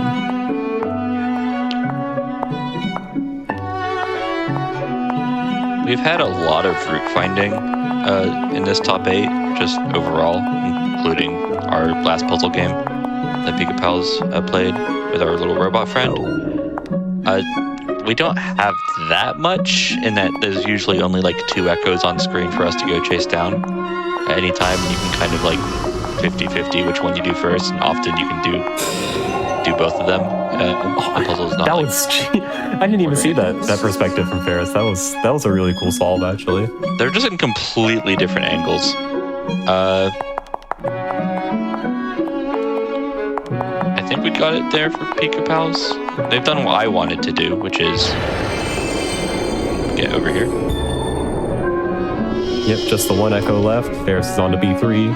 And yeah, Pikapals, it's always just going to show up in the most inconvenient place possible. It's just going to be as far away from you as it can be, because this game does not care about your feelings. And then it turns out that it's usually quite close, because this game is also incredibly easy to break down. You always return to the start, I think, right? Yeah, so you make a full loop. And also, because of this, I don't think there is a difference in which order you get the clones, because you can always get back to the starting platform in every single level. Good luck. For Ferris, we are moving on to a new level, which I'm going to argue is the most Escher-looking level that we've had so far.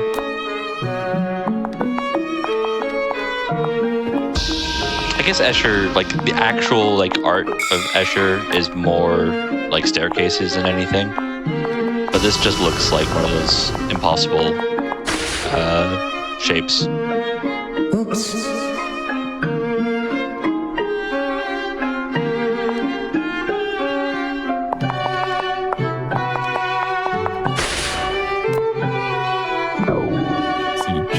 Oh, turned the other way. They're gonna have to make this fall happen pretty precise. Well, ooh, that angle might not even be possible because the lower platform's there. I see the puzzle on this now. Trying to eyeball the jump here. Oops.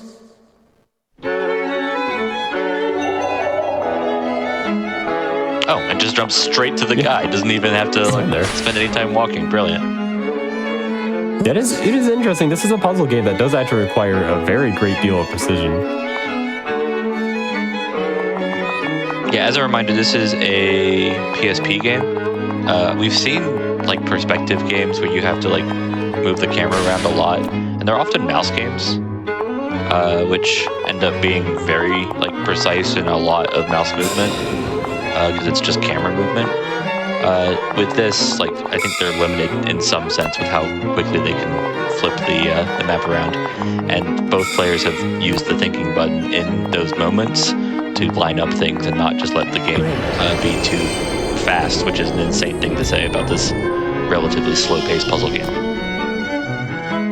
Yeah, it seems like this level is really testing a grasp on the mechanic of hiding the jump pads or the fall pads depending on their perspective.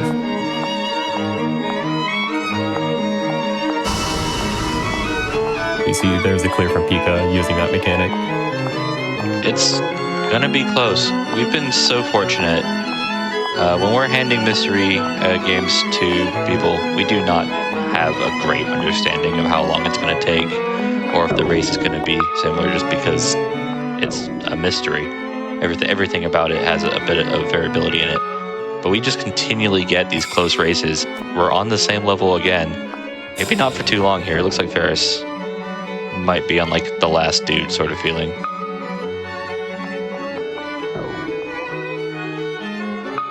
Yep, force him to turn left right there and just make this fall on here. Expertly played from Ferris. Pika has been stuck on this one for a relatively short amount of time. Good luck. But with these caliber of players, even the tiniest of margins matter a lot.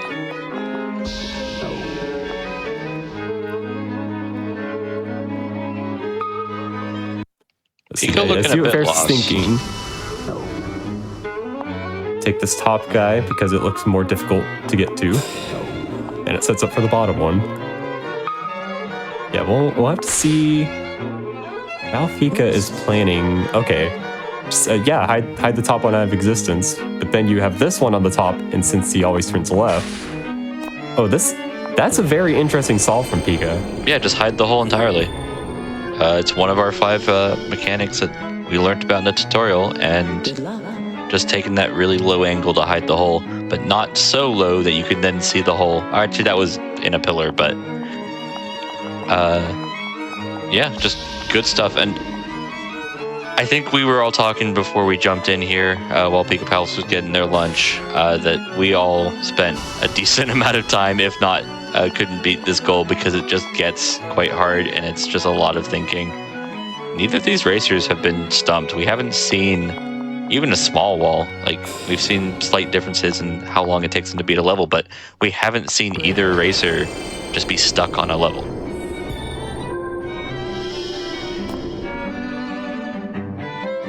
Good luck. Okay, welcome Ferris to what I think is a potential wall level. This level, at least for me, was a pain. This one was difficult, yep. It would be much easier if you didn't insist on turning left on every intersection. I do appreciate that the level does give you like 4 echoes to go chase down immediately. It's not trying to trick you. It's just saying, here are all the guys, and by the way, they're hard to get to. This guy needs to stop being so selfish and like let us choose the direction. Hey, no, we got to go So full inconvenient. NASCAR. If you're not going around in a circle, you're not racing.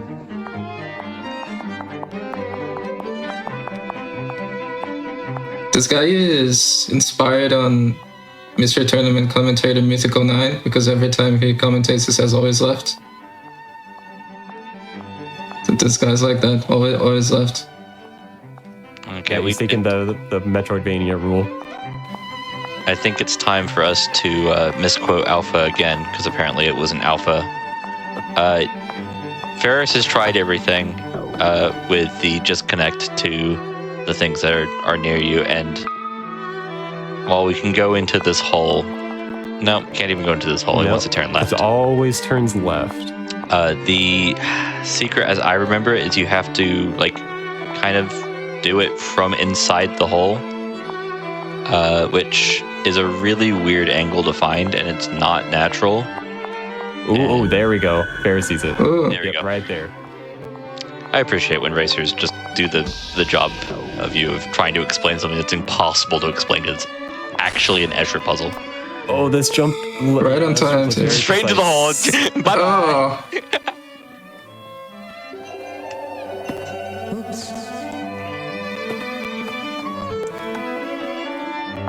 So he does respawn on the bottom. How are you going to get this jump? Yeah, I'm going to argue that we've done the hard part, but at this point, and especially as we get into the sea levels, any particular element could easily trip up a racer who's just not in the right mindset. Solve. Good stuff here from Ferris. Yeah, wow, that level's hard. One more, and can just let the guy walk around. He does like to go left. That is his favorite thing. So, when I handed this game to the testers and said, have fun, I handed them this goal, which I expected would take a good racer, 30 minutes, and a racer who might not be in top 8 a bit longer. We're very much on that pace. Our testers went, no, we want to see more of this game. We like this game so much, we should make them play World C. And as a result, this is stuff that I only played casually and not testing wise. So I'm out of my element.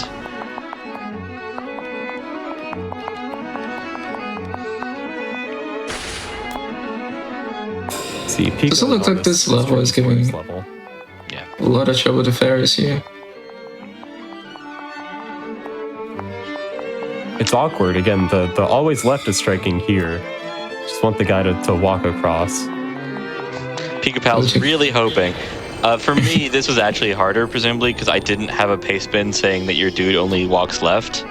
We did give them the information. There isn't too much that we had to tell them about this game, because it is tutorialized, but we have them play the tutorial. We did note, you will always turn left. You're going to need to learn that lesson at some point in that paste bin, and Pikapals is rudely being reminded by the game at this point. No. It looks different. It looks pretty, not going Pikapals, but it isn't going to help you.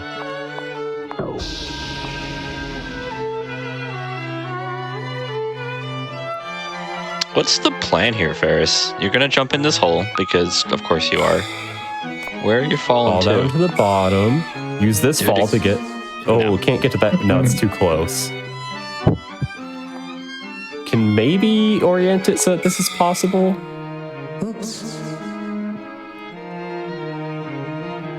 It would be very, very, very tight. Yeah. Yeah, I like this plan a lot more. Get this dude out of the way. And can we actually just make this walk? Yeah. This works a lot easier. This is the kind of game where, like, you can't really lose progress from stuff like that. So if you see an easy guy that you can just get, you might as well. I mean, it led 1-2, right? Yeah, you need to be careful here, because if you connect it too soon, then he will decide to turn left instead of do what you want. But Ferris acknowledges that and quickly avoids. Moving on to C3 while Pikapals is on has made progress, has made it down to the windows, is actually doing this in a different order than Ferris did, but has made it past what I thought was one of the big walls of this game, of getting off that top platform. And not got just the guy in the window, too. Seems like the most difficult one to get.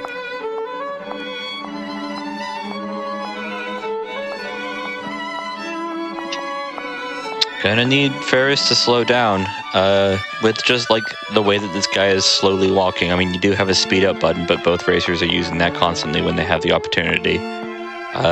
You do, well, Pikapals won't know this, you do need to have your opponent not solve puzzles to make a 3-level comeback.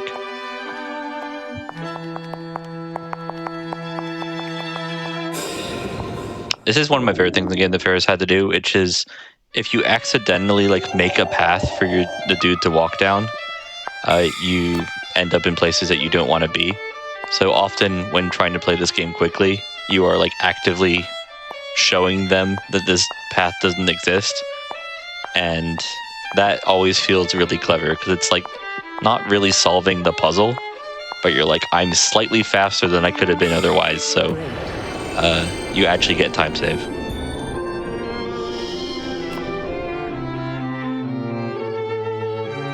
We'll see 5 levels left for Ferris here.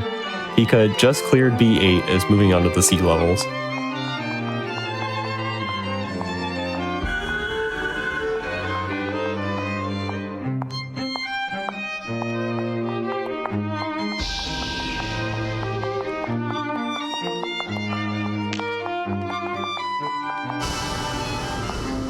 Ferris has just got such a good grasp of this particular mechanic of just hiding things. This level is made look trivial, and I'm not sure it is.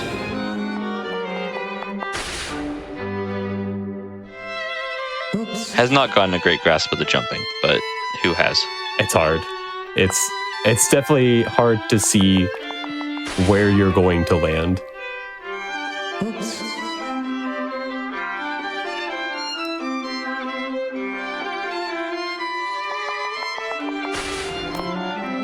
One thing with puzzles in general is just looking at the elements and going, basically every element on a puzzle is likely to be used. Obviously the concept of red herrings exists, but also the concept of red herring is an exception. And so it's like, if there's a jump pad here, I'm going to have to use the jump pad. It's not just here to troll me most of the time. And when it is there to troll you, it's usually like baked into the game design. Like it's 2008 and you're playing a Flash game, and they clearly are just copying I want to be the guy.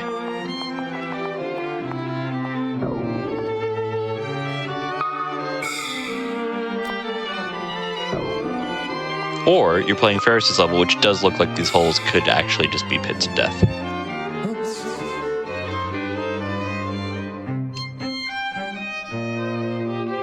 The hole in the middle of this, the eyeglasses platform is definitely a trap, because I don't see any way to use that one intelligently without dying. Who's trying to set up a double fall? I would like to see that. Oh, there we go. Yeah, I really like that solve for Ferris. That was exactly what I was thinking.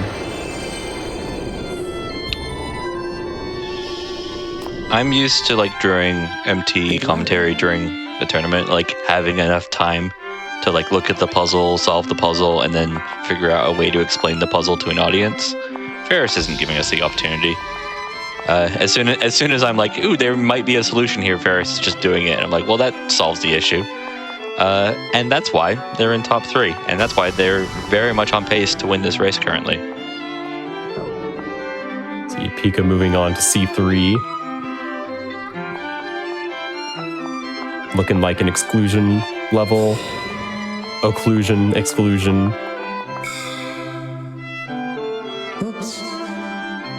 Yeah, this is a game that, like, I would kind of expect them to have had titles for the levels.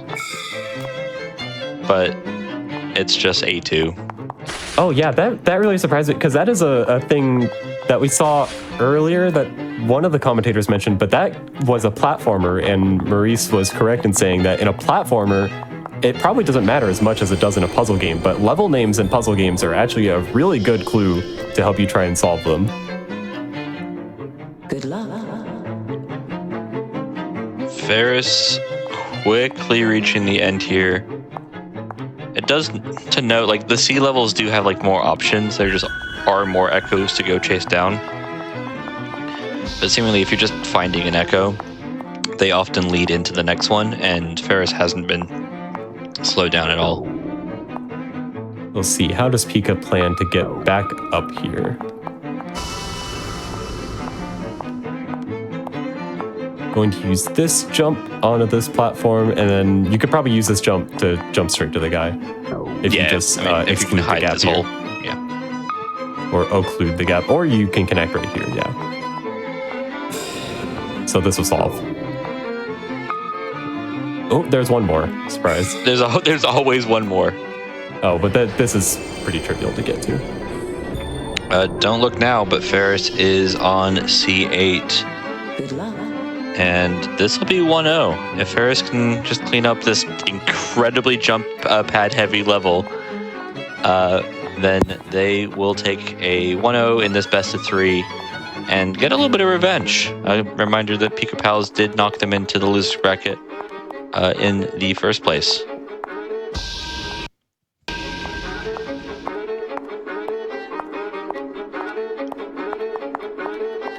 I like how there's like 9 jump pads and Ferris has not used a single one yet. Is just happy to connect the... Take a nice walk.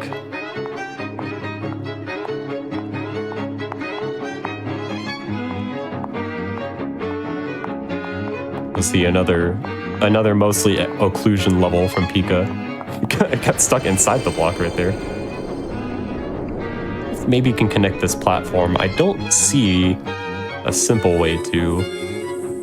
Ferris just checking the time, so I think we're done here. Just has a level best on every level and can hit us with the done. Was it clear?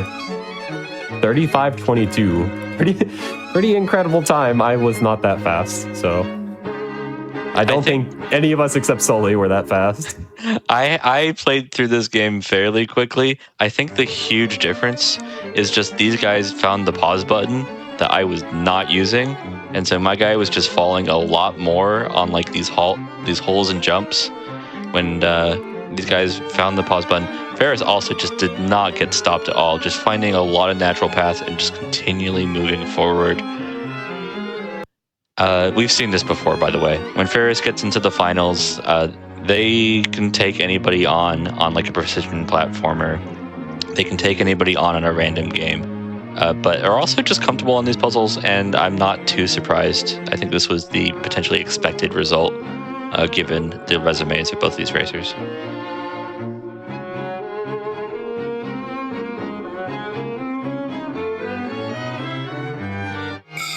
But we'll have to see. We'll have to give Pika maybe a little time, not too far behind, if they decide to play out the rest.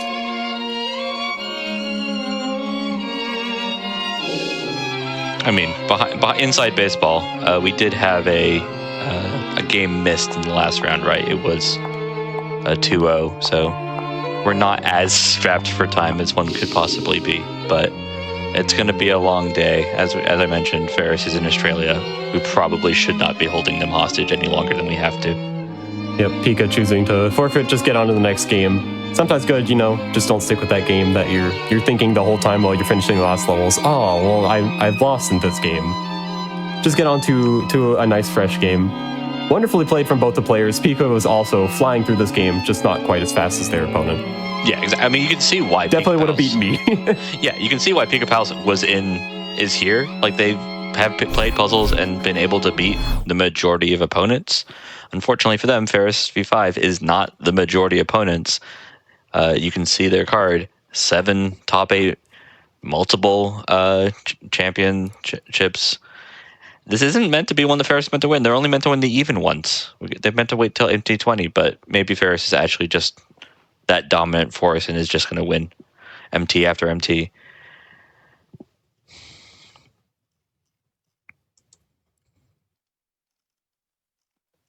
And And Pika was second during MT17, so maybe Pika also gets a power up from odd number tournaments. We need to study that more. Yeah, I was hoping that would be the case. That'd be kind of cool. I know Pika took out Trisscorp in the Wizards bracket in this tournament, which was the grand finals matchup in the one that he made second in. Yeah, it's a lot of budding rivalries, which is a wild thing to say when we're talking about a mystery tournament. Anybody who you talk to about this is like, oh, well, then it's random. It's whoever gets the game that they're good at. And it's like, no, it turns out that some people are good at basically everything. Ferris V5 is definitely one of those. I think Pikapals has a slightly more, like, they're better at some things than others resume. And either way, they're both here and giving us a fantastic and relatively close race.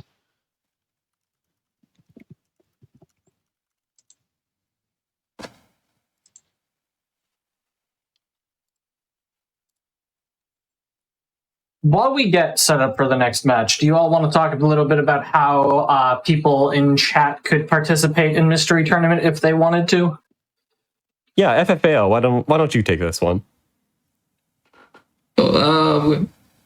You can check out our Discord. We have also a website where we list the sign up process is usually starts the end of the year, but we also have events running the whole year. So we have a mystery GP coming up very soon, and we have the Troopa tournaments. We have several side tournaments, and basically the only requirement is that you show up and that you can stream. But that's pretty much everything. So if you think this looks fun and you want to give it a try, but do join. I do think it's a lot of fun, and it's very much worth your time. I'll tell you my anecdotal story because I think it is very relevant to the sort of worries that people have, where I didn't join MT because I am rubbish at platformers. I saw like MT10 and went, well, I could beat some of these guys at puzzles and some other stuff would be really fun, but I don't want to be handed some retro platformer because that doesn't sound that much fun. And then I eventually caved in and joined MT. And two things happened. One, I lost in Batman, just, like NES Batman. So yeah, it happened. But also, it turns out the community is just really good and really friendly and really fun to play with. So you get to find, good people. Also, you just get to find good games. And I think the off season is actually sometimes some of the most fun stuff. People pulling up blind races of things that they want to run. If you're coming into the community and saying, hey, I have this game, I would love you guys to run it, we will. We will play basically anything if you put it in front of us. Yep, I actually started a while back before the MT12 season, and I didn't know anybody here. I wasn't really online all that much. I didn't know a lot of people. I actually, looking back on it, I have no idea how I even found this community. But I remember Roar was hosting weekly blind races at that time, and I just decided to join. And Roar was a really nice guy, and he helped me out getting things set up and doing a race. I got destroyed in it, but I had a lot of fun. And then I decided to join MT, and the rest is kind of history. I've joined almost every event that the server has hosted. We do have some upcoming events, like MTGP, as we're calling it, Mystery Tournament Grand Prix, which is team-based challenges that are going to rotate out in weeks. We have, we do pretty regular weekly blind races. I know those are going to come back once MT is over and Mooware handles those. We do a lot of randomizers a lot of the time. You can ping for those anytime, and I'm sure the Gons will join you. And we have more events even coming up. A lot of them that we probably don't know. Historically, in the few weeks after Mystery Tournament, some top 8 games, I'm looking at you, Tetsubou, have been so eye-grabbing that everybody else wants to race them.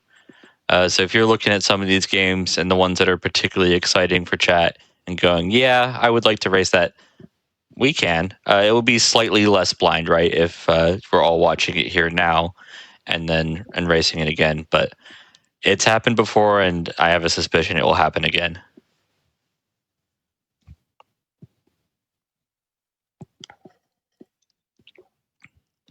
Also, Adventure Ball.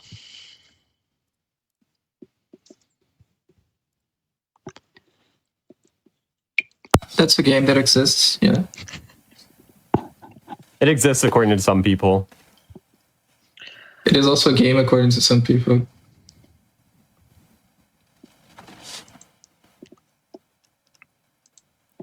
Goodness, we spent all of yesterday talking about the racers who came in and were coming in as underdogs, but as newbies.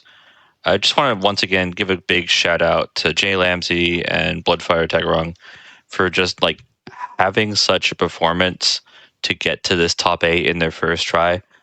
And in the particular case of Jlambsy, who I'm actually teaming up with in the MTGP because he's just also been really humble and really pleasant to chat with, is like did not expect to get to the finals. Some people come in all cocky, like, yeah, I'm the best at games, and then they go 1 and 2 and go, okay, maybe I'm not the best at games, but I'm having a good time, so I'm going to stick around. Jlambsy was not that. Jlambsy came in going, yeah, I like games. I play a lot of games, and then I'm just here for a good time, and then got sent into, I think, 5th place at the end of the day, losing to Ferris eventually, but putting up a big performance. You don't know what you're going to get handed. You don't have a good understanding of how you're going to handle games until you jump in. And I really just cannot stress enough that once you get in, you're stuck. So just all we can do is ask you to get in the first place. The water's warm.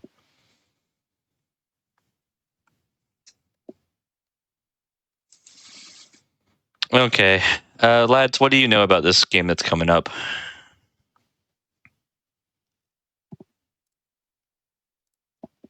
Well, I know that there's a Google or a wiki page for it.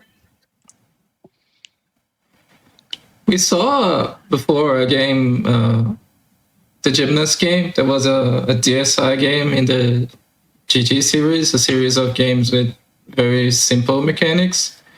And now we're going to see a second game in that series, but it has nothing to do with Gymnast, unfortunately. Yeah, the DSI has definitely like blown up recently. We've seen a lot of submissions for it. Kind of, I hope it becomes the next PSP for MT, where we find all these great unknown games about it. I have a suspicion this is just Shrambles doing again. I think it's just one person who's just combing through what is. Hey, he wasn't the first.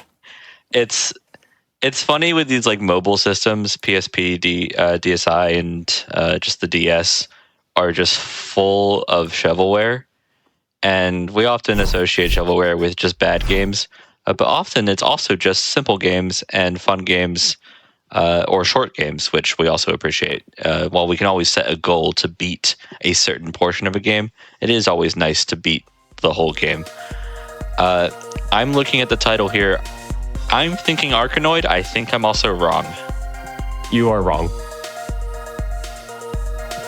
This is going to be a very intuitive game to grasp. Welcome to Allbreaker. I assume at least we are going to be breaking all of the things, which is why I have it's a platformer. All of some of the things.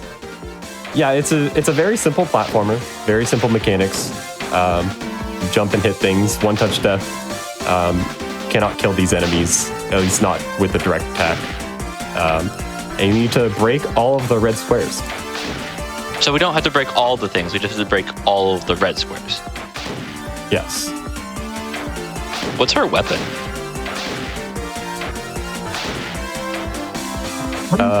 It's a hammer, isn't it? I'm pretty sure it's a hammer. I know we've seen vacuum as be a broom. It could be a broom is the first thing I thought, but a hammer makes more sense for breaking things. I am quickly realizing here, just from what Ferris started off with, that you could easily break the path that you need to get to the end of the level if you're not careful. Do we have like a reset button? I don't think so. If there was one, I certainly never used it. Okay. Be sensible, be quick. Seems good. Yeah, but important mechanics, we can attack up and down. The down attack does not attack directly below you, though. It's slightly in front of you, which is pretty important to realize. We also have these blocks that we can push by attacking them. The game's going to introduce a bunch of different types of blocks that have different mechanics. Like these orange ones will fall if they're not attached to anything. These guys look like they want to break us. Ferris just jumps and hits it, and it sounds like it was intended. Falling into the pit, there's no like Kaizo Mario. If you fall into the pit after you finish the last goal, you don't get the reward. Okay, so this is a puzzle platformer, and Ferris does not care about the puzzles, is just immediately completing it, and has not had issues with the, while Pikapals does have issues. Yeah, it's very, very light on the puzzles. Now we have the glass blocks, as I like to call them. They will shatter in a row.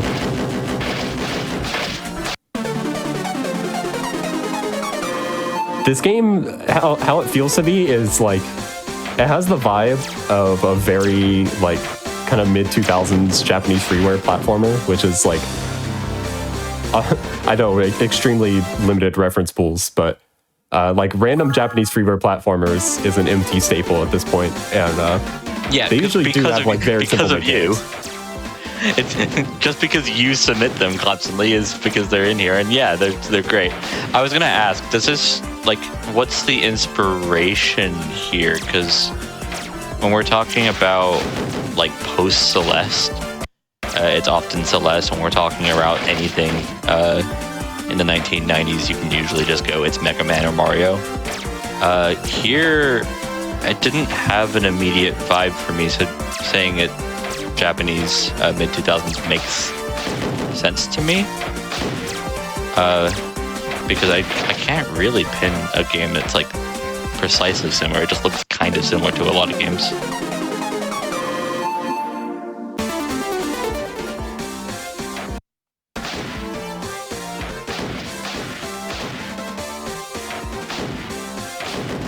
Now the shatter blocks, Ferris finds the shortcut. You can just go through that. You can break most all of the level, so it's pretty important mechanic to remember. We are the all breaker. We're not some breaker.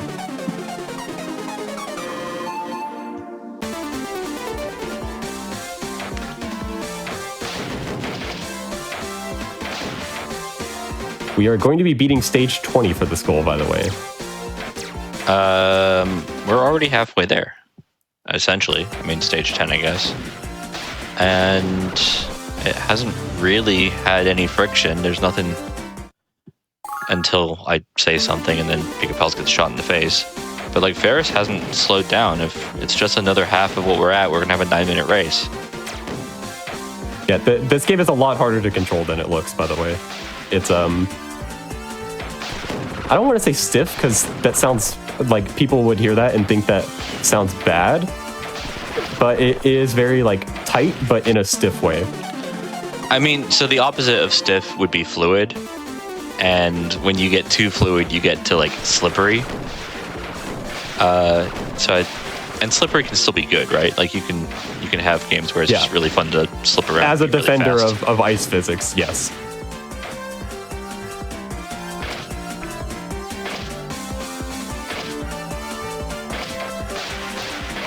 I don't know, I feel like modern games, and when I say modern, I mean like post-Celeste, post Super Meat Boy.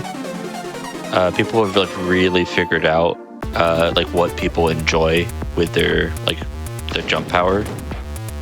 Because when you just get into older games, you're like, okay, this guy jumps not enough, too much. It just doesn't feel like precisely what you would like it to be. And then the few games that got it right, you know, the Mega Mans, the Marios are the best-selling games ever, so. Makes sense. Pikapals is just getting stuck here. Like this last cannon, and it's really unfortunate because it is the last thing in the level, so they are completing, 20 20 seconds worth of level and then just getting hit, so they're losing maximum amount of time. But it's really just Waldom here, and Ferris hasn't really slowed down. We're already on stage 12 out of 20. Yep, new mechanic. This game is like constantly introducing new types of blocks in the early levels. We have the bombs, which can destroy the normally indestructible blocks.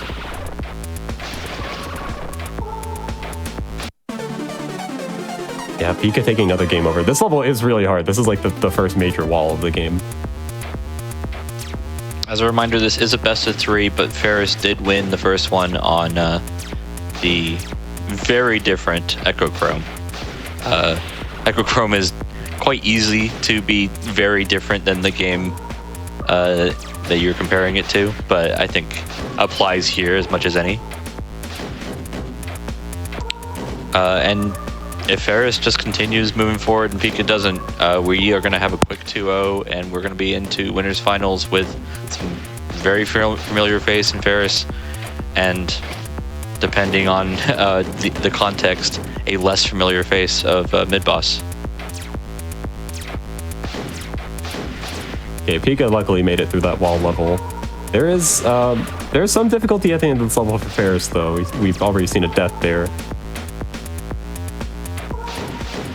I mean, everything's one touch too, right? Like these enemies, if you just make a small misinput and the controls aren't like perfect,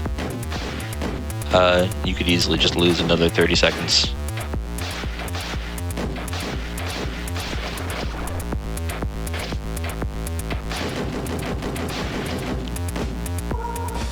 Ferris falls to the same trap again, just doesn't jump off there, and looks like the end of the level too, so just maximum time loss. Yeah, I cleared that by just timing a jump. It is very, very tight though, but you can time the jump while the platforms are breaking. But you obviously can't jump in the air, so it's very difficult to time. Because clearing level 9 now. Based on just how difficult the game's getting, we do often see like differences with racers on how quickly they can pick up a game. Like some racers are just very good at immediately picking up a game and looking proficient, and some by the end of the race maybe it takes them a bit of time to get used to the game, but are just absolutely zooming through a level that should be getting harder over time, but they don't make it look like that. Pikapals seems to have momentum, is now only 2 stages behind Ferris, and Ferris has hit a wall, which is kind of surprising because they didn't hit one in a game that I thought was full of them in Echochrome. And this game, it's just this one little trick at the end. Another game over for Pika. You're going to be constantly taking game overs in this game. There we go, Ferris. Ferris got the jump. Very tight, very difficult. Definitely is kind of Japanese freeware platformer vibes where they have like random major platforming challenge there. I mentioned it yesterday. I always loved the idea that the Japanese just have no respect for American platforming. When games are coming over, they're like, no, the Americans cannot. Oh, this doesn't look great for Pika. That's fine. Just have no respect for the Americans' ability to platform at all. To note, I think we have. Is Pikapals Canadian? It just feels right for some reason, but no. We don't have 2 Americans in this race, at least. We have Ferris, who's Australian. That's always an interesting part of like top 8 trivia that I love mentioning, is that like Mystery Tournament entrants overall are pretty predominantly American, but you get to top 8 and there's always like 4 Europeans in top 8, like every time. I mean, except for this time. I think it's less so this time. We're missing one Andy or N4H. So I mean, Maurice is German, Trisscorp is European, and I'm not gonna declare precisely. We got Ferris, who's obviously Australian, as mentioned. So It's the familiars aren't American.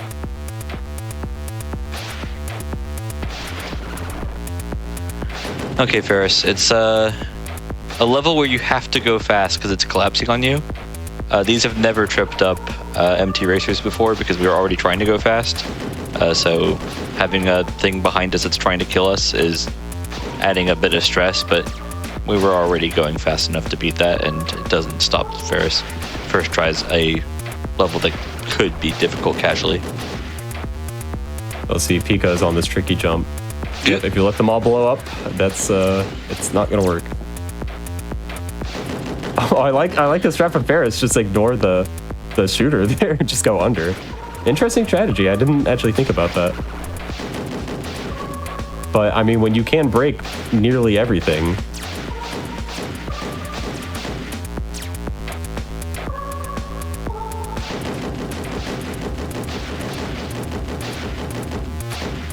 This level's mean.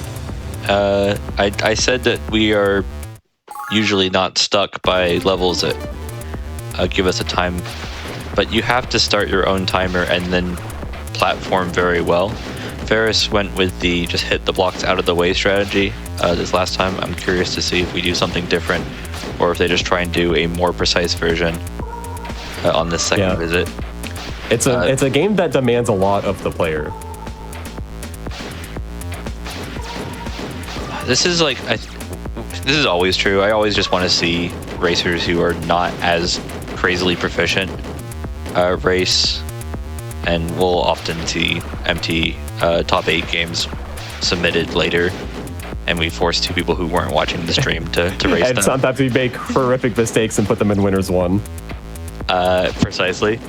This is a game that I'm very curious to see 2 players who are not just absolute monsters at platforming try and handle, because they're struggling a bit, and you can tell like the game's hard and the controls are not like incredibly smooth. But if you saw me play this game right now, you'd be like, oh, this is the hardest game ever made.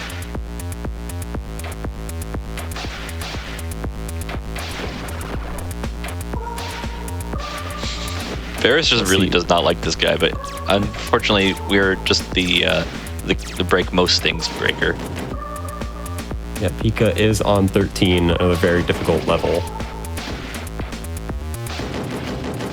I mean, beat stage 20, we're getting there again. As much as we want to up the drama as commentators and say that it is close, like it just, as levels progress, as we get closer to the finish, there's just less runway for Pika to make the comeback. I think it's very much possible here, because 13 versus 15, and the levels are just getting significantly harder over time. But Pikapals just needs to get through this level now and start seeing stage 14, start seeing stage 15.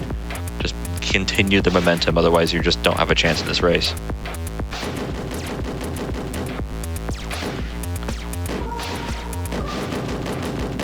Okay. See, the launchers do have a fixed pattern, so knowing how to play around that and their range is really, really important.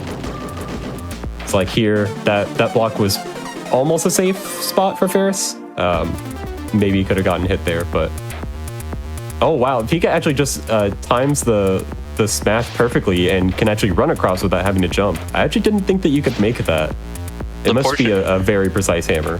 Yeah, the portion before that was also very funny, where they were trying to make the elevator, but the elevator got too high. And so they had to start destroying their elevator to get back to a level they could reach. Also, I know we were talking about this a little earlier and how early it was for Ferris. I just realized we have Ferris's time on our screens right now. So it is 7:20 a.m. for Ferris. Which would be a fine time to play video games, I guess, if this was the first video game of the day. It's like, okay, I'll wake up early. Like, the equivalent of like trying to wake up early to catch an airplane levels of early, but it's fine. They started at 3 a.m. I'm sure hoping that they got some sleep before they got into this long day of gaming, especially if they win this. They guarantee themselves more games if they can win this, and do so. Actually, if they lose this too, it would just be game 3. Let's see, 14 to 18. A lot of the levels past 15 were not as difficult. So sometimes like the raw number gap looks bigger than it actually is. And this might be the case here, but it is still a significant gap. This level would be trivial for Pikapals, by the way, if we didn't have to destroy the red blocks. But just like the small amount of time that it takes to hit the red blocks makes these timed levels just a decent bit harder.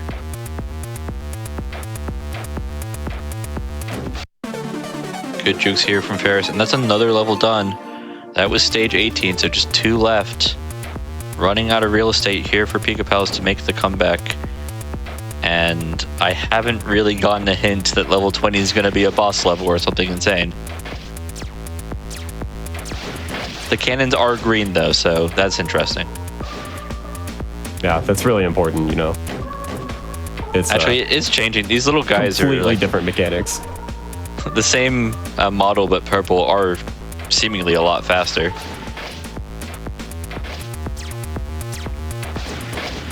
It's a palette swap, guys. It's really original. I was watching the robot game that we had earlier, and it's just a little car that has eyes on it, and I'm like, this is all I actually need. It just feels a bit like what you expect in a game jam where the puzzles are just amazing and the character and the enemies are really simple. And it did give off that vibe, but that's all I want. I just want good puzzles and a cute little guy, and I'm happy. Pikapals here on the time level, just 3 precise hits and does not pull it off there. It's just desperately needing this if they want to play some more mystery tournament. Meanwhile, Ferris is just going to need to figure out how to get that, ignore the bombs entirely, and save them for just keeping the top pass so you don't have to deal with these cannons. Brilliant stuff here from Ferris. And then struggling to hit the block. That had like a pixel runway there before hitting the cannon. Stage 20, final stage of the goal. Pika's still on 15.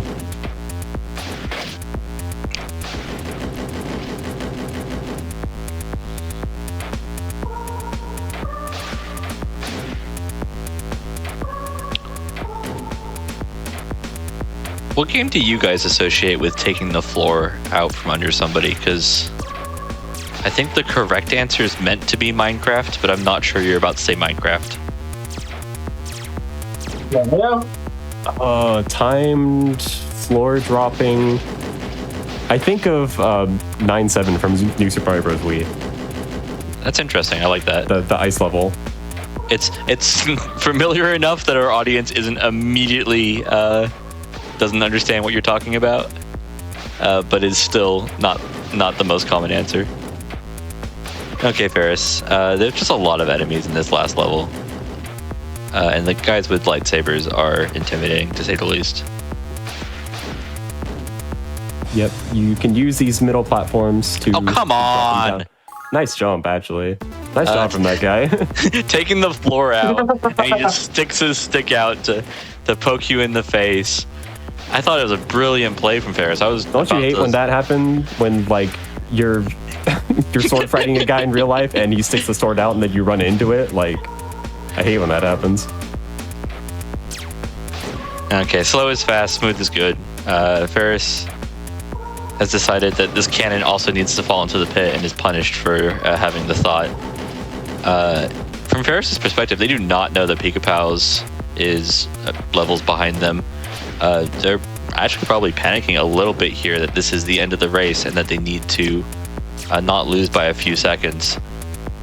Because these deaths are feeling really costly and eventually could be if they continue to do so. Yeah, Pika is on 16, cleared the major 15 wall.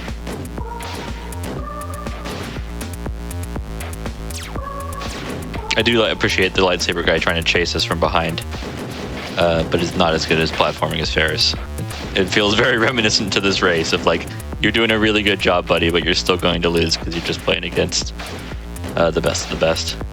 I wonder if Ferris is seeing, from the way that they saw the last level, that there should be a pixel gap right here. Oh, there isn't this time. It's actually too close. Okay. I was wondering if they were going to try that. Because last time that happened, there was enough space that there was like a 1 pixel gap there that you could fall and be safe from the cannon, but still have enough room to hit the block. I'm quickly realizing why this game is ending on stage 20 and not going further. Like, if it just gets more enemies and the lightsabers get redder and redder, this game, I can imagine just getting beyond brutal.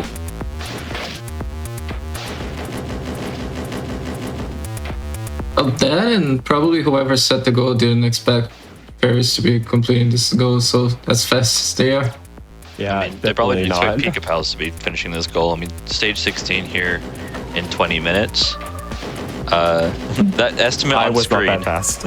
Yeah, the estimate on screen of 30 minutes is respecting that one of these players will be a dominant force and will beat this game faster than it should be beaten, and look like they have seen this game before and somehow played it. As a reminder, they have not. This is a mystery race. They are coming in blind. We've given them a little bit of information about how the game works, but that's about it. Oh, that's a clear on 16 for Pika. Ooh! Ferris has found a new fun way to play the game, which is play baseball. I don't think these cannons die, though. Apparently No, they do. They do. Apparently cannons are the all-breaker, because cannons can also beat cannon. And that's the race. That's a clear on 20. That's a clear on 20 for Ferris. Expert. Oh, wait, no. Is it? There's missed one. No. Missed one. Where is it? If there's a lightsaber tricked guy me. here just ready to poke you in the face. Yeah, not this one. Ferris missed this one a few times on earlier tries. Imagine if this race was like moments away and Ferris just the heart drop. I mean, Ferris's heart probably still dropped, just like what happened here, but quickly assessed the situation and went, "Oh, I'm a bozo." We've seen races like this before, where the racer just stands the finish, says, "I'm done," and then we have to explain to them that no, in fact, you are not done. That's not how it works. You do actually need to beat all the levels. Good stuff here from Ferris either way, and just a brilliant performance here. Pikapals, to note, going very quickly and dealing with a tough game well. It's just you're Played incredibly as well in both games. I was not even close on my times. Well, okay, I might have been somewhat close on this one, but definitely not in the Echochrome time.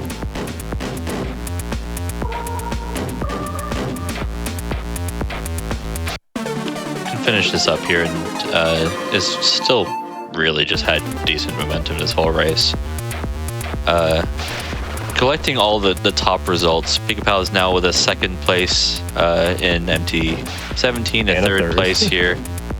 If they can get back here in a future MT, they'll surely get first because they've already hit all the other options here in the podium.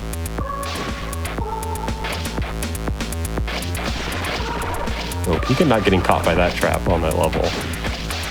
If you don't hit that from a specific position, then either the block is unreachable or you'll die from trying to not get hit. Good fight. Don't get hit by the ceiling, and good stuff. Not a puzzle platformer, secretly an action platformer.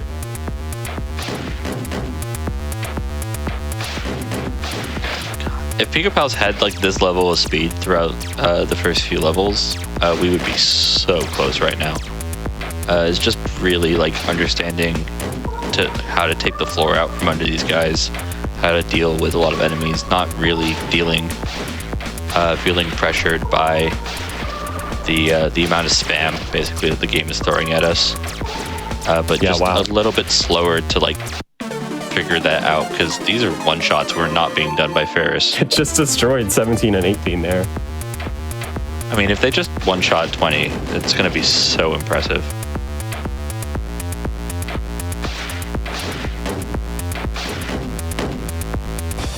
Oh, okay. Oh, got hit by the ceiling block. It's never the guys with the swords. It's the stupid block coming from the ceiling. That's gonna get you. That's a leftover from the players playing Gatotag.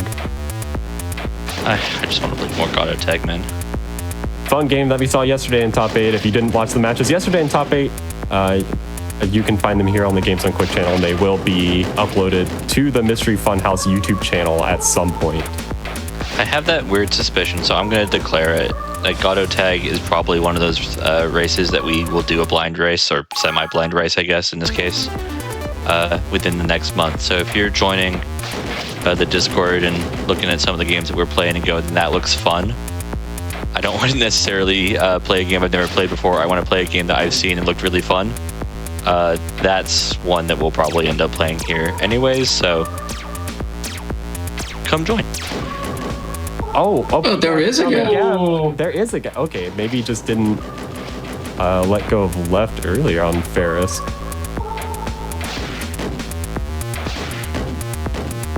Okay, I hope that we see a quick clear then, because that was a major problem.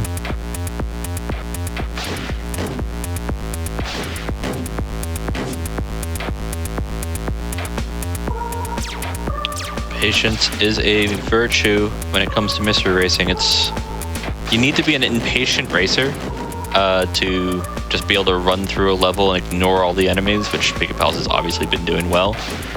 But once in a while, you just need to stand there and wait for a cycle, and to fail to do so is to take a block to the head. What happened there? I think the hitbox of the cannon moves as it shoots.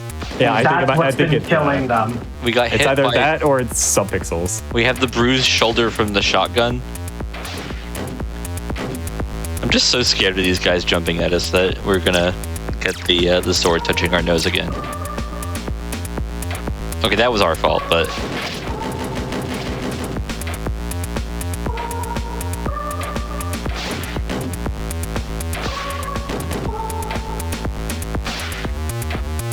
there's like a million different reasons that it could be. Could be subpixels, could be hitbox oscillation, could be subpixel oscillation, who knows? it could be. The game is a little bit BS and just kind of hard. Okay, we're back to playing Ganondorf tennis. I don't stand here. There's no world. Okay, no, that worked. It might have been subpixels then. Who knows? Great clear from Pikapals, by the way. Still an incredible time. Still under 30 minutes. 28:50. Just a great tournament run from Pikapals overall. If you're on GDQ and you're going underestimate, it's a good day. It might not be world record. I don't actually know have people race this game. We might have just seen Ferris do a world record if they were to submit it to something like speedrun.com. But you're underestimate. You've had a great showing and shown off some great gamesmanship all around. Big GGs. Yeah, well played from both players. Ferris is moving on, regained a tail from the Lizards bracket, and is up in the Grand Magus' finals against Midboss. Yeah, we've more like had the our final boss. It's like Wizard versus Dragon, right? Like, this is the biggest lizard.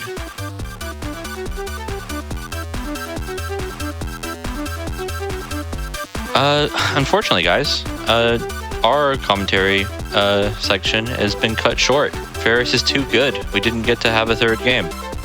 But I appreciate you guys joining us and GDQ letting us be here in the first place. Yeah, it was really fun to be on the Lizards finals. I really enjoyed all the games that were in this set. I had a fun time testing them, had a fun time commentating them and watching these players play it. Really happy to be here with Phone Noob and FFAO. Yeah, I think we can do one big shout. We'll get the ID shout outs and the Maurice shout outs and stuff, but just in general, to both of you, FFAO and Perzak, the testers are really the lifeblood of this. When somebody's submitting a game, we are actually quite picky with what gets played. There's just a lot of things to try and make a game fair and fun. Like, it's put into a submission, even if you're submitting it, they might change it a little bit, which I mentioned did happen actually on Echochrome. We made that longer, for example. Without you guys, we don't get to MT19. And hopefully, and actually not even hopefully, it's definitely happening, MT20 here in the future. So thank you, GDQ, for having us. FA, anything you wanted to add before we roll out? No, it was fun being here. Very good race, and looking forward to the grand finals. Okay, Church, take us away then.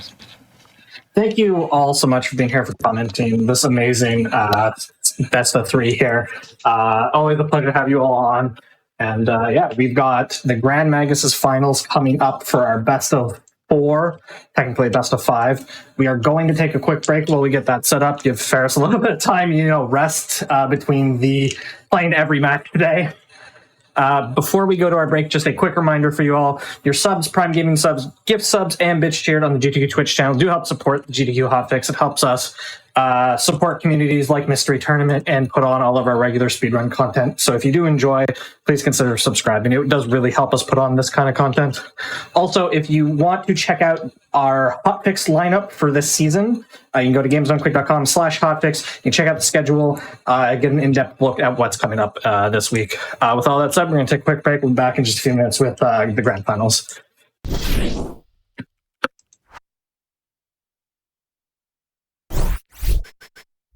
Hello, everybody. Welcome back to the Games Done Quick Hot Fix. This is Mystery Tournament 19 Grand Finals. We have a new set of commentators here with me. I will hand it over to them, let them introduce themselves. Hello, I'm Mythical9, back on the mic here with 7-time Mystery Tournament champion Andy. Hello. Hello. Hello. Hello. Hello, okay. I thought I was here. It's a good start. We're here. Strong start. Look, the players are setting up, so we got time to kill anyway. So stuff like this is honestly just getting us there. It's fine. This other voice you're hearing is none other than our tournament organizer. I've been calling him the arch wizard of the of our proceedings today. It's Internet Dirigible. Hello. Yes. I may be perhaps the arch wizard of tournament organization, but not of gameplay. Those are our players that we have here. One, very likely, neither particularly unlikely, I suppose, but Midboss hasn't been in a mystery tournament in many years. At least not like this. So it's Definitely exciting. not like this. Good. Yeah, this is Midboss did play in 17, I think. He took a long break before that. Maybe it was like 5 or something. He joined in 1 and played in the early ones. People have kind of got this wrong as they've talked about Midboss, mostly because they don't know, because he's not here very often, right? But he just likes to blind race video games and all this pageantry of a tournament and the top 8, and we're here on a big stage with the restream. He doesn't really care, he just wants to play video games. And so the scene was a little bit different when he came up, right? He came up before the tournament was even a thing, and people would just blind race video games. And he'd be like, I found this thing, let's do it. And then once the tournament started becoming more popular and more of the focus, people would actually find a cool thing. And instead of saying, let's race it, they would keep it on the down low and submit it to the tournament. And then it resulted in less races happening. And so Midboss sort of cooled on the tournament at that point, and he sort of drifted away into other parts of the speedrunning community. And then he lost a bet to Alpha 5. So he came back at Mystery Tournament 17 and played in the tournament. And he did okay, I think. I think he also just opted not to play a match or something. I can't remember. It does sound like him. He came back this year on his own. He just thought he's part of one of the people running Speedruns Live now, which is the service we use to race our video games that we've been using for over a decade, that was a hotbed of speedrun activity back when Midboss is coming up. And all of the history of all of the races over those decades, it's all there on the database, and it's an important part of speedrunning, and Midboss cares about that. There's so much about that. Yeah, and it's like, I'm doing this tour to make sure that everything works, because ownership changed hands pretty much, more or less, and he wants to make sure everything is running smoothly, and he has found his way to top 8 to the grand finals. Yeah, he's here as the ambassador of Speedruns Live. In a world where tournaments keep drifting to racetime.gg, Midboss is here championing Speedruns Live by trying to win the tournament. The Midboss has become the final boss. I think this proves it. Also, I think it is important. I love Mystery Tournament. I love all this racing and stuff, but I like, it's important to keep that alive too, just to like race a game on a Saturday that is some random game we found on, is it good? Is it bad? Who knows? We're going to try it. And I think that, the testing is fun, but I want to keep that alive too. So I like that Midboss is representing that mindset here today. As far as to say about Ferris, I mean, Ferris is one of the best. Has already won more than once. There's only a couple other people who have done that. Defending their title right now. If Ferris wins this year, that's going to be a third win, and that's going to be basically only people over 2, I think, are Ferris and 4H, who's here with us right now. It's me. Yeah. Yeah, Andy's done it. He had a string of them back like 13, 12, 11, 10, 9, something like that.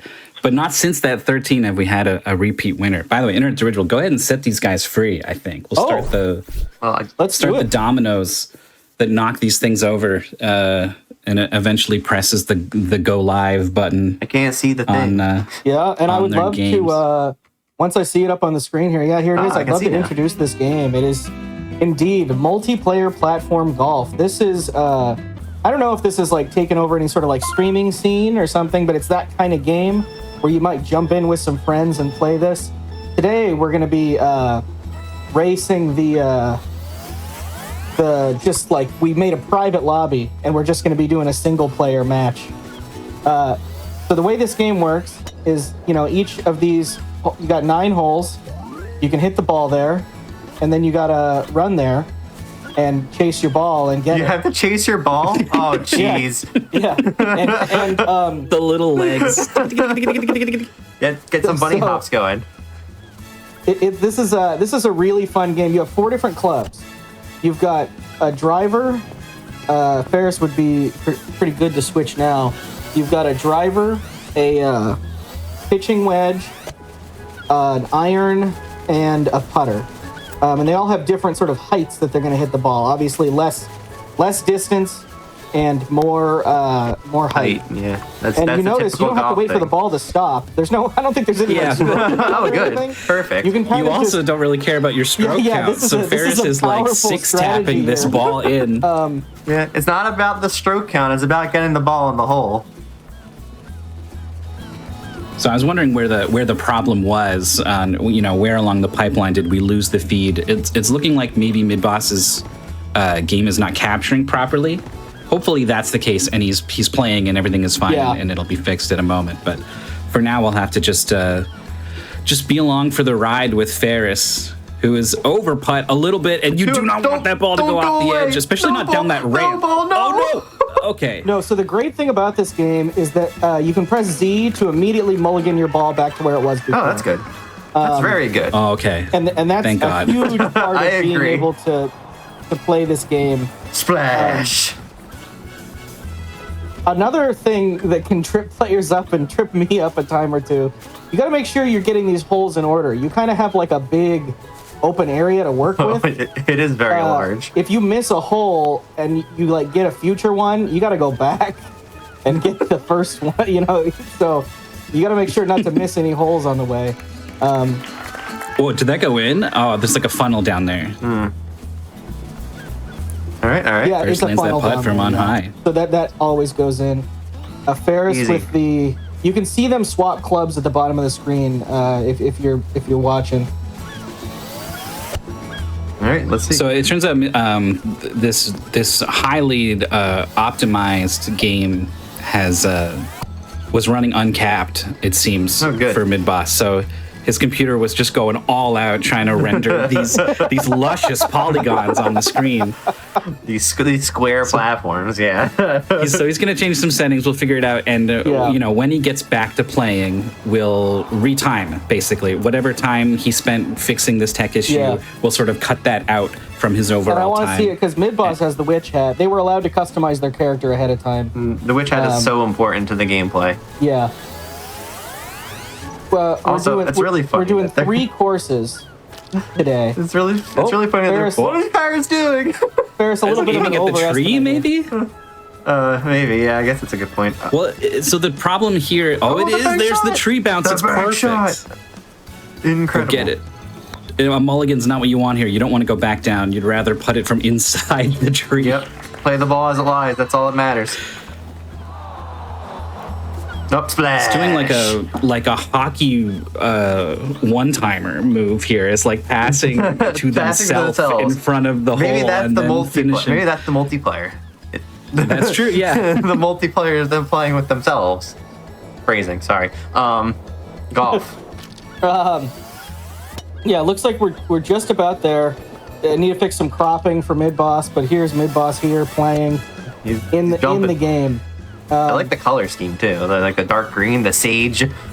I like it. Tap it in. Just tap it in. Pretty simple putt you gotta be here. careful. All about One really cool thing is like you don't have to stop moving your character when you swing the club back. Like you can keep going. Yeah. Oh, look at this. Ferris is like, I'm confident that's going in. I'm moving on right now. I'm not even going to look. And then the confetti appears at the bottom of the screen. There. Okay, good. Ferris isn't missing that. Splash. No! Not the rim. quite. We might need some extra height on this one. Go switch it to the iron. And there we go. That's in. Ferris is deciding that's in. So the ball decided that's in too. Immediately gets canceled when you start moving. That's good. So they have the opportunity to kind of cut some time and not watch the ball do what it's going to do. All right. There's a warp pipe. And we're way over the warp pipe. There's a hole up there. A little bit of an extra distance there. I'm assuming there's a funnel in there too, because I don't see how the golfer can run over to there to tap it. Ferris, assuming the same thing too, is not wasting any time watching that process happen. Is looking back to make sure that it's going to work. I haven't seen. There's like, here we go. There. Right, yeah, there's the ball. He's winding up while moving. Just winding up. They're winding up while moving. That's crazy. Just assuming this wall is going to knock it in a useful way. Splash. Where'd it go? Where'd it go? We don't know. Splash. I like that. Splash. It's just hammering this ball with the driver. I mean, that looks pretty good. Midboss is up the ledge, I think. Yep. Splash. Midboss has finished that hole, I think. Nope. Yeah, difficult to say if Ferris is really in the lead, factoring in the retime. I think it's possible, maybe even likely. Definitely probably likely, with Midboss. Oh, that's a powerful move right there. Hitting it up, banking it. Onto the top. Splash. This is multiplayer platform golf. You gotta do both. This is definitely multiplayer platform golf. You got a multiplayer, so far, you got a platform. It's not very platform, and it's not very multiplayer. That's true. It's golf. Definitely golf. It is golf. Just tap it in. This works on the tour as well. Nice. Oh, the camera freaking out. I can't see. Yeah, there's... On to the next one. There's definitely some weird capture shenanigans with Midboss, but we're doing our best. Paris drives it deep. Is it gonna go in? Is it gonna go in? It's a goal from downtown. From downtown. Well, that's course 1, I guess. Yes, that's course 1. That's a sunshine. There are 3 courses total. That's my face when I wake up in the morning. I think I remember this. Face. Yeah, it spins. I make that face when I wake up in the morning. Just the this flat thing face. sucks. The sun has the right idea. Ferris has the right idea of trying to hit right over this thing. You do not want to try to hit your ball on top of this. Are we just going to mulligan this shot? I think we might. Midboss hit the wall. No, Midboss! Yeah, the iron has got to be the way. Yeah. It's gotta be. It's gotta be. Gotta switch. It's calculated, right? They definitely put that at just the right height that the driver there is it going is. to do that. All right, and it's in. That's in. The sun is completely Deadpan. nonplussed. Nonplussed. Yeah, like I said, that's me when I wake up in the morning. I'm a ray of sunshine, but I totally look like that. It's like, I can't believe I'm awake. Nice shot, I guess. Is there a little gap? Oh, it doesn't matter. He's on the edge. He's on the edge. That's all that matters. Ferris is okay. It's happening. It's in. I like the confetti after they score. The confetti is really important. Okay, we got some platforms. Finally, platforming in my platforming golf. I don't know how that went in for Midboss. That's crazy. Yeah, that was really close. I can't believe that ball's there. Oh, it's gone. Oh, no! Knocked it off! Splash. You can just knock it off. You can use your feet to make Yeah, you these can kick the shots ball. if you want to, It does say in the paste bin, yeah. The paste bin does in fact say that you can kick the ball for some reason. Oh, there you go. The capture's fixed. Video games are There we saved. go.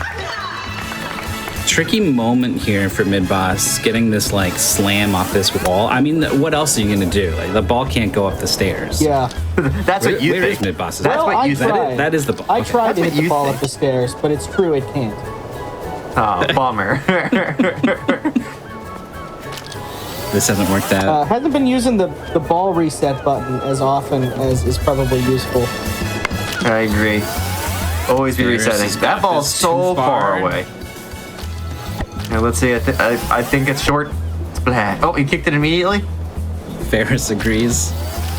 Okay, full power iron shot. Oh, I thought it was gonna like hit the disc, but actually fell short, which means it's also short of the goal. There we go. Ball's going up. Just trusting that it's going to be up there. Wow.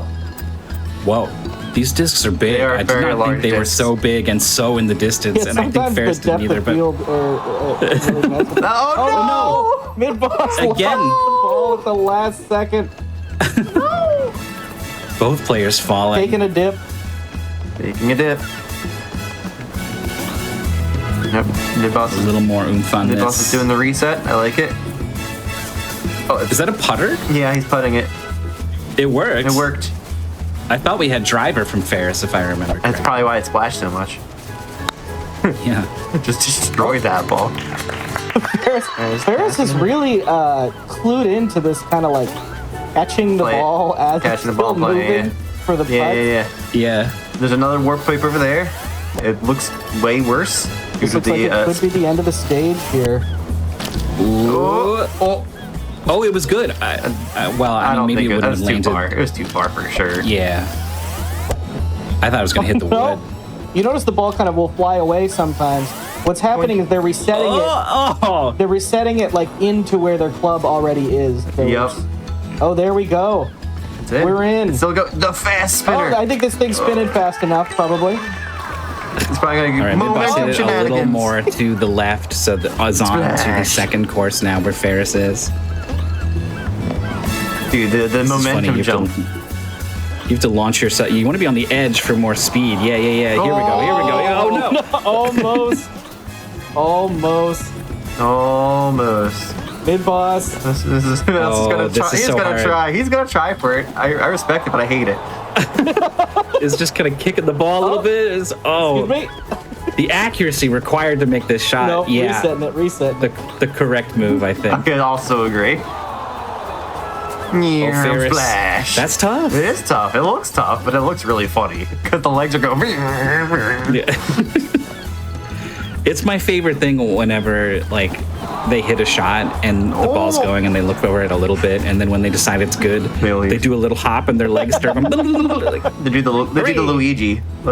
Away we go. Yeah, The this Luigi is really jump. giving Midboss a chance here to catch up, I think. Ferris has made the finally jump. done There it is. Done the deed. Oh, this hole looks miserable. I hate this hole. Not easy. Oh, just I gonna hate clear this all hole. this. No big. Oh, the fence. The fence. The clutch fence. Now I got a platform. You gotta yourself, wonder if though. the fence is just the horizontal piece of wood or if it's like a plane or whatever, because it really was smack on the It wood. was smack on the. We'll find out, I guess, when Midboss gets to this hole. What Ferris happened to with the ball? no Why did it deflect? issue. It deflected. Taking it over. All for nothing. It's fine. It's fine. There we go. Oh, this hole's moving. This hole's moving. What do I do about this? Doesn't seem particularly fair. I guess a putt. I think a putt is the answer. Roll off. I think a putt's definitely the answer. I would go with when it's on the right side while it's coming toward me too, to make it easier. Ferris has that idea. Degrees. We're going full power. Oh, too far. Oh. And what a powerful putt it is. Got a rocket launcher for an arm. Yeah, it's a.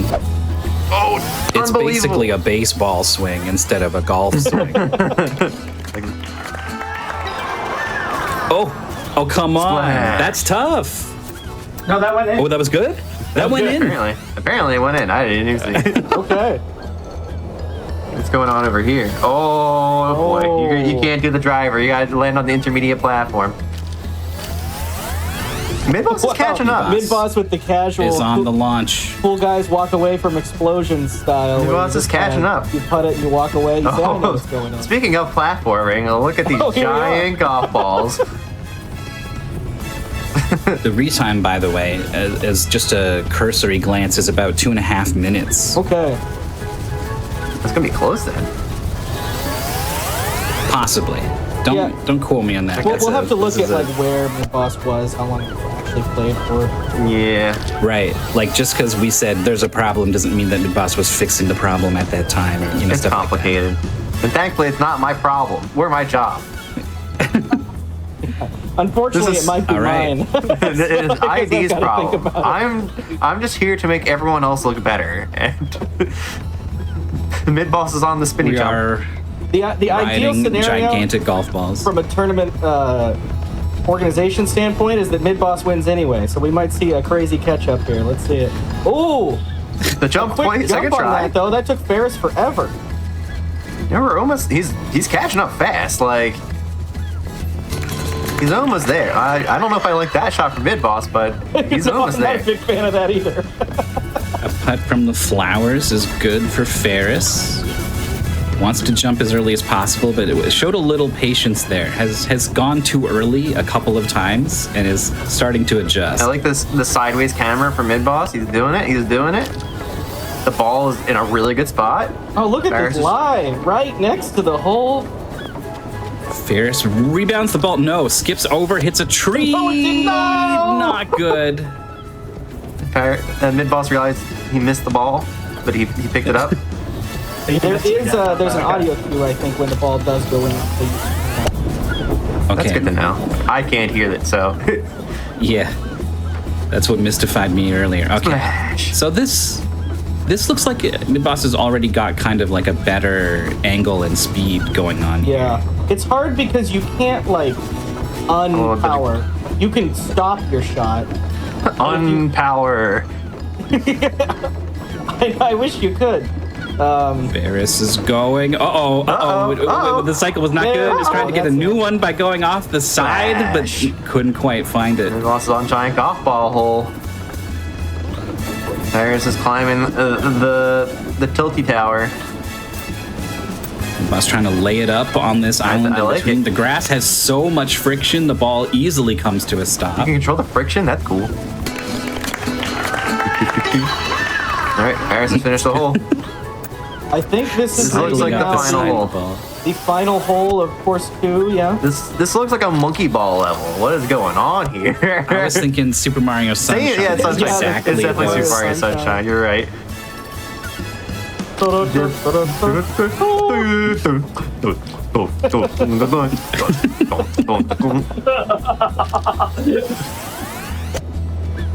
Ferris is just zeroing in on the perfect shot to just land up on the green. The perfect line. Midboss beginning the ride. Ride part 2. Now you got to be the one to get up there. Yeah, that looks sketchy. These move fast. They look very. And we know they impart momentum. Oh, we made it. Okay. Oh, splash! Is this the ball guys that we've been waiting for? The ball guys. Oh, jeez. Splash. The cycles don't reset either. They sure don't. Everything is alive. Whoa. Ferris is doing it. Jumps earlier this time, but the angle of the purple Midboss is prism. only one hole back. Yeah. With a 2-ish minute retime, whatever it is. Hopefully not needed. Otherwise, ID's gonna struggle. And then we just for his sake. Oh, Midboss is playing it onto the wood here. Oh, I like it. I like it. Know if it I don't like it. No, there's no bounce. It's just sticky. What? That's not wood. That's not wood. That's we've been lied that's to. wood-colored grass. I feel so betrayed. Oh, he didn't swing. Ferris finished the last hole. He's still winding up. He's over the wood. He's also over the whole course. That's excessive, unfortunately. Ferris onto the new course. Let's see. Oh boy. Sunshine. Wait. Why is there 3 platforms? That seems excessive. For it's you and your it's friends to multiplayer, ride. of course. It's a multiplayer game. What was I thinking? My mistake. Oh, Ferris almost just pulled that thing. Midboss was ready, but unfortunately the wood. The game didn't care. The game doesn't care. Free switching to the Midboss has putter. got the shot. Saving the frame. Is going nice and early on the wood. Is it fast enough? Big jump. Plenty of time. Plenty of time. All right. Ferris on hole 2. The chip shot. Way over. I don't know. I don't. Ferris disagrees. Okay. We're gonna go up there and see, or are we gonna get a splash? I thought it was like a ledge. It looks I good. thought there was a ledge behind it, unless I'm blind, which is also possible. I think it's on the ledge. Oh, it is on the ledge. You're right. It's on the ledge. I thought I went beyond. It's kind of hard to tell sometimes. Final shot. Yeah. Well, you have to ignore like the ball's not going to like bounce or roll. Like the grass is pretty sticky. Why did it stop? Yeah, Midboss actually reset that shot. Had some backwards English on it. Was coming back toward the edge. Oh, there we go. That one had it too. Splash. It's figured out how to impart spin onto the ball. It's in. What? It's in. It's in. You don't got to go up there if it's in. What? Platforming is canceled. Oh my Midboss goodness. is going full golf. We're moving on. Oh my goodness, that's incredible. What a time save. What is this gaming? Look at that. Again? No way. Okay. It's in. That's insane. Midboss has become a chip shot champion. Are you serious? Looking at a sheet of glass. CSC, as we often call them. Midboss coming up to this one. I've been so enthralled with the potential Midboss comeback that I don't see what Ferris is up to. What is this? Is this a sheet of glass? Hit the ball off of a blue ramp on the left here, and it went over the glass. Oh. Now Ferris is going to ride this up and over, and hopefully it's in a good spot down here. Let's do it. That's playable. Wow, I think perfect lie again for Midboss. Are we on the same hole now? I think we will be. One different.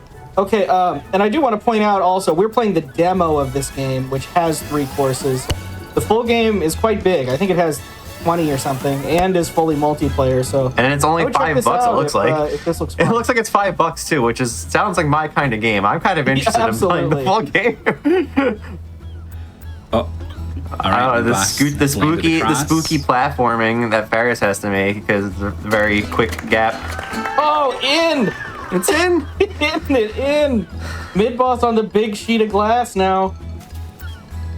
We'll see if Midboss Ferris having trouble with the golf part. This one looks good. Yes. Midboss is not quite processed that. Looks up, sees the frame, and is like, oh. It's going with putter. I don't think that's going to be. Ferris doing 360s while crossing the gap. I respect it. Oh, I see. You still have so much like momentum. That's right. That Ferris was like fishtailing basically. Midboss hasn't quite solved the mystery with the putter still. Midboss hasn't figured out what's going on here. Here we go. On the red part, you can actually clear this with one shot. Yeah, now I think Ferris has done the clear hole it fully. On to the next one for Ferris. Yep. What are we looking at? We got the wood coming up the block. Okay. It's a plank of wood, but it's not real wood. But also another warp pipe. I want the ball to break it like a karate man, just like straight through the middle. Oh no! Oh, so close! I wonder if it would have sat on the ledge. Not that it really matters.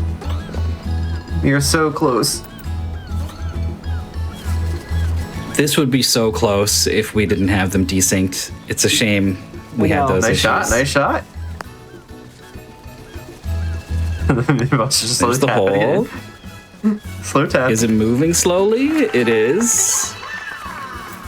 And it's pretty far away. It's very far. Despite you got to lead it a little more, I think. What's coming back? Splash. Right. Splash. We are not good. Too hard for mid-boss. Is that like 80% power? Is it too much? No! Oh. Splash. All right, Iris has hit the target. Break the targets. All right, well, I don't like what I'm looking at here. What is this? What is this? What is this? I missed the approach, so I don't know what is going on here. This is like some kind of art installation. It's like a giant radiator. Someone has drilled a golf hole into a giant radiator in the sky, you know. Yeah, it's very Tony Hawk in that sense. You know, it doesn't seem like you should be golfing here, yet here we are. Yeah, here we are. I believe kicking the ball is a mechanic, right? I think I'd be trying to kick the ball like a totally non-legitimate golfer. Well, Do you think walking your feet into are the ball is a round? mechanic. There's no kick button or anything. I know, but I'm not walking into the ball, just nudging it myself because this looks sketchy. Oh no, it's going right in. All right, this looks good. It looks good. There's nothing even to do. This is the last one. Ferris is dancing. While Midboss is trying to chip it over this plank of wood. This plank of wood is mighty. Ooh. It's in. Yeah. That's in. It's good. 2 behind. 2 behind. I got a feeling Midboss is gonna miss the hole. Uh-oh. You can jump back up there, right? Well, I mean, you can yes, no. Splash. You can reset yourself. It never sets you. It always sets you back to the last hole that you completed. So. Ferris is finished. Okay, seize it this time. We got a dot done from Ferris B5. The time of 24:44. That's like exactly the estimate. That's crazy. It's gonna come down to this retime. Oh, it's over. A little too far ahead. A little adjustment. That one looks good. That's in. Well, it's splashed. Oh no, it's in. It's in. It says, yeah, it's in. All right, and this is the final hole. Get Midboss. So just put it straight. Is all this is about. Get the power right. Oh, you got to go all the way across because you literally have nowhere to stand. Yep. Well, that's all right though. The ball's still going in the right direction. Yeah, like I said, just kick it. Kick it in. No, he kicked it into the ocean. He kicked it into the ocean. Splash. Time is running out. One good putt could be all it takes. But also, it's going to take a while to go out, you know? It is. Not quite enough power again? Question mark? Oh, yes. Right. It's in. Push it in. Push it in with your body.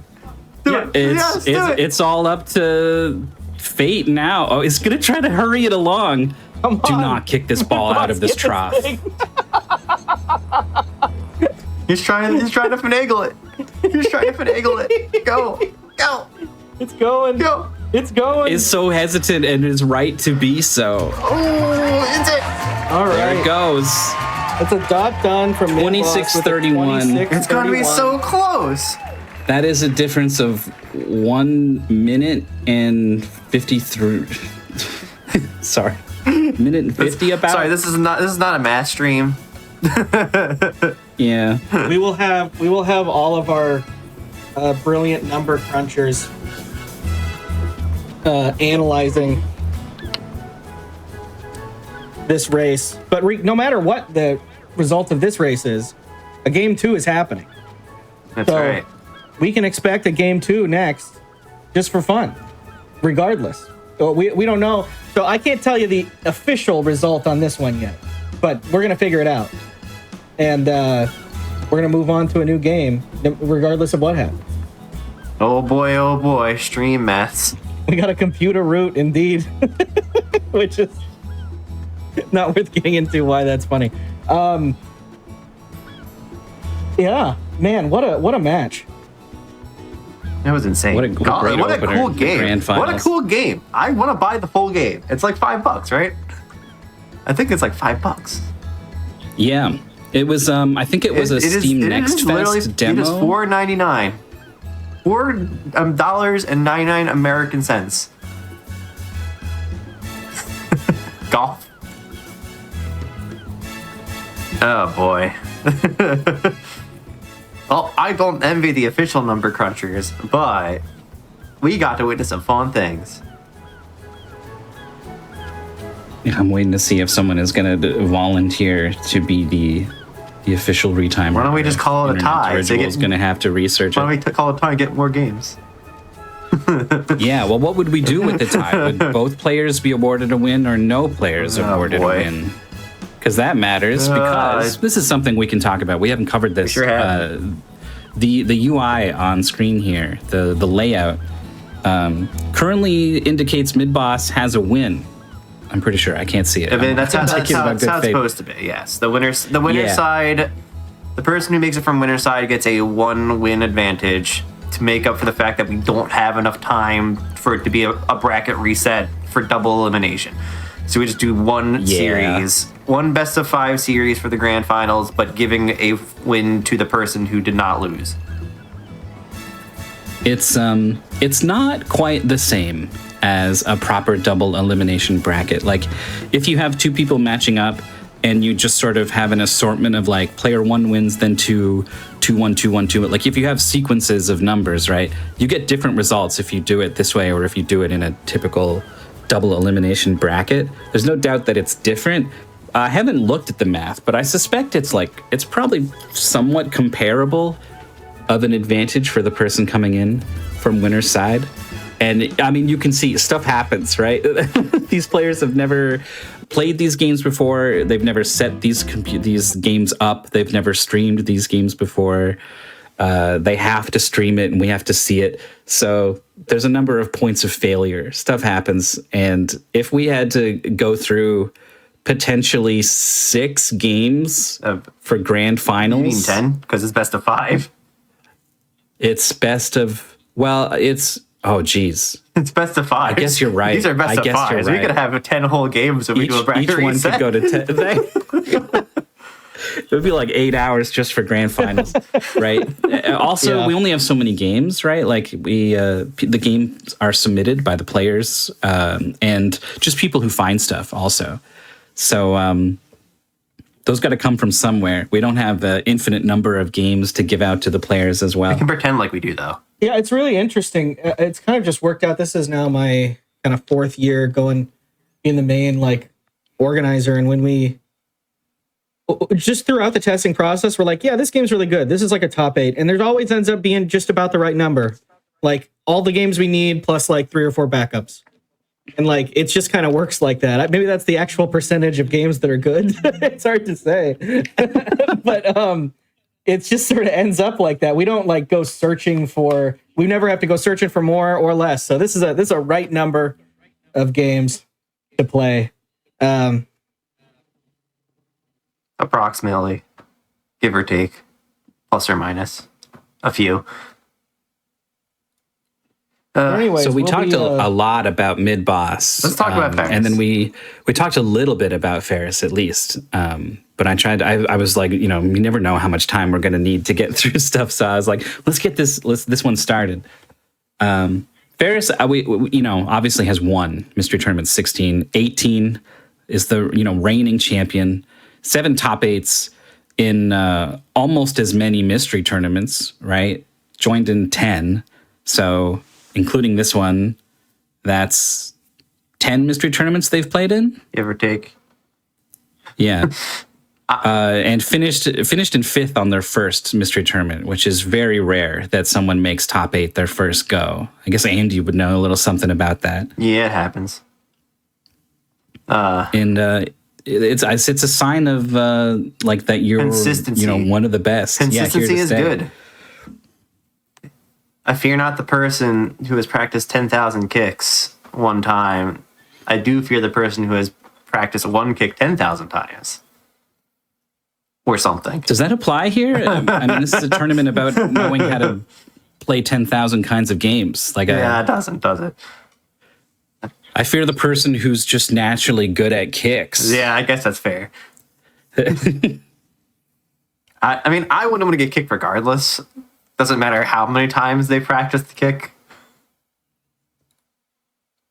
And we're definitely losing the thread on this metaphor now. If you want to record this race, if you don't you're mind, talking metaphorically? Commentator Mythical 9, we'll reuse this room and we'll move on for the next match. I mean, I guess we can do that. I mean, I guess you could definitely record it regardless, but we still need to solve the mystery. The questionable mystery. People are crunching the numbers. People are still crunching the numbers? Okay.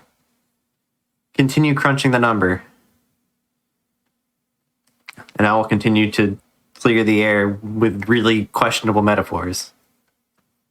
Oh, I got so worried. I manually clicked mute on just Discord and not on the thing that goes to the stream, or not while I was typing. I think I did. I think you didn't get all my keyboard noises. I didn't hear anything. But I was typing too, so that you could just blame it on my keyboard noise. Oh, okay. Well, you wouldn't know if it was going to the stream and I was muted on Discord is the thing. Oh, mischief. Chat would be like making angry faces right now. Angry faces. Someone's got some kind of like furious keyboard type emote that they could put in there. I haven't seen an emote like that. That'd be a good one. Yeah, me neither. Me neither. I cannot believe Midboss made it to grand finals. It was like, oh, Midboss is in the tournament. Oh, he's doing well. Oh my gosh, wait, maybe him and neskamikaze will meet in top 8. That would be awesome. That'll never happen. And then it happened. And then it happened. Midboss came out on top in that one. And then conquered 2-0 over Pikapals. So we don't know how this one ended yet. But if it is a win, like it's been nothing but wins for Midboss. The whole tournament. Midboss goes perfect and the universe catches on fire. Yeah. Has a win rate of 60%. We've had like you can see Ferris has a win rate of 76%. That's more like the territory of the person who wins Mystery Tournament, you know? Like this is Midboss like really, really showing up for this one. Yeah. I guess I should probably not rematch, huh? I'm helping. I'm helping. Thank you very much. I mean, it takes so many hands to make this thing go. I've done my one contribution. Yeah, you're in there now. Thank you very much. Ooh, ID says about 25-second margin we're going to give to win boss to Midboss. This is an official call. It's the Midboss win. We had like 4 people do the retime and everyone agreed. Wow. So really what it came down to, if we want to analyze it, is that spinny, like the spinny platform jump that Ferris had to do where you had to like launch yourself forward. I think that's like what it was. Yeah, Midboss spent about 30 seconds there. Yeah, I mean, it's easy to find one thing that didn't go well. It's true. And point the finger there. But, you know, the final result is the sum of like hundreds of micro decisions as well as like big decisions and things that happen.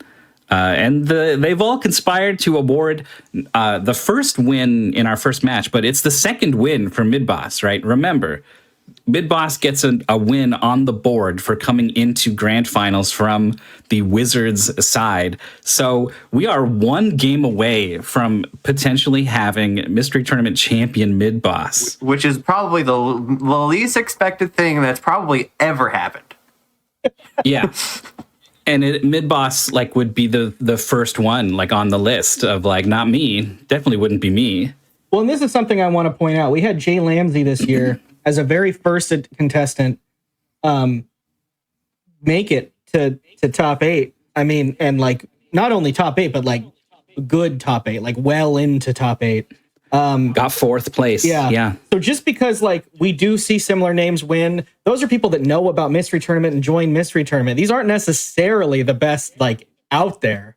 You know, there could be. It's like that quote about Einstein. You know that they're sad because people don't have the opportunity to be as smart or to exercise their skills. There's a million Einsteins out there. Well, maybe there's a million Ferris V5s out there too. You got to join Mystery Tournament to find out. This is what I'm saying.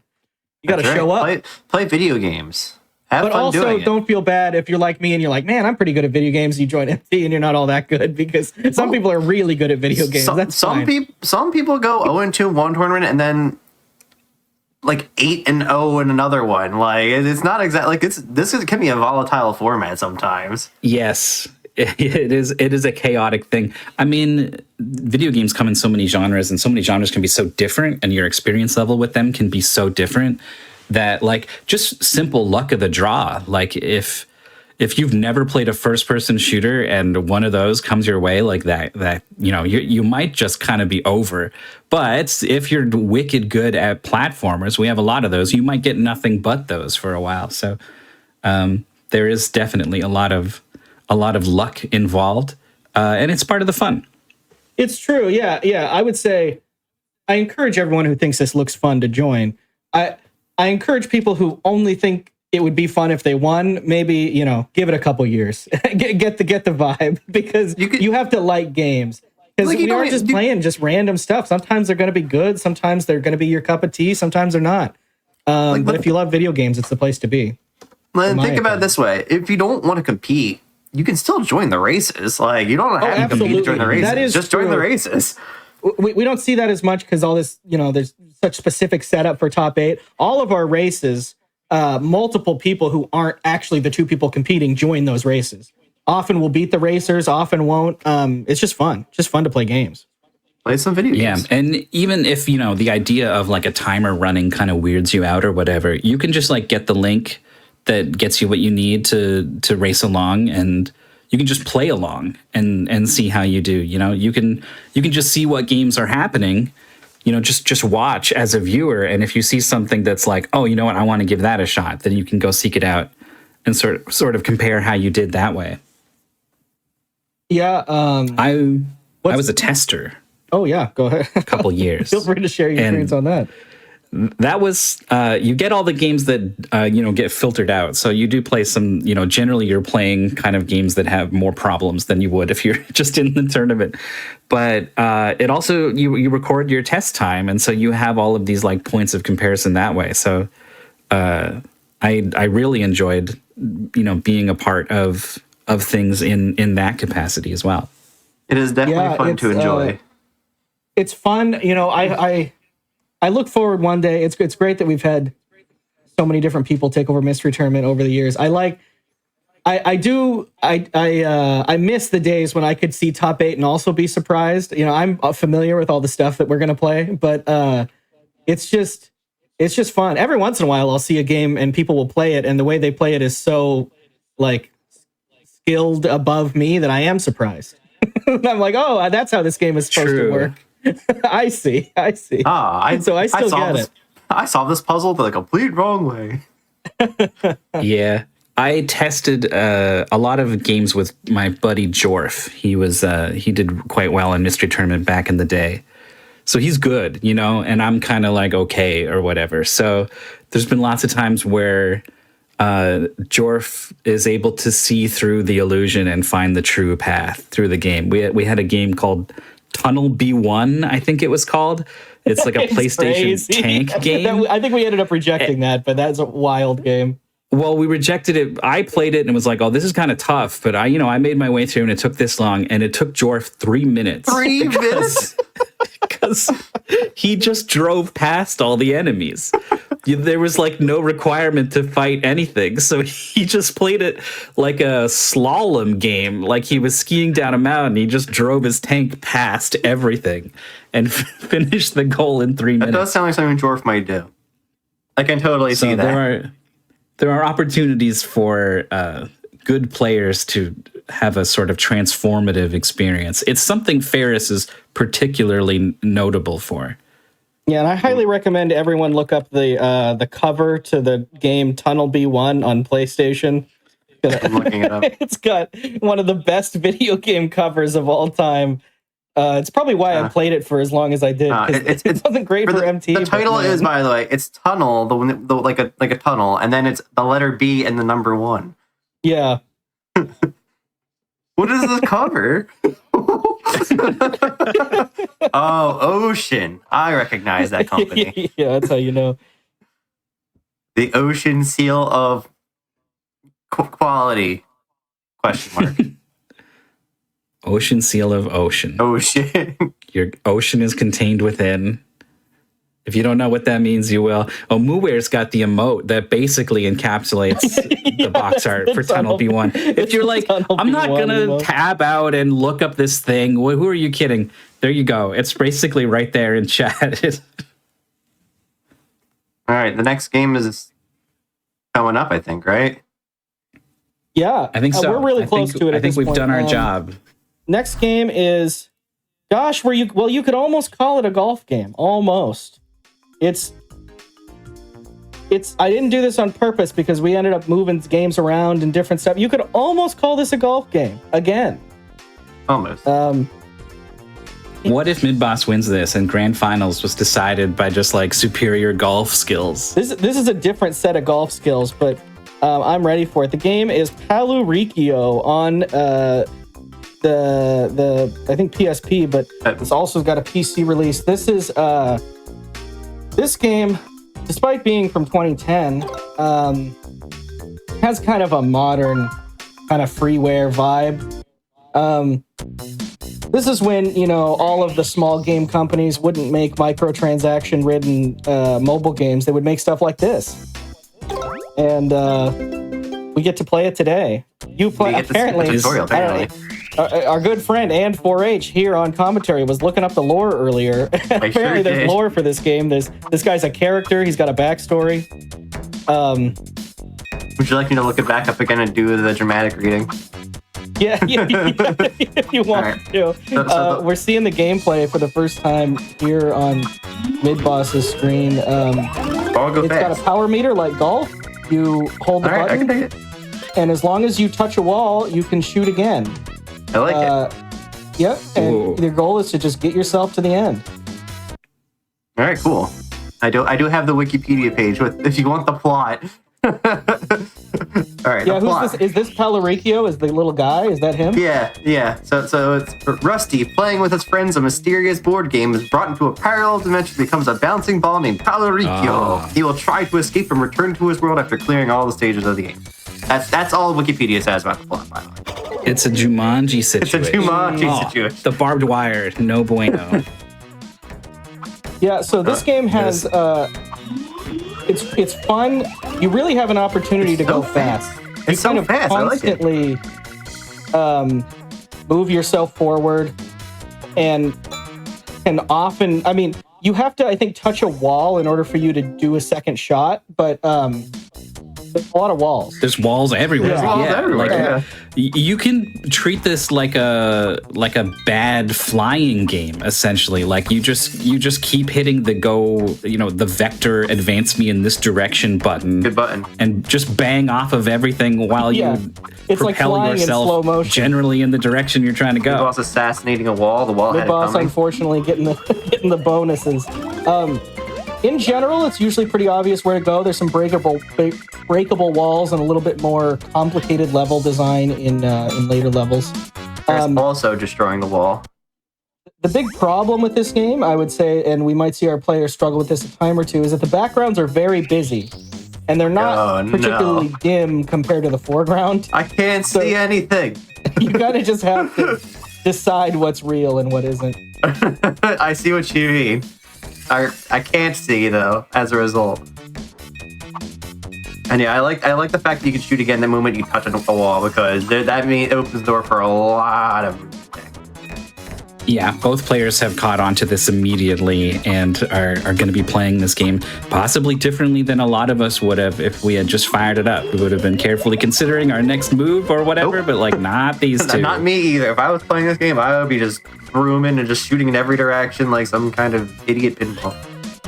Nice escape from Ferris. Was on the bad side of that rotating star shape, but managed to scooch in. Oh, got sucked up by this one a little bit, but okay. Taking the downtown route. An important thing I haven't mentioned yet, we got these checkpoint flags. They're big and green, and those are checkpoints. I'm trying to remember the life situation. I might even just look at the paceman we gave the players to remind myself. But in general, you want to respawn at the checkpoint, right? You don't want to skip a checkpoint flag unless it's really out of your way, and I don't think any of them are. Oh, jeez. I think Midboss already skipped one. Yeah, and is now back, halfway through the level. Instead of 3/4. Was that enough for a lead change? Not quite. Not quite. Not quite. Huh? I'm seeing the players are doing the Celeste wave dash, basically, where like you dash into like a bump and it launches you into the air and refreshes your dash. So now in midair, you can dash again. Yep, immediately start recharging your next dash so you can go vroom.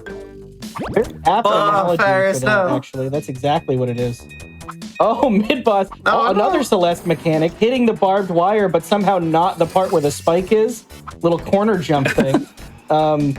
This game is just, might have to look into whether or not Matty Thorson played this as a child, because I'm a little suspicious now. Stealing some ideas from Palluriko.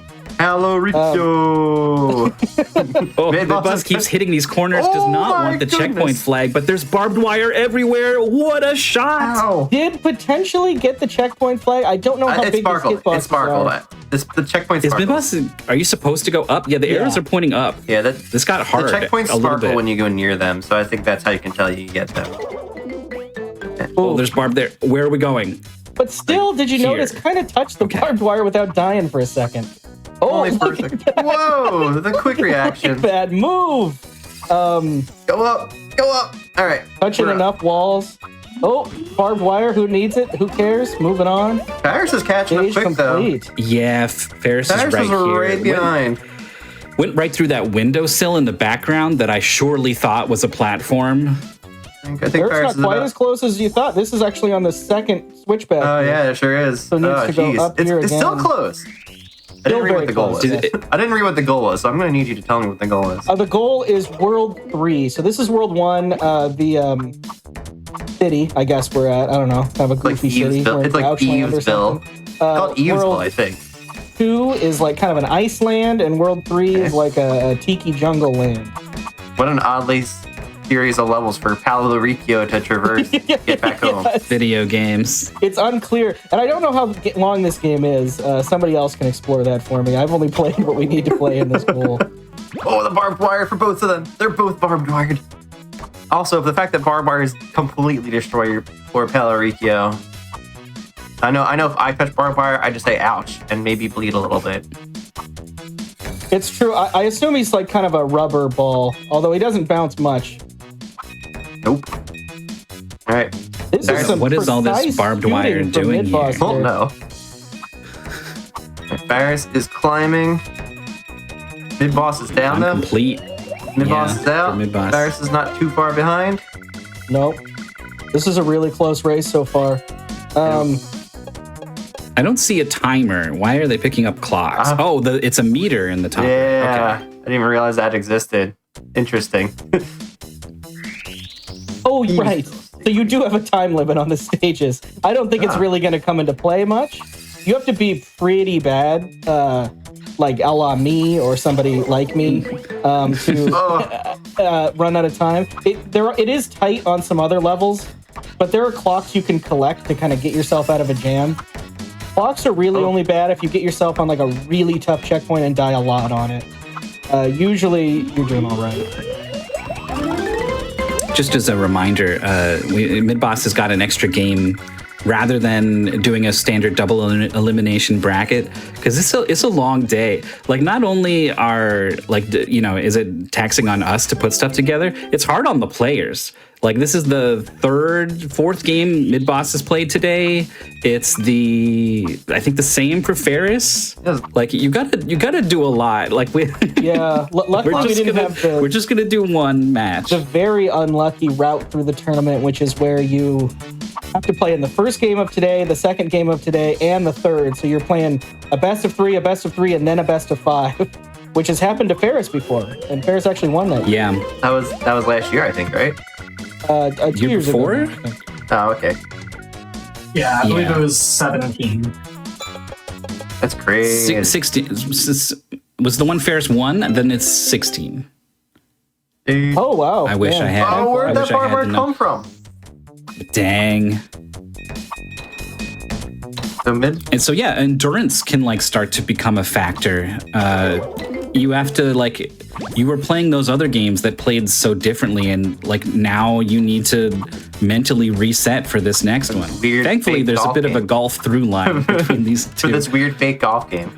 It's true. This is about as golf as a Palluriko gets, as they say. That's right. Midboss making its way through these stages pretty well. I would say after World 1, they definitely turn up the heat a little bit.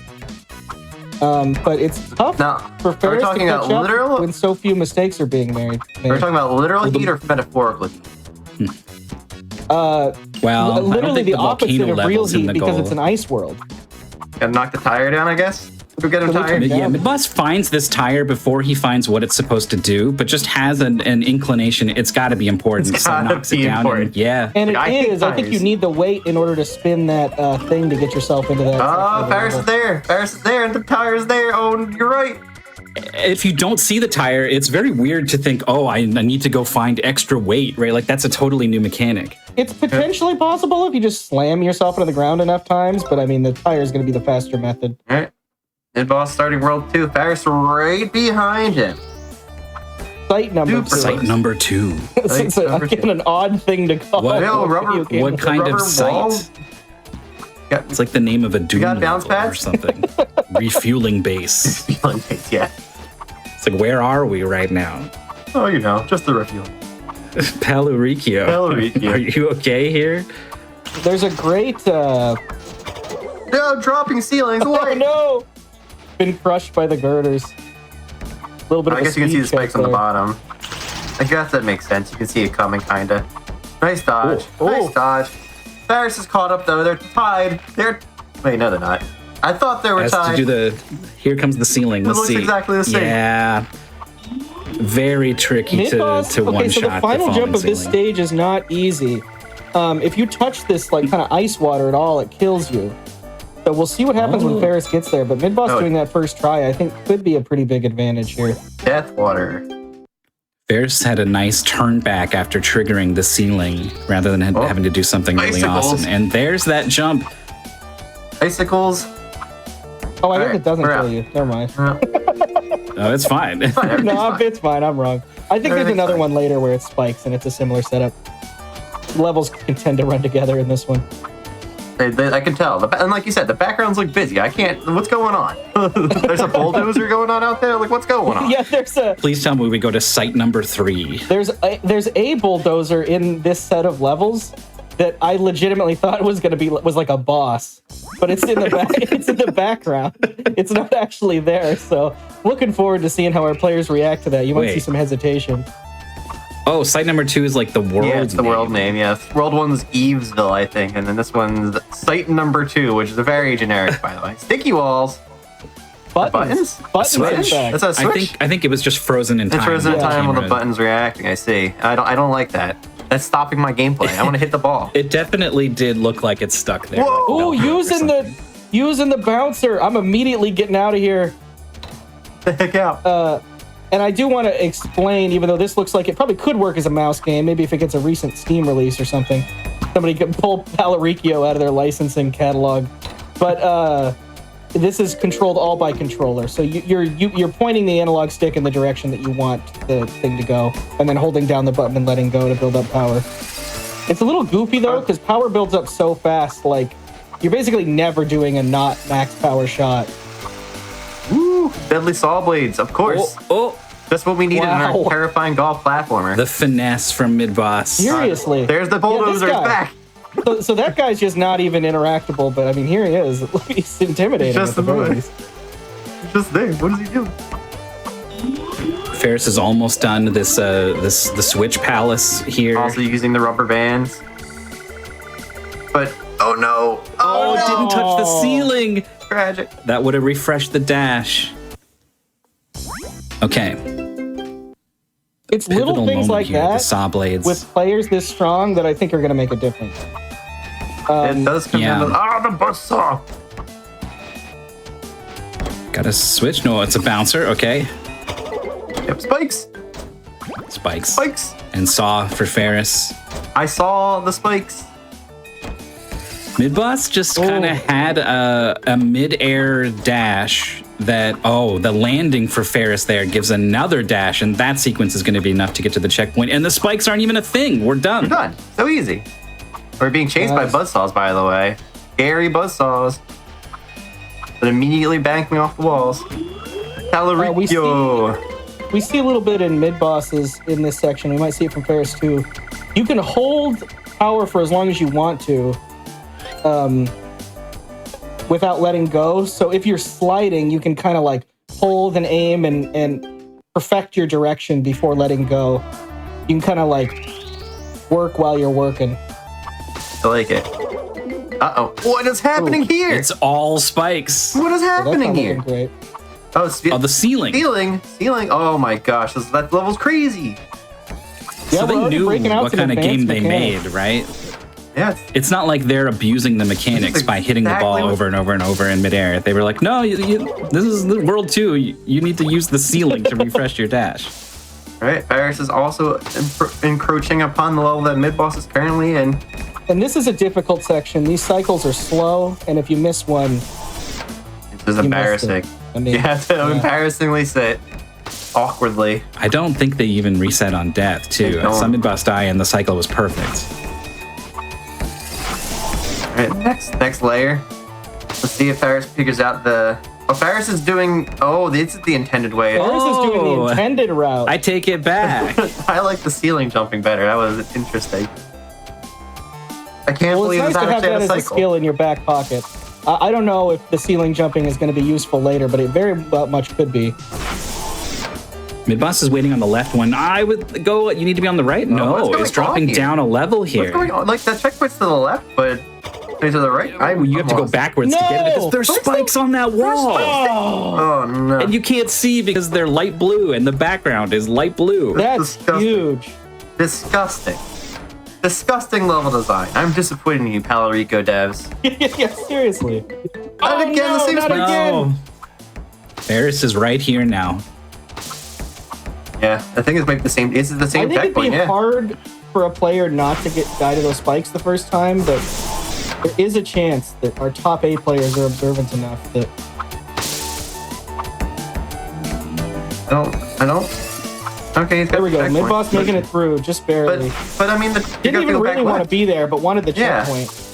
Yeah, I would have just gone left at that point because I could tell that it was just backtracking. But they're on this side too. Ferris also getting the checkpoint. Ferris going back up. And Ferris going up. We're lost. It's reasonable to get a little lost. Oh no, it's going up and then down. So confusing. Oh no, you have to wait so long now. Oh no. Okay, here we go. Can't see any of these spikes. Which ones are the spikes? Patience is an important thing to have in mystery racing, and this game is testing it right now. Oh yeah. Midboss making it through with a very slow forward momentum. Onto maybe final jump, faster section. Ferris is there too. We are almost neck and basically neck tied. And neck. This is crazy close. Effectively tied. That's insane. Game's crazy. Oh yeah, Ferris, by the way, has a webcam on their. You can see down in the bottom right, so you'll see some reactions, live reactions from Ferris. I've definitely seen some frustration wiggles in previous matches. I would be frustrated wiggling too if I touched this spike. That's the bulldozer that actually does something. Oh, the bulldozer it's real. Taking us away from the checkpoint. We missed the checkpoint because Please of no the spikes. Bulldozer Okay, it's all right. We got the other checkpoint. Why was there even 2? Who knows? Ferris finds some spikes. Those are just you just can't see them. I can't see you just can't. These stupid level design. What were they thinking? Wow. Clear for Midboss. Good movement there at the end. Adam. Oh, Ferris barely. here as well. Oh, also making it. Wow. Ooh. Still neck and neck. And you know, it's a really advanced mechanic is that you have to wait for the timer to count down, which is the bonus is time, right? So if you take longer, you don't have to wait as long for that to go. Yeah, sure. That's what they, I'm pretty sure it's not worth it. I think it's still better to beat the level faster. I think if you go by that logic, you can skip watches entirely because that takes time, right?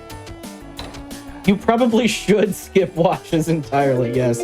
Although I think it's probably better to just move. It looks like there's a ceiling button and it opens the wall. And there's a buster right there. Oh. Got the thing though. I saw it sparkle, so there's a pretty good big hitbox on these. We got some super Meat Boy mechanic of Ferris climbing the wall. Ferris is climbing the wall.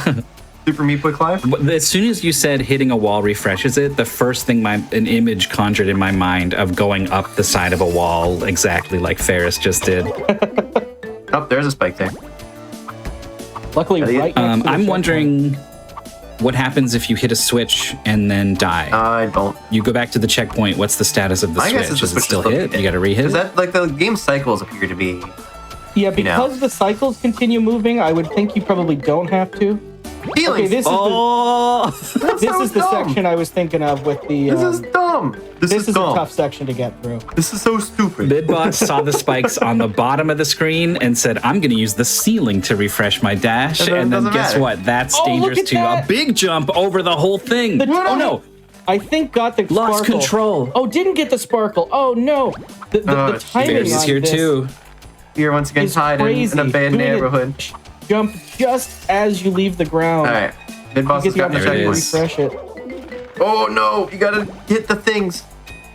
Ferris dies on the last icicle. Got some I want to be the Palluriko here. Oh, Midboss with the... Using the ceiling. Oh, my goodness. This is stressing me out. I'm freaking out. Ferris is through onto the final stretch here. But it seems like it was that bottom part that was the real challenge here. Yeah, that looked miserable. Ferris using the ceiling. Oh, what a save! What a save. 2 more stages in this world, and then we're moving on. To Tiki Land. As a reminder, Midboss has currently up 2 games in this first to 3. So Midboss in the lead right now. If he holds it till the end of this, he is Mystery Tournament 19 champion. The most confusing timeline for sure. If you want to see more games, you're rooting for Ferris right now. That's right. Whoa. Buttons everywhere. Things open. Oh, they gave like a platform. Just barely hitting the wall there. Nice. Keeping them up. Destroying the polar ice caps. It's a button that melts ice or something. Yeah, we're destroying the polar ice cap. Don't worry about it. It turns on the furnace below. That's what it does.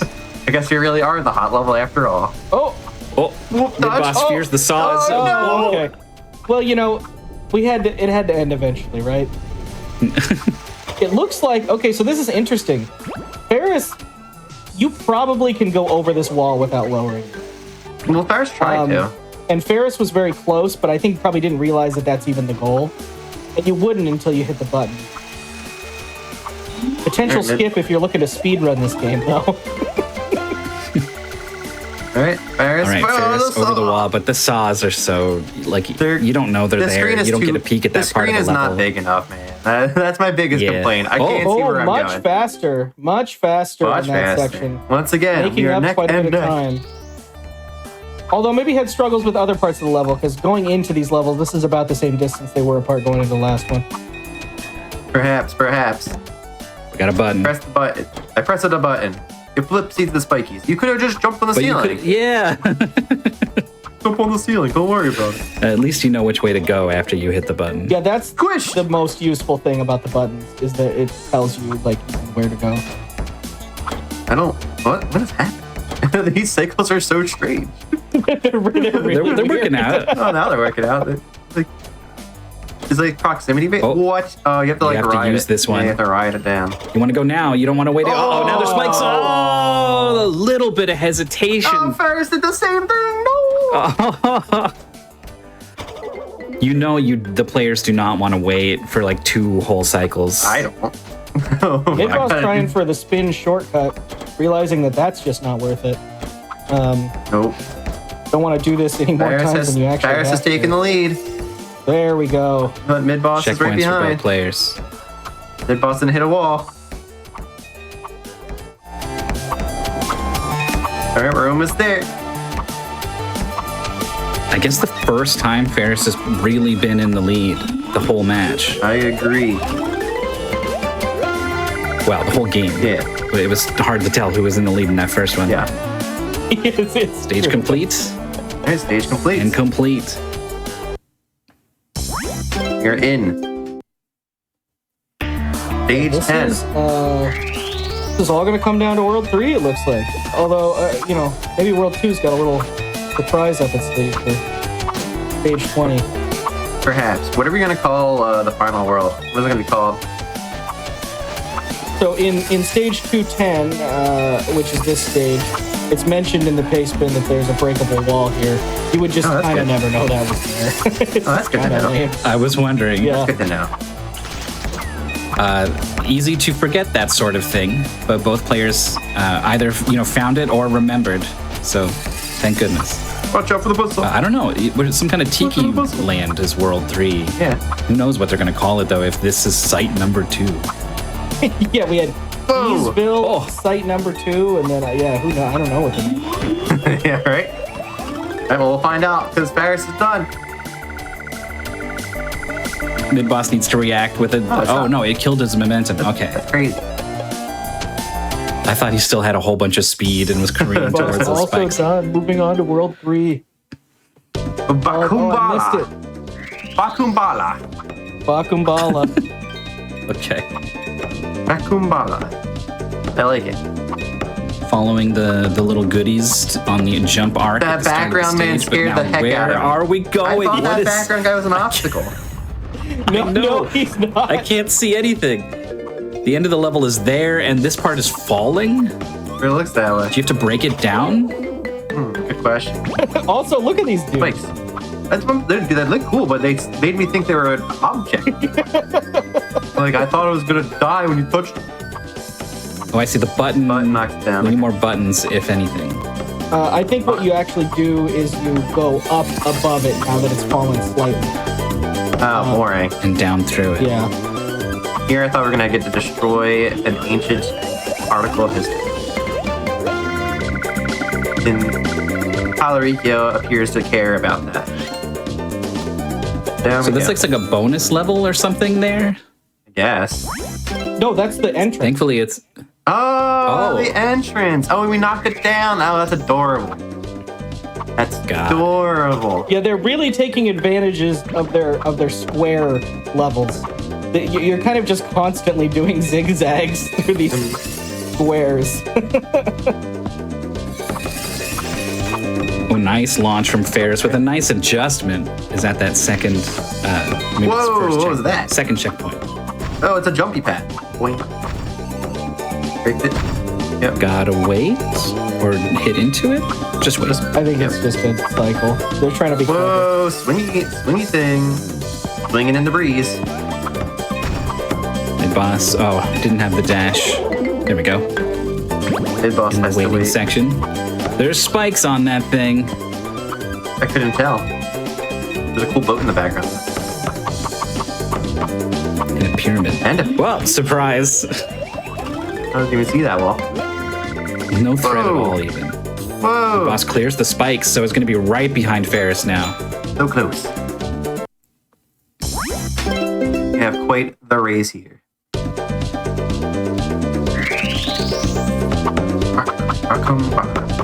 Frogfall moving on stage 23. This is a pretty... There's about the same lead that you probably have to Midboss race. had for the whole first half of this. Gotta probably race. There are spikes. Ferris sees them. Oh no! Midboss touched it from the Midboss side. nearly dead. You gotta Yeah, it looks race like it's a this race. angry Spike Man. Dang it, I hate Angry Spike Man. He's truly my nemesis. Famous Oh, there's character. like some stuff in the way. I think so. Ferris crosses to the other side, which is, the other guy would have been in your way, which is why I assume you're racing. Ferris recognized that and knew to go right at the bottom. Midboss, unfortunately, has taken a lot of deaths on the same jump. Really going to be setting him back here. We'll see. Yeah. Oh no! I remember the days before Smash Ultimate came out. We all thought Palluriko might be in Smash. Unfortunately, it wasn't true, but That was a really cool would that crazy have been? rumor. That would have been so cool to be Palluriko. Not even a Mii fighter costume. Yeah, not even a Palluriko fighter. Oh Disrespect. Those are spikes on the wall. Ferris avoided all this stuff so elegantly. Elegant. It's true. This is huge here. It is definitely a big lead swing. It's pretty massive. And there's only like, what, 6 levels left? Yeah. Now that I think about it, part of Ferris's success was pointing the arrow to get the camera to look ahead a little more often. Being able to see things is very important in a game where you can't see anything. Ferris couldn't see some spikes. But it's clear this level is now a whole level ahead. Whole level. You're on stage. And there are not many more. 5 to go, it looks like. No, this is huge, and it's not like these are like unreasonable steps to be taken. They're very dangerous levels. They put spikes on nearly everything that you're not meant to refresh your jump on. Very mean of them. How dare they? Was that like a gun? Midboss get shot? Yeah, I mean, at least in the background. Was it real in the foreground? I don't know. Those are spikes. Oh, stop! Oh, it's following the arc. That's a little bit. What? It is enough. Okay. But then this wall makes you go back. Boring. Meanwhile, Ferris in the Donkey Kong level needs to dodge the barrels. Watch out for the barrels. They're spiky. I know I touched the Really barrel. important. Midboss needs this to keep pace, and he gets it. A quick finish after struggling on the previous level. Oh, The DK barrels Ferris, are so I did scary. not think was going to be able to avoid those. DK barrels. Yeah, Ferris read the situation, knew speed was required, and just gunned it. Whoa! The The bouncer. famous Bakumbala bounce right there. We've got the Bakumbala currents. Well, these are all swings. Where's the exit? Down here. Okay, And yeah, we're I was a out. little confused myself there. Midboss's first go at Donkey Kong. Lots of barrels. Hits the wall, refreshes the dash. I like it. We're moving, and we're dead. The checkpoint. There's a spear there, I guess. There's a spear there, Oh, I yeah, didn't know. even see it. Yeah. The boss completely ignoring the bouncer pad, jumping toward the wind. Again, the Bakumbala air. Yeah, that's what they call it. I hate windy levels. Wind current on this level all over. Wow, the platform's providing safety for Ferris from the spikes on the descent. That one gonna do it too? No, it's not. Oh, Okay. interesting little I like it. safety to go up there where the bonus is, just to try and refresh and take a little respite. What's happening? Oh, you need to land on this There's a thing. button. Let's see. Was there? Apparently. I don't know. I would platform. think The so, but platform I is. also did not The see it. platform appears to be its own button. Got it. It's not even a special looking platform. I hope that that's not a problem for Midboss. Me too. 23. But we will see. Then we will learn. Oh, speaking of problems for Midboss, Here's windy. is trying to go up and I think down is required right now. Looking pretty good. Look safe. You're no longer safe. We thought we were safe, and it turns out we were not Oh, safe. just barely Oh, not sorry. making the. I got mixed up. It's Ferris. Ferris is not sure what to do. Okay, it's through now. Boss confused, just as we were. Up, stepped on the platform and The boss in the invisible button stage is pressing him. press. Ferris on stage 7 out of 10 in this world for the goal. Bring a win back in their court. Yeah, here's the spot here. Oh, you gotta break it from below. Very violent. That's a clear. It's making up some ground in that Not stage. clear yet. There's wind. Oh no. Oh no, the wind. Alright, we're out. Meanwhile, Ferris is about halfway through this next level. Yeah, are these dandelions? I guess. They look like They're quite solid though. Oh, jeez. Burn Plinko. Alright, that's fine. Just go around. Just muscles Just go through around. that. It's fine. Don't worry about that. Don't worry, just go through. Oh, spike! Oh no! Some of them are bad. And he's so angry Ferris- about it too. I didn't ask to be born this way. These prevent me from forming meaningful relationships. Yeah. Sorry, I'm The sorry. Midas touch, but it's spikes. Ferris has got 3 levels before they are done with this game and still alive in this tournament. But you get more video games. Surprising Midboss video making game. it through that, you gotta go under the spike section pretty fast. Ferris causing more collateral damage on the bridges. I must break the bridges. All the way down to the bottom. Oh, that's the wind too? I don't like it. All right, we're. Oh, is that just before the checkpoint? That's brutal. The bridges stay broken though. Thanks. Here's Midboss joining Ferris on this level, but it's almost over for Ferris. Spears along the Look at all wall. those spears coming out of the wall, yeah. Oh, they're shooting. They're shooting. Okay, we're good. We're good. We are safe. Terrifying, but we are safe. There was a part of me that was like, okay, so who cares? I won't touch that wall. I wasn't planning on it anyway. Like, and then, oh, okay. Ferris is out. I think that's 2 more to go. With this 39, Yes. 29, 30, I believe. Midboss needs to break these bridges, climb the pyramids, survive the spear guns, and still get to the exit. Quickly add that. What is the legend of the hidden temple speech? Which one? It's not far from that. What you just 2 minutes said. on the clock. 2 minutes on the clock. Okay, Must let's see assemble about the these shrine of spears. the silver monkey. Oh, All of it was no problem. No problem. The spears weren't scary. Midboss giving himself the best chance he has to catch Ferris, but ultimately at this point, Might be too late. Ferris needs to make a mistake. I think it's too little too late, but we'll see. We will see. Where are we at Ferris here? Once again, in the Plinko level. in the middle, yeah, in the middle of this tree. And then you have to climb back up. Varied the approach, like between or around multiple times, just sort of like whatever the bounces gave Ferris is what Ferris went with. I mean, sometimes what you gotta do, sometimes you gotta play the ball as it lies. Well, you're not going to fall behind in a level with no spike. That's probably true. Oh, Ferris uses the wall to get. Oh, this is a solid object. Okay, so this is required. And out. One more level. One more level, and then we will go to a game 3 Three's out going to of have to be 4. pretty darn hard for Midboss to come back. But what if level 30 has 4,000 spikes? No more, no less. Stage 30. Oh, Oh, well, there's one. there's There's the like first 7. mistake. Big spikes. There's our 7 out of the 4,000. Another 3 on top. We're getting there. Almost there.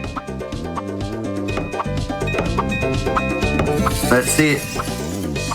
The spikes are hiding. Boss with a nice launch is out of the level. Ferris in kind of a non-level right now. Kind of a non-level. Spikes! Alright, there's like another 10. We're almost at the 4,000. Couldn't have said anything. What's going on? What caused the fall? Oh, it just does. Whoa. That was a weird move. Kind of chemical plant zone going on there. There it is. Ancient Bakumbala technology. Going down? Checkpoint going Checkpoint. down? Still going down? Oh, there's an arrow. There's only so much stage left. I think Ferris is going to be okay There's a here. really big Midboss star. took no hits, no deaths on the beginning. It's looking like it's over though, and it is. It is over. Ferris we have is a in. dot done from Ferris. Official SRL time of 37:35.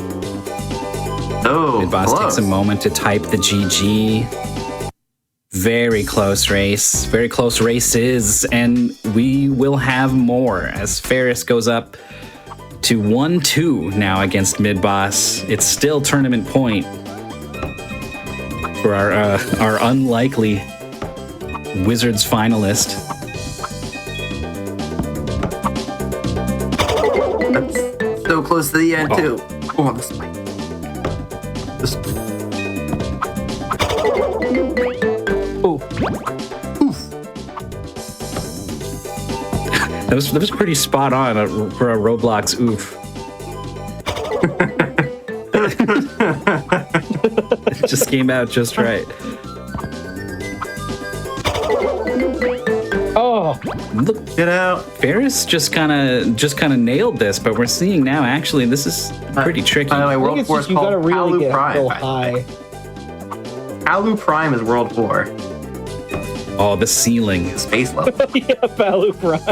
We're going to miss out on what happens in Palu Prime. I can't believe it. Alright, it's over. Midboss is out. There's the GG. So official SRL times are less than a minute apart. Crazy. Can't ask for much better than that. Crazy. Crazy.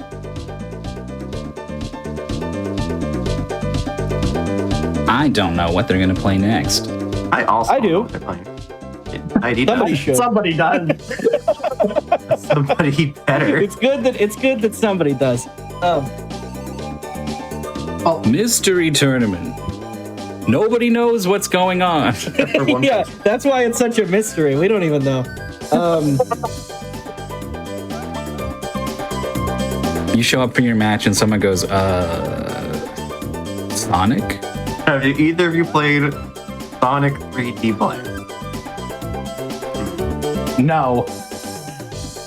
No to having played Sonic 3D Blast, or no that you don't want to play Sonic 3D? No, I haven't played. Oh, okay.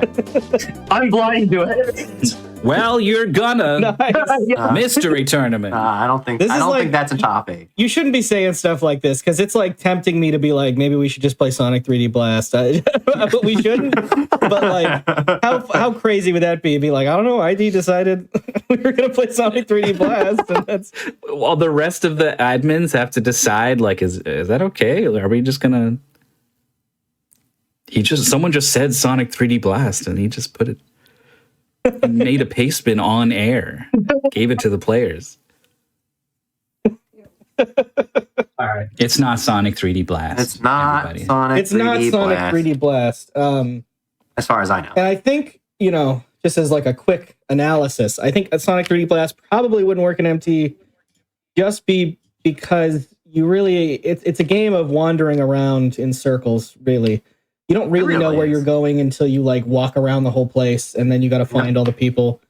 A little Then you find a frustrating. spike. And then you run out of spike because you go too fast. You can't see what's in front of you. That's classic. The Sonic 3D Blast classic. But the music is good. This is kind of crazy because we went from, again, not on purpose, we had to move stuff around. We went from a golf game into something that's kind of like arguably a golf game, and now we're going into, it's like one of those word ladders, where you like change one thing each time. We're going to a thing that is less golf, but like also controls reminiscent of Palluriko. So we're kind of like, we're kind of like running the gambit here. Oh yeah, break time. We're going to be taking a short break, but we'll be back after that with Game 3 and potentially 4 of Mystery Tournament 19. Stay tuned. Exciting. Yeah. We just need to have a little break so everybody can make sure everything's all set and everything. Just a quick reminder before we go to our break here. You can check out GDQ's International Transgender Day of Visibility celebration, a weekend highlighting transgender speedrunners on March 29th and 30th. You can use !transvisibility in Twitch chat for more information. We are going to take our quick break here. We'll be back in just a few minutes with another match.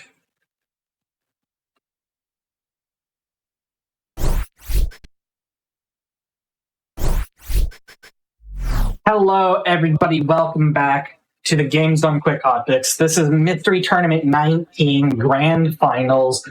We are in the third match of the day, and I will hand it right back over to you. Midboss is 2-1. He is one game away from being our champion. Ferris just won the last one, though, so has the momentum. And I think probably is going to have a sort of mental game advantage with this next game. Midboss doesn't like quote-unquote rage games, quote-unquote meme games, strange controlling games. And it sounds like that's what we're in for.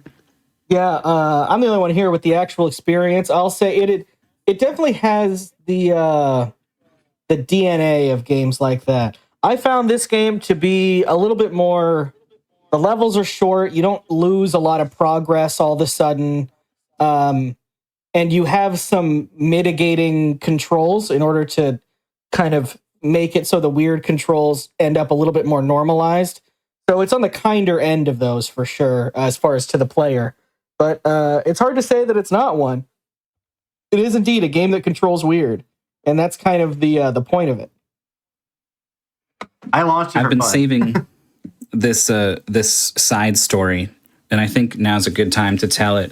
When Midboss and neskamikaze, best friends, blind racer pals, were paired together in top 8, they were quote unquote joking about ignoring whatever game we give them and racing their favorite game, Pokemon the trading card game, for Game Boy instead. And I was like, I can't let you do that. That's fun. That's a good bit. I can't let you do that. It sets a bad precedent. Now people are just going to race whatever they want.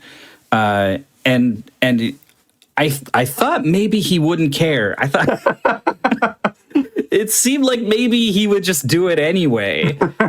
So I told him, look, if you're going to get a fun game, he's like, you don't know that. And I'm like, you will. If you don't have a good time with the game you're given, then you can give me a game and I'll play it for you. Oh, is that and what he said, hell yeah. So already I have to play Wild Science for the DOS for Midboss already. You have to play that? I heard that you have to play that. I didn't You realize said the DOS yesterday too. You're getting old here, man. Oh, the DOS. Yeah. The I did say DOS. that. It's on the DOS. That's what the cool kids say. That if you grew up back then, you know, everyone was talking about the DOS. So he's already saying like, you owe me big for this one. He's seen what kind of game it is. He already knows he's not going to like it, but he's going to have to tough it out here. It's true. And you know, it's that I think that does affect when you go into it with a certain attitude. It depends how strong of a gamer you are. I think that will affect your performance, but hopefully as we see things, you know, sort to even out, get used to the way this game controls. You have more control than it seems at first. As someone who launched it for approximately 15 seconds, I agree. And I feel like 15 seconds is enough for Andy to get a handle on something. I don't think I can drive my car in this game. If he comes back after 15 seconds and goes, uh-oh. Oh, boy. I can't drive my car. This could be a good one. But it looks cool. And therefore... Shoot, are they ready? I think we're ready, right? You ready? Yeah. Oh, okay. It seems that Midboss might be under the impression that if he loses this, it ends, but it won't. But regardless, we're moving. So the game is Skippy the Bot. I can't wait to see them drive their robot. You play as a bot named Skippy. That's right. And you know what Skippy the Bot does? You got 2 legs. That's it's part of Pastebin gives you controls separately for left and right leg, and right away you as a player are thinking, I have a left leg and a right leg, huh? And then we get to this, and it's like, and Ferris is turtled immediately. Midboss as well. Oh, the floor ate Midboss. Oh no! Oh, that is not a good weird. start. That's a bad start. Uh-oh. Restart.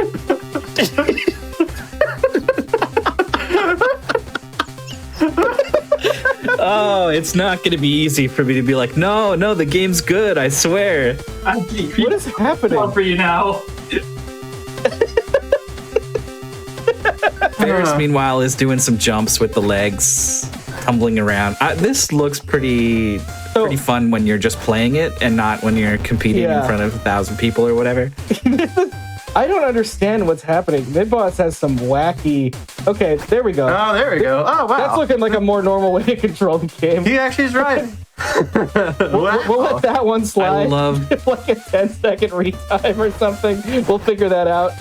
But let's hope they don't continually end up on the floor like that. I love the acceleration on this guy this guy's in the air. Like, he crazy. just starts going, and then he flings himself off to the side, probably upside down. So something to point out is that you can at any time double tap a leg, and you automatically do a pretty hefty rotation in that direction. Yeah, that's a rough day for Ferris there. That looked horrifying. Ribbons. Like, so it was like a slasher movie kill or something. Sheesh. For ribbons. Yeah, anyways, yeah, like I said, I drove for about 5 seconds when I was zooming, like, this is gonna be crazy. Midboss is gonna hate this game. He's doing good now that the floor is Not hungry anymore. not consuming his body. So, that's another mechanic. So when you lose your leg, you can keep going if you want. You can finish levels like that. Most of the time, you can't really, but I mean, you can try. You can certainly try. You can lose one leg, and there are times where losing one leg, you're still in a spot where you can kind of finish a level. Nice from Midboss. Midboss tumbling in. Cyrus tumbling in. Oh, the legs! Legs gone. You need them for the end of this stage, definitely. All right, we're tied now. Well, I shouldn't speak so definitively in a game where you can clip into the walls and build up a lot of speed and roll and bounce. Like, who knows, right? But I would reset for the legs. Shreds, you say. People are doing the Futurama quote. Okay. But yeah, this you'll see this kind of blurred fast spin effect, and that's when they're doing the double tap. Oh, there goes both legs, and dead, and spikes, and spikes. Midboss actually skipped off of the fan. Did it Yeah, look, happen he got again? hit into the wall with the force of the fan. Such violence. I can't believe this. The legs twitching, like, help I me. played through this entire game. Never once did I end up inside of a wall. Midboss has gotten stuck on a wall twice in 3 minutes. Twice in 3 Well, minutes. this platform moves. Do you move it, or does it move on its own? Minus one leg. He's doing it. He's doing it with one leg. I believe. Do it. You can do it, Midboss. I mean, maybe. He needs to keep it safe, but he keeps rolling because he's uneven now. And then the leg drifts into the blades. He's okay. Do it. Go. Oh, what a finish. What a finish. Slammed the elbow onto the ground like Goku into Frieza's gut. Just like, boom. Just slammed it. Yeah, by the way, this is an official spin-off of AM2R, another Metroid 2 remake by the dev. Which is such a weird fact. It is a weird It is true. Yeah, I guess You're like a little Midboss guy just from took the the lead. game. He just aced that level at Farris. He did. What is Yeah. happening? What's going on? How is Midboss so good and so bad? And I will say, this game does a good job. There's 3 episodes, I think, with 10 levels each. You actually go back to the main menu after each episode as if you kind of like completed The Doom storyline. Like a Doom episode. Yeah.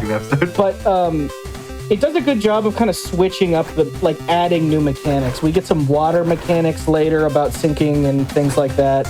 And there's some there's some box moving. We do have some Sokoban. It exists.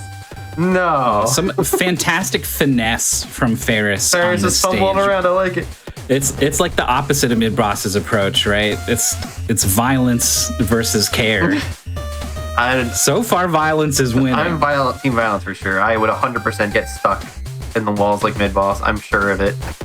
I'm sure the collision on these boxes is going to be impeccable. I'm 100% going to be stuck on things. Oh, jeez. That's terrifying. Midboss, be careful. Midboss, be careful. When Midboss landed upside down and was like, well... There we go. Oh my gosh. It's beautiful. Irish Patch is close behind, though. Factory 9. So I think that means we're nearing the end of the factory episode. Yeah. Oh, and we're breaking Checks through, just like it said. What are we breaking now? Coming through. Right wall, I guess. The left one looks a little strange. No, there's the left wall. Here we go. Whee! And another. Oh my God! And we're clipped through the exit. Oh, we're stuck. Oh. What is this happening? I mean...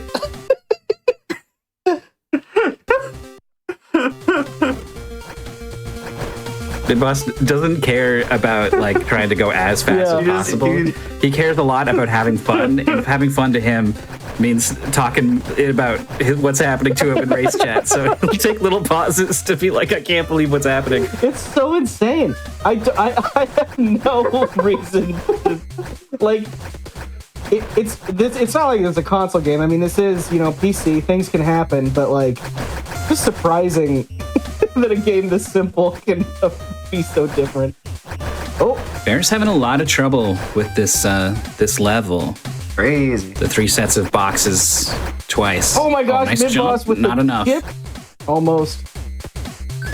Needs to push these boxes. I mean, you can't stack 2 of them up. Like that. Let's get real. That's not going to happen. So, just 1 is enough. Okay. Tumbler. Varys, avoid those spikes. Look out. Yes. That's going to be totally safe from here on out. In theory. I'm sure. Maybe Ferris is going to find a way to get stuck. Oh, Ferris is so good at the little jump. Meanwhile, Midboss is pure chaos, and I wouldn't have it any other way because that's exactly how I'd play. I would definitely be Team Chaos. Oh, there's a wait. You gotta get the block down. Yeah, so, oh man. It's so crazy how quickly you saw that, honestly. I saw the block on the top. You can see a little tiny corner of a box very far away. You're like, oh, you gotta put the weight on the seesaw. It's so obvious. Well, you're correct. That is what you need to do. Welcome to the mind of Mystery Tournament winner and 4H. Okay. Is it going to be Mystery Tournament winner Midboss? Right, it's a pretty sizable lead. Episode 1 is over. Yeah, so that's episode 1. We've got 3 episodes total. Oh, Ferris maneuvering the boxes into position on their back. Ferris is the finesse and grace player. Midboss is the destructive gremlin who gets stuck in the wall. Cave 1 water. This might be where the water comes in, allegedly. It is. So, with your legs in, you sink. With your legs out, you shoot up and float. Okay, well, now it's just like a swimming game. But only partially.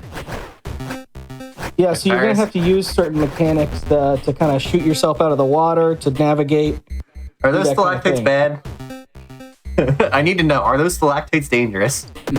I think so. Yes, they are. Yep. Oh, God. Oh, the leg. I need. We need Like, you're not supposed to finish the level like this. But,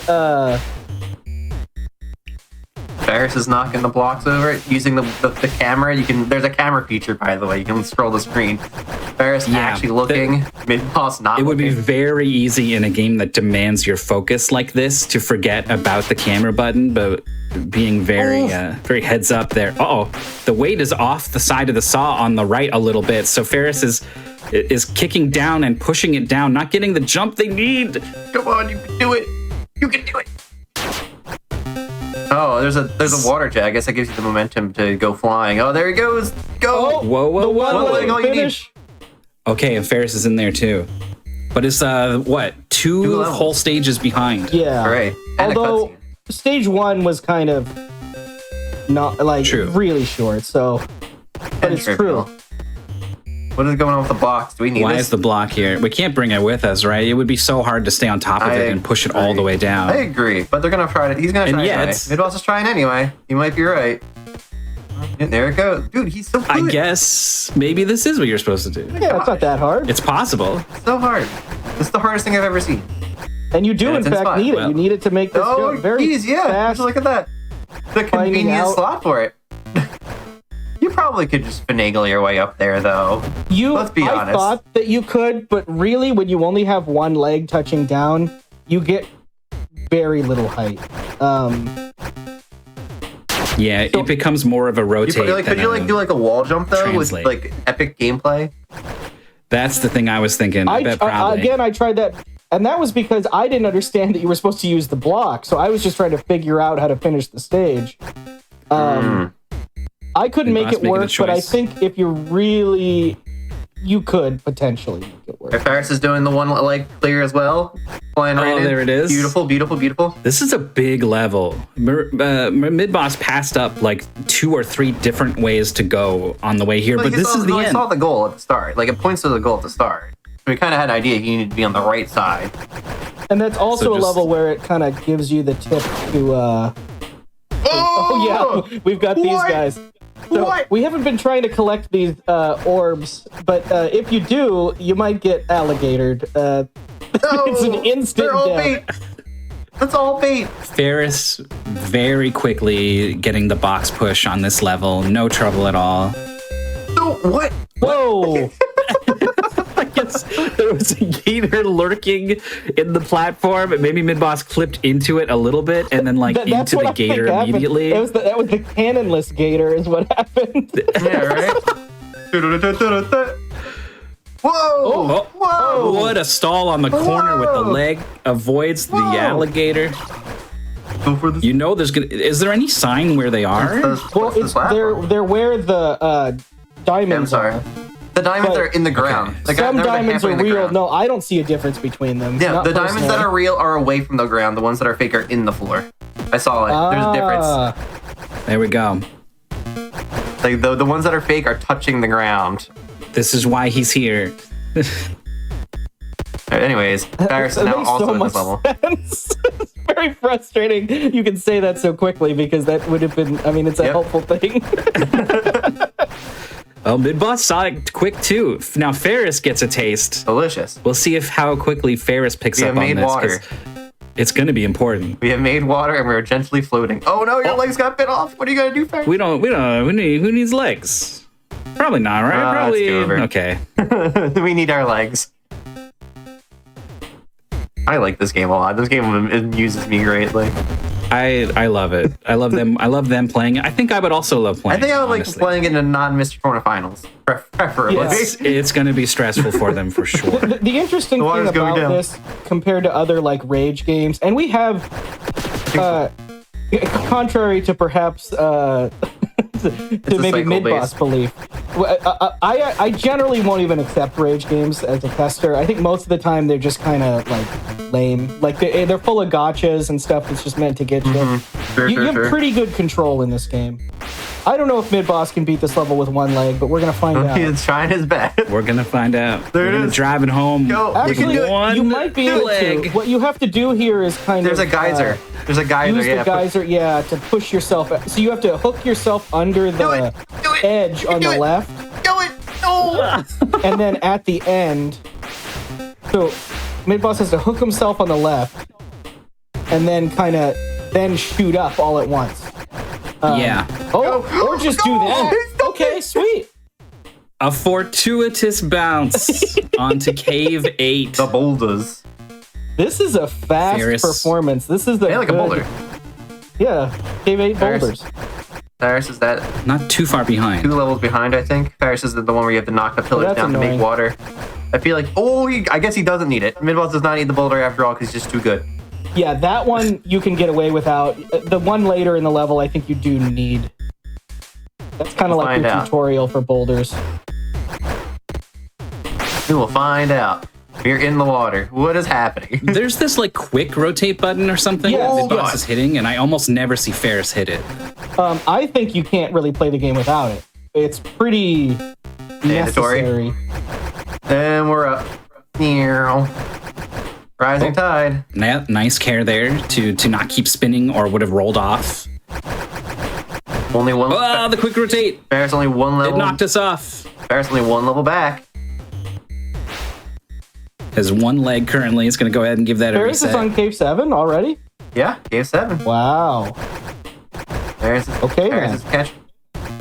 The progress has slowed down a little bit for Midboss and not for Ferris. I know that's like very obvious. Ferris caught up somehow, right? But like that, it wasn't anything major. It was just sort of little things here and there. Oh no! Oh, there's spikes. Yeah, you gotta bring the boulder down there with you.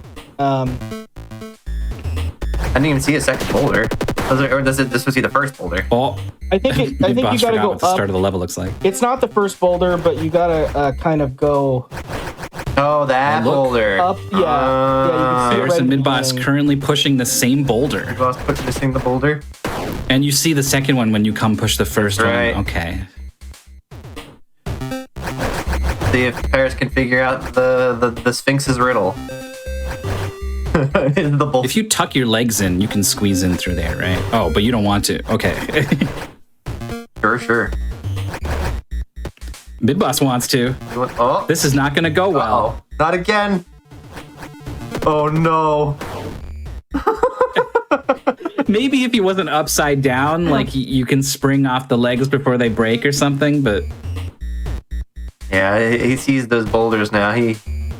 Got to get the boulders with relative ease. Crushing rocks seems such a breeze. And you gotta wonder, is he actually tilted? You know, I mean, he's his joking about robot's it. definitely tilted. But yeah, constantly. The low-hanging fruit there. I would say probably not until this level. This level I could see being a little frustrated, but like in general, nothing has really like stopped him too frequently. I think I agree. Right. Pillar's been knocked down. Ferris has these boulders here. Okay. Huge jump from Midboss. Which is actually what you, I think, have to do. That's the there you go. There we go. So this is going to be a cleaner follow-up on this section for Midboss. Oh, geez. Look how safe it is. It's a lead change. It's so safe. Ferris has got all this garbage in the way. It's stopping these boulders. Ferris hasn't broken the bottom platform yet either. And that's the real thing. That's the real problem, is that Ferris has not broken the bottom pillar, which I don't know if Ferris saw it, but it's a pretty important thing. You gotta break the pillar. Yeah, the camera likes to show you above rather than below. Ferris is struggling. Midboss is in the aqua water jets from Kirby's Dream Land 2.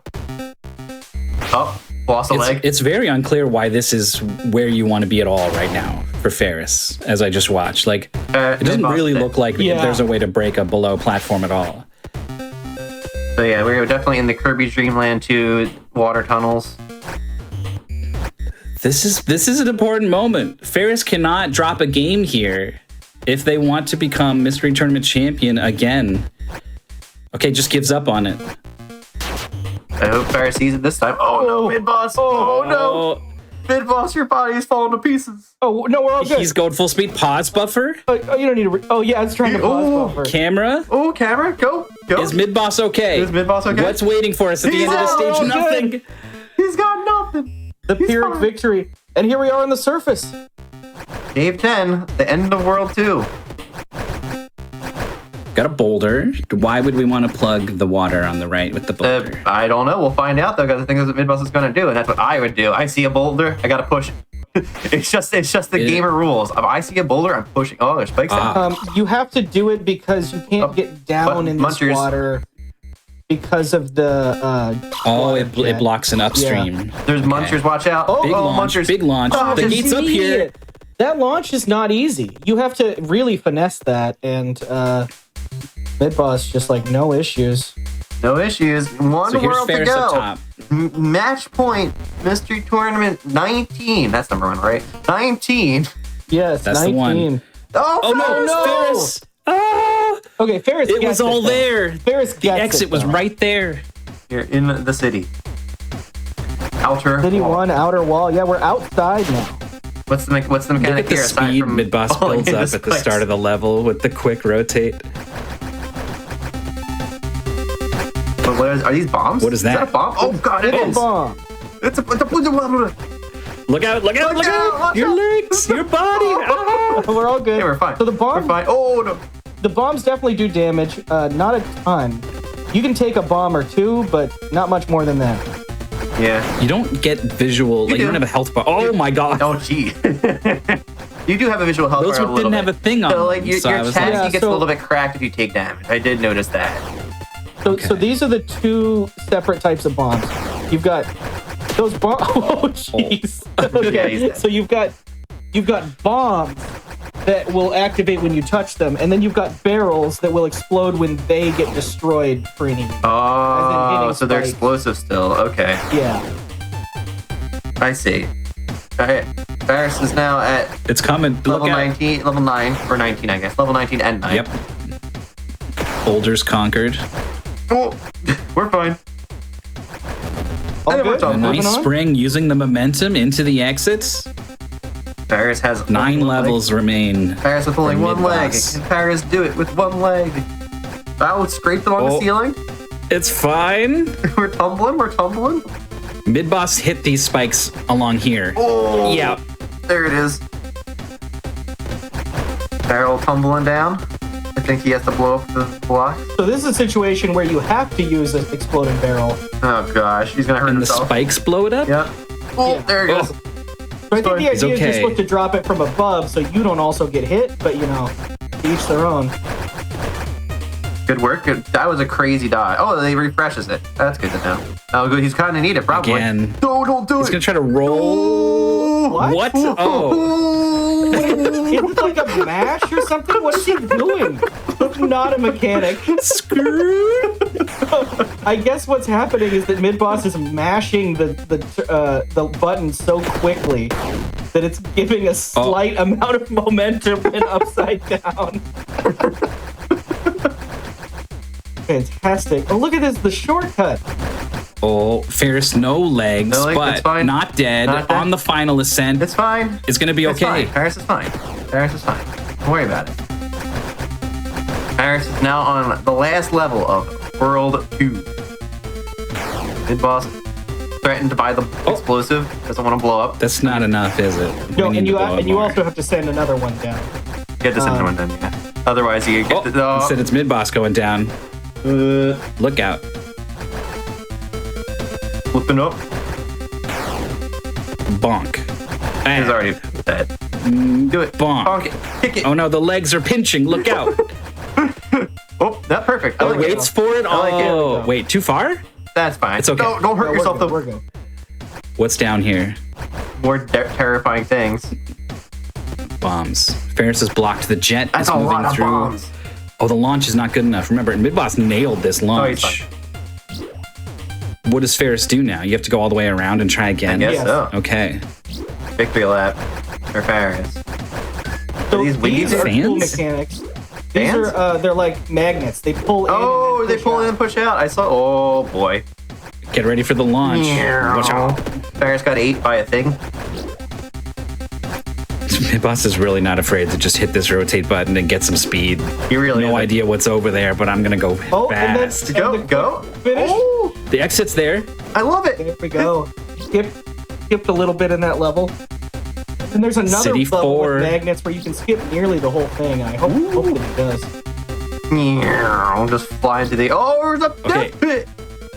Oh, Ferris's launch was prepped and then didn't know that that's the name of the game, so hit the brakes. Oh, hit the brakes. All right, we're tumbling, and we're getting So pushed there, away. I think if you launch straight up from that, Ferris is get to out. the exit. World 2 is done for Ferris. The Midboss is on City 4. Only 7 levels to go to win the video game. Where is he going? He doesn't know where gravity's he's real. He doesn't know. He's actually looking ahead, which is a rarity. I would never imagine. The stage is huge. It looks like you kind of win for free if you can get up top. Yeah, but I don't Maybe think there's something he horrible can at up this there. point. I think he's kind of. I think he's kind of stuck at the slightly Transferring intended. to this one. So here, Go up through these. he's doing that. He's addicted to the quick turn here because oh no, what is that? Oh, get out of here! What is this, by the way? It looks like some kind of like Anubis statue has I fallen thought it was a over. spaceship. I think they're just like little spaceships, but I don't know. Clear. There we are. City On 5. those magnet things, you can actually just press left and right, and you move left and right. So you don't have to be doing all these quick turns. I think Midboss is kind of addicted to the quick turn. So you can blow up that wall the spikes are on. So we need to find a bomb and bring it over here, and here they are. But the magnet, the repulsor needs to be repulsing and not attracting. Yup. Nice.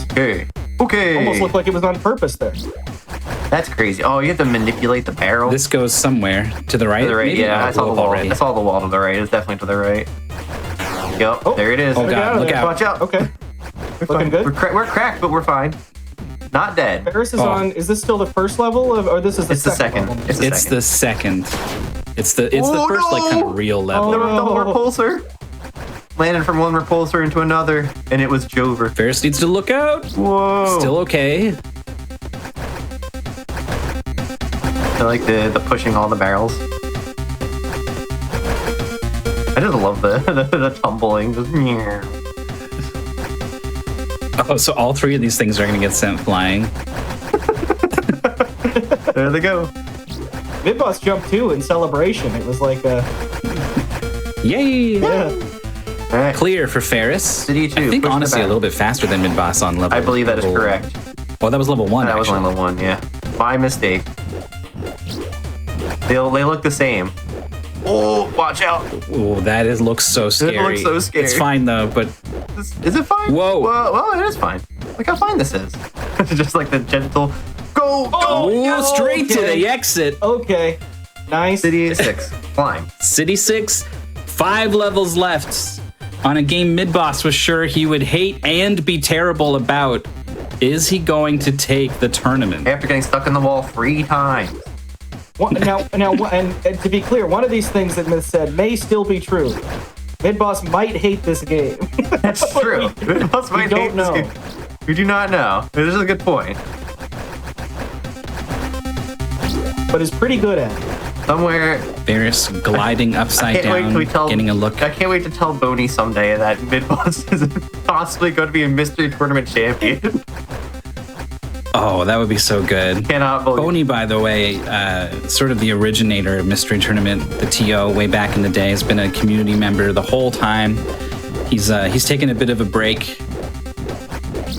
But he doesn't know that Midbosses might win a mystery tournament. He'll be saying, how did this happen? Whoa. Midboss with an accidental transfer back down to this one is trying to. Okay, we're stuck. It we're works. stuck. We're stuck. Okay. Go. Ferris with a clear. Midboss 2. City 4 levels left. The Sky Bridge. I think we are out of Repulsor World. That's crazy. I don't believe. No, the girders. The girders. Where are we that this stuff is just falling apart? Created. Yeah, they just shatter when the slightest touch. But they really do shatter at the slightest touch. A seagull just like swerves into it and just knocks down a skyscraper. Yeah, and the argument I made on this level is like, why not just like have gaps? Like, are these effectively any different? That was a crazy jump. You I can can't still believe get it. some sort of push off of them. That is crazy. Midboss with the broom sweeping away the trash to clear the jump spot and then nails it first try. That was insane. All right, let's see. Got a vertical descent level similar to Tetsubou. Midboss is pretty sure we're gonna need this barrel for something. And he's right. It is correct. Cyrus is playing Magnet Land. He's in the worst Mega Man level. Is perfectly happy to go legs out. Let the legs catch me wherever I'm going. And that's going to be a quick clear for this level of Ferris. Midboss doing the rare look ahead. Never unexpectedly smart gameplay from yeah, Ferris has been doing it a little more. Super aggressive Midboss. It's safe. Yeah, it looks safe. Oh no, those are all the background tiles are explosive barrels. So what does that mean? What's going on? This level might end a little differently than some of the others. Uh-oh. Get out? Question mark? Go up? Escape? Uh-oh. Look out! No! What's happening? What have we done? Some sort of... The whole tower is the floor... collapsing. You have to... The floor is safe. The floor is safe. That's good. Don't touch the so spikes. It's not an auto-scroller that you'll die from. Unless you get crushed, I suppose. But yeah, like, you definitely can want step that. on the ground here. That's good. This rules. That is good. I like it. Yeah. And then, again, the look ahead just to make sure you know where you're going. Tumbling over. Gotta tumble back. Bear's trying to get the launch on this barrel. Needs a little more oomph. Oh, repelled back to the left. You've survived the building destruction. Here we go. You do not want to die now. Okay. Midboss is looking pretty unstoppable. He's got 2 levels left.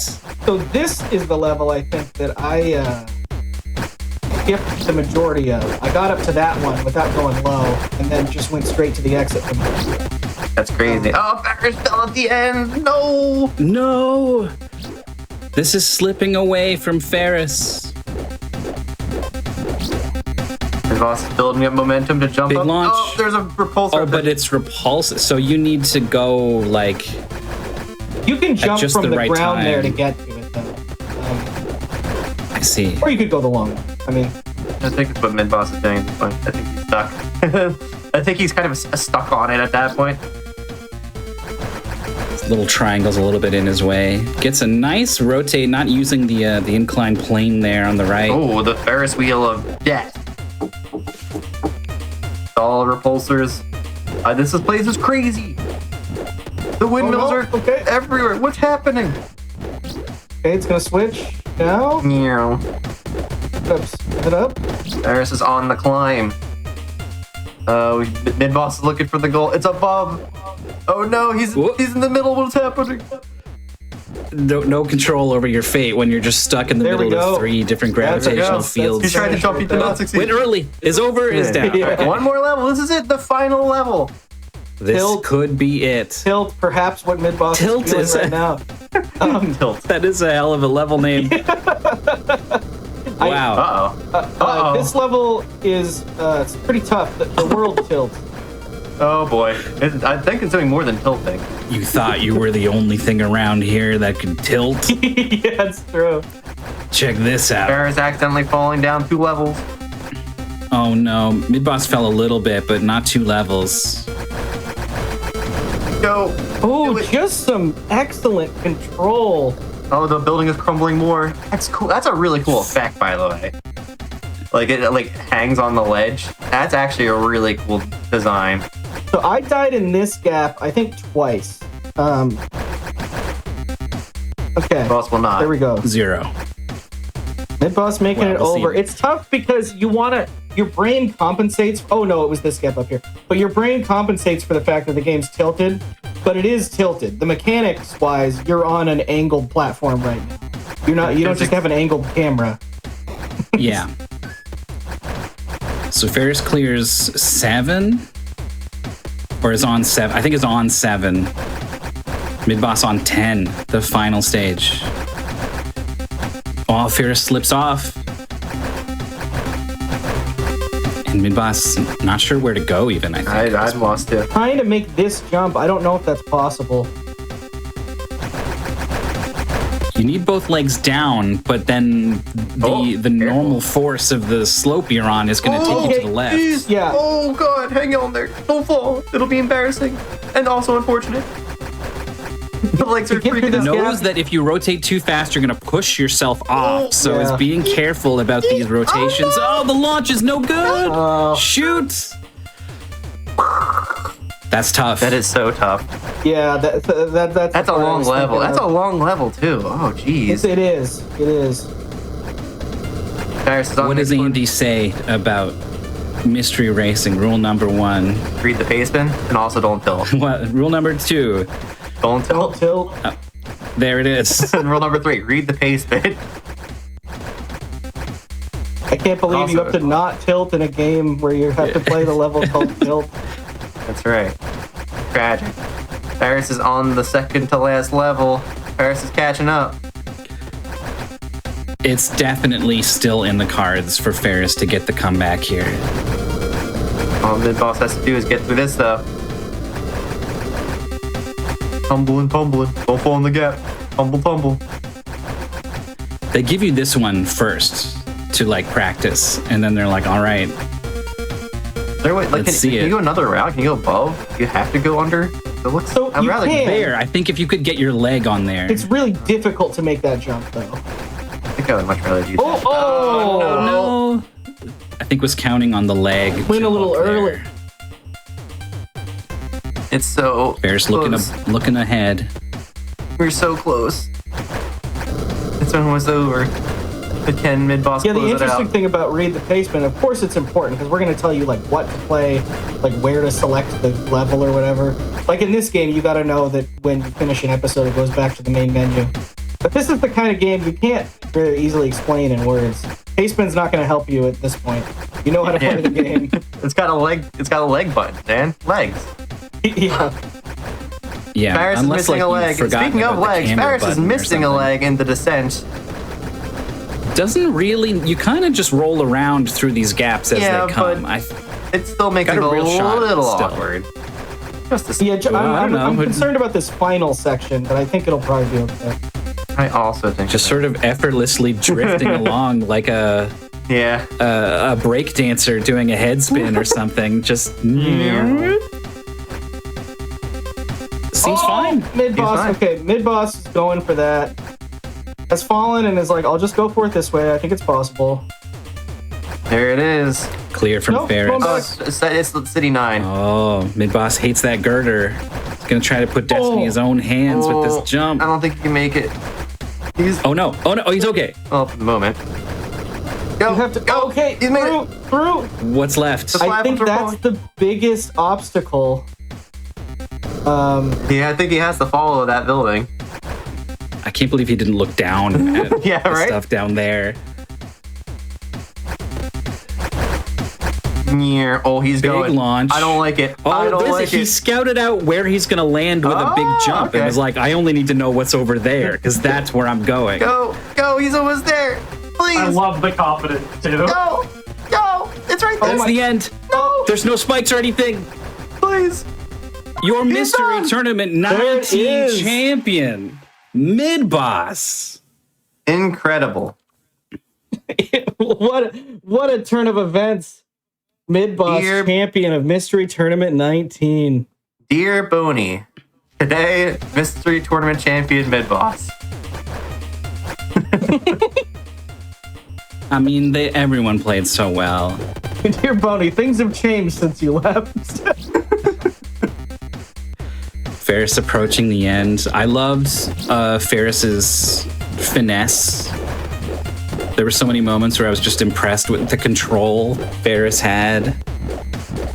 Yeah, and I think we could see a faster level 10 from Ferris as well. Not necessarily, but Yeah. We have the verdict, by the way. Railcoon asked Midboss what he thought about this game. Midboss says, I want to say I completely hated it, but I guess it kind of worked as a game, IDK question mark. It wasn't good. That's about as good as you're going to get, honestly. I think that's a pretty positive... That's a pretty positive statement about this game. It wasn't good.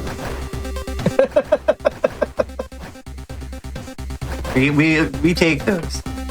Oh my god. I think you're right. I think Ferris is going to do a lot better on the final level. I think most of these levels favored Midboss's move fast and break things approach. But this one, the control is going to be what serves well here. Oh, well, not if you end up with doing that, though. Unfortunately. Spike pit. Who put that spike there?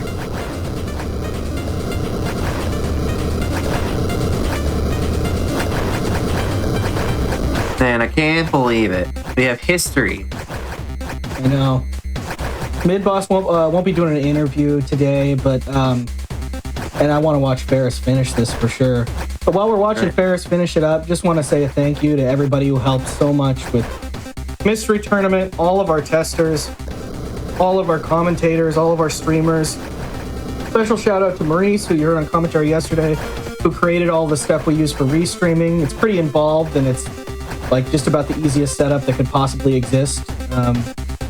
Really, really well done. Thank you to Boney and Exuno and Roar, everyone who's run Mystery Tournament before me, because it wouldn't be here if it weren't for them. And thank you primarily to all of the racers, because I mean, it really wouldn't be here if it weren't for them. Yeah, it'd be kind of a useless just nonsense if there was no one actually playing any games. And we've gotten into, the streaming and the watching of the matches and stuff, which is a ton of fun. I mean, I love the viewing experience, but this is the core of what's going on here, is actually playing them. So shout outs to all of our racers, for sure.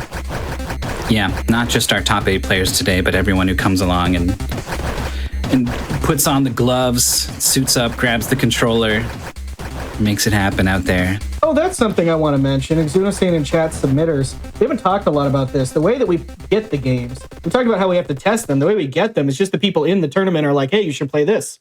And they write up a little thing and tell us how much of it we should play. And then that's how we play them here. So shout outs to Mooware for this submission and everyone else who submitted so many great games for us. And that's a finish from Ferris. That it was a faster level 10. For sure. Yeah. Ferris, also not a fan of this game, but it sure was a good watch, wasn't it, folks? A very fun watch. Yeah, it's. I was so excited. I don't like the idea of turning our players into like the guinea pigs. No. For us to enjoy. That's not the experience we wanted to set up, but I guess it is kind of what happened a little bit. Well, I will say games are very different. There are games I would never race because I love playing them, but racing them is a bit much. This, when testing it, I don't have the same pressure that the people in the top 8 do, so I get that. While I did love playing this, I wasn't about to win or lose a big tournament, so it's kind of it affects the experience.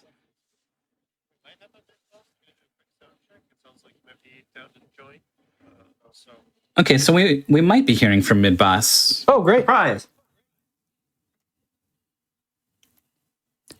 This is probably another good time to remind you that if anything about this looked cool, and you either want to be a part of it yourself and come out and race, or you're still hearing me. I saw Railcoon went to tech check Midboss real quick, and I was like, oh no, they can't hear me. No, it's a different setup. You can join our community. I think we only have a command to get you to the website, which we can put in chat. But the website has a link to the Discord, and that's really where you want to be. The website really just is for signups, which currently are open for the tournament that just ended. So don't click those. Find the Discord link and get in there. That's where everything happens. That's where the community is, and you'll get all sorts of notifications. So even if you don't want to race, because it's not really your thing, but just watching people play mystery games and stuff is something that you're interested in, head to the Discord. We've also got a Twitch channel where we restream all of the other matches, twitch.tv/mysteryfunhouse. We've got VODs for the whole tournament up on YouTube as well. We can get you those links if you want to watch all of the past tournament matches. And I think we may be joined here by Midboss. Hi, Midboss. Hello. Hello. You did it. Congratulations. You've defied... You did it, man. You defied all logic and also all reality, and I can't wait to hear Boney's reaction to hear that you're a mystery tournament champion. I don't know how. I thought I was just going to get like 2 puzzle games and be out of 2. I only drew 1 puzzle game this entire tournament. I can't believe it. And you won the puzzle game. And I won the puzzle game. I won the other one. I joined the Nessus race that like in Kitty Roomba game. That was great. Yeah. I was like, what's going on?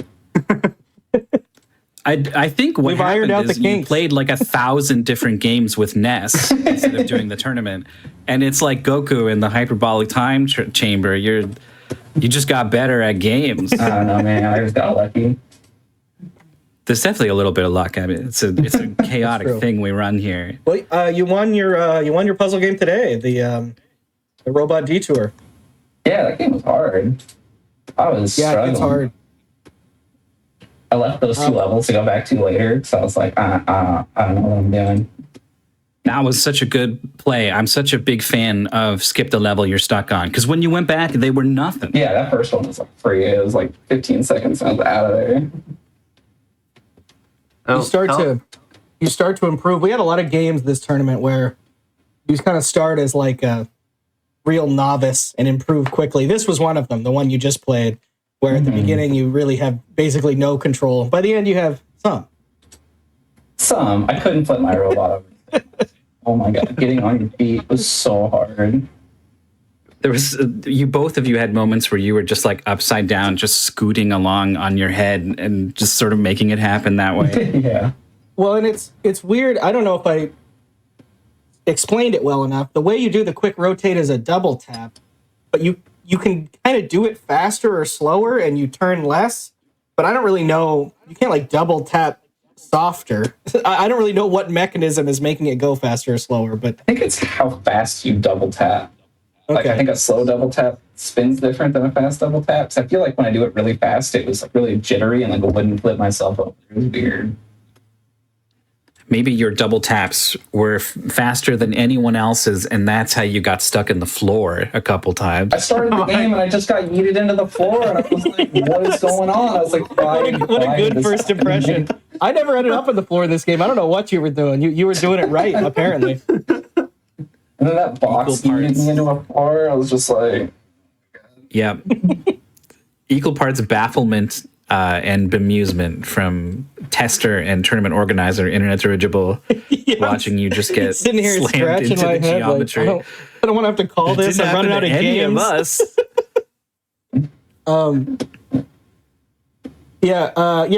Exuna's asking a good question in chat, and I want to know too. What was your favorite game you played this tournament? all tournament? Yeah. Oh, probably what was that DS game, the Kiwi one? Ivy the Kiwi. Ivy the Kiwi. That game Made is jokes about that. Sweet. That game's an all-timer for me. I think that's just a fantastic game. That's one of the best races I've ever had. Just like, that game's incredible. And you picked it up quick, and you were doing like cool bird flings, and like, what's going on, bird? Yeah, I saw that race. There were a few good ones. All of them classic. You said Nugget ones were fun. overall you were pretty happy with the pool's good these games you days. got and games you saw. Like it. Even all of the races I joined from other people, good. I would say it's like 90% good these days, maybe 80%. And then there's this one. We're working out the kinks. We're working out the kinks. We got the year Alpha 5 submitted like 50 puzzle script games. We got that. That's gone now. It's not an issue. We took care of it. Yeah, Midboss wouldn't have been champion that year. No. That's another 2 years. Well, so what? Like, is next year your O2 year? Like, oh yeah, for sure. Yeah. There's no way I get anywhere near the top 8 again. Well, we'll be glad to have you back. Yeah, we're trying to make it big. Mystery Tournament 20. It's going to be a big deal. I feel like I have to join that one then. Yeah, if you've got any. Yeah. If people look, if Midboss is joining and actually having fun, then I think I have to. Yeah, I think you'll have fun, Andy. People who watch, if you look back to mystery tournaments past, you got people who are like famous streamers now and don't have time for it. We got to get them in too. Everybody just like make it back. Mystery Tournament 20. It's going to be huge. It's going to be huge.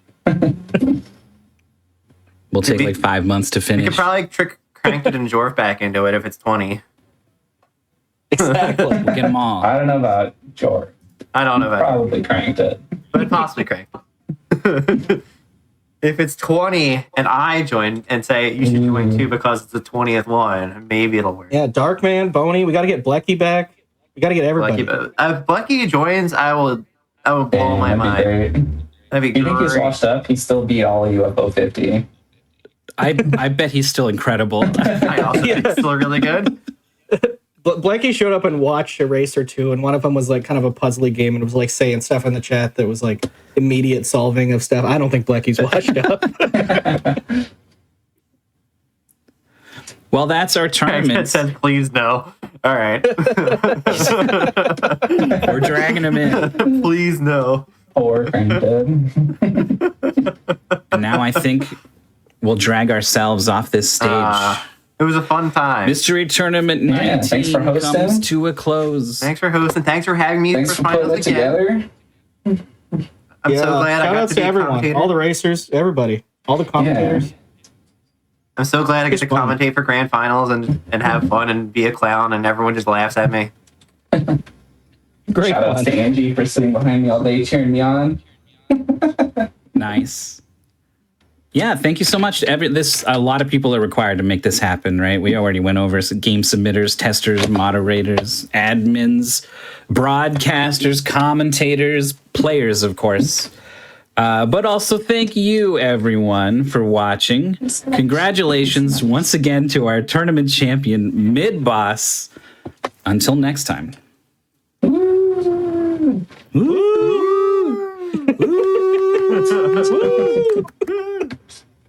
GG. I'm just ready to go to some food. I'm starving. Well deserved. Yeah. Well deserved. Well, I want to say again, congrats Midboss, and thank you all of you over at Mystery Tournament for putting this on year round. I know you all you talked about it, but I'm going to rehash it real quick. You all put in a lot of effort, and it's really appreciated. Love having you all on for the finals here. Love participating. Again, if any of you at home are interested, please check out Mystery Tournament. It has stuff going all year round, Mystery Funhouse. And, it's a great community to be a part of, and it's really fun. So you should all check it out. With that said, we don't have anything else for you tonight. We will have more content for you tomorrow, but for tonight, that's all for us over on the GDQ channel. Just a quick reminder, we will be live at PAX East May 8th through 11th. Submissions are open now till March, till the end of the night. So you can go to submissions.gamesdonequick.com to submit your runs, and accepted runners will be provided an event badge. Have a great night, everybody.